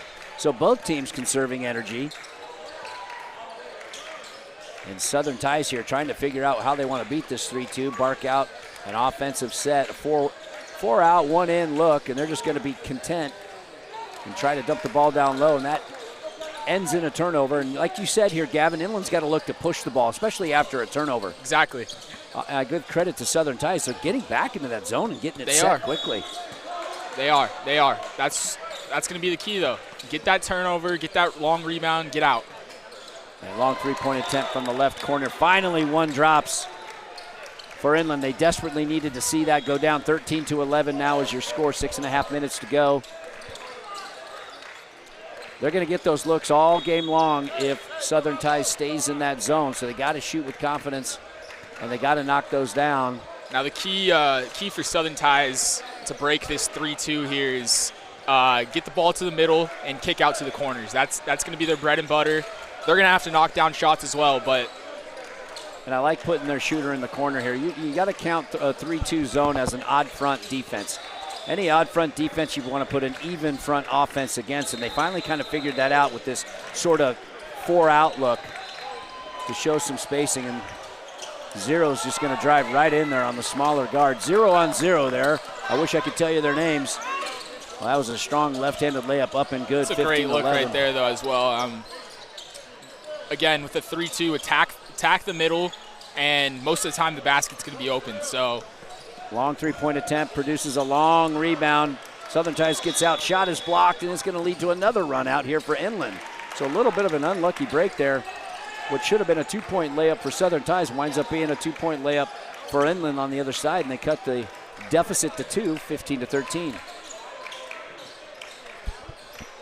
Much different feel in this one, right, Gavin? And teams go zone, no shot clock. Kind of has the feel of a high school game, right, where both teams are just trying to control clock, get the best shots that they can. Pace of play is going to be very slow today. Probably going to see ourselves a low-scoring game here. Great 2-on-1. Fast break there, and 0 for Inland. Nice job of getting the ball to the middle of the court and pressing the action. And he dumped it off to number 5, who couldn't quite finish the layup, but he's going to get to the free throw line and shoot 2. I believe these are our first free throws, at least for Inland. There's the key right there, though. Get fast, get out in transition, get to the basket. Yeah, both teams still trying to find their way. A relatively fast first half. That might have been the first foul called. According to the scoreboard, that is the first foul in the game. So we played nearly 12 minutes without a whistle from the officials for a foul, and that's great. But you know what? That's also kind of the case when both teams sit back into kind of a soft zone. You know, you don't have a lot of ball pressure. There's not a lot for the officials to watch. First free throw up and good. Gavin, what's the ETA on that roster score sheet? Do we have any idea? Hoping at least by halftime. Was running around the gym, couldn't find anything. Apologize to the people watching on YouTube, especially if you're a parent or a grandparent. We can't give your kid a shout out just yet, but we'll work hard to get that for you before the end of this game. Second free throw was up and good. Game is tied for the first time, 15-15 here. We're at the 4.5-minute mark, first half in this Final Four game between Southern Ties and Team Inland. Southern Ties now back to that 4-out look. Inland still staying in the zone, doing a nice job being patient. And a great reverse dribble baseline drive. Layup is off the mark, no good. There it is right there, though. I know Noah's a missed layup, but attack the basket. If they're going to stay back, sit in that 3-2, get to the basket, they'll call a few fouls every now and then at some point. Get to the line, or you got yourself an easy layup. And Inland's kind of got to do that on the offensive side. Southern Ties is doing it. They're trying to put some pressure. And Team Inland's got to do the exact same thing when they get on the offensive end. It is really interesting to go from watching a 17U game with the shot clock to something like this, just how key each possession is for these teams, how sacred they hold these possessions. Yeah, three-point attempt is missed. Good job of getting back on defense by Southern Ties. Great pocket pass. Kick out now, right side three-point shot is on the mark and good. Good looking stroke there. 18-15 is your score, and I believe this is the first lead for Team Inland. And quickly back the other way, shot blocked underneath the rim. Inland looking to get out and run. That's number 0. He likes to push it, and he's going to be fouled. Gavin, you called it, man. You called it. Long rebounds, get the rebound, get the outlet, and get up the court. Don't let the defensive zone get set. Exactly. And that's exactly what happened there. Second team foul now on Southern Ties. 18-15 is your score. Looks like they're coming out of it, Matt. Yeah, and both these teams at some point are going to have to play man-to-man, so we should see the pace pick up here. You kind of get what you wanted, no real foul trouble. Long three-point attempt from the right wing is off the mark, no good. Southern Ties now looking. Nobody picks up the basketball. Skip pass left side is blocked. Three-point shot. Ooh, the ball was blocked, but the body was not. And we're going to have 3 free throws here at the line for Southern Ties. Good closeout. It's hard to do. It's hard to get a really good closeout when you leave your feet, and once you're in the air, there's not a whole lot you can do. Exactly. And this is number 3 for Southern Ties. And the first free throw is up and good. You know, I kind of beat a dead horse on this for the games that I've done. I'd love to know at least for the games that I've broadcasted, what the free throw percentage is for the team's shooting as he misses one. I know I'm 100%. I know I'm batting or 1,000% when I have the announcer jinx. So that I'm batting 1,000. But when I don't open up my trap, they make it every single time. 2 out of 3 free throws are made. 18-17 is your score. Inland's with the 1-point lead. Southern Ties now back to the zone, it looks like, yeah. They're going to switch things up. Left-handed three-point shot from the wing off the mark, no good. Our first offensive rebound of the game, I believe. Make that 2 offensive rebounds. And the ball's lost out of bounds, but like good. The energy there. Oh, if you're the coach for Inland, you got to be telling your bigs at least, hey, have a heyday against that zone trying to box you out. I mean, most good teams, right, are going to make you punish on second hand or punish you by second opportunities. And if you're an aggressive offensive rebounder, you can sure get a lot of them against the zone. And we're going to have a whistle off the ball here. Good weak side rebound. You know, my high school coach always told me, where do 70% of missed shots go? Gavin, do you know? To the weak side? To the weak side. If you're going to box out, make sure you box out the weak side. And that's what happened right there, but I think he just had a little too much contact. So a 3-2 matchup zone now for Team Inland. Baseline drive, teardrop off the mark, no good. Both these teams are, you can tell they're starting to figure out how to attack these zones. Baskets just aren't falling right now, but they will. Turnover, three-quarter court. And I tell you what, I wish I knew his name, but he kind of got fancy with the dribble in the half court, right? Had it stripped. Yep.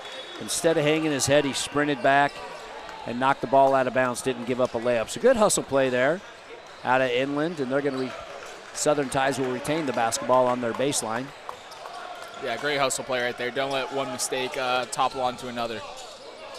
And back to the matchup 3-2 zone. Long three-point attempt here from the left corner is good. Southern Ties regains the lead, 20-18.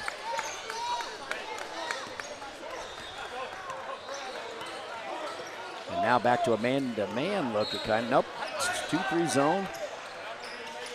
Kind of a soft zone. Got to attack the basket here. And Inland's got the right setup. They got their guy at the elbow, and that's an ill-advised pass. Almost stolen. Should have been stolen. But Inland keeps the ball. There it is. And a strong left-handed drive there. Man, a lot of block shots in this so far. Block shot quickly coming the other way is Southern Ties, and to the rim he goes. That's number one. He's going to draw a foul. That's the look that Inland wants down there, though. You know, tried to go up on 2 guys. Probably had a man open underneath the basket, but attack the zone. Go straight at it. Get to the basket. You'll have someone open. So to the free throw line we go. First one is up and good. 21-18 is your score. What a fast first half. Oh, yeah. Unbelievable. Only 5 fouls being called so far. We're already down to a minute and a half. Second free throw is also up and good. 22-18. Relatively low scoring, but quickly now off the made free throw. Kind of a breakdown defensively there out of Southern Ties. One outlet pass and one forward pass to the corner, and it's a 3-point shot for Southern Ties, or excuse me, for Inland. And they get right back to a 1-point deficit now. Good check out. Now here we go. Inland with a minute to go in the first half. Going to have the opportunity to take the lead in this game and go into halftime. And they're going to be completely content here, Gavin, to get the best shot possible. I would like to see one of those guys in the corner, you know, make a cut to the basket or, you know, just get some action going. I mean, do you think they hold for the last shot here? Nope, they're going to pull up for a 15-footer. Wow, what a nice-looking stroke out of number 2, Team Inland. And there it is, first lead, 23-22.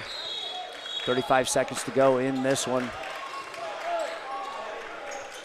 And I do believe Southern Ties will hold for the last one if possible. 3-2 matchup zone for Inland.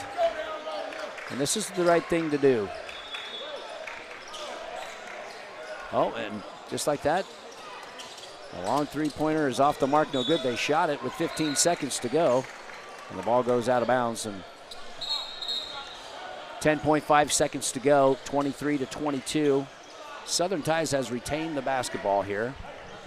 Now, if you're coach, you're saying we are the last ones taking a shot. 8 seconds to go, ball goes left wing. They're going to stay in the zone, shockingly, here with 9 seconds. Skip pass right side. Long three-pointer off the mark, actually blocked into the hands. They got to get a shot off before the buzzer, and they do not. And that's the way the first half is going to close, 23-22. Team Inland, kind of a back-and-forth game here in the Final Four matchup to advance to the finals tomorrow against Louisiana Elite. And I just wanted everybody to know at home, I don't know if you can hear it over the microphone or not, but I requested this one, live off the request line. All right, Gavin, talk to me a little bit.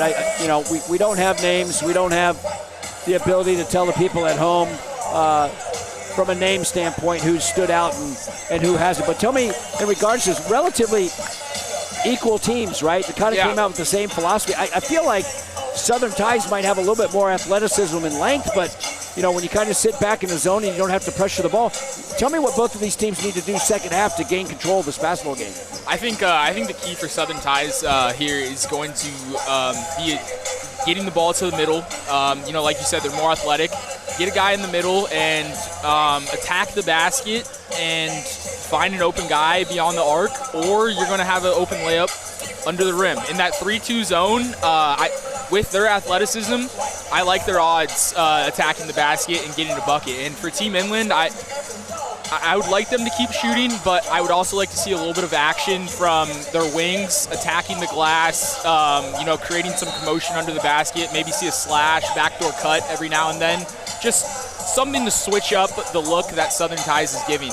Because Inland hasn't knocked down many shots, so there's no sign of them coming out of their zone. Right. So, try something a little bit different. We got 20 seconds left here in the half, and it just seems like the team that can get on maybe a 6-8-0 run, neither team has been able to do that. The lead hasn't been much more than 4 points, right? And, who's going to be the team that sort of breaks out on that mini run to kind of gain control, right? I do think it will be tough for either team to, get on a run just because of how slow the pace of play is.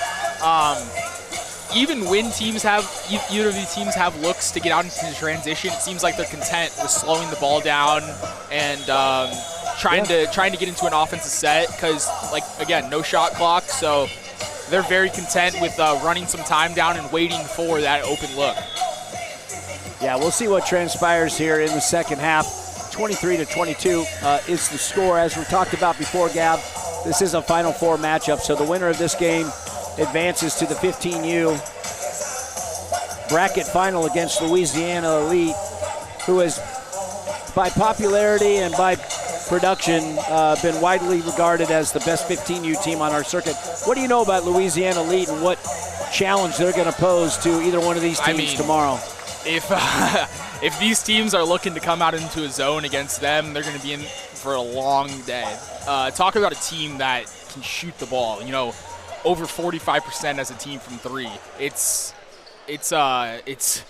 amazing to watch. Their guard, really the generator of their offense, number 10, TJ, is one of the better 15U players I've ever seen, and they're going to be in for a rude awakening if they try and come out in a zone against that team tomorrow. Well, here we are, second half action underway. Inland now going right to left on your TV screen. Back to the zone is Southern Ties. Just like you called it, long three-point attempt there from the corner. They won't attack the basket, but they're getting open looks, and you just got to pull the trigger. You just got to do it. You have to. And I don't think they're going to be too upset with that shot selection. Especially when they're defending as well as they are. You're fine with getting that look right there. And a three-point matched on the other end, no good. So both teams trading missed three-pointers. Quick transition three out of the left wing off the mark, no good. Offensively rebounded. And we're going to have a whistle. And I think he thought he was going to get tied up there, but the official has called a travel, so turnover Inland. But, you know, more of that, Gavin, you kind of talked about it at halftime. You wanted to see Inland get downhill a little bit against I like that. Put a little pressure on the bigs, Didn't right? come out the result they wanted, but keep attacking the basket. And another turnover here. Good hands, left-handed dribble off the transition with the right-handed reverse scoop finish. 25-22 now. Team Inland doing a nice job of deflecting some passes. And another block shot. I should be keeping track. I think that's probably 7 or 8 between the two teams now. There you go again. And there's, you called it, Gav. There you go. That's exactly what you wanted to see from both teams. Southern Ties getting downhill, a good reverse pass, and that's number 11 getting right into the body. He had a shot blocked out of bounds, but if you're coach, you got to love that action. It is. I mean, it's really impressive to watch the defense by both teams, the interior defense especially. It's kind of a different look, right? Like it's keep the ball in front, right? Yeah. If you're going to pull up, that's a great pull-up jump shot there from the elbow, and they're going to live with that. It seems like both teams are like, okay, we're just not going to let you get behind us. We're not going to let you get in transition. If you bust a few shots, it just seems like both teams want to keep it close and then try to break away at the end. 25-24 is the score. But, yeah, just shut off lanes, keep the ball in front, make you hoist some three-pointers. I mean, both these teams have the exact same game plan, and there it is. A medium-range jump shot is up and good by number 3 for Inland, 27-24. And, if I'm coach for Southern Ties, I live with a pull-up 17-footer all day long. Exactly. Especially a contested one. That's the shot they want right there. And back to the 2-3 zone is Inland. Good job of reversing the ball around the perimeter. Baseline drive, reverse layup is up and good. Good move right there. Attack, get downhill. It's textbook.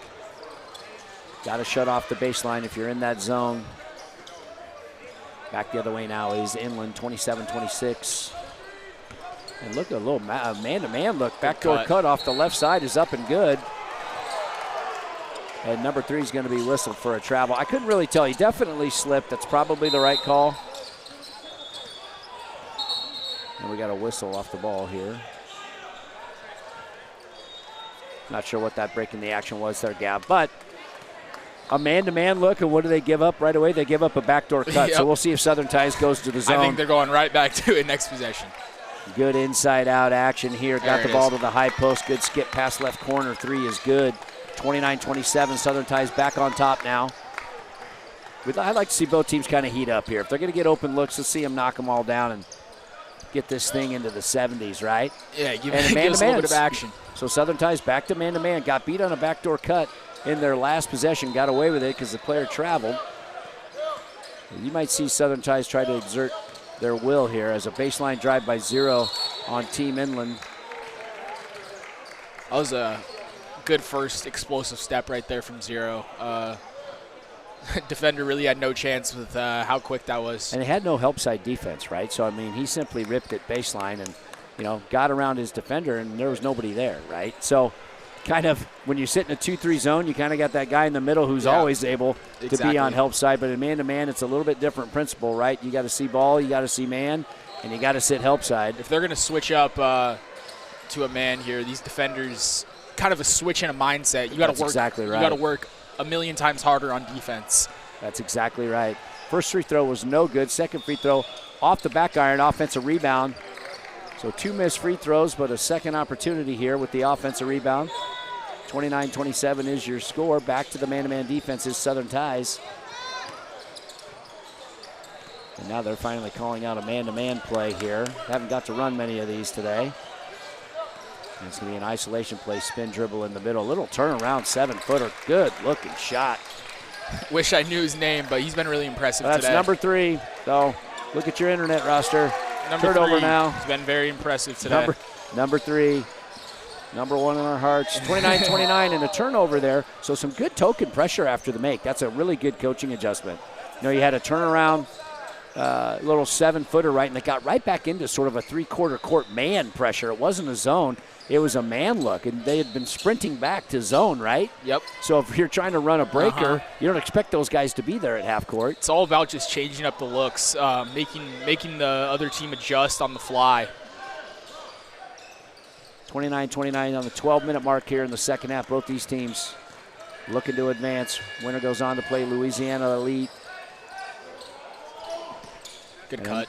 Yeah, really good backdoor cut. Good find. 11 cannot convert the shot, but a good possession. You live with that one as well. Quickly now the other way is Southern Ties. It's really cool to see almost the coaching chess match we have here. Them going back and forth, changing up their looks, throwing new stuff at these guys, and seeing the players adjust. It's really cool to see. Turnover there on the travel, so both teams trade turnovers 29-29, and you're right about that, Gavin. It's you got to have kids that are willing to buy into that too. Exactly. I don't think this is the normal way that both these teams would like to play. I think they'd like to play pressure man. I think they'd like to get up and down and run the floor. But you got to buy into that type of game plan. And both teams have really done a nice job. And you can tell they've played against the zone before because they're running the right stuff. Both teams are willing to get the ball into the free throw line or elbow and face up, and that's a good shot. That's number 3 again. That's our guy. Well, he's hit it from just about everywhere. 31-29 is your score. Inland now back in the lead by 2. And they get back into their 3-2, sort of a matchup zone. And number 1 for Southern Ties just kind of roaming the paint there. He's wide open a couple of times. It's just going to be coming off ball reversal here to find him. And good patience here out of Southern Ties. Ball going side to side. Got to get a little bit more action from the corner guys. Looking to create havoc under the paint, cutting, just moving around a little bit more. Too stagnant right now. Well, and that's the beauty of no shot clock, and that's the demise of no shot clock, is a long three-point attempt off the left corner is no good. Good offensive rebound, kick out. Another three-point attempt from the right wing is off the mark, no good. And a second offensive rebound by number 1 on Southern Ties, and he was held. And it will be baseline out of bounds. Now we'll see if these teams haven't really paid attention. Haven't been a lot of baseline out of bounds. Do they stay in the zone here, Gav? Looks like they're going to, yeah. So even on baseline out of bounds, they're going to stay in that 2-3 zone. I used to coach against teams that would play man-to-man, but every baseline out of bounds, they'd go zone. Never understood the concept of that. As 23 drives baseline, tough shot up over the top. Got a little body, but wasn't able to convert it, but battled to get the rebound, and he's tied up. And we're going to have a jump ball. Southern Ties will retain possession. They're down by 2 points, 31-29. Inland with the lead here. 10 minutes to go in the second half. Another baseline out of bounds. So let's see if they adjust here. That's Southern Ties. Are they trying to run something here to score? It's going to be. It's hard to score against a 2-3 on out of bounds because you're preventing all the backdoor cuts, anything under the rim. Oh, Gav, I had a fail-safe play. Scored every single time. It was so good. I made teams go man-to-man as we have a strip. And turnover by Southern Ties Inland now coming the other way. We're under the 10-minute mark. Very low scoring game. Very slow-paced game, but strategic game here. It's kind of fun to watch as 3 gets the ball at the elbow, closely guarded. He's going to pull up for the 10-footer right at the free throw line and hit it again. I don't think he's missed a shot. Impressive. In his last 4 or 5 attempts. And now, biggest lead of the game here for Inland, 33-29. Plenty of patience out of Southern Ties. Pull up 8-footer off the back iron. No good. Great shot. It's a good look. Gotta knock there. him down. It's a good look there. That's exactly what they want. And that's the smallest guy on the court securing the defensive rebound for Inland. And he's directing traffic. And at some point, Southern Ties, obviously a 4-point game, got a long way to go. But sooner or later, the clock's going to be an issue if Southern Ties is playing from behind. And they're just going to have to go man-to-man, which they're doing, I believe, right now. And a tough face-up jumper by number 3. A little bit of a heat check. That shot off the mark, no good. Southern Ties looking to run. Great transition, skip pass left side. Thought he should have pulled the trigger there, but he's content to hold it back outside. And they're going to run their half-court set. Just a non-ball pressuring 3-2 zone. Keep the ball in front. Don't get beat on any back doors. And look at that, an ill-advised pass. And it's just got Southern Ties out of sorts, doesn't it, Gav? He had 3 on the backside. Like I said earlier, it was a good backdoor cut. He had him, just missed him. You know, one of the things, we're going to have a timeout here by Southern Ties. You know, when you make the change up to zone, one of the things I always talked about with my teams is you want the ball to go backwards, right? Yep.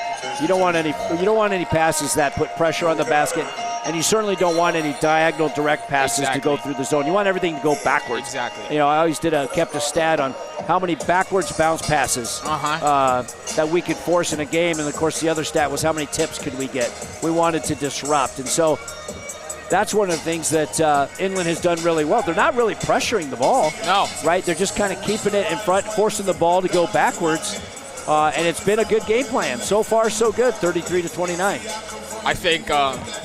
I think they might be talking about it right here, though. Like I said, there's some good action from the corner guys, creating some runs to the basket back there.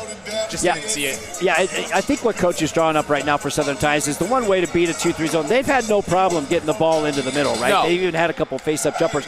But the thing is, you can't be content when the ball goes to the middle. You're going to get that shot every single time. You either got to have a short corner flash or a good kick to the corner. But what I haven't seen them done yet is I used to screen the zone all the time. Screen that middle guy and bring the guy from the other side, and you got a wide-open layup. It's a great call right there. The zone is, you know, they've just hardly had to shift it at all, right? Nope, not at all. And most of the pressure in a 3-2 zone comes up top. Those guys that are running the baseline, they're screenable.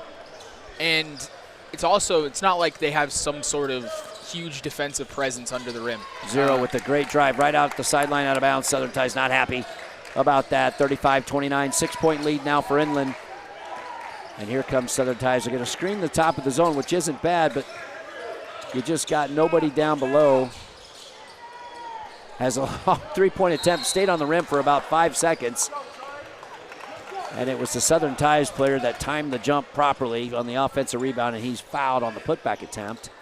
And he'll go to the line for 2. Good rebound there, though, crashing the glass. Got a little bit of a size advantage on this team. Forced them to box out without fouling. I mean, the size advantage has been nullified by Southern Ties' inability to use it in the short corner or on the low block. Exactly. So can they find a formula to get the ball past those 3 defenders on the top side of that 3-2 as the second free throw is up and good, 35-30.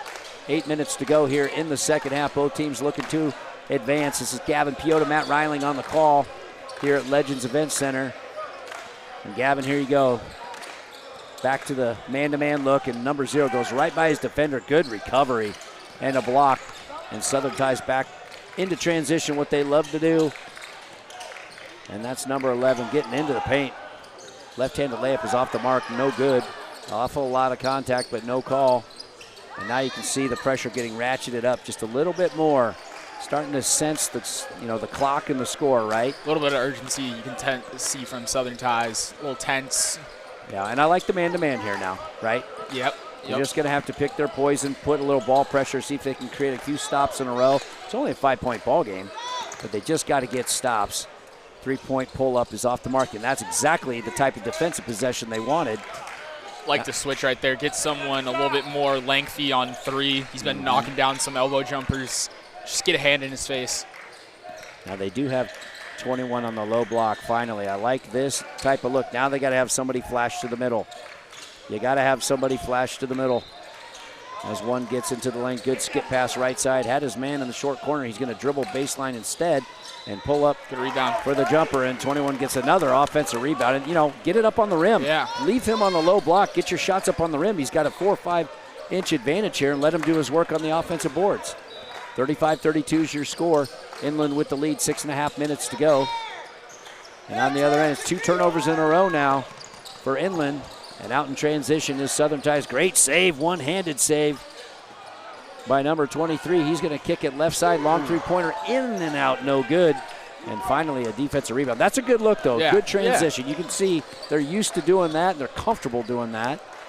Got out in transition, though. He had a man, just a little bit of an errant pass, but I also like them, like you said, coming back into a man here. Well, if you're going to play man-to-man, you got to pressure the ball. Because one of the other differences is with the 16 and 17U divisions, there's a 24-second shot clock, right? Yep. But there's no closely guarded. Now, here's the official. You see him counting. Since there's no shot clock, they got to give an advantage to the defensive player here on the closely guarded 5-second call. So if you're going to play man-to-man, you better get up there and pressure. A long three-point attempt here is off the front iron, no good. Southern Tide's now looking to get out and run. And indeed they do, but great recovery defense by Inland. There's that attacking the middle of the zone. Getting downhill. Gavin, you called it. There you go. And that's exactly what you told them to do, and they listened. So a little bit of a mini run here, 4-0 run by Southern Ties prompts the timeout by Inland, 35-34. 5.5 minutes to go. So let's talk about that last possession, right? So they switched to man-to-man. Okay, defensively, it produces 1 turnover and it produces a long rebound run out. Do you expect them to stay in man-to-man the rest of the way? Southern Ties, that is? Yeah, for sure. Even in a 1-point ball game? Oh, yeah. I definitely – their athleticism and their length on defense allows them to stay in that man-to-man because they match up very well with this team. They can guard all 5. They don't have any mismatches on the floor. And I think down at the other end, they got out in transition. Inland tried to get back into that 3-2 zone, but didn't get set up quick enough. Middle was open, attacked the basket. It was textbook right there. Yeah, that was one of just the very few times that Team Inland had not gotten back and got settled in their zone, even in a transition. They've done a great job on misses or just change of possessions on getting back. And part of that is when you play a 3-2, which is one of the advantages of it, is you have that point guy on defense, right? That guy at the top. That guy can kind of pick up full court. Yeah, exactly. They haven't really done that, but he can kind of shadow the ball, which will slow down a team that likes to run transition while those other 4 players sort of get back and get settled into their shell. Like this here from Southern Ties, too. Put some full court pressure on. Haven't really shown this look at all today, but force Inland to talk and find the open man, get across half court. And no near turnover here on the inbound. And it's just a little shell pressure. Good advanced pass. Would have liked to see one more there from 5. Had a man open under the basket, especially with the lead. I saw him shooting in warm-ups. He's got a good stroke, so he hoisted it from the corner, but another long rebound out to Inland now. And the sharpshooter, number 3, had a wonderful game so far. Looking to isolate. He drives and kicks it left side. You got to have ball pressure here. You got to be willing to play on the ball and have help side defense at some point. And Inland's going to run their UCLA screen on ball offense, just content to go side to side. And that's what they're doing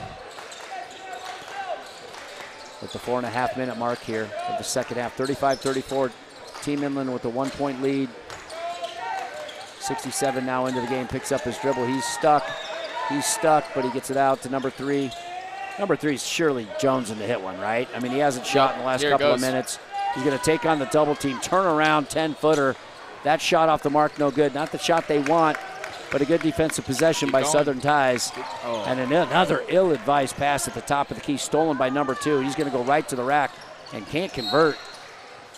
Big moment there, right? 35-34, you get a steal. Great hustle there to get back on defense. A chance to go up 3, though, yeah. right? Yeah. Let's remember that play with 4 minutes to go. Thought he was going to get fouled and just kind of didn't get it up over the front of the rim. You'd like to see him put it off the glass there, right? Yeah, You know, even if you think you're going to use that rim as protection and, you know, shield the defender with your body and go up with your left hand, 35-34, the 4-minute mark. And they go back to sort of this 4-out look with a high post. They get the ball to 11 right here. Get to the basket. He's going to have someone open in the corner. And 11's got to stay right there. Yeah. The problem here, Gav, is look at the bottom 2 guys in the zone. What are they doing? Absolutely nothing. Exactly. They got nobody to put pressure on them. You got to go to more of an even look, and I think Coach recognizes it now. There you go. It's sort of a 2-1-2. There you go. You have that shot all day long. Yep. That's a great shot. He's got to convert. But any odd front defense has to have some sort of even front offense. Exactly. And they finally figured it out and got a great look. Went downhill. A strong defensive rebound. 35-34. This one by no means decided. And Inland now running their man-to-man offense. Southern Tide's been in man-to-man for about the last 3 minutes. Try to change the tide of this game. There's a backdoor flex cut. Defended well. Zero kicks it out to the right wing. You know, there's a lot of discipline here out of Team Inland, honestly. It is. You know, you play AAU basketball, it's not often you kind of, and that's a result of patience right there. I told you he's got a good stroke. He missed it from the corner before, but that's number 5 for Inland, knocking down a humongous 3-point shot. Gonna need a basket here for Southern Ties. 38-34, 2.5 minutes to go. And there they are. There's that seal. Finally made that baseline defender. He was fouled. There's no call there. That's an absolute foul. Official missed that one. 38-34. You know, if he wanted it there too, the corner guy drops down, had an open man, out on the 3-point arc. They can get that shot, literally, I mean, every single time. That was bad rotation. But the bottom guys of the zone on Inland haven't had to move all game. That was the first time they're like, well, wait a minute, I got to guard somebody. So we'll see if Southern Ties exploits that weakness one more time. But they got to get a stop here. We're at the 2-minute mark, 38-34. And Inland's got the opportunity to make this a 3-possession game with a 3-pointer. Number 5 screening and rolling here. They're going to trap at half court. Great pass up over the top. 67 catches it, kicks out to the sharpshooter, and that is true. That's the one guy. And a good extra pass. You know, 6'7" could have gone up with it. Yep. You know, but he found the sharpshooter, and they're just like that. I think that one might have been the dagger, right? I don't want to speak too early, but. Well, it's a 3-possession game now, and clock is of the utmost importance. And there you go. There's that inside-out look. Good skip pass, top side 3-pointer on the way. That off the back iron, no good. Team Linden let the rebound. They're going to have to probably play the foul game now. I would say fouling. The problem is they got 4 to give, 5 to give. Got to start fouling. If they're going to play the foul game, they got to go. No shot clock, because they have to stop it 4 more times. So if I'm the coach for Southern Ties, I mean, they only got, better find out who's in your foul trouble. Nobody's in foul trouble because they haven't called any, right? And I believe he's going to use his last timeout. So really the strategy here, Gavin, to me, if you're Southern Ties, it's a 3-possession game. I think you foul, get them in the bonus immediately, correct? Oh, yeah, 100%. Unless you can trap in the corner or up top, get a turnover out of the inbound, you have to foul. I would like to see them try and set up a trap somewhere. If they don't get it within the first few seconds, then you foul. Yeah, no, I definitely agree with you there. And it's going to be a sideline out of bounds play here if you're Inland. I do believe they've got one more timeout. I don't think Southern Ties has any more timeouts. Right now, what is it for Team Inland? Is it ball security? Oh, yeah. They know what's coming, right? And where's the possession arrow? Possession arrow stays with Inland, so they got the advantage there as well. Now the coach is saying, hey, every single pass that comes to you, let's go meet it with 2 hands. We're going to play off 2 feet. We can't afford to have any tip passes. We can't afford to have any backwards passes. Let's just be extra cautious and let's be extra compliant on how we're passing the ball, right? Get the ball to zero, your best ball handler. And they had him wide open. Good deny there. I just don't understand why we're not picking up here. Yeah. None of this is making sense to me. They're going to chase a trap. And there it is. Now you got a foul. Yep, now you foul. Absolute foul time. Oh, no, don't call it intentional. It is what it is. 41-34. And that's the 4th team foul. 3 more to go for Southern Ties, as 21's going to check into the ballgame. And I think this is a defensive substitution, and a very frustrated number 11. He wanted that last 3-point shot to drop. He got a good look. I think that's more frustration of just not seeing the ball go down the hole. And not a lot of urgency here. No. I'm just surprising. I'm absolutely baffled by the game plan here. If you're gonna, you don't have time to trap, right? No, it's a 3-possession game. anymore. All you have time for is a denial, right? Yep. So get up, face guard. You can't allow the ball to be inbounded like that easily. And that's foul number 6. 1 more now for Southern Ties. But get up, face guard here. Don't be content with just fouling. Try to deny. Everybody should be in the denial here, facing their guy eye to eye, and don't let them get in bounds. Defender on the inbounder should be harassing or double teaming one of the guys out here. And Yeah, it like looks you like said, they're there's into not that. much urgency. There you go. That's a little better. And they get it in pretty easily to 0, and that's going to be the 7th team foul. So roughly about, 17 seconds were they able to run off there, fouling through. So I think decent job on both sides. I think best case scenario for Southern Ties there, they probably could have done that and had, sort of 50 or 51 seconds to go. But, they did the right thing in trying to chase a trap, like you said there in the beginning, or at least trying to get a steal. And now it's going to be decided on the free throw line. So 7-point game, 41-34. Inland with the lead. I mean, you never know what can happen at the free throw line. This game's far from over. And this is the first free throw attempts, I believe, for number 11. Haven't been a lot of free throws. Haven't been a lot of points. Haven't been a lot of shots, right? Just kind of slowed down, methodical action. And defensive rebound is of the utmost importance right now, as that one is off the mark, no good. So formula works, and they got to look for something quick. Don't need a 3. They just need a quick 2. It's a 3-possession ball game, and there you go. Get downhill. Good kick pass, left side. There it is. Corner. That was great. They feel like they could be doing that all game, right? Get down and kick. You called it. Said get to the middle, and if you can attack the basket, you also have that guy in the corner, and that's just great vision. And a great look, great finish. That's a big shot. But yeah, I mean, game is far from over. We've seen free throws, right? Yeah, we've seen a lot of things happen. And it's still 1-1. So exactly. And I think a rebounding substitution here for Inland. 67 comes in. Boy, it's awkward saying that. Number 3 here at the free throw line, and boy, he's just got a very, very good look. Not the guy you want to foul. No, that's the opposite. That's the opposite of the guy you want to foul. But sometimes you don't have a choice in these late clock situations, late game situations. You just got to play the possession game. First free throw is up and good for 3, 42-37. Second free throw on the way is off the back iron, no good. Great back tip, the hustle play. Get a basket. Long rebound out, and it's going to be a left-handed layup. No timeouts for Southern Ties, 42-39. Inland very smartly letting the ball just kind of lollygagging their way around to get it in, to chew as much clock as they can. And here we go. This is a pivotal moment of the game. 42-39, 19 seconds to go. It's still the 1-1. You fouled the wrong guy, number 3, but he did miss his second free throw. His last time to the charity stripe. It looked good, just went off the back iron, but here you go. Anything can happen. Exactly. What has to happen is a defensive rebound if he does miss the shot, but he does not. The first free throw is up and good.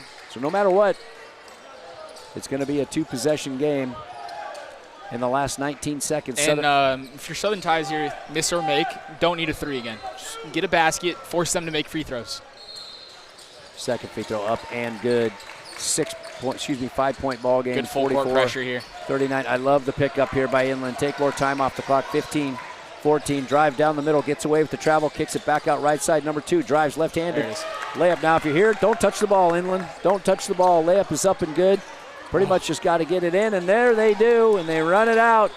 2-1, and that is how this one is going to end.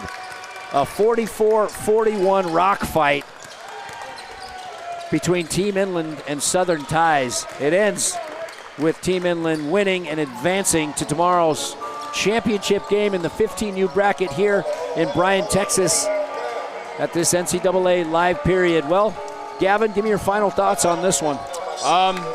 Inland, I won't say, they specifically played better, but they made the timely shots when they needed them, especially in the second half.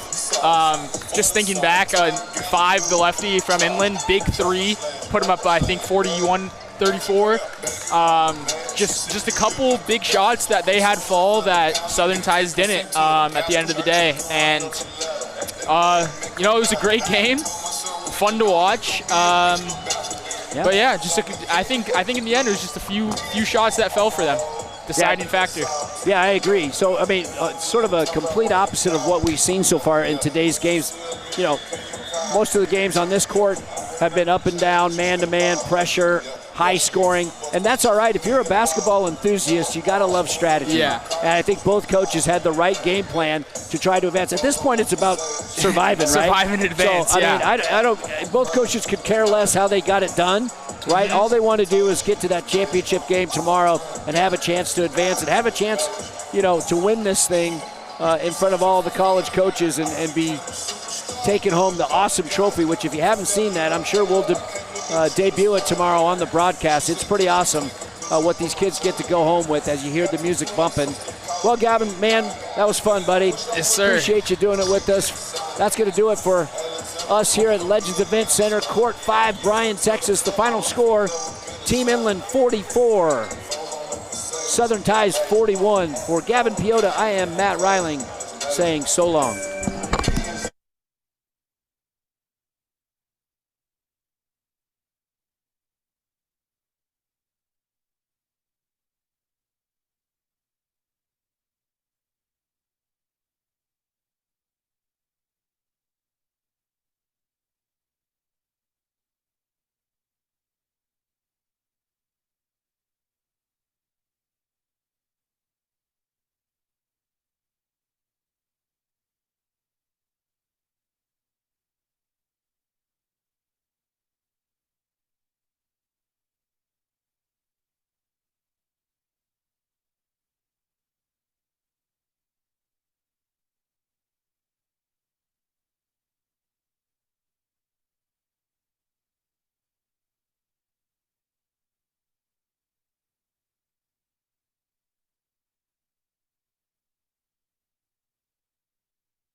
Good afternoon and welcome inside Legends Event Center here in Bryan, Texas. Court 5, semifinal action from the PRO16 NXTPRO Finals here in this NCAA live period. My name is Matt Reiling, getting ready to call our next game on the slate, and it's a good one.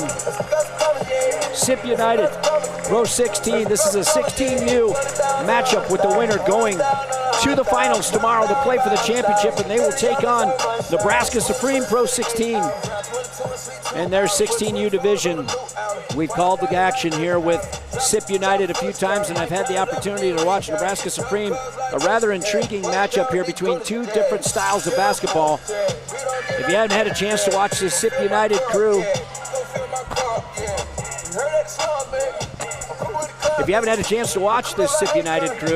they are a talented group, and they are led by their all-star stud point guard number 2, Christian Clare.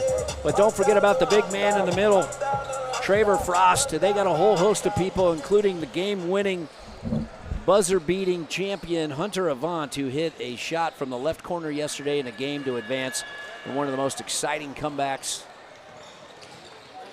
that I have seen by Select.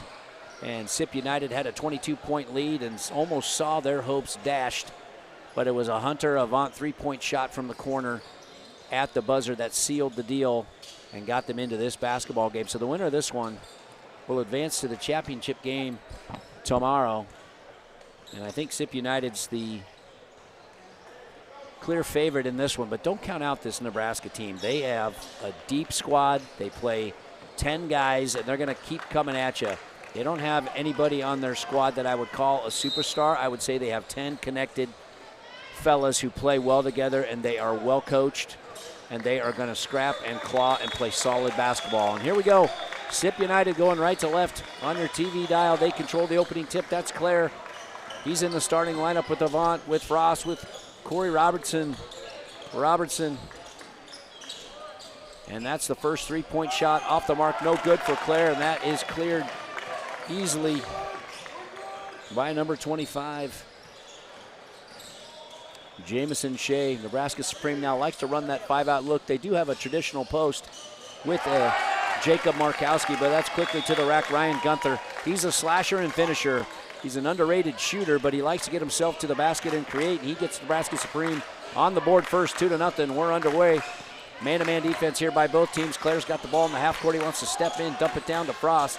Frost goes right at Markowski. Tough right-handed layup off the mark, no good. Markowski, good job standing his ground. Defensive rebound comes back out. And there, look at the big man, Robertson, picking the pocket of Gunther. He gets it up to Avant. And Avant's going to right-hand scoop layup up and in. And the game is tied at 2.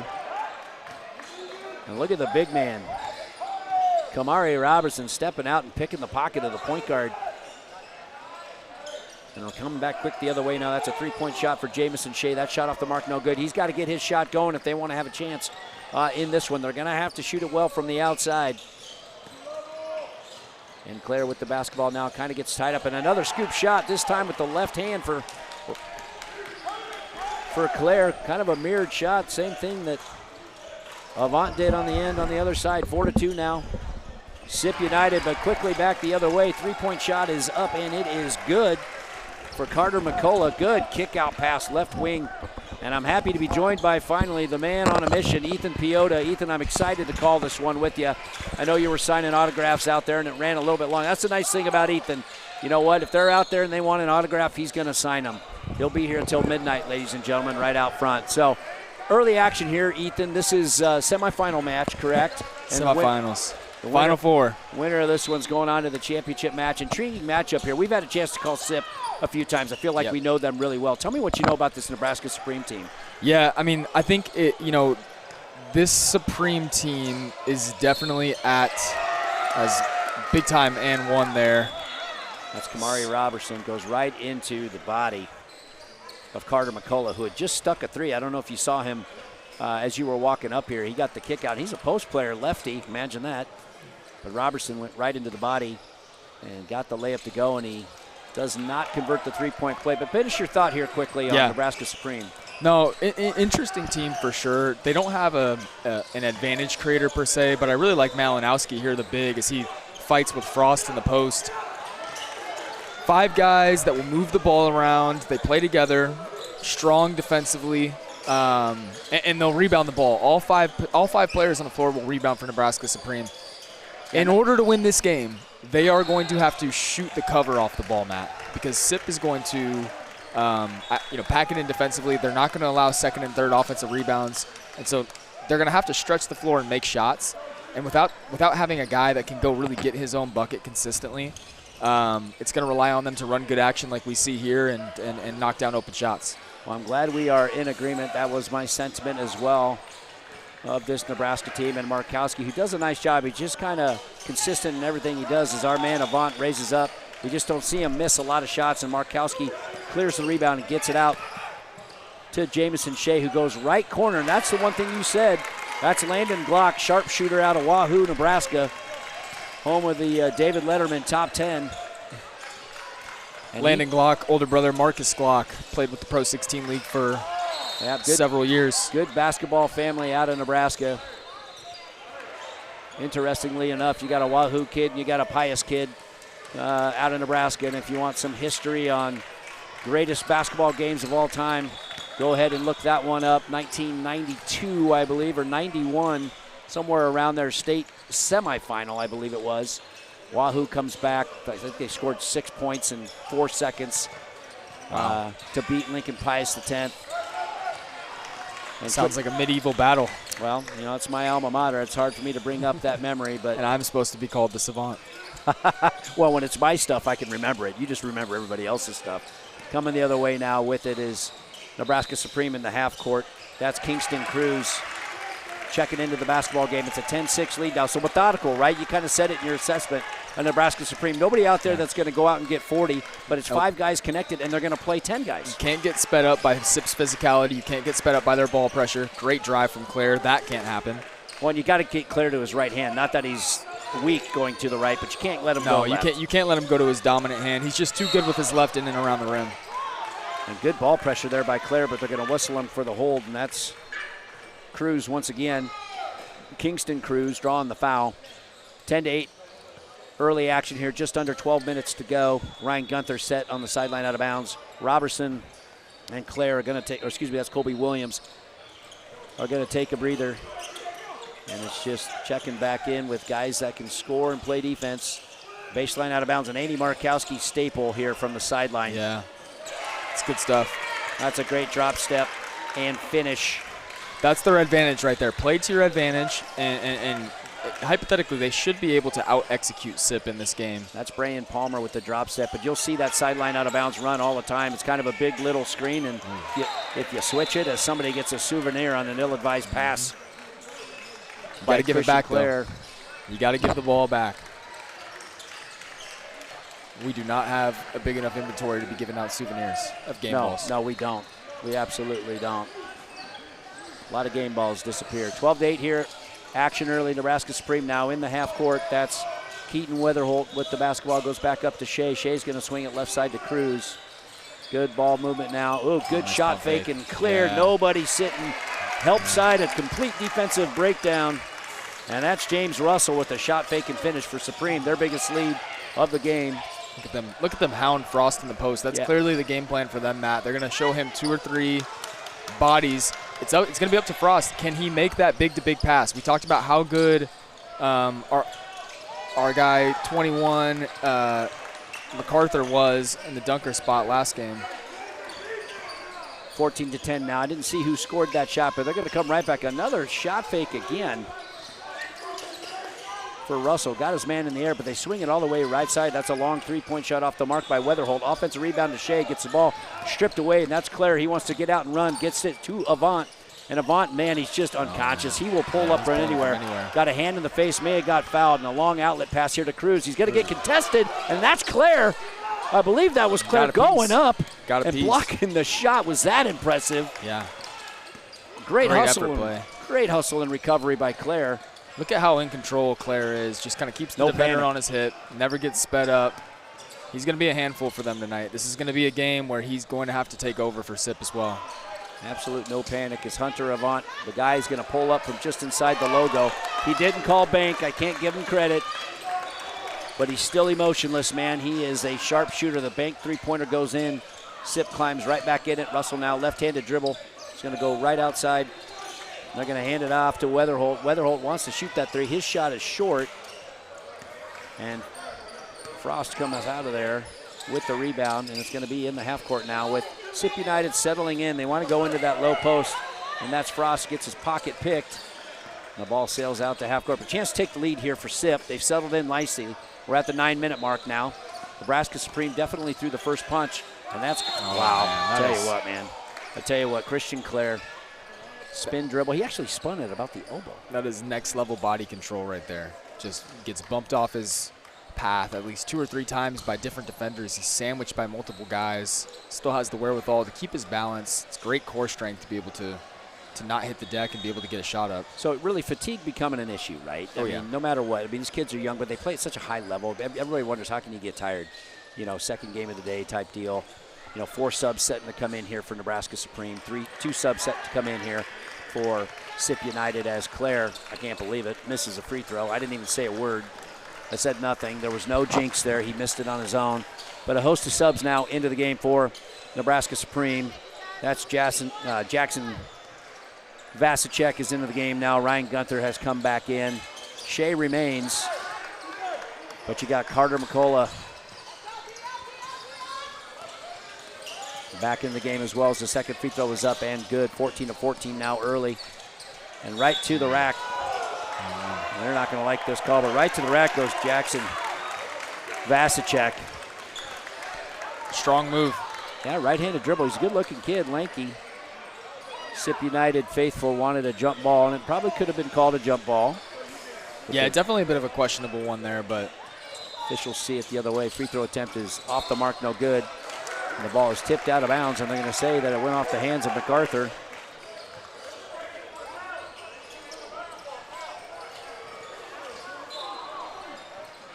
Similar to that exclusive game, both teams really kind of feeling themselves out early. Great entry pass. Nice rebound as well. And that was Carter McCullough. Layup is missed and cleaned up by Vasicek. Vasicek, you know, he's come right into the game, went to the rack. He missed a free throw, but cleaned up the offensive boards. They're 18-14 now. Back to a 4-point lead. Man-to-man defense here for Supreme. And into the ball game, that's number 5. That's Takadrius Maxwell. He's got a long 3-point attempt, and Robertson kind of just doing what he's done all tournament, man. He's an animal down there. It's gonna be a long evening for Nebraska Supreme, trying to contain both Roberson and Frost. Long 3-point attempt now. That shot off the mark, no good. And there's our man Vasicek. I'll tell you what, he's doing work on the offensive end. But you said it. They do have enough size to kind of combat Frost and to combat Roberson with Markowski and with Russell. So we'll see this kind of. But it's, you know, once again, it's Roberson on the floor without Frost. And this is the scout you get with Nebraska Supreme, right? Sure. So Frost is going to check in for MacArthur. Nebraska Supreme picks up on it and immediately checks in Markowski, the other big. Yeah, it's a great pickup by you, Matt. Markowski rushes right back to the scorer's table.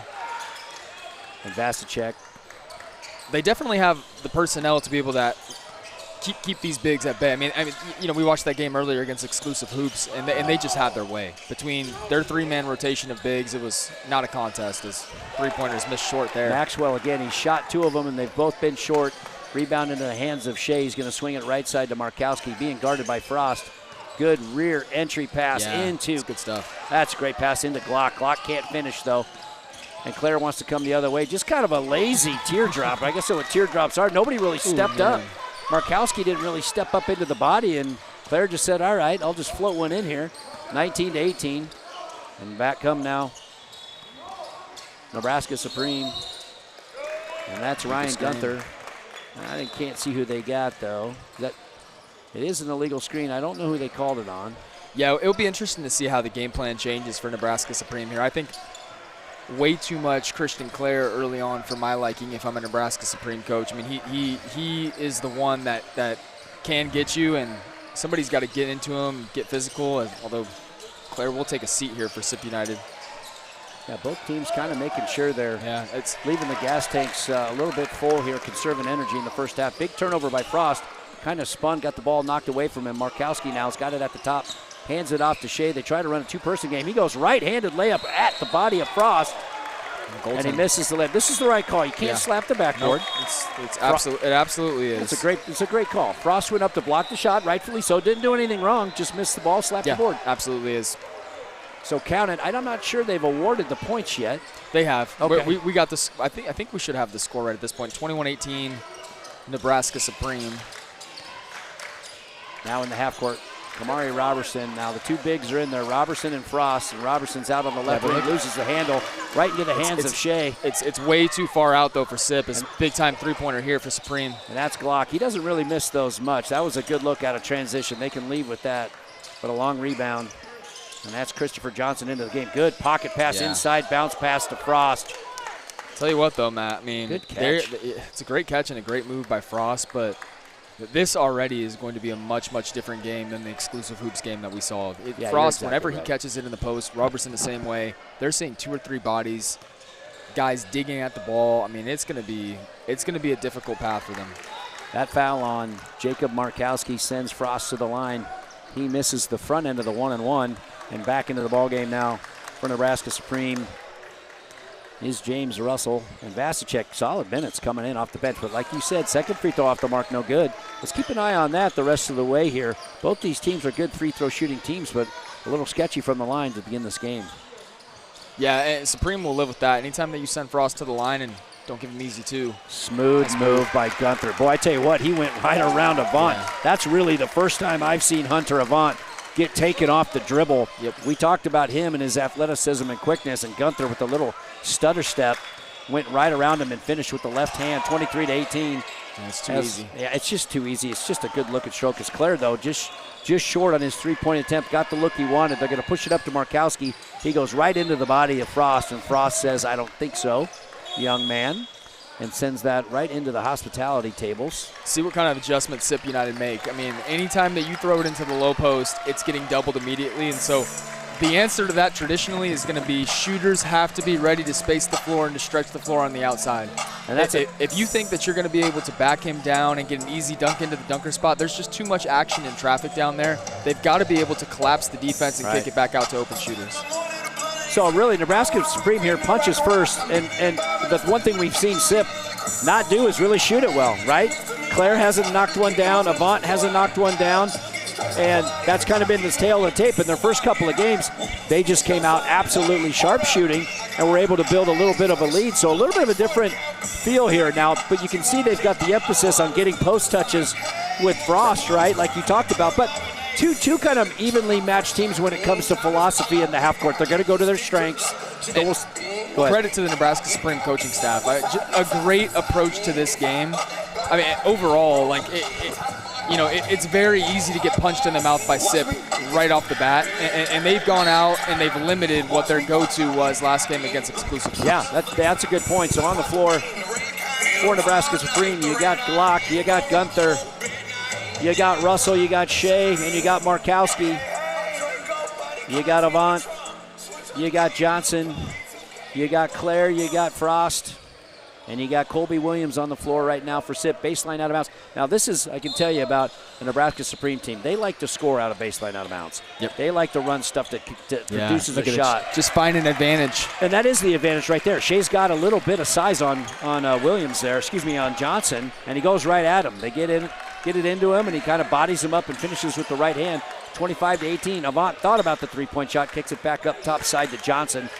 Man-to-man defense here for Supreme. He goes right side to Colby Williams. Williams is going to hoist it up, a left-handed three-point shot off the mark, no good.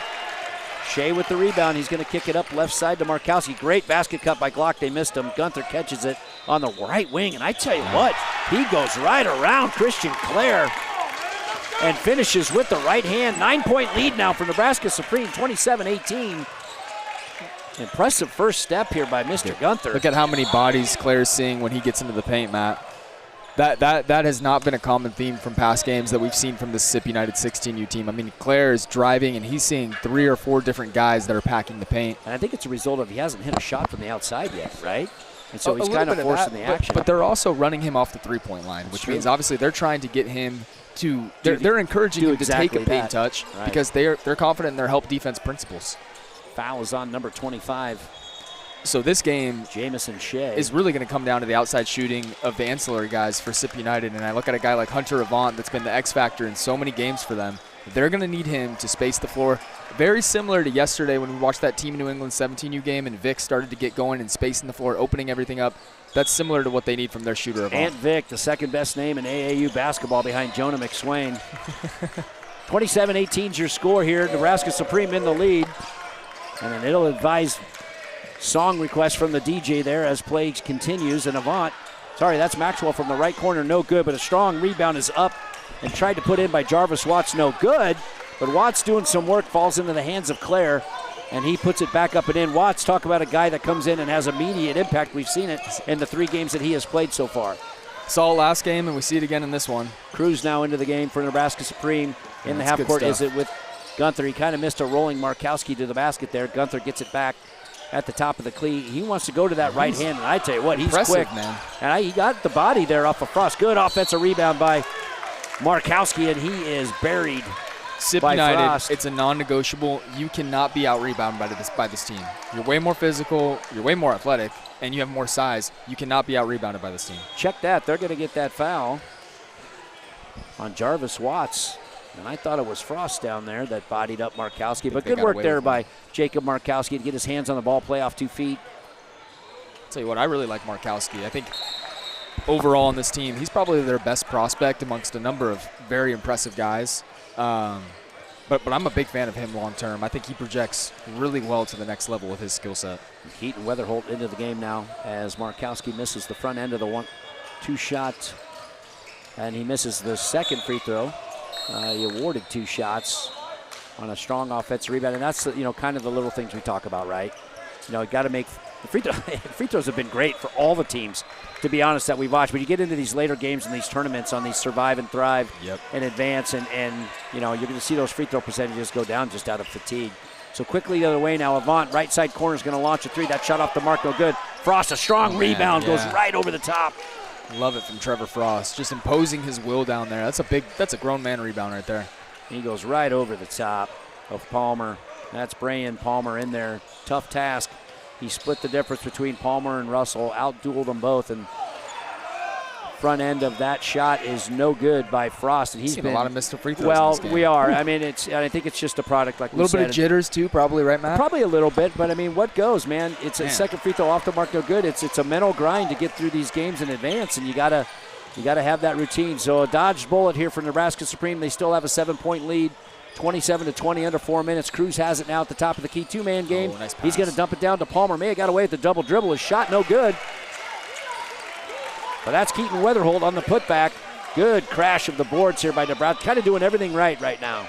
Watch how high they pick up Claire here, and they're going to force him kind of stay on his hip. Nice move by Claire. It's a tough shot. Step back three-pointer and a good offensive rebound by Maxwell. It's more like it from SIP. You mentioned it last game, Matt, but sometimes their best offense with the personnel that they have, get it up maybe on the rim. Offensive rebounds. Yeah, get it up on the rim. Let their bigs do the work. 29-22. Cruz kicks it left side. That's Weatherholt. He's going to hoist a 3. That shot off the mark, no good. Claire kind of doing it all right now. Gets defensive rebound. He's going to go right to the rack. Dump pass down. That's Hunter Avant. Catching it. What zone?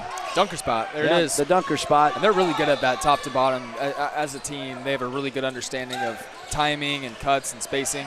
Good pocket pass. Interior pass by Cruz. Gets it off to Palmer. He can't convert. 4-0 run now for SIP United, trying to claw their way back into this one. We're under the 3-minute mark. That's Claire with the ball at the top of the key. Switched out. And on Palmer. Robertson now into the game. He drives baseline. Nobody shuts him off. But a right-handed layup is off the mark. No good. I think he was too open. And the Supreme's going to come back the other way quickly. And that's Russell. James Russell, ill-advised pass. They tried to get it to Gunther. And Avant hangs on the rim and two-handed flush. That kid has been really impressive all weekend. And a second turnover in a row here leads to a 10-foot jump shot. That shot off the mark, no good by Maxwell, but great defensive pressure being exerted here by SIP United. They've crawled their way back into this one. It's a one-possession ball game. Cruz wisely resets the action at the top of the key. He's going to drive left-handed, and he goes right into the arms of Trevor Frost. And I believe that's the second foul here on Frost. This is going to be a challenge for SIP. I mean, Supreme at any given time, they're not going to play with a traditional big man. Everybody's going to be able to dribble, pass, and shoot to an extent, and so that's going to drag Frost and Roberson out to the three-point line for the most part. Talk to me about that a little bit. You're right. So they want those guys to be able to drive, but the help side defense And the vision of the defense in Nebraska Supreme, those guys, as soon as they put it on the floor, they were not used to seeing guys come over and double them on a penetration lane, and that's what Nebraska is doing. They're not necessarily doubling, but they're giving help, and we've seen Frost lose control. We've seen Robertson lose control, and I think that's a credit to sort of the help side defense that Nebraska Supreme is playing on them. They're kind of encouraging to Robertson and Frost to put it on the deck, right? Completely agree. 30-26 now. That's our guy, Hunter Avant, left-handed dribble from the top of the key. Cannot convert. There's a scrum on the floor. Shea's got it, trying to get it out to somebody. He gets it out to Weatherholt. Weatherholt being harassed, and he doesn't see the Wolf. Look at the effort here by Hunter Avant. Takes it, right-handed layup, goes right into the body. He's the X factor for him, man. Gosh, he really is. He is a good athlete, man. 30-28. We're at a minute and a half here in the first half. Good action. Cruz comes off the high ball screen. That shot off the mark, no good. An emphatic rebound by Kevin MacArthur. And here we go, chance for Sip United to take their first lead since the early parts of this game. A minute 20 to go, 30-28. And a little bit of a horn set here. And that's Avant running the action. He's got it on the left wing. He's going to raise up and pull up over Weatherholt. The Frost. And that shot no good. A minute to go. Shea's got a 2-on-1. He goes right-handed dribble, and it gets swatted out of the air by MacArthur. And a long outlet pass to Frost. The football guy reverse layup is up and good. And we got a tie ball game. Under a minute to go here in the first half. Frenetic action. Cruz passes it. Palmer was not ready for the basketball. Another turnover for Supreme. And they're coming the other way quickly, and that's Claire going right into the body. Man, this game has changed very, very quickly, Matt. And that's what you talked about. And I'm looking at the Nebraska Supreme sideline. There hasn't been a stoppage in quite some time.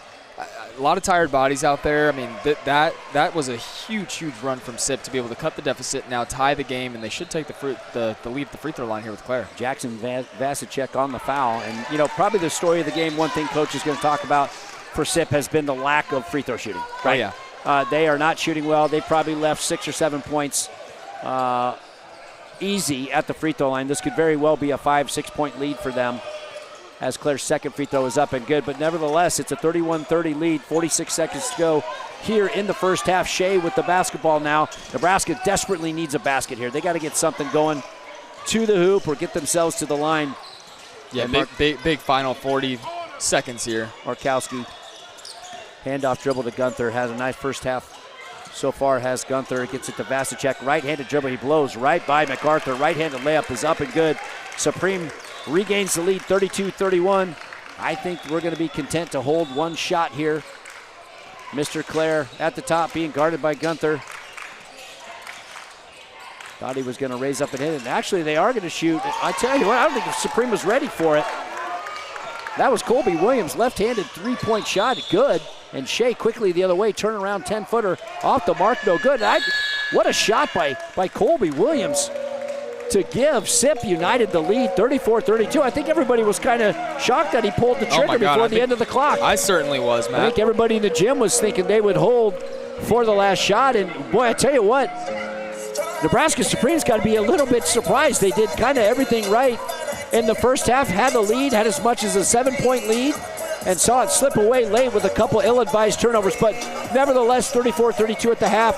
Sip kind of weathered the storm. But you got to be pretty happy if you're Nebraska Supreme and how they came out and executed their game plan in the first half. I don't know if I am, Matt. I don't know if I am happy. I just watched what felt like an 8-9 point lead evaporate over the course of the last few seconds of that first half. That is a deflating feeling, as you know from your time coaching basketball, when you give up a first half lead that you had like that. And really, honestly, I mean, the first 12 minutes was dominated by Nebraska Supreme. Sure. They played so well, and I thought there was a time where Sip United was in serious danger zone of kind of losing themselves and potentially going down 15 points. Now all of a sudden, Sip's got to be feeling great up 2 heading into the half. They feel like they played horrible in that entire half. I mean, that last 3 minutes drastically have changed the outlook of this game. It's going to be very telling in the first couple of minutes to see who responds to the momentum shift. And I don't think there's much of an adjustment for Nebraska Supreme, right? So in the huddle here, I don't think you're talking about anything different other than valuing possessions and taking care of it. The game plan was there. It's got to be to run Claire off the three-point line and honestly, Sip, when they made that run, they stopped trying to get Frost and Roberson those low post touches. They kind of went away from that, and they let their guards rock out and be able to beat guys off the dribble. I would say this. I think I think if it's SIP United at the end of the day, I'm relying on Claire to bring this game home for me. I mean, this is going to be a dogfight because we know Supreme with their coaching is going to adjust. Yeah, that's a good point. And, Claire, an uncharacteristic first half for him, but that's just because we're used to him hitting 3 or 4 or 5 3-point shots, right? And doing all. He did some things really well. We saw him had a block in transition, a great hustle play. He definitely affected the game other than scoring, right? And that's what you see out of great basketball players. Right. With their shots not falling, they find other ways to affect the game, and he's been a facilitator. But you know what? I'm intrigued by the halftime adjustments here and what is going to be done. If I'm Nebraska Supreme, like you said, kind of more of the same, right? Don't let Claire beat you. But, if I'm SIP, you got better athletes, right? Go be who you are. Play with a little more free spirit. So if Supreme can be strong with the ball, I do think SIP is in a bit of danger. But it will be very, very telling in the first 2 to 3 minutes of this half to see who responds well to the momentum shift. So what do we know about the other side of this bracket, Ethan? The winner of this is obviously going to the championship.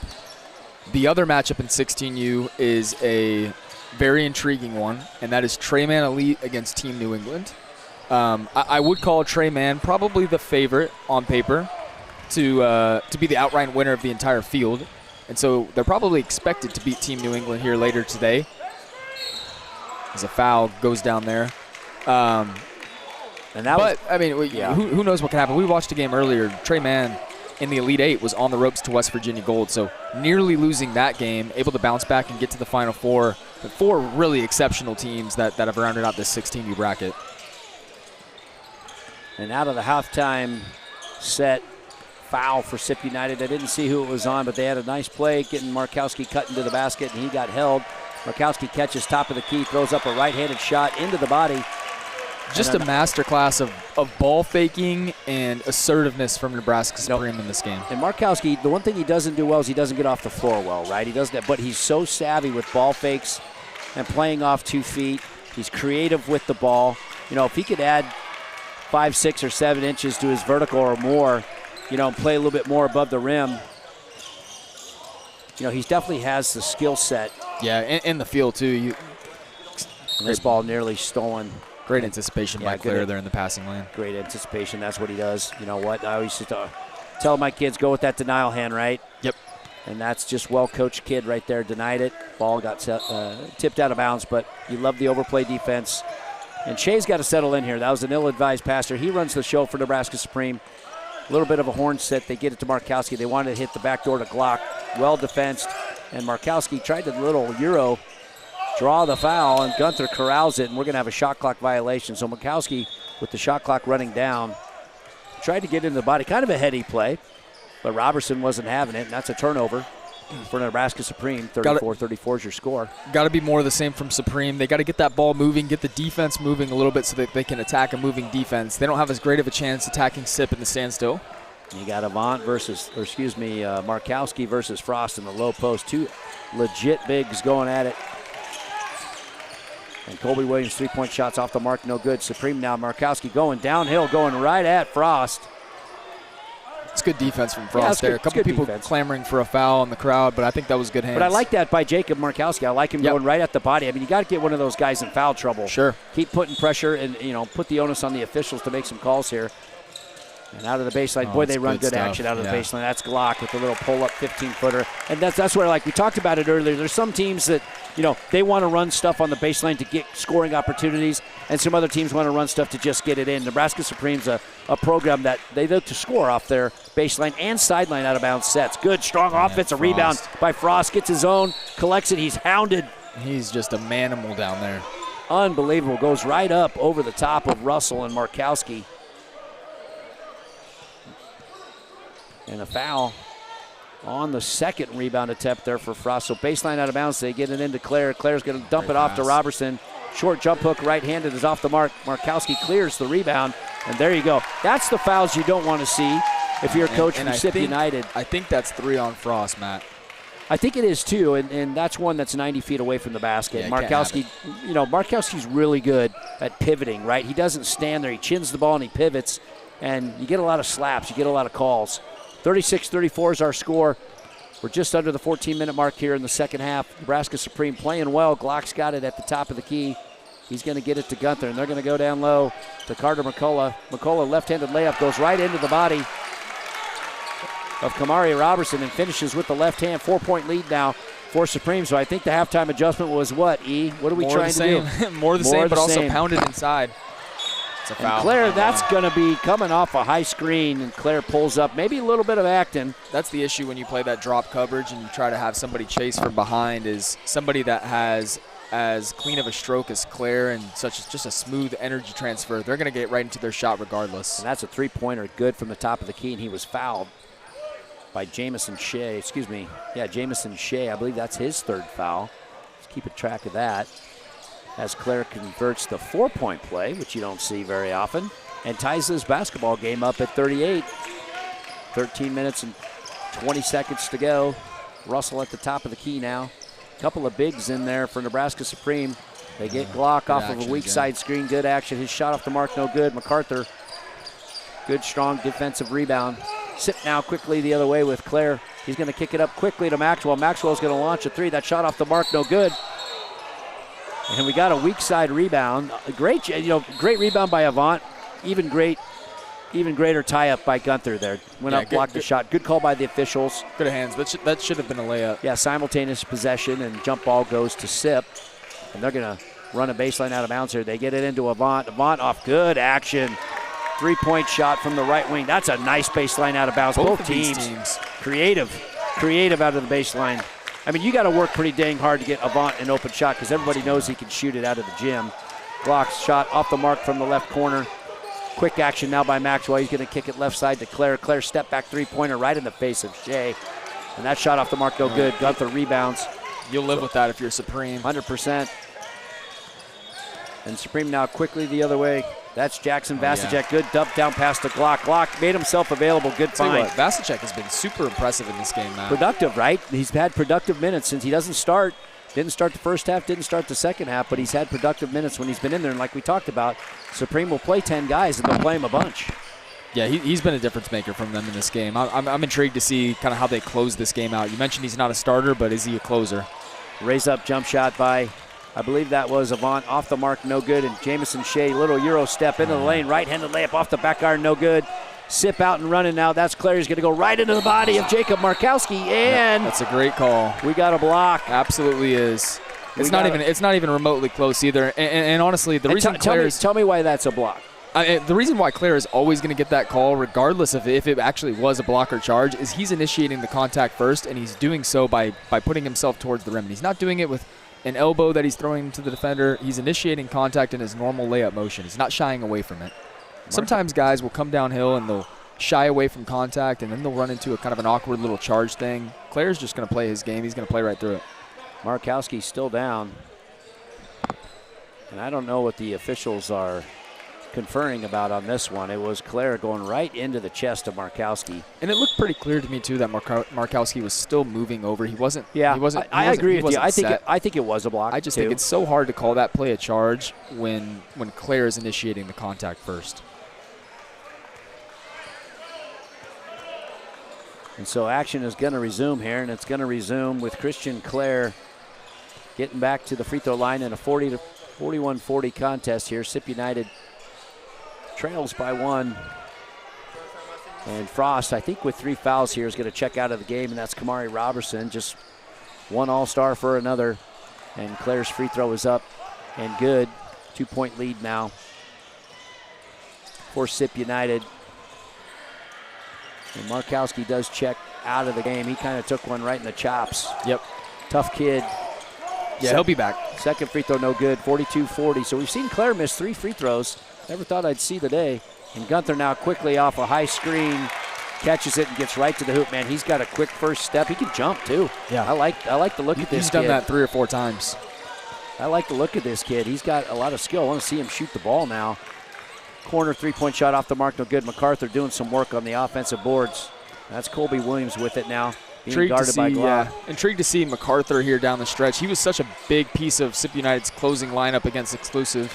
And Colby Williams shot off the back iron, cleared out by Cruz. 42-42 tie game.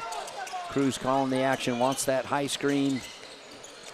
And he gets that high screen but can't handle the ball. McCullough set a great screen for him. Thought he was going to raise up.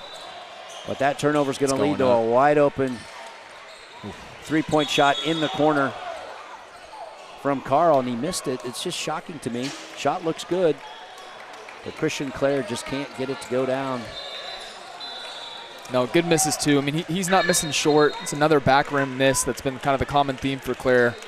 Those are going to eventually start falling, but if you're Nebraska Supreme, if you can get a hand up, if you can force him to take a dribble beforehand like they did there, or force him to take a step back, then you'll tip your cap if he's making those shots. I think we had a held ball there. Possession now going to be with Supreme checking into the game. Is Keaton Weatherholt. He's going to give Glock a breather. We're under the 11-minute mark, 42-42 here. Semifinal action. Bryan, Texas, NCAA live period in the Pro 16 finals. And Supreme with the basketball. Big on big, they get it to Gunther. He's being guarded by Clare. Clare's going to probably have that assignment the rest of the game as Cruz gets into the lane. Has the ball stripped away from him. Long three-point shot by Vasicek off the mark, no good. And that's Carter McCullough with an offensive rebound. Kicks it out. You said you wanted him to shoot, Matt. Yeah. You said you wanted to see him shoot. First three-point shot from Ryan Gunther is good. He buries it and gives Supreme a three-point lead. Awesome work there by McCullough on the offensive boards to give his team a second chance at it. And this is Carl coming back the other way, got bodied up. But there's our guy Robertson cleaning up the glass. He's been doing it all weekend. Yeah, second chance points on both ends. It's going to be a big factor down the stretch. Who can clean up the offensive glass? Gunther now about loses it out of bounds on the right wing. Gets a screen from McCullough, a little two-man action. McCullough's going to turn and go right at the body of I Robertson. thought that looked pretty good. Yeah, I don't necessarily know. He got whistled for the travel. I didn't see that one, but 45-44 is your score. Pretty aggressive move for the big man, Carter McCullough. Had a wide open layup, but didn't have a chance to complete it. Now Cruz tips the ball away into one of our college coaches who is not paying attention and takes one right off the dome. We can see a team name, we'll call it out. But out of the sideline, out of bounds. Robertson thinking about the three. He's going to go right at McCullough. He gets away with the walk, kicks it out right side. Three-point attempt on the way for Colby Williams. Off the mark, no good. Rebound into the hands of Gunther. And here come the Supreme in the half-court set. Gunther and McCullough running a two-man game. Missed the roll. But McCullough's got the ball in the low block. He wants to go right at Robertson. Hits a cutting. Can't see who that was. Weatherholt. And Weatherholt's shot is tipped right into the hands of a waiting McCullough, who puts the rebound up and in. McCullough's been a very welcome sight in the second half here for Supreme. All over with his activity. Clare goes right to the hoop. And Ethan, you talked about it. You cannot let him get to his strong hand. No. He does that stutter step, but you're going to have to foul him or he's going to make the shot. Yeah. That's what it's going to come down to. When he's able to get to his left and he gets that, just honestly, just a window of space. I haven't seen anything bad come from it. He either step back, hits a three. He either gets downhill and finishes a layup. He either gets downhill, draws defense, and dumps it off, or he gets fouled. I mean, it's the most productive play that they run. I would continue to run that high screen and roll. And if they're going to go underneath it, he's going to step back and bury threes. So 47-45, he does hit his first free throw, and checking into the game is Shea for Nebraska Supreme, as well as James Russell. Second free throw up and good. I think the depth of Supreme could be a big storyline down the stretch. I mean, they're cycling guys in and out, Matt. And Sip is able to do some of the same, but it feels a little bit different for Supreme as Shea just misses another bunny. He's getting there. He is getting there, and he's doing a nice job against Avant, who is a big kid, but Shea himself is a large kid. And those bodies were banging, but that's a couple of times now he hasn't been able to finish at the rim. But you know what? That's a shot they want him taken. Yeah. As the ball's nearly stolen by Avant, they get it off left side to Weatherholt. And Weatherholt's got Robertson. Robertson, look at the hands on this guy. He about picked the pocket of Weatherholt. And the diving effort out of bounds to try to save it. You love to see that kind of effort out of the big man. Baseline out of bounds. Wow, the ball was handed to him quickly. I think it kind of prevented them the opportunity. That was really weird. Weatherholt there, he's got to step onto the court and wait till his teams get set. Right? Make the official make you step out of bounds and hand you the ball. No, I don't love that from the officials, though, Matt. If he's standing out of bounds, you give him the ball. Right? It's not his fault. Sometimes we make sure the guys would get set. I don't know. Yeah. I don't know. I'm not against it. And as a three-point shot, that's a big sequence right there. Colby Williams takes advantage, man. Buries one from the right corner. And there you go, potential 5-point swing. Now first lead here of the second half, I believe, for Sip United, 49-47. Shea downhill once again and cannot convert, but the ball's tipped outside to Russell. And Russell's got it back to Weatherholt in the corner now. Shot clock running down, 5 seconds. That's McCullough getting bodied up. Good pass in the corner to Cruz. And his teardrop shot is blocked. And the official is going to call a 24-second shot clock violation. Much better defense from Sip United here in the second half. Obviously, they're playing man, and they're still a little bit exposed because they're dragging those big guys out. But they've been great in help side, and it's looking a lot better for them on that end than it did in the first half. Glock and Markowski check back into the ballgame for Supreme. Cruz now just trying to harass Claire as much as he can. Does a pretty good job. It's Colby too easy. Goes right back to Claire, who's going to hoist from the right wing. That shot no good. Cruz clears the rebound, tries to get it down to Glock. Ill-advised pass. And there's our guy, Colby Williams, doing some work, stealing the ball. And Sip United here in the half court, they're content. They want to run some stuff here. They go down to Robertson, spin dribble, spins right into the face of Markowski in a double team. And kicks it back out to Avant. Avant goes at Shea. Good skip pass left side. That's Colby Williams. His shot off the mark, no good. Shea with the rebound. You know, Shea's doing a nice job. I know he hasn't finished at the basket, but he's done some other things defensively, rebounding the ball pretty well. As Cruz drives, kicks right side, extra pass over to Shea. Long three-point attempt off the mark, no good. Just can't buy one. He can't. Rebound is cleared by Robertson, 49-47. We're under the 7-minute mark here. Sip United with a 2-point lead. Go ahead, finish your thought there. Well, Matt, we might be getting our close game. And I hope we do. We deserve one. Little inside-out action, and that's Colby Williams. Boy, I tell you what. He's got a confident stroke. I think the game plan with Colby, coach just said, hey, if you're open, shoot it. And he's definitely done that. He hasn't shot it at a high clip, but that's another three-pointer for him, and it's the biggest lead for Sip United in this basketball game at 5. Markowski, he's got frost on him. He's going to spin at him, go right in and flop. That's one of the things that Markowski does really well, right? It's sort of that, you know, it's sort of that junkyard type move. It looks terrible. You hit it on the header. No, I mean, it's great footwork there from him. He's getting bumped, and that's a big defender in Frost. You mentioned it earlier. The key for Markowski that all young players need to be able to do is play off 2 feet. Yeah. That's another missed free throw from him, though. He's got to convert free throws. But, yeah, you're right. I mean, he does a good job. He doesn't travel. He's not out of control. He's always off 2 feet. But 9 times out of 10, officials are going to see that action, and they're going to call it. Yeah. So there's nothing wrong. Yeah. He earned that foul call, and yes, it is a bit of a questionable one because he kind of flailed himself at it, but he played under control. He wasn't looking for contact necessarily. I believe that was Frost's 4th foul, so he's got to sit down. Huge missed free throws from Markowski. They're huge missed free throws. This is a massive possession here for Sip. Avant going right at the body of Glock. Glock, a pretty good job of standing his ground. Good defense. Tough shot. Straight up. Avant shot off the mark, no good. Russell now being harassed at half court. They need a bucket here, down 5 under the 6-minute mark. Winners advance to the finals. Shea's got it on the right corner. And Glock's going to come off a nice flare screen from Jacob Markowski and buried. He's got a good-looking shot. You know, they really, obviously it's not nearly to the level, but they really run a lot of similar stuff as the Warriors did with Draymond Green with Markowski, which is kind of crazy to say. But a lot of that split action on the side, and that's great 2-man action with him and Glock. 52-50 is your score. Williams now with it. He wants to drive on Shea. Shea cuts off the penetration lane, but Williams just decides to pull up from the elbow in his grill. Wow. How about this kid? What a shot by Williams. Man, he is cold-blooded. 54-50 is your score now in the half court. A little horn set here by Supreme. Shea's going to dribble right side. Looks like they're trying to find an open shot for Glock. Markowski now top of the key. Shot clock running down at 7. They go left side to Gunther. Gunther gets rejected by Robertson. Robertson out-duels, but a heady play by Russell to get the ball back. Avant never saw him.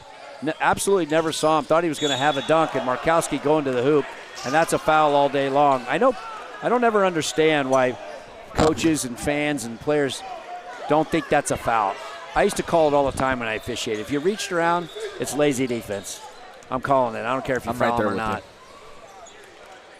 That foul goes against Hunter Avant, and they go inbounds here to Jacob Markowski. He's got Robertson on him, hands it off to Glock. 2-man game with Glock. Kick it back out to him. Markowski's going to launch the three-point shot. He's going to bury it from the corner. He might have got fouled. 54-53. They can run that pick and pop action too. It's that 2-man action right there. You talked about it, running sort of that dribble handoff stuff. They can also run the pick and pop. Big shot by Markowski. 54-53 now, under the 5-minute mark. Claire into the lane. Yeah. Wow. Body control, man. Now, what'd he finish with? The right hand. Spin dribble to his left shoulder and finishes with the right hand. What a stud. And a timeout here by Nebraska Supreme. A good timeout. I think both teams have done a nice job of, this is probably more so maybe a little bit of a regroup, get your breath. Let's talk about how we win these next 4 minutes. A little bit of a regroup, but also, you mentioned it, they've been so good at blobs and slobs, getting very easy looks off those actions. So we'll see what they draw up here out of the timeout. This could be an opportunity to either tie the game or cut it to 1. So talking about a little dictionary here, basketball dictionary, when Ethan the Savant talks about blobs and slobs, what are you talking about there? Baseline out of bounds and sideline out of bounds, right? That's correct. That's exactly right, from the basketball mind of Ethan Peyoda. 56-53 is your score here. Both teams in it, both teams engaged. We got a good crowd. Winner of this advances. How about that atmosphere for the Cougs Elite Trey Mann game? Well, there was probably, I don't know, was there 600 people around this court? Standing room only, including coaches. And then some. And I told your brother Gavin on the last broadcast, I can't remember if we talked about this or not, but a good touch for these Final Four games, bringing in the DJ, bringing music, and I think it just adds to the atmosphere and adds to what I think has just been a fun day. And he's bumping music. The disadvantage to us, it's right in my left ear. So I told Gav, did I tell you this? I can't remember, but it's going to be really weird when I request Garth Brooks or Journey at one of the next breaks. Yeah, I think you're going to get booed if you. Yeah, I might get kicked out of here. But here we go, little game reset. 56-53 is your score. Out of the sideline, out of slob. Yeah. Right, they're going to get that. That's exactly what they wanted. They got Glock, a good look from the right wing. That's a great set, just off the front iron. Glock is a flamethrower, man. He's going to hit one of those before this game's over. He's hit 2 of them already in this game. He's got a good-looking stroke. Now Sip's going to run some clock and a little step back. You'll live with that. It's a tough shot. It's just a tough shot by Christian Clare. They shut off the penetration lane. He said, all right, I'll just kind of do a Dirk Nowitzki and flip around here on my foot as Shea goes right to the basket. And he's just been harassed all game long. I think if Supreme goes on to lose this game, it's going to be the job they've done on Jamison Shea not getting to the rack. And our big man Frost back into the game, playing with 4 fouls, loses the handle on an offensive rebound. Supreme wants to go fast. Glock's going to race up. You called it, Ethan, you called it. You called it. He did hit another one, and there's plenty of time for him to hit another.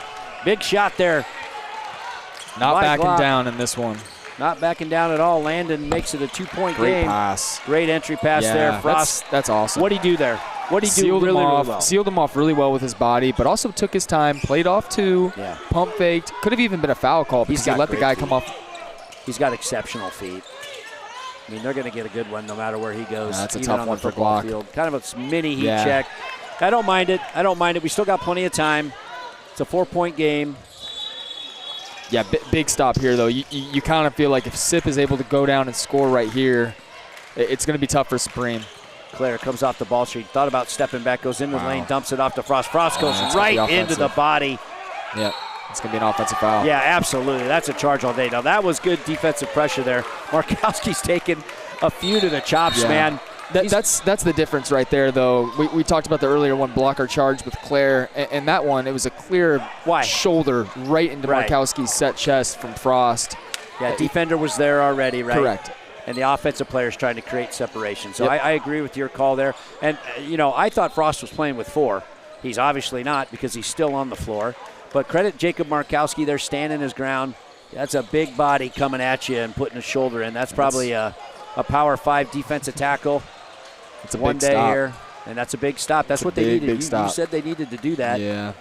As the coaching staff from Sip United doing a little court work, getting up some sweat and condensation, and we're at the 2-minute and 30-second mark, 60-56. Matt Reiling alongside Ethan Peyoda here, semifinal action from Legends Events Center here in Bryan, Texas. Nebraska Supreme looking to run their best set. They get it up top to Glock, the sharpshooter. He goes left side to Gunther. Now down to Markowski, going against Frost, playing with those 4 fouls. Markowski, little scoop left-handed shot. Savvy move, right? Even better defense there by Frost, playing aggressively with 4 fouls. I was to say, man, it's just smart sub. It's good stuff from Frost. But, yeah, they definitely were targeting to try to get that fifth. I was surprised they didn't do it when the ball was dead. Yeah. Over there. The coaches were cleaning up sweat. They should have been subbing in MacArthur earlier.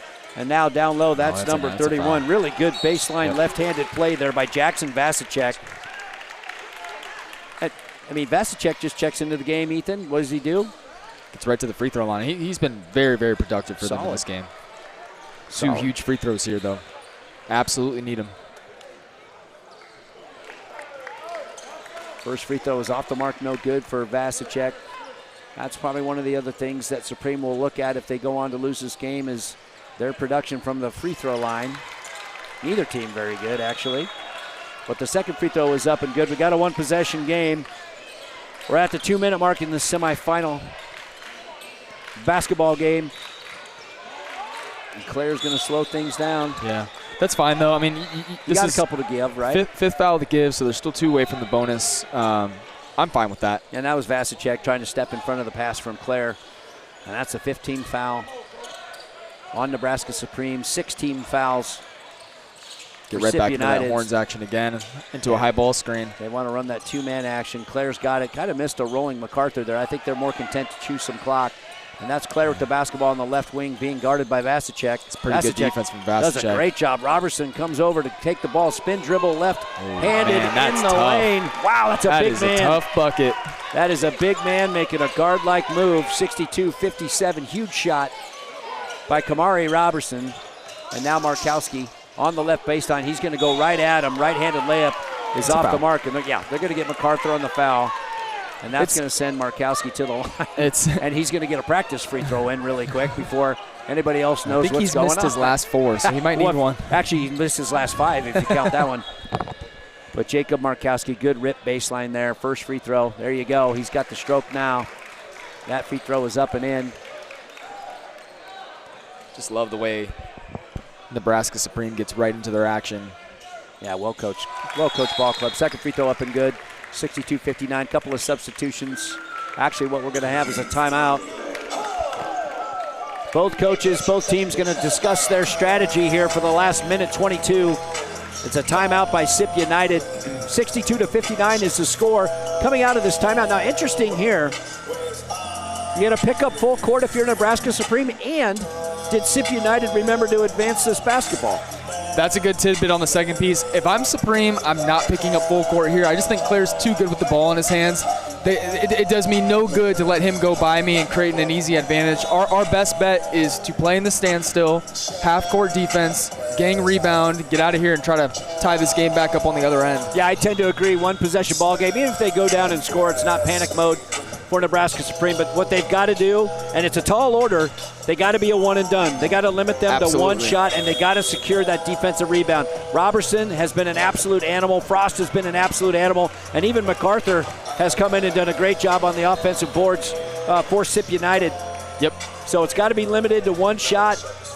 Here we go, man. What more could you want? One possession game, trip to the 16U championship on the line.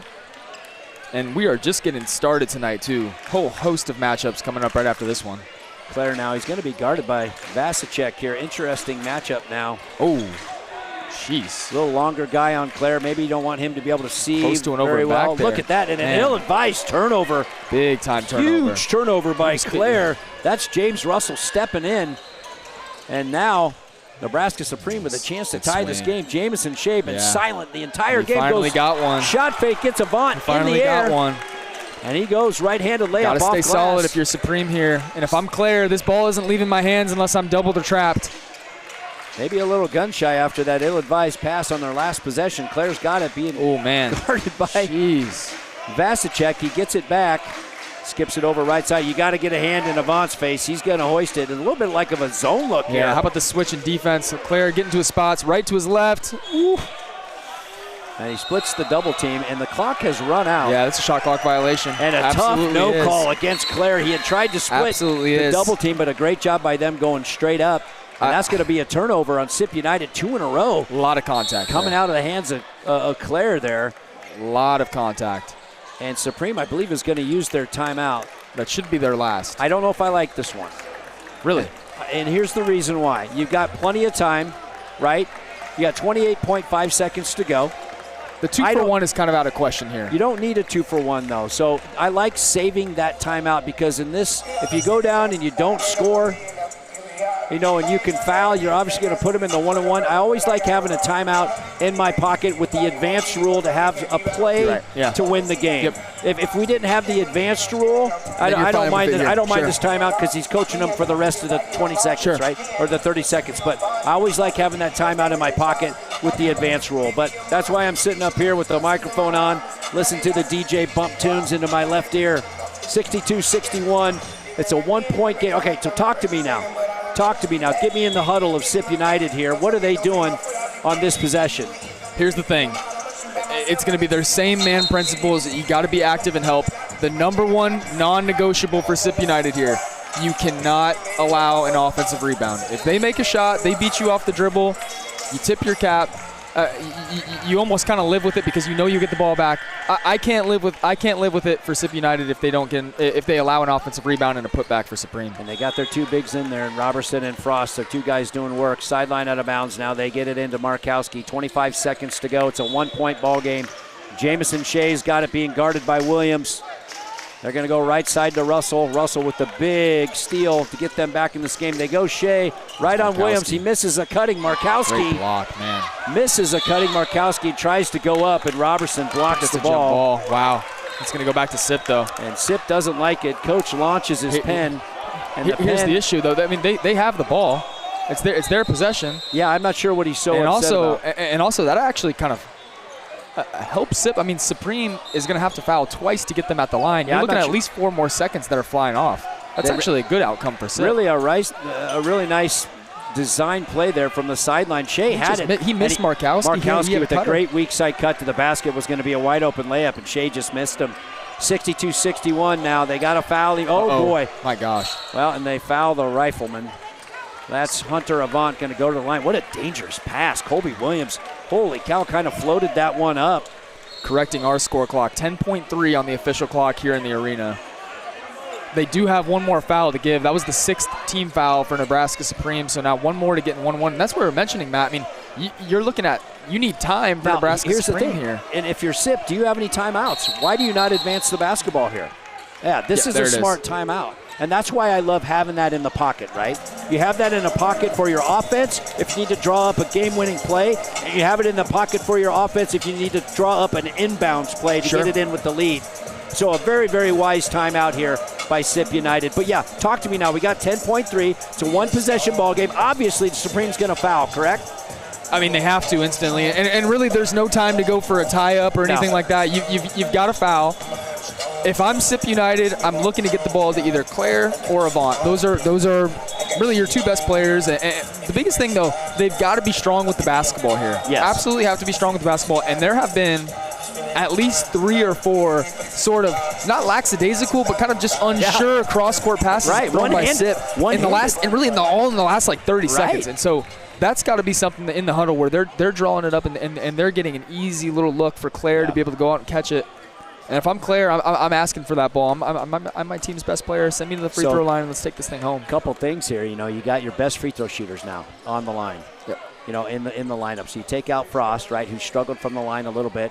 If you're Nebraska Supreme, have you identified somebody? Obviously, you got to put the big man. You'd like to foul Roberson, but Roberson's going to be used as a screener here. Just let him catch. You can't let Claire catch the ball. I'm guessing Roberson's going to screen for Claire's man and try to get him free. You've got Williams and you got Johnson. You don't want them catching it. Oh, boy, they go right to him on the left hand. 8.5. That's a tall ask there. That's a tall ask. They're going to get the foul on Vasicek. Although Vasicek's done a heck of a job.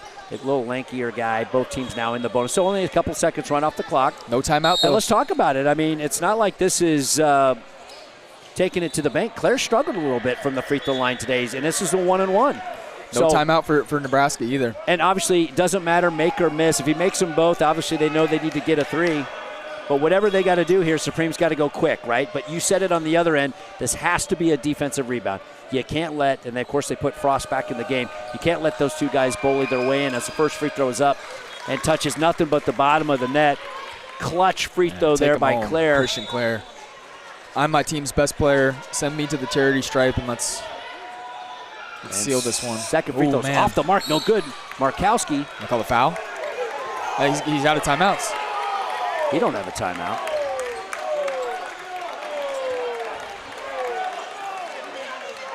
As Jimmy Fallon would say, controversy. Man, that is I'm absolutely. not sure if he had that is another timeout. absolutely their fourth timeout. Here's what I saw though. I did see the coach go over to the bench in that last timeout for SIP and clarify. So as the So he has to be scoreboard at one. and his scorebook got it, that's boss. Scoreboard is boss. And to be fair, we could be wrong up here in the broadcast booth. Ethan, We you're don't never have- wrong. There is no statistic that I would go against you on. I fully believe in the fact that they just took their fourth timeout.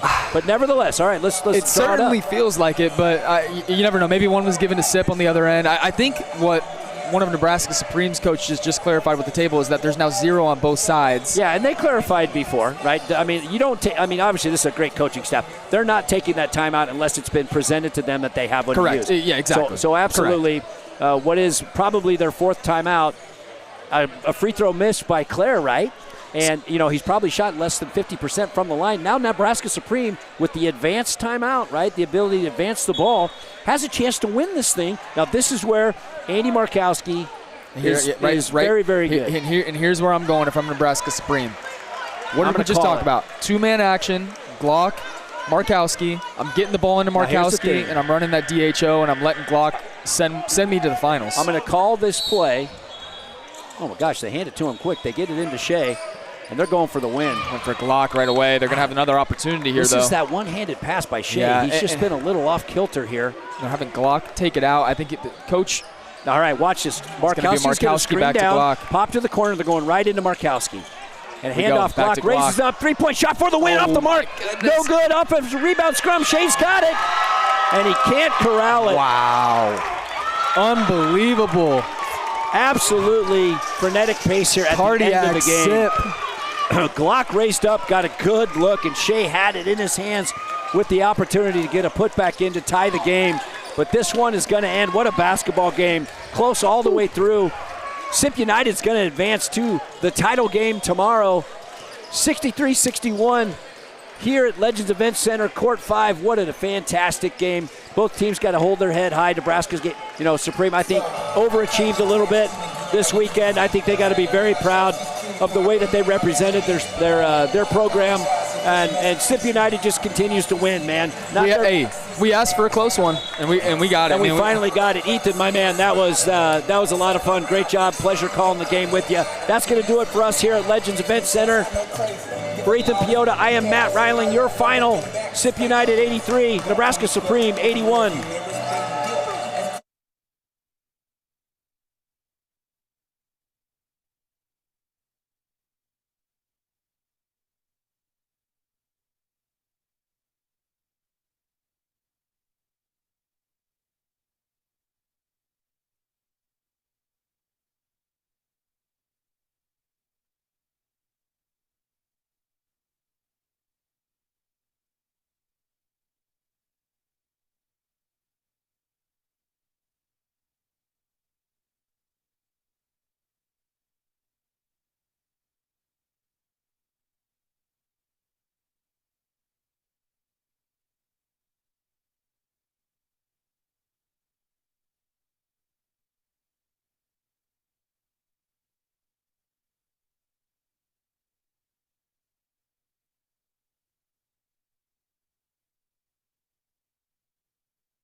All right.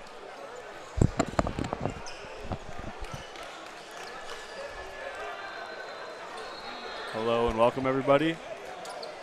Today we have the 16U Final Four matchup between Team New England 16U and Treyman Elite 16U. This is a big one, man. This is a big one, and we just saw, obviously, SIP United and Nebraska Supreme in the first of 2 Final Four matchups tonight. Matt, it's gonna be a heck of a game. This is a big time matchup. Treyman has lost only a handful of games with this group over their 2 years on the circuit. Team New England, obviously brand new to the Pro 16 League. They've had a phenomenal debut and campaign. I'm looking forward to this one, and we will see who will face SIP United in the championship. Bubba Brown collects the tip.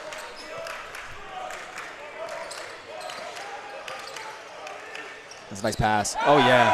Wow. That's our kind of guy right there, Brewer. What a way to start this game. That's our kind of guy right there.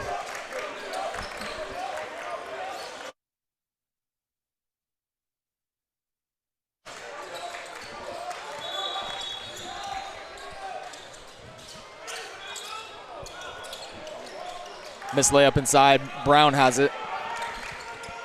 To Teray. Pump fake, 1 dribble.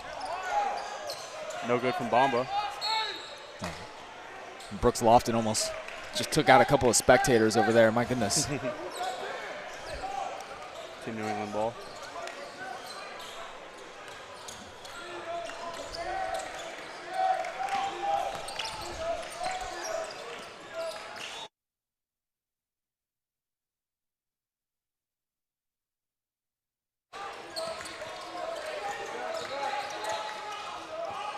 Corner 3, no good. Grabbed by Bamba. Kicks it to Bubba.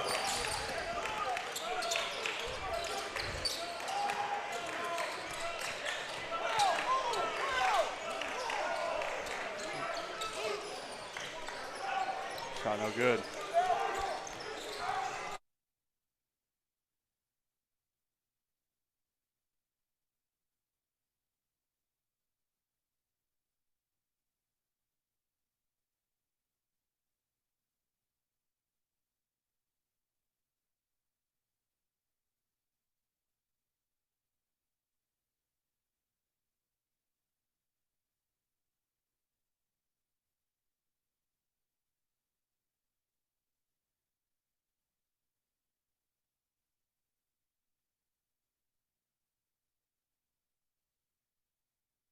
All right, folks.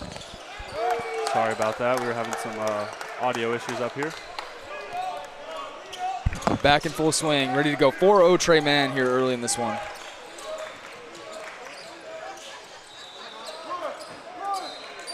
Take by Modu, no good. Bubba Brown down the feint. Takes the contact, can't finish. Brown getting downhill at will here early, though. We'll see how he can settle into this game. It's been really tough for Team New England to score here on these first few possessions. Corner 3, air ball. Rebound Bamba. Let's pass over. Yeah. And the 3 is good. It's Will Stewart. Yeah, I mean, this is not an ideal start for Team New England, to say the least. No. Treyman, I mean, this is why they've won so many games over the years. They punch teams in the mouth right off the start. They got punched in the mouth earlier today by West Virginia Gold. We were over watching that game, partner in the Elite 8. I mean, when you look at this Treyman Elite roster, there's so much talent from front to back. You got Bamba Teray, the number 3 player in the nation. You got Will Stewart, a.k.a. Peanut. You got Bubba Brown. You got Amir Elmoud. I mean, Brooks Lofton as well. This team is just stacked. That starting 5 is next to none.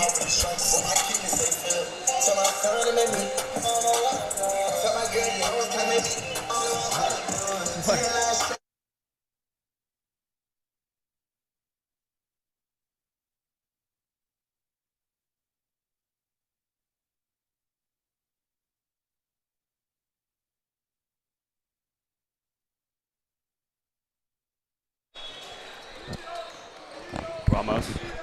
Experiencing some tough technical difficulties, audio difficulties here to start this game, but seems like we got most of it ironed out at this point. Ramos the floater, and it's good. Team New England finally gets their first bucket.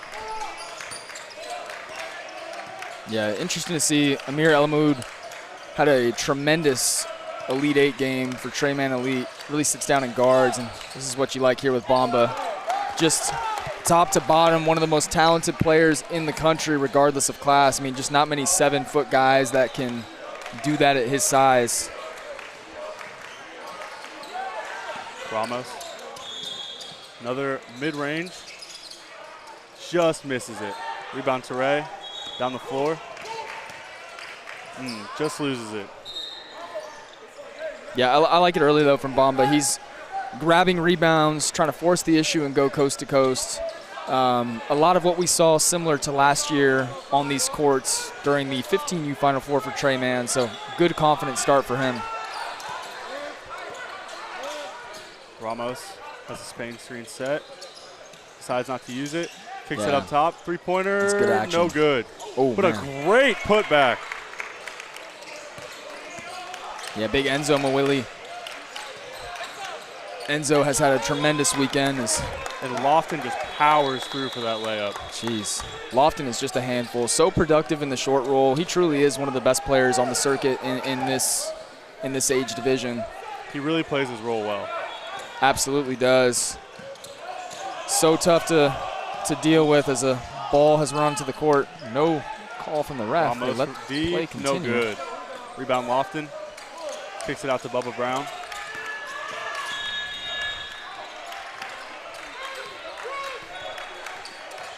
Down to Peanut.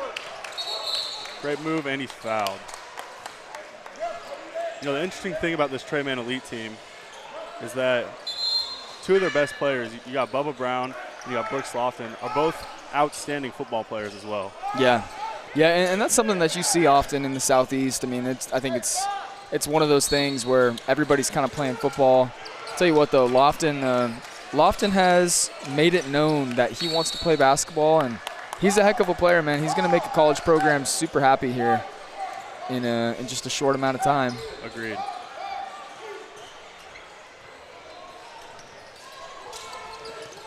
It's good action there out of the Peanut. blob. Kicks to Hardy, blocked. Enzo Mawili, probably one of my favorite players here in the 16U division, and you see why. His motor runs extremely hot. And look at him crashing the glass again. You know, we've seen a lot of shots from Ramos early. Let's see if he can start to heat up. We certainly know Team New England's going to need it if they want to stick in with this talented Treyman Elite team.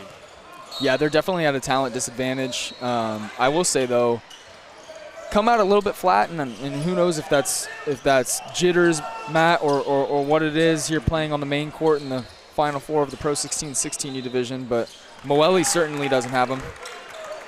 You know, if there's one thing I've learned through this circuit, never count out a team from the Northeast. That is probably a good place to start. Normally not going to back down, pretty stubborn and hard-nosed. I mean, that's been Bamba from deep. Missed there from Bamba. Mawili, oh man, yeah, this kid can go. This kid can play, man.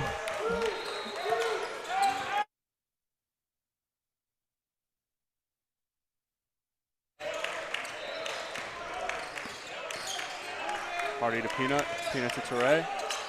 Teray back to Brown. No good.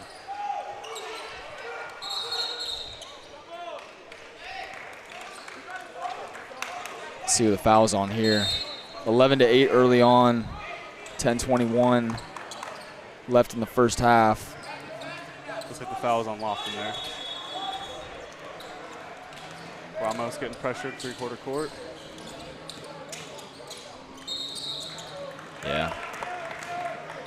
It's going to be tough to score in this game for Team New England. I mean, they with the way that Treyman defends on the ball, the size that they have, and the interchangeability a lot of their wings and guards. I mean, they're going to have to make some shots, and they're going to have to run it through Mawili for the most part. It's going to start on the defensive end for Team New England if they want to hang in this game. And the thing is, even after you get past the guards, if you get past the guards, you have to go up against a 7-footer. Right. As Peanut takes it in and gets to fall. You know, I really like this Peanut guy as a player. Very high motor, attacks the rim, and he can fly too. Yeah, he's been a heck of a guy this year for them, and Moeli hunting out his shot again. Man, this kid can get to his spots. He's a really intriguing prospect. There's a host of them, you might say, for Team New England, Matt. I'd agree. Up and down the program, a lot of quality. First year on the Pro 16 League for these guys, and they've made noise at all three ages qualifying for the Pro 16 finals, and obviously the 16s here with a chance to punch their ticket to the final and face off with SIP United tomorrow. Welly misses the first.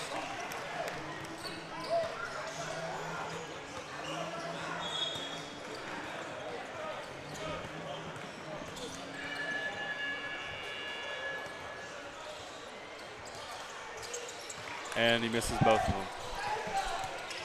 Brown kicks it up the court. Elamud deciding what to do with it. Let's get on Kicks ball it out defense. to Peanut. Swings it out to Brown. Brown for three, no good. Long rebound that looks like it was off Team New England, and it was. Okay, man, elite ball. Only 6 seconds on the shot clock here. Let's see what they try to do. Into Peanut. He's got to get it up. Out to Brown, midi. No good. Ramos taking it up the court.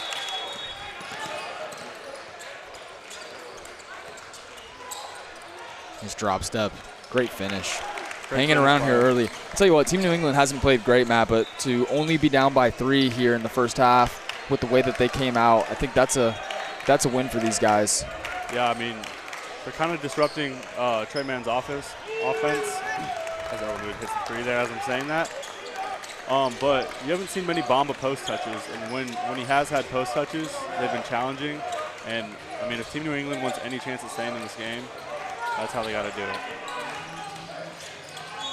Floater by Teixeira is good. Brown takes it up the court.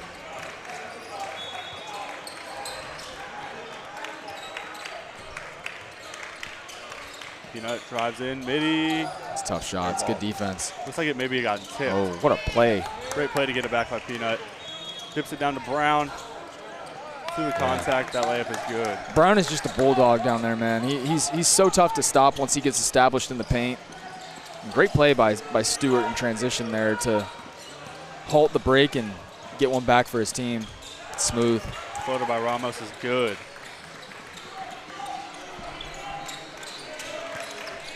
Elamud taking up the floor, kicks it out to Peanut. Peanut driving in, back out to Elamud. His three-pointer, no good. Just short. Ramos taking it up the floor. I'll say one of the things for Team New England that I really like that they continue to do is they're trying to push and get out in transition. Off made and missed baskets for that matter. Steal there. Loses the ball there. There's Moeli. This one's going in.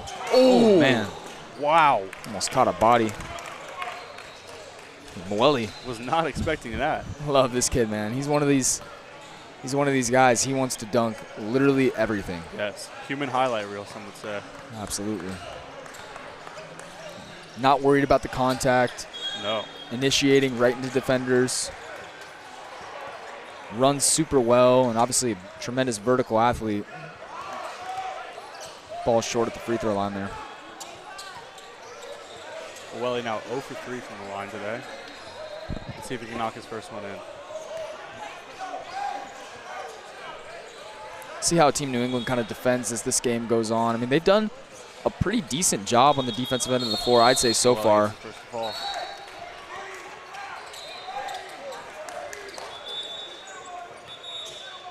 Brown taking it out.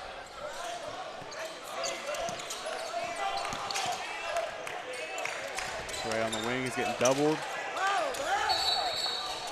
A lot of contact. Got to reach in there, yep.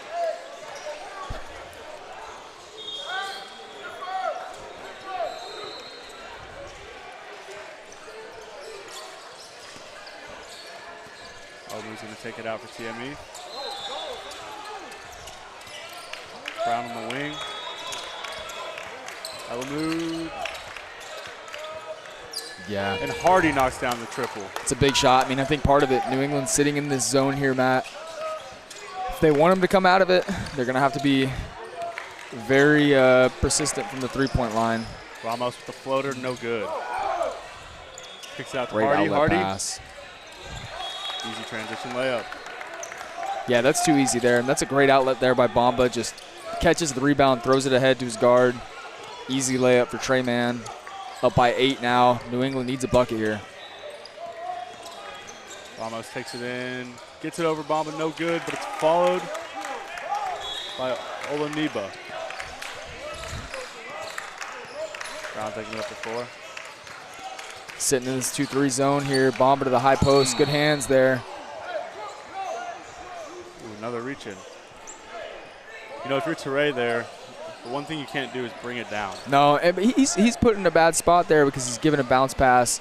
But you're absolutely right, Matt. He's got to hold that ball high and make a decision, whether that's kick that back out to the three-point line. He's 7 feet, and so he has access to these passing angles that a lot of people just don't. Got to be aggressive there if you're Bamba. Turn and face, make the defense pay. Great pass. And Brown on the lob. My goodness. Great pass. Mentioned two-sport athlete for Brown. Athleticism showing on both the football field and out here on the court. That's Fisher from the corner, and it's good. Brown taking the ball up. Moving through. Yeah, it's good stuff. Floater, no good. Almost stepped out of bounds there. Well, Neva did. Teixeira calls for a screen. Yeah, nice pace Pulls by up for a Teixeira. midi, and it's good. Really nice pace to get to his spot. Defender all over him, runs him off the three-point line, plays off 2 feet. Smooth little energy transfer there. It's a big shot, man. This is a close game, and I would say that it's got a little bit of a weird flow to it. It's got some jitters and teams that are trying to figure each other out here early on, maybe you'd say. 25-22, Trey Mann leads. You know, it looks like New England's offensive plan today is to utilize ball screens, put Bamba in ball screens, and try to get that mid-range going, because with a 7-footer down there, at this age group, you can't really hope to take it in on them that much, unless you draw them out like they're doing. Correct. Absolutely right. Welly. He's going to be the key here. It's a tough shot, though. Just inside the three-point line, no good. Yeah. Not my favorite shot. I mean, it's just so low percentage when you're just inside the three-point line and it's contested. Yep. Welly's got to try to get downhill, get in the paint, and even if it's not for himself, kick it out to an open shooter or find a cutter somewhere around. Element on the wing, decides to pop it. No good. Who's that off of? Ref says off of New England. New England disagrees.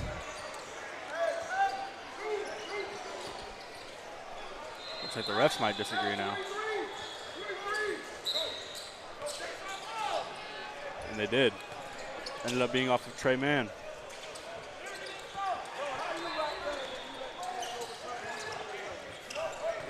Jaden Fisher.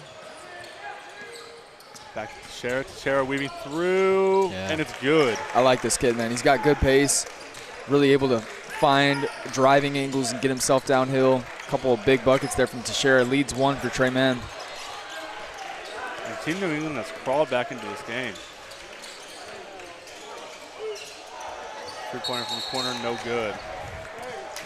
Good Noelle. Looks like we have an off-ball foul on Teray. Noelle is frustrating Bamba here in this first half. You can tell he wants this matchup. Undersized by a couple of inches, but definitely holding his own here in the first half. I mean, he's been very, very impressive. Cher's going to take it out, gives it to Ramos. A big possession here from Trey Mann. A little bit of a zone look here. They're switching it up. New England's ready for it with a counter. Tries to go over Teray, and it's no good. It's a tough shot, man. Rebound.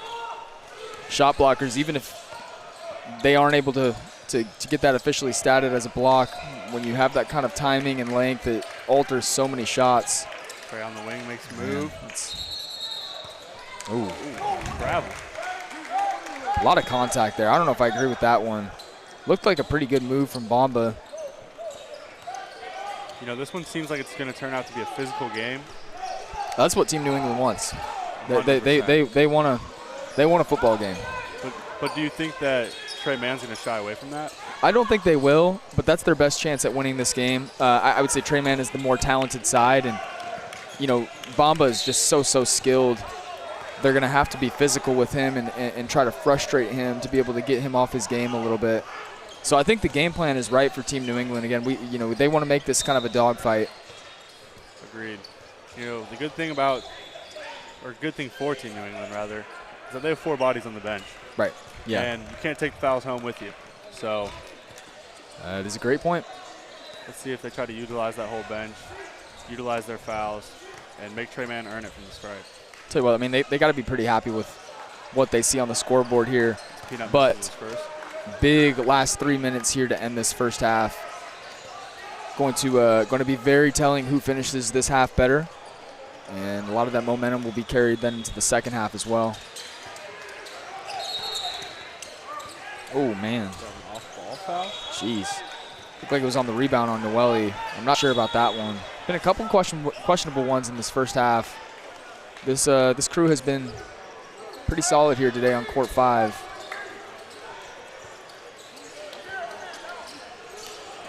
Not sure where that one was. Obviously, good job by Lofton to be able to get there and force the issue, but man, that was close. Out to Lofton.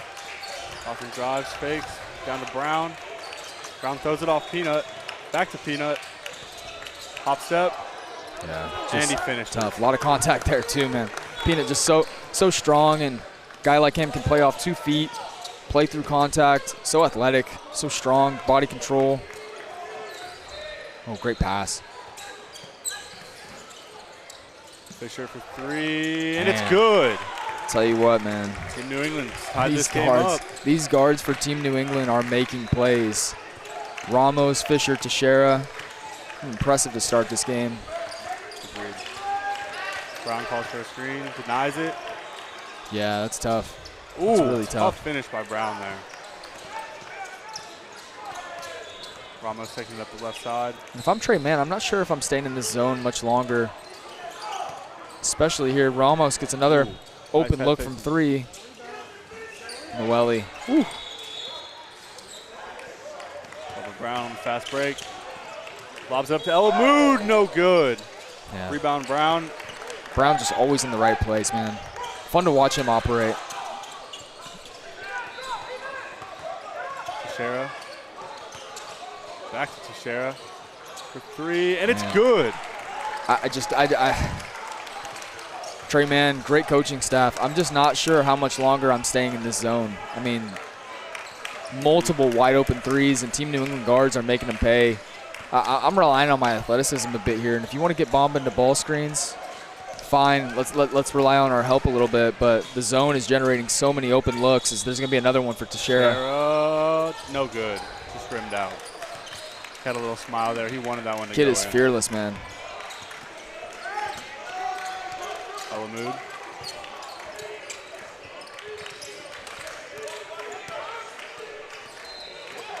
Takes it left. Tough Mid-range, shot, man. no good. But he follows it Yeah. to Lofton. Yeah, Pump that's fake. where Lofton is so good. No Just good. missed a bunny. Teixeira's taking it up to 4. See if there's a bit of a switch here from Trey Mann. Looks like a man look here. New England wasn't ready for it. Nice switch on the fly. Fisher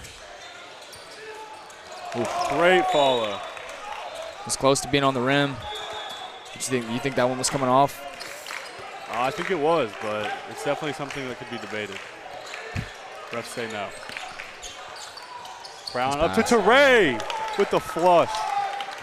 You know, we saw a lot of that out of the TME 17U team earlier. Yeah, and honestly, too, great point to bring up.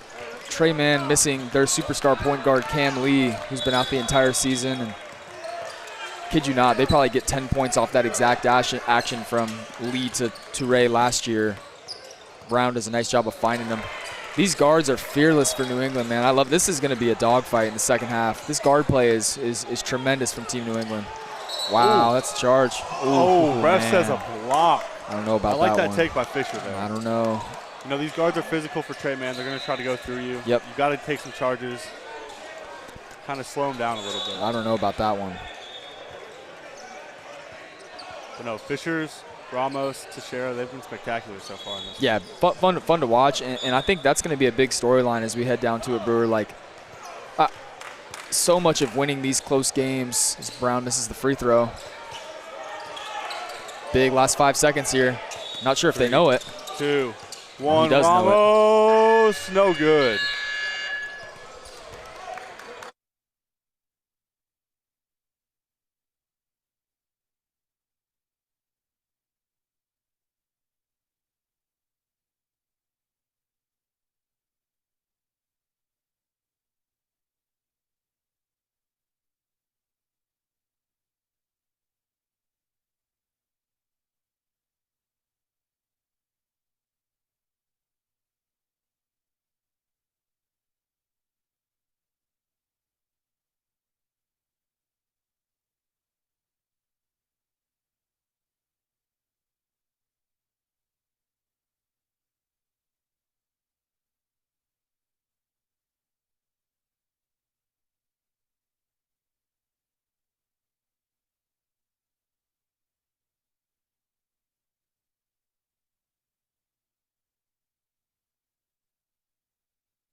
Welcome back in. Legends Event Center. My man Matt Brewer, Ethan Piotr on the call. Some technical difficulties in the first half. Luckily, our IT team in the esports lounge seems to have figured out most of those at this point. Getting ready for a big time second half here. Trip to the finals on the line. Trey Man Elite, Team New England. Two excellent programs top to bottom. Matt, what's going to be the key in the second half for both of these teams to be able to pull this out and set a date with SIP United tomorrow morning? You know, if Trey Man wants to win this one, they got to get out and stop the three-pointers from Team New England. That killed them in the first half. They had a pretty big lead, and then they let Team New England shoot their way back into it by staying in that zone. So you got to look to stop the three ball, maybe go man-to-man. I mean, you have the athletes to do that. And for Team New England, you got to keep playing your game. You got to limit Bama's paint touches, and you got to make everything difficult down low. 100%. Great point. I think what's going to be super interesting to me is I would say without Cam Lee on the floor for Trey Man, which isn't a new thing. It's been the storyline all year for this team. But Team New England's guards, I mean, I just value guard play so much down towards the stretch. Are they going to be able to carry them? I would give the edge definitely to New England from what I saw in the first half. 100%. And I came into this thinking that Trey Man had the better guards. We'll see in the second half. Yeah, and Melamood and Brown still doing a really good job, and obviously Stewart as well. But it's been an impressive display from Ramos, Fisher, and Teixeira. As Ramos handles the ball at the top of the key and hands off. And great take. Great take by Modu. 36-33. Melamood with the ball. Finds Stewart. Back over to Brown. Brown getting downhill here. Nice block at the rim. It's Modu again. Excuse me, that's Olaniba. You know, one thing I've noticed with these Trey Man guards is that they love to play in the post.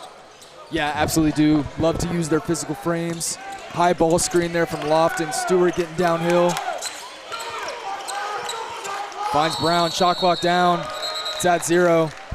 Really good defensive possession there from New England to start the second half.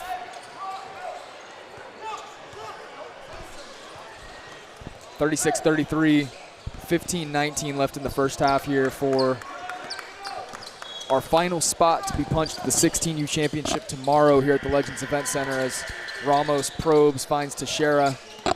Teixeira out top with it. Ball screen set by Olaniba and Teixeira. Long two is short. Rebound out to Brown. Brown pushing the pace. There's Toure. Hitting the midsection and collapses to the ground. Bamba kind of writhing in pain there. That was a hard foul. Let's hope he just got the wind knocked out of him. Nothing serious. It's kind of what it looked like. Coach going over to check on him.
Welcome back to the Legends Event Center. 36-33, Team New England leads, and superstar for Trey Mann, Bamba Toure, hit pretty hard in the midsection on his way to the rim. Has had to come out of the game. Massive storyline here in the second half. Doubleheader of our 16U Final Four matchups and spot to the finals tomorrow against Sip United on the line. And Trey Mann, who has been so dominant and was definitely the preseason favorite to take home the 16U championship, kind of on the ropes right now, would you say, Brewer? 100%. I mean, and losing your star player definitely doesn't help. If you're Team New England, you got to take advantage of this time where Bamba's not on the floor. You got to get paint touches, you got to get it inside, and you got to kind of pack the defense in, and then you can use your shooters again. First free throw is good by Dallas Oliver. Yeah, I mean, Oliver subbing in here to shoot the free throws. You know, that's not an easy thing to do. No. Sub into a game, pull it off the bench, and knock down a free throw, especially in a game with this type of pressure. Ramos handles it out on the perimeter. Looking for a high ball screen from Modu. Ramos to that pretty little floater. Knocks it in. 4-point lead for Team New England.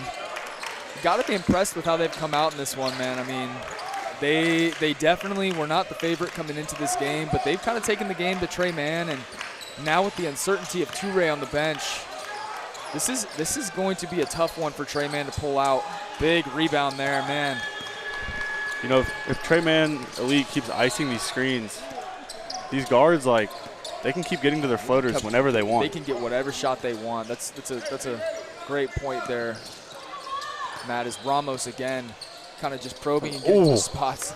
He threw it to Noeli. A bit of a shove from Lofton at the end of that one. Noeli goes crashing out of bounds. 38-34, Team New England with 14 minutes left here in the second half of our Final Four 16U matchup. You know, I've put a lot of guys similar builds to Brooks Lofton before. and that does not feel good. No, certainly can't. Going to be a bit of an ice bath after this game for Newelly. Melamood ahead to Brown. Brown dishes down to Lofton. Lofton stays grounded, finds Oliver. Back to Melamood. In the corner, Brown, need that one. Got it. Huge shot from Bubba. Cuts the lead to 1. Trey-man bench getting into a little bit. Ramos goes right at the ball screen. Good defense for Melamood on the ball. Teixeira. See if he likes this matchup here with Oliver at the top of the key. Modu kicks out. Ramos, live dribble, Great skip pass. Newelly, big corner 3 off the front rim. Rebounded by Melamood. Melamood finds Brown. Playing off that ball screen with Lofton. Brown just so in control, and he gets downhill pretty much at will, although I do like the switch and putting Olaniba on him. Melamood, shot clock run down to 4. Ripped out of bounds, and they're going to say it went off Melamood, so Team New England ball as they hold a 1-point lead.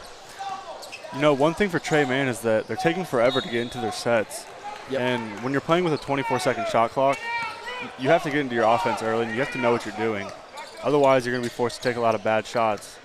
I mean, they're lucky that they're still in this game with the quality of shots that they've taken and, you know, the kind of offense that they've been running. Modu misses the 3. Stewart with the rebound. Running out with it, finds Lofton, who wasn't ready for the pass. Back to Stewart. Stewart getting down into the paint. Looking for somebody, and you're right, Matt. I mean, now 10 seconds on the shot clock before they start to initiate action. As Lofton tries to split the 2. Kicks back to Melamood. Nice cut there, nice finish.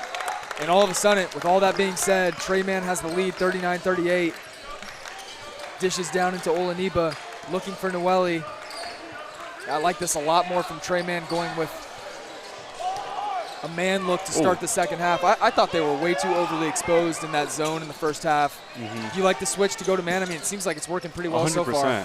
I mean, when you have the athletes that this team has, it feels like kind of a waste putting them in a zone. Agreed, and it's kind of bombs away for Team New England at that point. Nice hustle play to keep the possession down here. 39-38, Trey-man Elite leading here with 11:44 left to play. I mean, Oliver will take the ball out as we are overlooked by the godfather himself, Matt Reiling. Dish to the corner, Brown. Ooh, just fell in. Easy layup, and that's good action. 41-38, Trey-man leads. Team New England now again facing this man defense. What do they need to do to be able to create an advantage and start to get things rolling offensively? For Team New England, you got to utilize ball screens. You got to put Lofton in a lot of screens, and you got to get it down to Mueli. Yeah. Because he's an athlete, and if you get Brooks up there, kick it down, Mueli can jump over any of these guards. Right on cue, they tried to. How about Brown? Not even taking it down and attempting kind of a lob there in full stride. Teixeira right into his 3. Nobody picks up the ball, just rims out. Brown comes down with the rebound. You know, I'll tell you what, I really like the energy that this Connor Greeny's playing with, number 34. He comes into the game for short stints, and he is all energy. Yeah, great defense here, and right on cue, Greeny forces the turnover. Teixeira comes out with it in a scrum. Ramos will Every team needs a guy like Connor Greeny. take it up the floor. A guy who wants to play and he wants to win, and he will do anything to get on that floor. Absolutely. Mahmoud forces the turnover. Here comes Stewart. Stewart right down into it, blows the layup. Looks like he kind of got some dead legs on that jump there. Yeah, bit of an awkward jump there, awkward look. 41-38, Trey-man Elite leads. 10 minutes left here in the second half at the Legends Event Center. I will say the switch to man has definitely been the move for Trey-man. Slowed down a lot of what we were seeing in the first half from Team New England's guards, kind of playing inside out and launching threes. Now that Trey-man has Teray back in, I wonder if they'd switch back to his zone again. Try to get Bamba out of those ball screen situations maybe. Maybe I just don't know if I don't know if I would. I mean, they've been so successful over the last few minutes playing man. I'm kind of taking my chances with Bamba and, again, relying on our help side and everything else. Corner three goes for Teixeira. It's a big shot. We're tied. It is huge. Just over 9 minutes left to play. Stewart finds a driving angle, misses the layup. A little bit of contact there. Greeny, your guy with a rebound. Teixeira, you're right, they did switch back into a little bit of a zone look, and Teixeira making him pay. I'm not sure if I'm on board there. 43-41, Team New England leads. Game's getting late for Trey Mann, has had no flow to it whatsoever, which I think favors Team New England. Would you concur? Yeah, definitely. I mean, Team New England seems like they want a chaotic game, and they want if everything went right, you'd have to assume that Trey Mann takes this game. But you need Team New England to, cause some chaos, get in there, and win a close one. Absolutely. I mean, we mentioned it in the first half, but this is the kind of game that they want. They want something that really has no rhythm and kind of feels like a back and forth rock fight. And we're in the 40s here with 9 minutes left to go. New England leads 43-41. Stewart misses the first of two at the line. Think any folks took the under in this game? If you did, you're probably on pace. Peanut's second one is good. As Greeny misses the floater, Olaniba skies for the rebound. Excuse me, that was Modu. Back to Teixeira, trying to break down Oliver off the dribble, gets to his left hand. Got away with maybe a travel there. Yeah. Ramos, nice little floater. It's the floaters. Man, it's the guard play, man, and the game just continues to get later. Oliver, big time three, missed it. Stewart skies for the rebound, controls it. In college they say guards win in March. In the Pro 16, guards win in July. Bubba Brown airballs the three. He's kicking himself there. That was a pretty good look for Brown. He's normally capable of knocking those down. New England with a big chance to take a two-possession lead in this game, and man, they would be feeling some type of way here heading into the last 8 minutes if they're able to.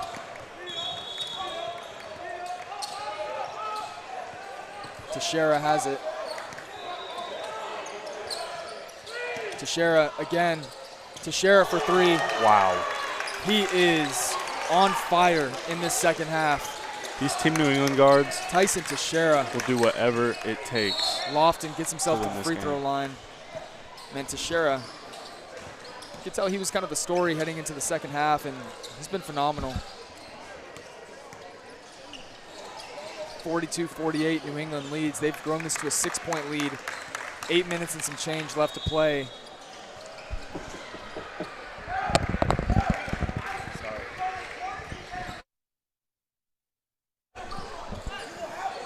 Lofton misses the first of two.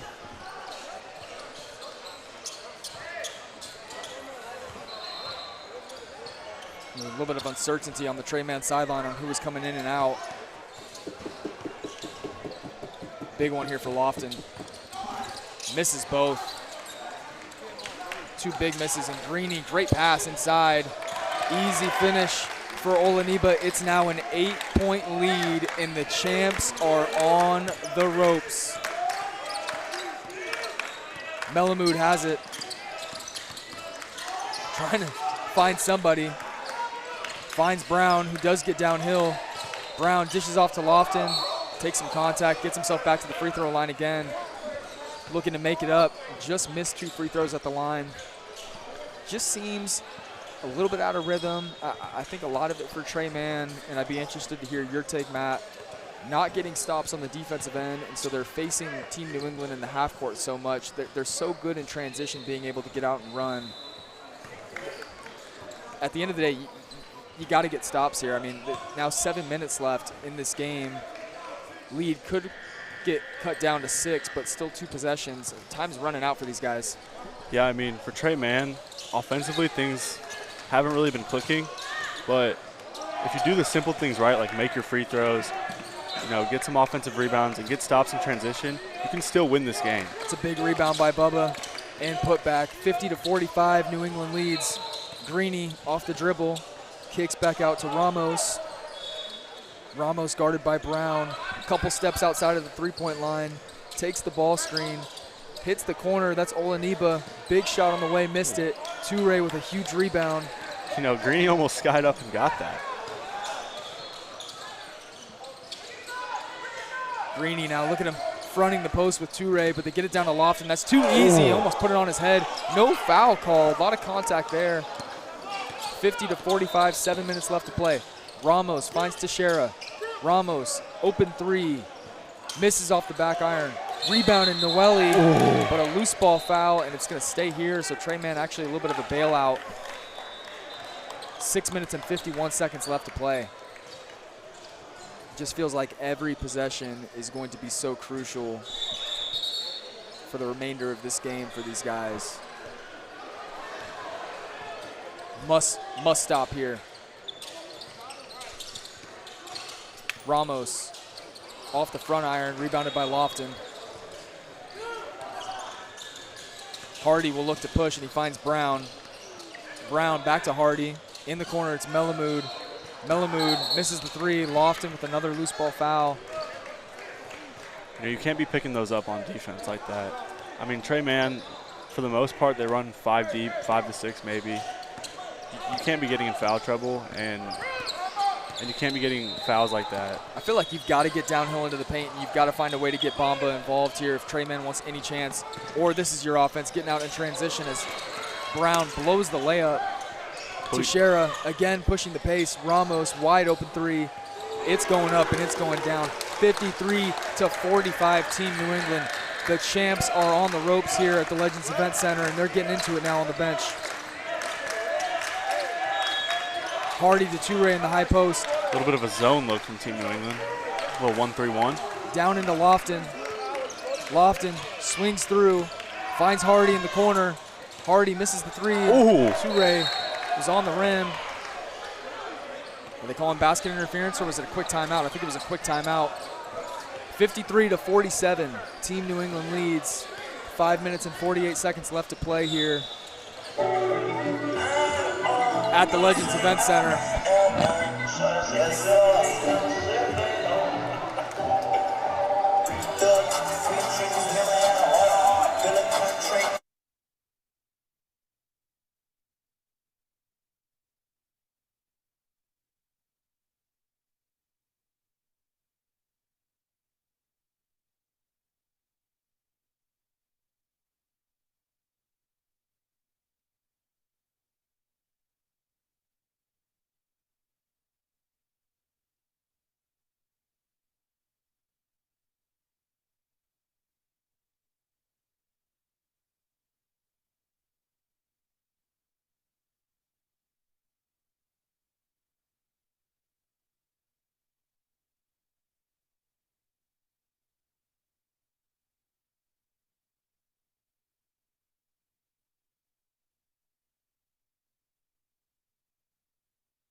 As our NBA Youngboy concert wraps up. You know, I like the addition of the DJ to these Final Four games. Do you really? Yeah, I mean, Adds a little bit to it. I feel like there's one thing that these AAU games are missing, and it's kind of the presentation of a high school, a college, and NBA game. I love it. I think it adds to the atmosphere. 53-47. Steal by Ramos Toure. turns it over. Bamba, that's more like it from him. I mean, wow. That's what we saw so much last year with Bamba, was the ability to put the ball on the floor on his size, and that is a very rare skill for a player like him. It's more rare that he's that filled out, he's that skilled. I mean, he has a jump shot too. He hasn't shown it off today, but I mean, that shows why he's ranked third in the country as he knocks down that free throw. 50-53. Team New England still with the lead. 5:31 left. That was a big sequence there, though. What do you like from Tre Mann? Are you wanting to see man zone defensively? They open in man and actually send a trap and force a turnover. So You know, I think for Trey Mann, the key is pressure. You have a team full of fast guys that like to get into the paint. Get them out and running. Force some turnovers like they just did right there. 100%. And you know, turnovers can turn the game around really quickly. Brown. So that's more like it. And that's the action they got last year so much with Cam Lee at that high post. 53-52. Trey Mann comes storming back to Shara. Man, this kid. Wow. Unbelievable. Quick timeout there from Team New England as well. 56-52, Team New England leads.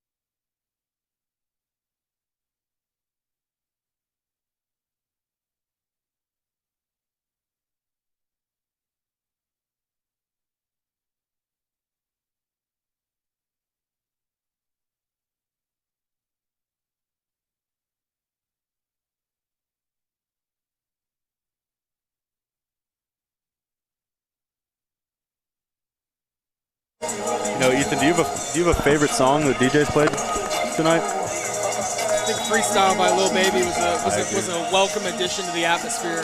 You know, pregame, I saw him type into YouTube and he queued up Skrilla.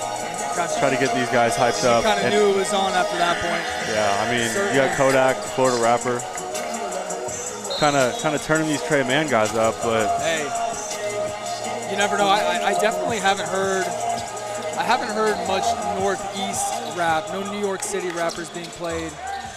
Maybe puts Team New England at a bit of a disadvantage here moving forward. Yep. But I'll tell you, their game, you wouldn't know that looking at their game. They came out ready to play, and they came out ready to bust. Super impressive. 56-52, Team New England leads. A little bit of token pressure. Lofton finds Melamood, drives, floater, misses, gets his own rebound, and scores 56-54. New England with the lead. 4 minutes, 38 seconds left to play. Teixeira hounded at the point of attack by Hardy. Teixeira gets to his right hand. Layup no good, rebound Lofton. Tied up at the other end by Olaniba. It's going to be a foul. It'll be a Trey Mann ball. So opportunity to tie or take the lead. What kind of look do you want to see here from Trey Mann? Looks like Team New England setting up in a 2-3. You got to get it in the middle, and you got to dump it down to Bamba here, I think. Melamood on cue. Ladies and gentlemen, Mr. Matt Brewer drawing up the play from the broadcast booth, and we are tied. John Ramos handling the ball at the other end. 56-56. Trey Mann has stormed back in this game. Ramos, right-handed floater, no good. Lofton has been so huge in the second half. Crashes and almost into this. takes out Manatee Pal Thunder 16U on the baseline. My goodness. Those kids will be filing a hardship waiver for their game listed tomorrow after being run into by Brooks Lofton. There is just no place for that. Ramos gets it in. Olaniba right to the right hook. Misses. Rebound Brown, and Trey Mann has the ball with the opportunity to take the lead. Melamood getting downhill. He finds Brown. Brown guarded by Ramos. Big possession here for both sides. Hardy to his left hand. He finds Melamood. Melamood, jab step inside. Finds open shot, misses. Ramos with the rebound. Finds it to Teixeira, who's looking to shoot the three and missed it. You know, he thought about putting that one up. Ramos handling the ball out of the perimeter. Deep three from Ramos. It's good. You expect nothing less from these Team New England guards. I mean, these guys are killers. 59-56, 3 minutes left to play. Brown with the ball, skips it over into the corner. Melamood, pump fake. Deflected, looked like maybe a bit of a foul there. No call from the referees, and Ramos has control. Ramos, oh, what a move. pretty change of pace, gets to his right hand and finishes 61-56. And now again, Team New England punches back. How will Tre Mann respond? Bit of a zone look, another quick switch. Hardy for three at the top of the key, it's way off. You know, if you're Tre Mann, it's easy to get nervous and want to get some threes to get right back in the game. But you have the number 3 player in the country sitting in the paint. You have to get down and chip away at this lead. You still have time. It's 3 possessions of 2-pointers. It gets you right back in this game. You have to defend and get the easy ones. We saw Coos Elite doing this a little bit earlier against Tre Mann 17U. As soon as they went down, it was 3-pointer after 3-pointer, and they just couldn't hit today. So 2 minutes and 30 seconds left to play. Stewart has the ball out on the perimeter, hounded by Fisher. Brown waits for the ball screen and rejects it. Gets into the lane, hop step, that's Great a tough take. finish. Just a tremendous motor from Bubba Brown. I love his game. He'll go right at you, and he puts it in the bucket every single time. 61-58. Huge possession here from Tre Mann. Let's see what they do defensively.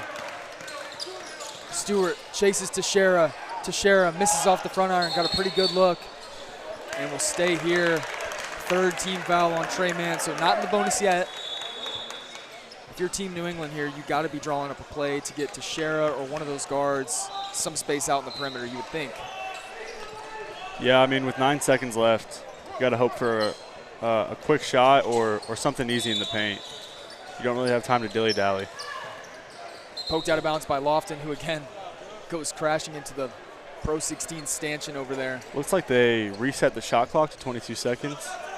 I mean, just look at the damage that PRO16 stanchion took from Lofton on his first spill into the crowd over there on the left baseline, partner. You know, imagine if he's wearing pads and a helmet.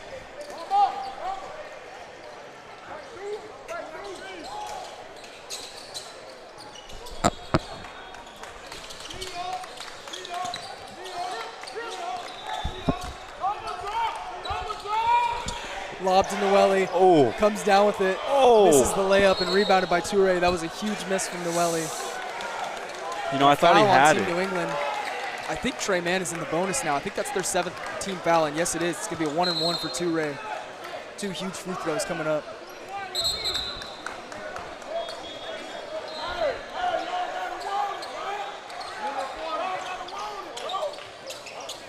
One and one in the timeout called. 61-58, Team New England leads. Tre Mann will be at the free throw line when we come back. 1:41 left to play from the Legends Event Center.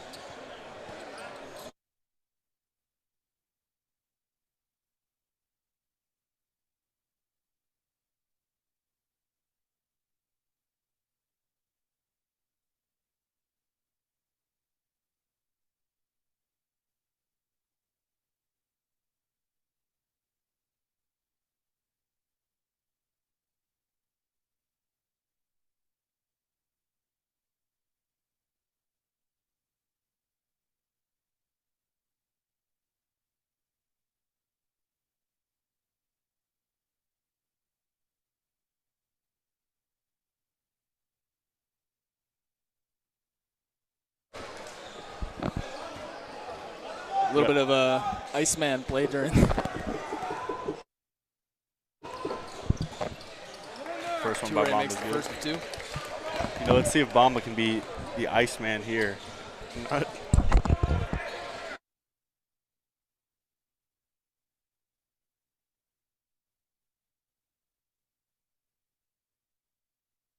Second one, no good. Rebound, Brown, huge rebound. Finishes And it's through good. contact. We got a tie game. 61-61. 1:30 left to play. I think it's going to come down to guard play here as Tre Mann goes into a man look. Noelle sets the high ball screen. Ramos so in control, getting downhill. Gets to his left, misses the pull-up, rebounded by Toure. Toure out in transition. It's Stewart. Had Lofton on a cut but couldn't find him. And now it's Bubba Brown at the control. 15 seconds left on the shot clock. And a timeout called by Tre Mann. 1:09 left to play. We got a tie ball game. Another close one here in the 16U Pro 16 finals. Trip to the championship game on the line with a chance to play SIP United for 16U bragging rights here in the Pro 16. What's the look that you want to see here from Tre Mann out of this timeout? You got to have I feel like a quick hitter, and if you have to draw up a quick hitter, and if that doesn't work, you need to go into something quick with the ball screen. I think a two-man game involving Lofton and Elamud, honestly, with Teray down low. Use the screen, Lofton on the short roll, got Bamba down low. We'll see what they do here. Now, interesting on Team New England's side, if you're them, are you in a man look here, or are you switching to more of a zone to maybe try to throw Trey Man off? One thing they have been doing this half is switching defenses a lot, to the point where I can't really predict what they're going to come out in. My instinct is telling me man, because you got to trust your guys. Sure. You got to trust. Trip to the finals on the line. Control your own destiny type deal. Exactly. Like, you pick these guys. You obviously think they're good enough to play on the Pro 16 circuit. They've made it to the Final Four. You got to trust your players. Sure.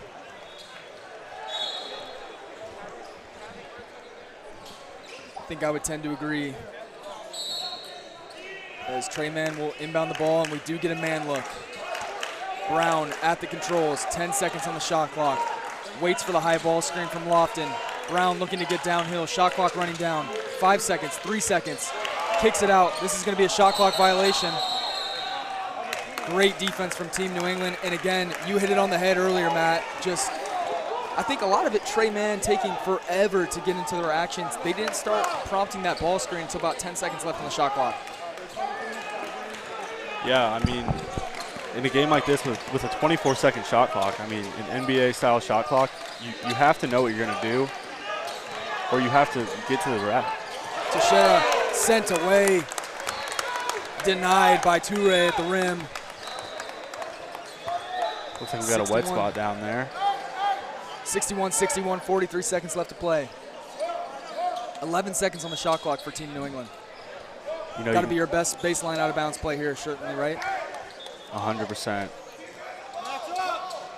I'm willing to bet 25 pops up. Gets a screen from 3. Maybe not. Curl screen, Teixeira. Ooh. Caught in the air, somehow was able to escape.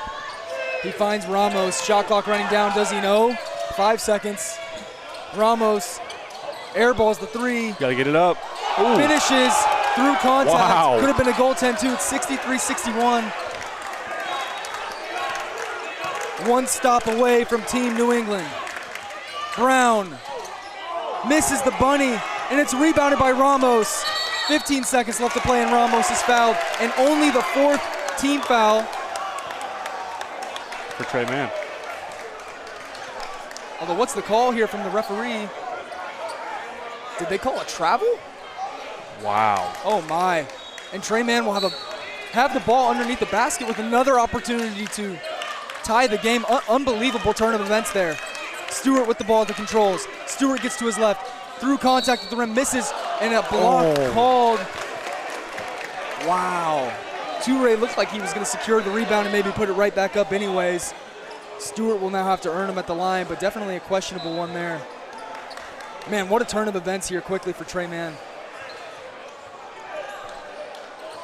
2 huge free throws for Stewart at the line.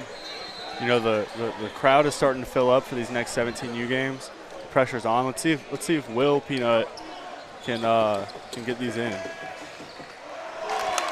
That hurts. Certainly does. 61-63. Trey Man trails by 2. 10 seconds left to play.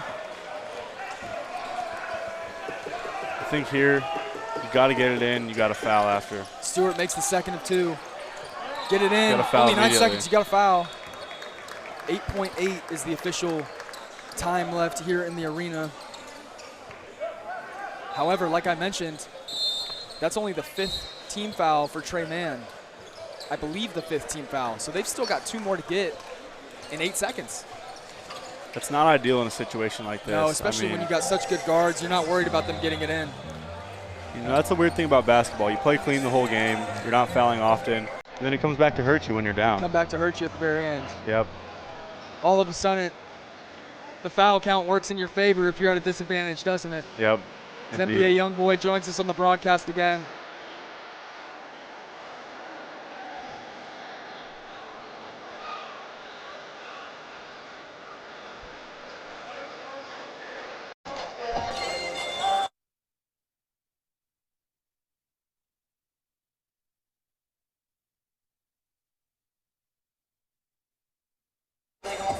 Wonder who has the advantage off that.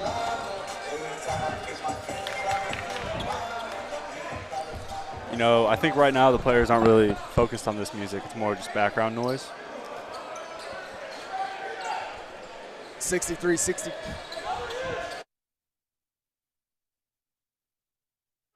63-62. Only the 4th team foul. Correction on Trey Mann. A bit of a clock issue here tough at the stadium. 8.8, nobody to get it into. Noelle, he almost turned it over. Ramos, foul called.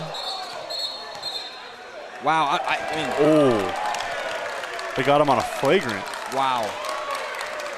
You know, And that might be it for Trey Mann. that is the last thing that you need in a situation like this. Unbelievable. Now in the Pro 16, remind me, Ethan, is it 1 shot in the ball back or is it 2? I believe it's 2. Okay. We're going to trust our officiating crew to take us home here, though, on that one. But it should be 2 in the ball back. So, chance to completely ice this game for Ramos at the line.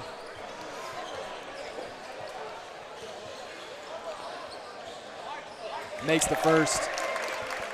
One more, and this might be all she wrote for TME.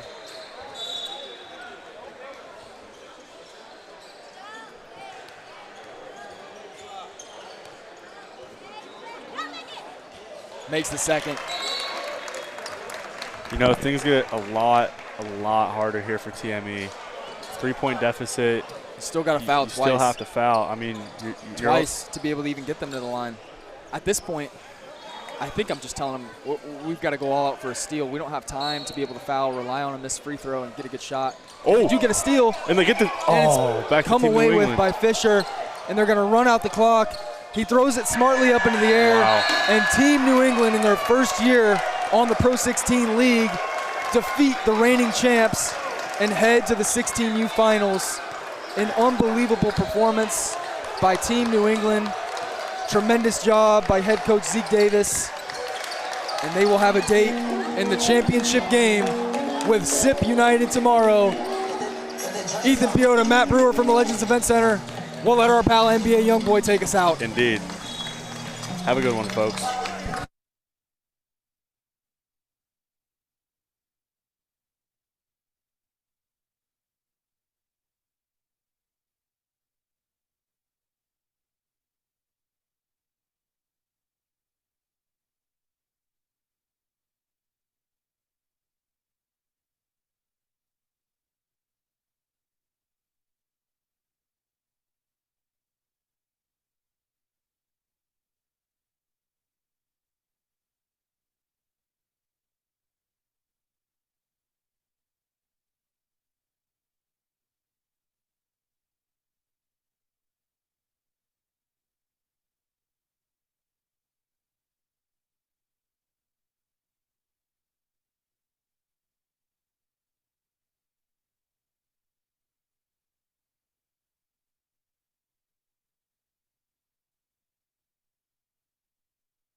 Tides are high here in Bryan, Texas at the Legends Event Center. I'm Hayden Coker alongside Mr. Reese Nygren here in Bryan, Texas. Man, I'm super excited. We have Final Four matchups, a chance to go to the championship game here at the Pro 16 Finals. And what more could you ask for to finish off your Saturday night than two elite level Final Four matchups here in the 17U division? Out of the left corner in their all white uniforms is Team Tyrese Halliburton, and out of the right corner in their all reds is Team Select, looking for a chance to play tomorrow on Championship Sunday. Two heavyweights with a chance to battle it out in the championship round. Here we go. A little bit of an anticlimactic start there as we got our guy Deji working for NXTPRO here, doing a phenomenal job.